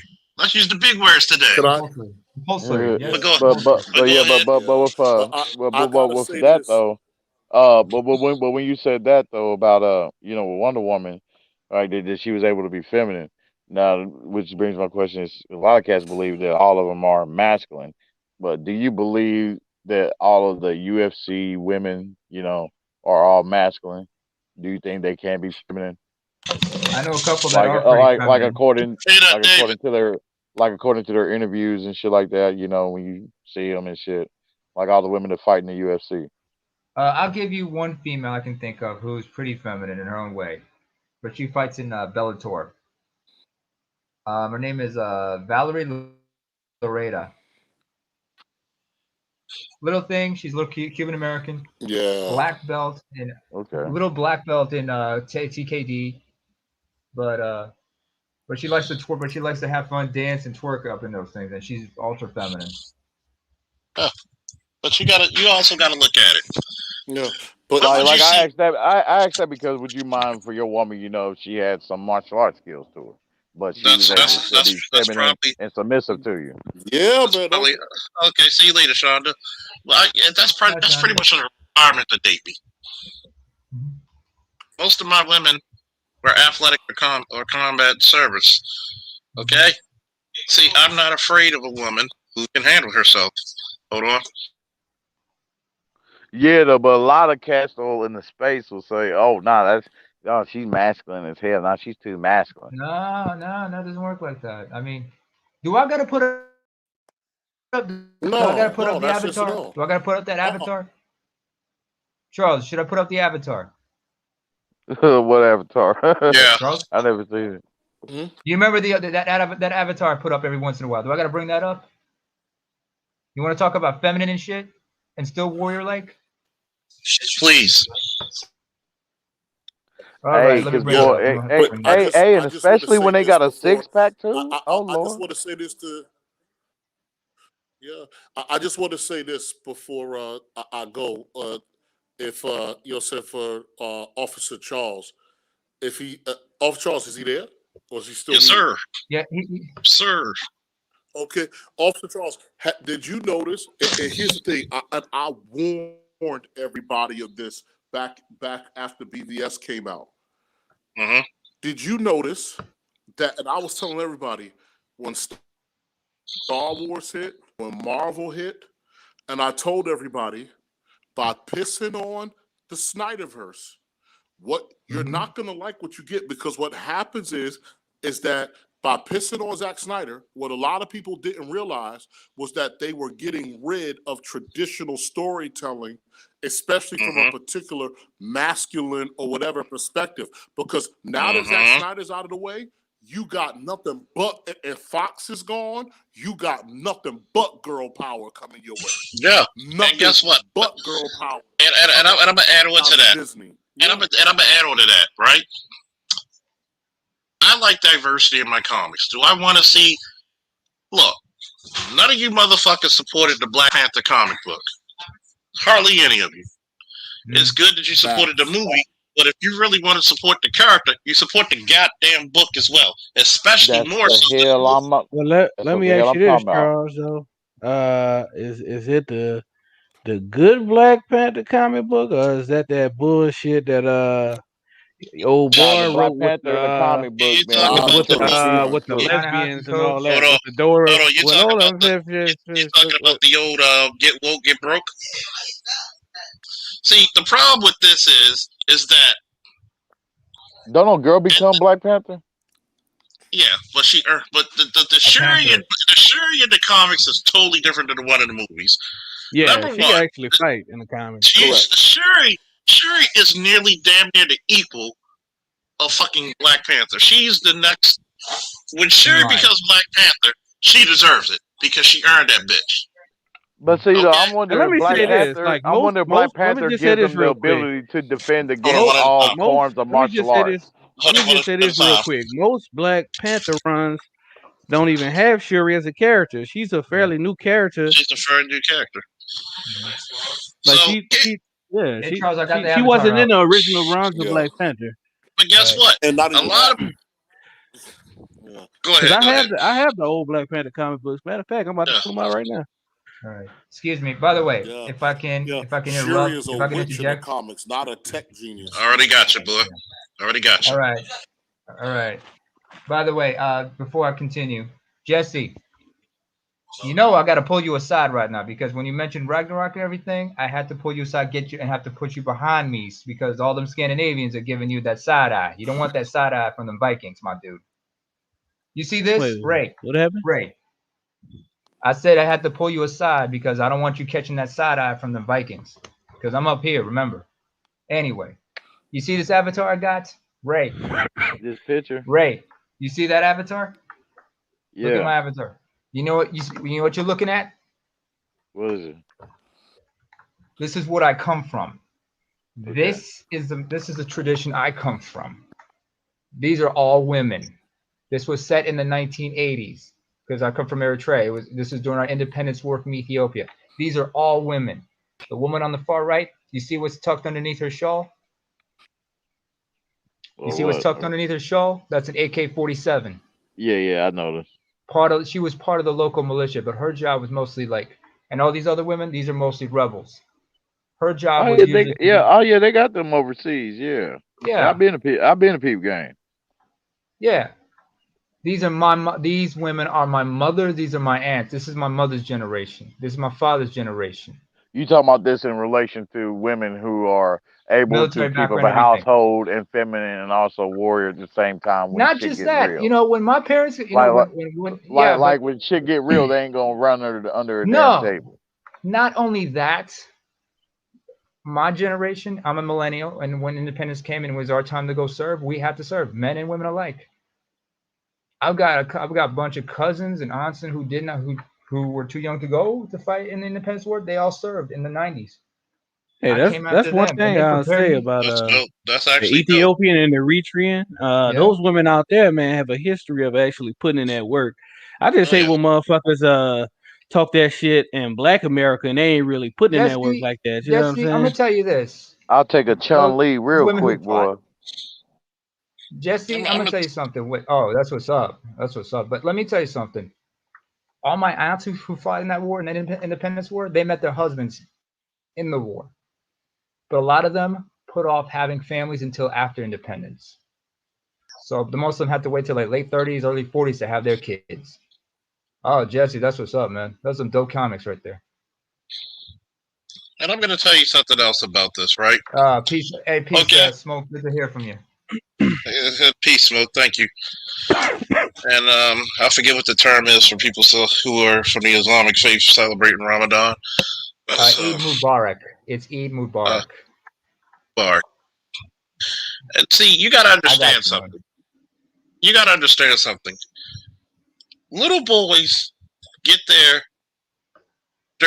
stories about bravery through tale, either through some type of book, but the modern way we do it is through comics or cartoons. You may have noticed that I put a lot of anime and a lot of my old cartoons up there because guess what? When you got a guy like this, when you're a little kid, Panther. and you Oh hell find out yeah. that Panther was voiced by Earl Hyman, who was also Grandpa Huxtable, Oh, wow. you get a sense of pride. You know why? Panther has superhuman strength. He's a master of all fighting arts, and he's also the smartest of all Thundercats. He's a fucking electrical engineer and a mechanic. He's blind in He one eye? literally built a thunder tank out of scrap metals from the ship. Yeah. He's that smart. Charles, I'm looking at the character. He's he's blind in one eye, isn't he? Well, that's See, a artist rendition. I just like the artist rendition. hey, If brother if, if it Charles, was, I gotta learn. I gotta learn how y'all do that, man. Because when we trying to start my own channel, I gotta learn how y'all do that shit. Have shit pop oh on yeah, the go to screen overlay and and have it on StreamYard. the background. Yeah, is it something within that encoders or something like that? Oh no, it's just you go to the ScreenYards and they'll show it and everything, and they'll show up where you can download pictures. And I like the motion stuff because I like to give people a little bit of a show. Because when So I I like first went, like, gifs. to set up online, like it would seem like it was like, through YouTube. Like I was wondering, do I have to But get set my but set it up online through StreamYard. Set it up through live? You find me YouTube, StreamYards by the way, and right? Oh, set Ray, up I through couldn't find you. StreamYard first. yeah, set it up through StreamYards because I'm through StreamYards. Okay. And think about it. You learned about being the most powerful man in the universe, but guess what? Right. He-Man was also outsmarting the villains. Okay? He-Man, One yeah, time he's when not he thought he had so he's much not honor, villain. he thought he accidentally killed a civilian, and he threw his sword in the chasm, never to be He-Man again. Even though it was a trick from Skeletor, but look at this. Yo, I mean, look at the self-made man of Naruto. so I Hey, wanted to ask you what do y'all about thought about Black Conan, the Panther, Conan movies? Charles, Huh? on that Black Panther. Yo, did you actually like that damn Ta-Nehisi Coates run of Black Panther? I wasn't feeling that No. shit, man. No, because they get into that Had a stay lot woke, of stay broke shit. They Look, had a lot of bullshit up in there, bruh. Not only did they have the lesbian Dora Milaje, but they also made the black leaders of the country in that book look bad because they had like chiefs. Like one of the episodes, they had the chiefs in what's it called, Wakanda, like trying to rape a chick and all this type of fucked up shit. I'm like, man, yeah. get But out of see, here with that the bullshit. craziest part about it is this. Everybody wants to put their grubby little hands to make a spin on it. And what happens is you bastardize the content. That being said, you have a country that's 300 years more advanced than any other country on Earth. They were barring with other countries to look for Ulysses. Damn, what's his name? Ulysses. Ulysses Claw. Ulysses Claw. They said, well, let's ask the Americans. We'll give them the cancer to AIDS and to cure the AIDS and cancer. We'll give them how to fix their problem with gas and how to run off of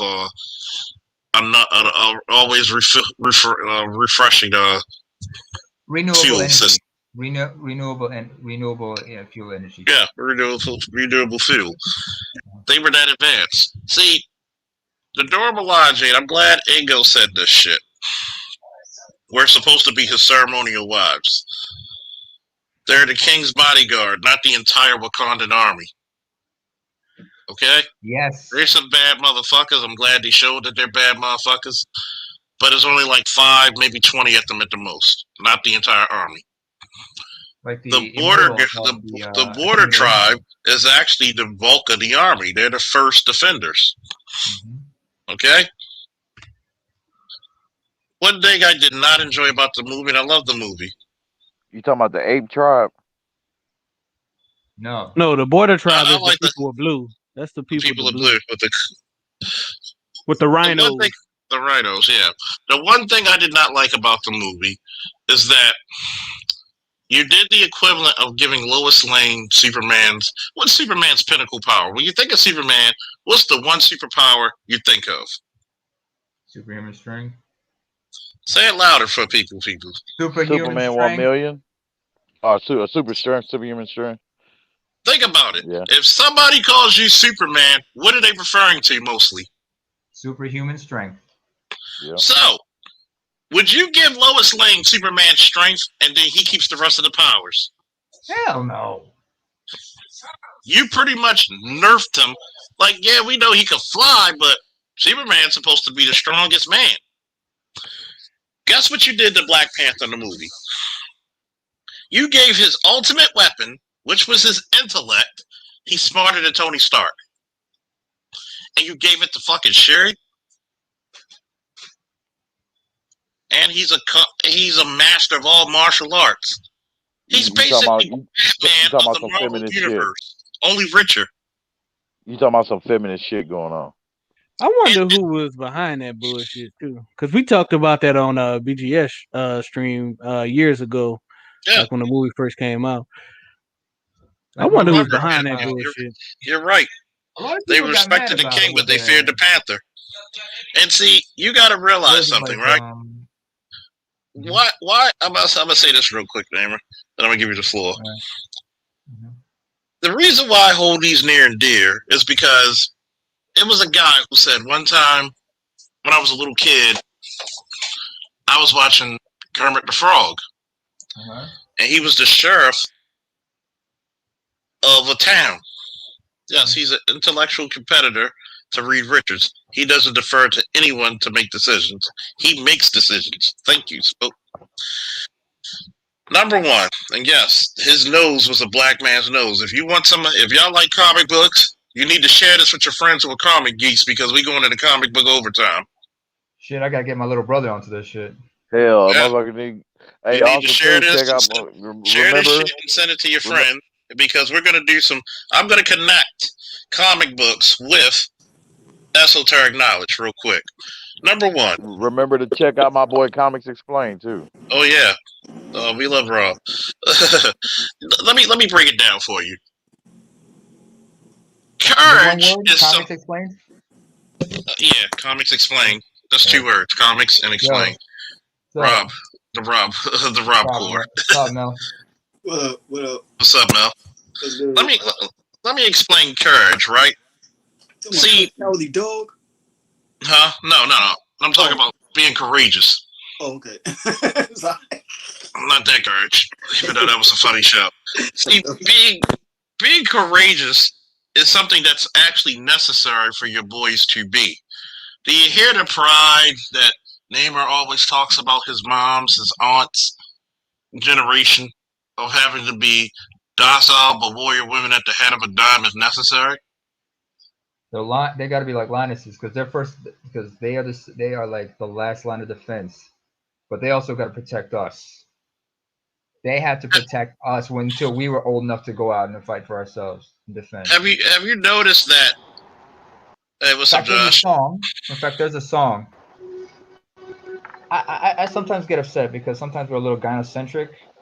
Because we're now without our shortcomings. Hey, Josh, what's good? What's good, good people? Sorry for interrupting, Charles, but I gotta say this. Because like I say, we're not without our shortcomings, and they protected us as much as possible. Because there's a song I remember by a certain musician, and there was a performance they had of it where young men, the mothers were like weeping for their children because they knew they were going to go to fight. And this is like an homage to my grandmothers because their generation, when they seen their sons and daughters having to go to fight, anytime rebels came home or rebels from other places liberated a village, the locals would just come tell them, come on in, come on home. We got to feed y'all something because like they're sure that that's somebody's baby, and they got to respect them and love them and give them some food or feed them, and sometimes they hold them and kiss them like it's like their own child. But at the same time, I say like oh man, I forgot. Yeah, I get lost. I get caught up in all this. I lose my train of thought. It gets me all emotional, but it happens. We're human. I am what I am, and why I'm not so bad. You know what I'm saying? Yeah. Huh? And you got to look at it, right?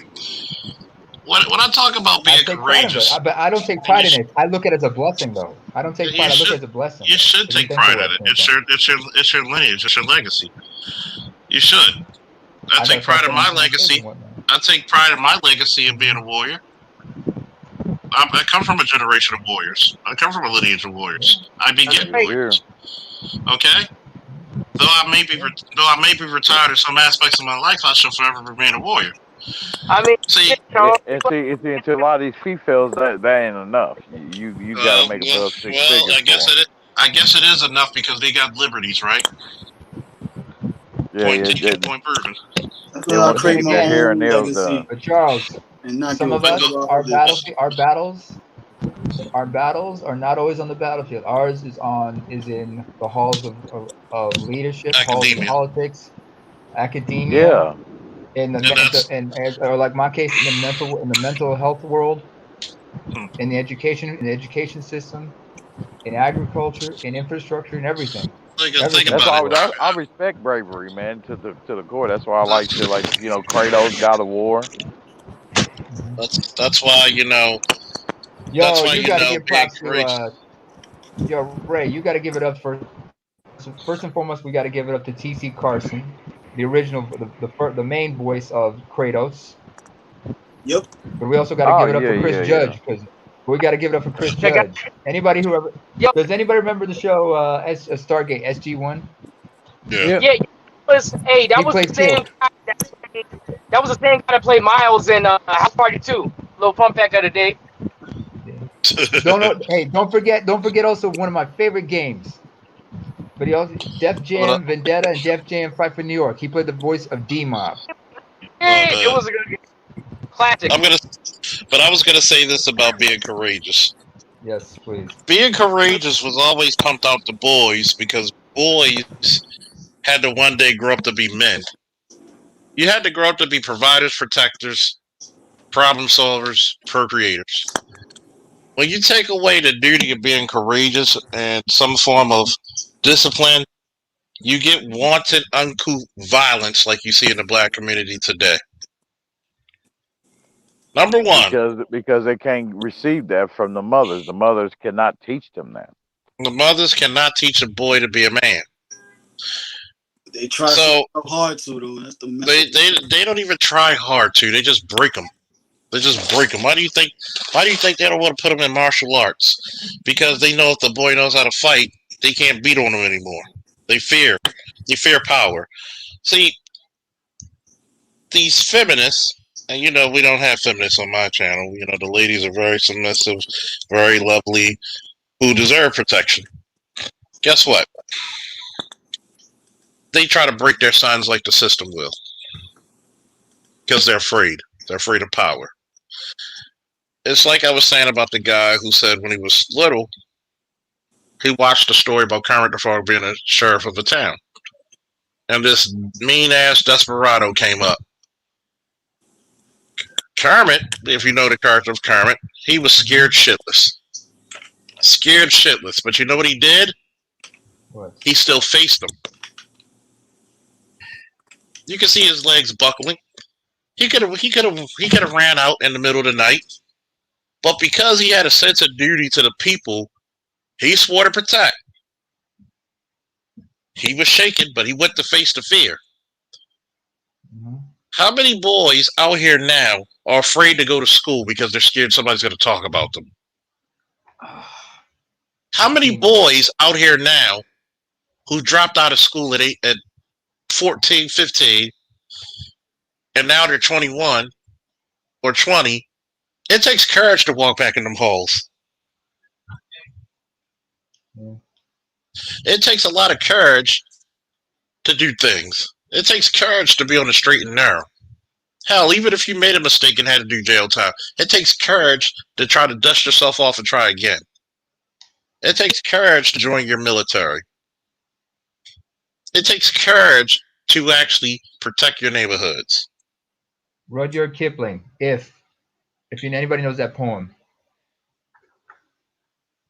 Rudyard Kipling had a poem called "If."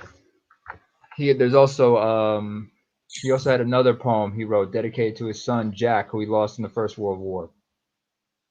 But in "If" he talks about how to overcome everything. I mean, let's take example of one of our own in the manosphere, Kevin Samuels. Do you have any idea how many times he has reinvented himself?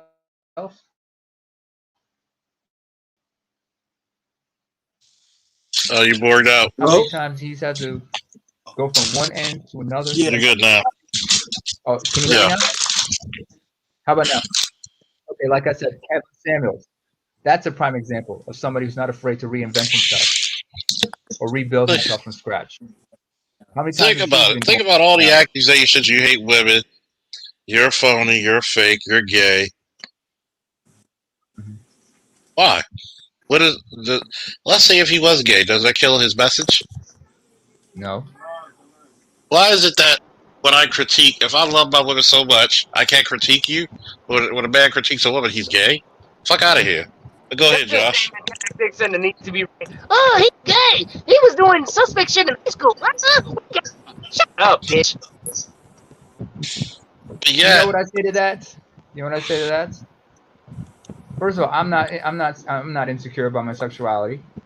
But I remember back in the day, if a chick tries to say, "What are you, gay?" You just look at her and say, "I don't know. Are you trans? Or are you not more than you a man? Are you?" You flip it on them. But you know what? They think life is like 2003. Like if you call a nigga gay, they gonna beat your ass. What the fuck? Like I know that at the end of the day, my dick is going in pussy, not another man's butt. It really don't bother me. You Shit, Josh. I remember one time. This can is a say one what you want because situation. I'm gonna do. You feel me? Yeah. yeah. You know what, Josh? God, There's been yeah. a couple times I wanted a white dude to look at me. I've always wanted to flip the script on the gay thing. Yeah. Like sometimes white boys gets they're like up here. There's some white boys that get insecure because I'm talking to the girl, but I'm not doing anything. But they get a little insecure, like I'm hitting on the girl, like, yo, that's my girl, man. I said, oh, what are you afraid I'm gonna do? Especially if I'm just having a cordial conversation, even if she's not that attractive. I said, what are you Yeah. gonna do? I mean, what are you worried about? Or that she might be into me or some shit like that. Mhm. Or sometimes I'll play with his mind by doing some gay shit. By looking and say like, yeah, your chick might be hot, but you're the one with the pretty mouth. That gives him something to think about. Then he's like, guys, walk the fuck away. You know how I challenge it? Sorry, Charles. I usually get Give him even though, something thinking different to think about. even though I have friends who are homosexual, but Shouts out to the alphabet community. you know, it's Shit, nigga, funny because when I had, I mean, Wait, I got Charles. family members go. homosexual. Doesn't bother me at Say that all. again. So Say fuck that Josh, again, you're Josh. Borgin. I got Josh, you're Borgin. You gotta say that over family again, members. Josh. My oldest brother, You're and I love Borgin. him. My oldest brother, I love him to death. He's gay, right? You would never know because he's not even fucking Uh-huh. flamboyant. So that's what somebody called me gay. I don't give a fuck. I don't give a fuck. You ain't paying my motherfucking bills. Yeah, You know what I'm saying? Shit, I'm a grown ass man. yeah. Exactly. You know what it is to be gay? If I want to dick, I can do just that. Because at the end of the day, you ain't fucking bitch. Dude, you're Borgin. You're You go. Borgin. Josh, you're You're boy. Borgin. You're They down seriously here, boy. man. Josh, you're Borgin. I'm You're sorry. seriously Boy, boy. that Oh, I that think. boy is cyberpunk Wait, Borgin. calm down, calm down, calm down, calm. There's me, Dude, people. relax. You're Hey, getting all hype. You're getting hype. Hey You're Josh, getting we too can't hype, hear you. Yeah. son. You're Oh, Borging. okay. You're getting too hype. Are you in the car? Okay. Are you Sound driving? like Is he's he driving. driving? Yeah, I Can think you he's hear me? driving Possibly. because yeah, we can hear Can you you. hear me? Are you driving? Yeah, I'm driving. Yeah, yeah. Oh, right. Yeah, yo, mute. Yo, hold on. Can you park up somewhere? Park somewhere so you can get a consistent All right, can you hear me connection, now? bro. Yeah, we Yeah. Can can you hear hear me you. now? Perfect. All right, I Okay. apologize. No, what I was saying was my oldest brother, right? Uh-huh. He's gay. You would never know that he's gay, right? But my thing is, I don't give a flying fuck if anybody calls me gay because guess what? They don't pay my bills. Even if I was gay and if I decided to wake up and say I'm gonna suck a dick today, you still ain't pay my fucking bills. So kiss my hairy black ass. You know what I'm saying? We didn't need to know Yeah. your ass was hairy, but all right. You Yeah. stupid. No, it's really not hairy. But Yeah, shit, that you get that my was drift. kind of TMI, but yeah. That was some TMI shit. I mean, that's my Yeah, job, motherfucker. sorry I for the go audio overboard and say Coochie land, shit. Coochie land over here, brother. Coochie land over here. He's a coochie land. Color time. Shit, Coochie land. shit. Calling you Huh. gay, calling you this, calling you that. Because the thing is this, Charles. I think it was Aristotle or maybe Socrates who said, thinking is difficult. That's why it's so easy to criticize. Mm-hmm. People will attack your kid. People, they cannot, because they cannot disprove your argument or contest your argument, they have to attack your character. They want to attack the person instead of the symbol. I mean, prime example I could give you is like Brifo, Dr. Robert Brifo, who is the doctor but also anthropologist who came up with the term Briffault's law. A lot of conservatives denounce him because of his views on communism. That's why they never want to acknowledge that what he said was right about female hypergamy. Hypergamy is our thoughts and knowledge on hypergamy is based on Briffault's law. But a lot of conservatives they don't want to talk about that because of his links with conservatives. Now, does that make any less what he said was right? No, it doesn't take away from the message. Oh, Nope, can it you hear does me? not. Okay. At the end of the day, you could be a fucking turtle and speak the truth, but niggas would be like, "You're a turtle." Does that take away the fact that the turtle's speaking the truth, or no? I mean, they're gonna do that, which is why, like, brother Faulkner, I asked you about that, with like, do I have to set it up through YouTube, the live shit when it goes to that page, and then go and set up through Streamline. But from what you said, it sound like I just need to worry about just setting up through StreamYard to where I can be Yeah. able to do that. But I was worried about too, like where I'm able to block a motherfucker when they get stupid because Oh yeah, you'll I be know able how to to. block 'em. Yeah, because I'm not gonna go on this and be like, what I do, hi guys. No, no, no, that shit. No, no, I'm coming. I want to come into it with an iron fist, and just like how motherfuckers are able to time motherfuckers out, block motherfuckers. I want to be able to do that too with ease. Um, because let cats know. Look here, I'm not gonna be going this rivaling back and forth with you of us arguing with each other based off of our principles. You know what I mean? That's your principle. That's your principle. I'm not gonna put energy into arguing with you on something that you got your feet in the ground. I mean, like 20 feet deep, damn it. Like, and cats be trying to argue with cats, to try to get them, convince them to come see things their way, when it's certain cases where no, motherfucker, they're standing their ground on that. Just okay, let it be. Let it go on to the next, which is why cats should learn thinking through from Joe Rogan because a lot of his guests, hell, he disagrees with them and they're able to go to a joyful decent intellectual conversation, where they're laughing and smoking. I'm like, damn, but these guys battling. I'm like, if it's like that, before that, damn it, I'm like, let's exchange addresses, some bitch. Let's get it over with. I ain't got time He with has all the this patience shit. for it. He has the you know? he has the patience for it, Ray. Considering that he's like, he knows he's not gonna he's gonna let them just, he's gonna give them. He knows that sometimes they might hang themselves, so he's just gonna give them the rope and say, go out, go out. He just passively just gives them the rope and let them have at it. Other times he'll call them out though.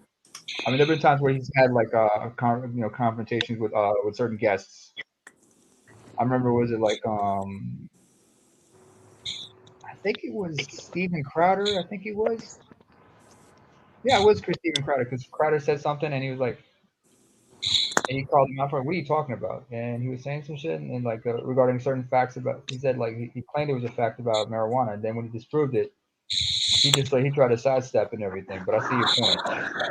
Yeah, I'm talking about like them cats, that where you gotta watch them too.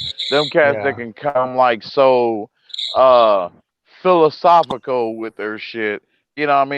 Like damn, like what are you, the dictionary of this subject, son of a bitch? Like damn, like the walking dictionary, Book smart and shit. and you gotta watch it too because like some of them will come like which is cool and how it should be, which they come to where like, hey, they're trying to like, deliver you something, like some good shit, some good info, some blueprints on shit. But then again, you got those others on the other side of the coin that wants to boast with it, like like they're better than you, kind of shit. Then Uh-huh. those bastards, I don't give a damn how much you know and what you know, how much money you got. You come to me like that, you liable to get kicked right in the dick. That's right. And then quickly in those seconds, you get uppercut right Hey, in the chin. Get the fuck hey, away from me, you motherfucker. hey, bros. Just a quick Mm. side note. I'm about to hop off of here, but wait All for right, my Josh. Uber real quick. I had to park at my girl's house. I'm a little bit inebriated, so if I was a little bit loud, I apologize. But It's cool. I hope you guys be safe. I love y'all and peace and love, and I will holler Oh, at y'all Oh, God so the soon. bless, man. alcohol fucked up Mm. the connection. Okay, that explains it. Yeah, the alcohol. It was the alcohol. You blame the Jack and Coke, okay? You blame that goddamn Jack and Coke. All right, What, fellas. Jack and Coke? Yeah, I Shit. was at I was at my girl's cousin wedding. Oh man, we just got fucked up. I don't even know how I made it back to her crib, but I called for Uber, and it should be here about 4 minutes.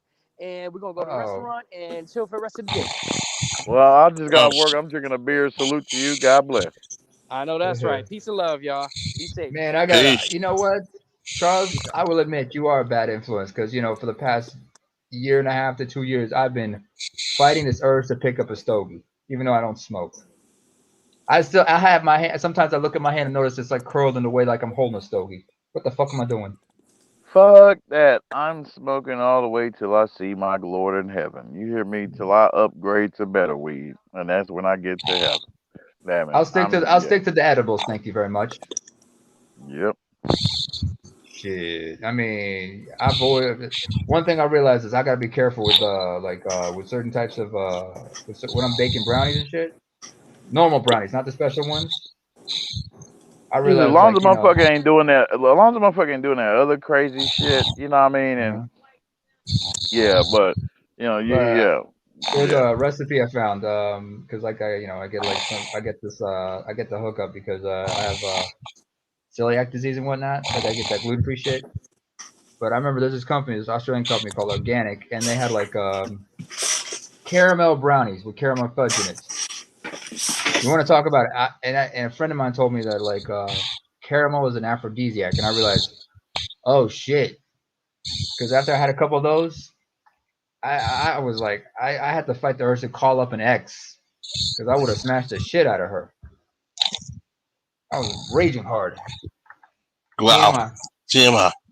TMI. TMI to hell. I've been to hell. Don't worry about that. I'm gonna It's tell you pretty what. cool. It's pretty cool I'm when gonna tell you. when you're psychotic, but that's another discussion for another time. Oh no, it's not. It's not. It's not what you think. It's. You have your clothes on my bed, yeah. It's not rape. It's a struggle smuggle. Don't Oh even get man. tickled by flowers. God damn. Yeah. What? You're right, man. You're breathing kind of Hmm? fucked up. You're breathing kind of fucked up. I mean, Yeah. What the hell, man? Got sleep apnea all of a sudden? oh no. Oh, you going pimp C on me now? Damn. Oh man, that was some scary shit. That was fucked up. What happened to pimp C? But am I Borgin? Oh no. Okay, good. Yeah, I can hear you. Hey, yeah, I hear you good. Because what was it because we were talking about music earlier. There was a one song because I remember on Roger Report, one of his most recent hangouts, so it's a couple days ago. We were going back and forth about like a fellowship and stuff, and then once I think it was Perfect Timing, he said it, and I asked him if you remember the song from the Best Man soundtrack called "Best Man I Can Be." You want to talk about brotherhood? That's a song to listen to.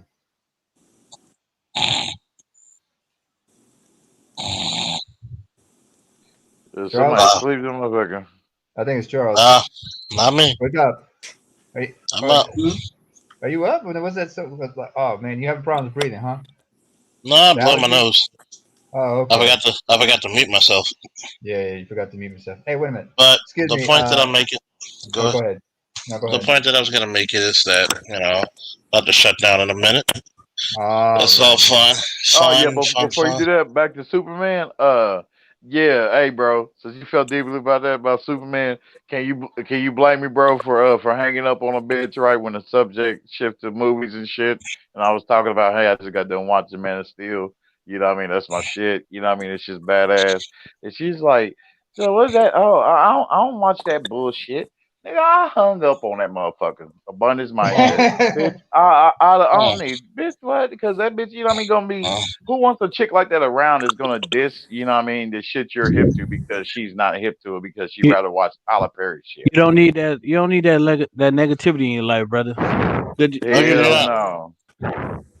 No, you do not. So we're gonna go I from the I top. I hung up on that bitch. We're gonna go from the Hey, top to bottom. Anybody got last words? can we continue after? Are we allowed to chop it up after we go offline? Sure, if you want. Yeah, please, because with Mr. Eric, got some catching up to do. So Okay. anyway, well I'm to gonna start with, just. Charles, You ain't shit. Never claimed to be. I appreciate coming back on this because this has been a lot. This has been a lot of fun. And man, you almost killed me all that laughter.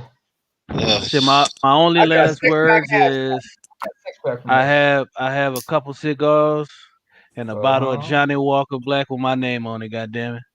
Well, over here in this country, of Faulknerdom, we smoke our cigars, we drink our liquor, and we hang out with our niggas. You gotta love it. Charles, as he's known as. I like I'm that. sorry, in France, Charles is known as Charles Laurent, which means Charles Lawrence, or Carlos Lorenzo if he's in Spain, because they got some good wine over there. Oh yeah. Some better Anybody wine if you're next? up in Italy, though. It's been good, man. You know what I'm saying? Until next show. Okay. Anybody else? Yeah, good man. Shit, I'm glad I was able to get on, man, after I, got off work and shit. So, yeah, to chop up with y'all because it's been a minute since I chopped up with anybody, especially about these subjects. When it comes to Marvel and all that shit, and bringing like to where it shows some relation to some of the issues we face today. So, but right on, bro, for having me on. Appreciate it. It's always a pleasure. Yeah, and you said StreamYard too. Don't worry about trying to set shit up through YouTube. Set up through StreamYard. Yeah, set it I through can be able YouTube. And just connect your YouTube account with your StreamYards and everything will pop up. Okay. Okay, cool. Yeah, I wanted to ask about that, Ray. Oh, go ahead, Eric. Sorry. Off the Faulkner. Hey, you said multifaceted. It was definitely multifaceted today. Oh my God! What did we talk about today? Exactly, man. Great panel, gentlemen. Officer Faulkner, thanks for inviting me up. Always a pleasure. Once a Marine. Always a Marine. Sem Fidelis, salute. Woo! Woo! Woo! Going offline? Because I And want to folks, we're out of here. Good night, y'all. All right, y'all. Yo.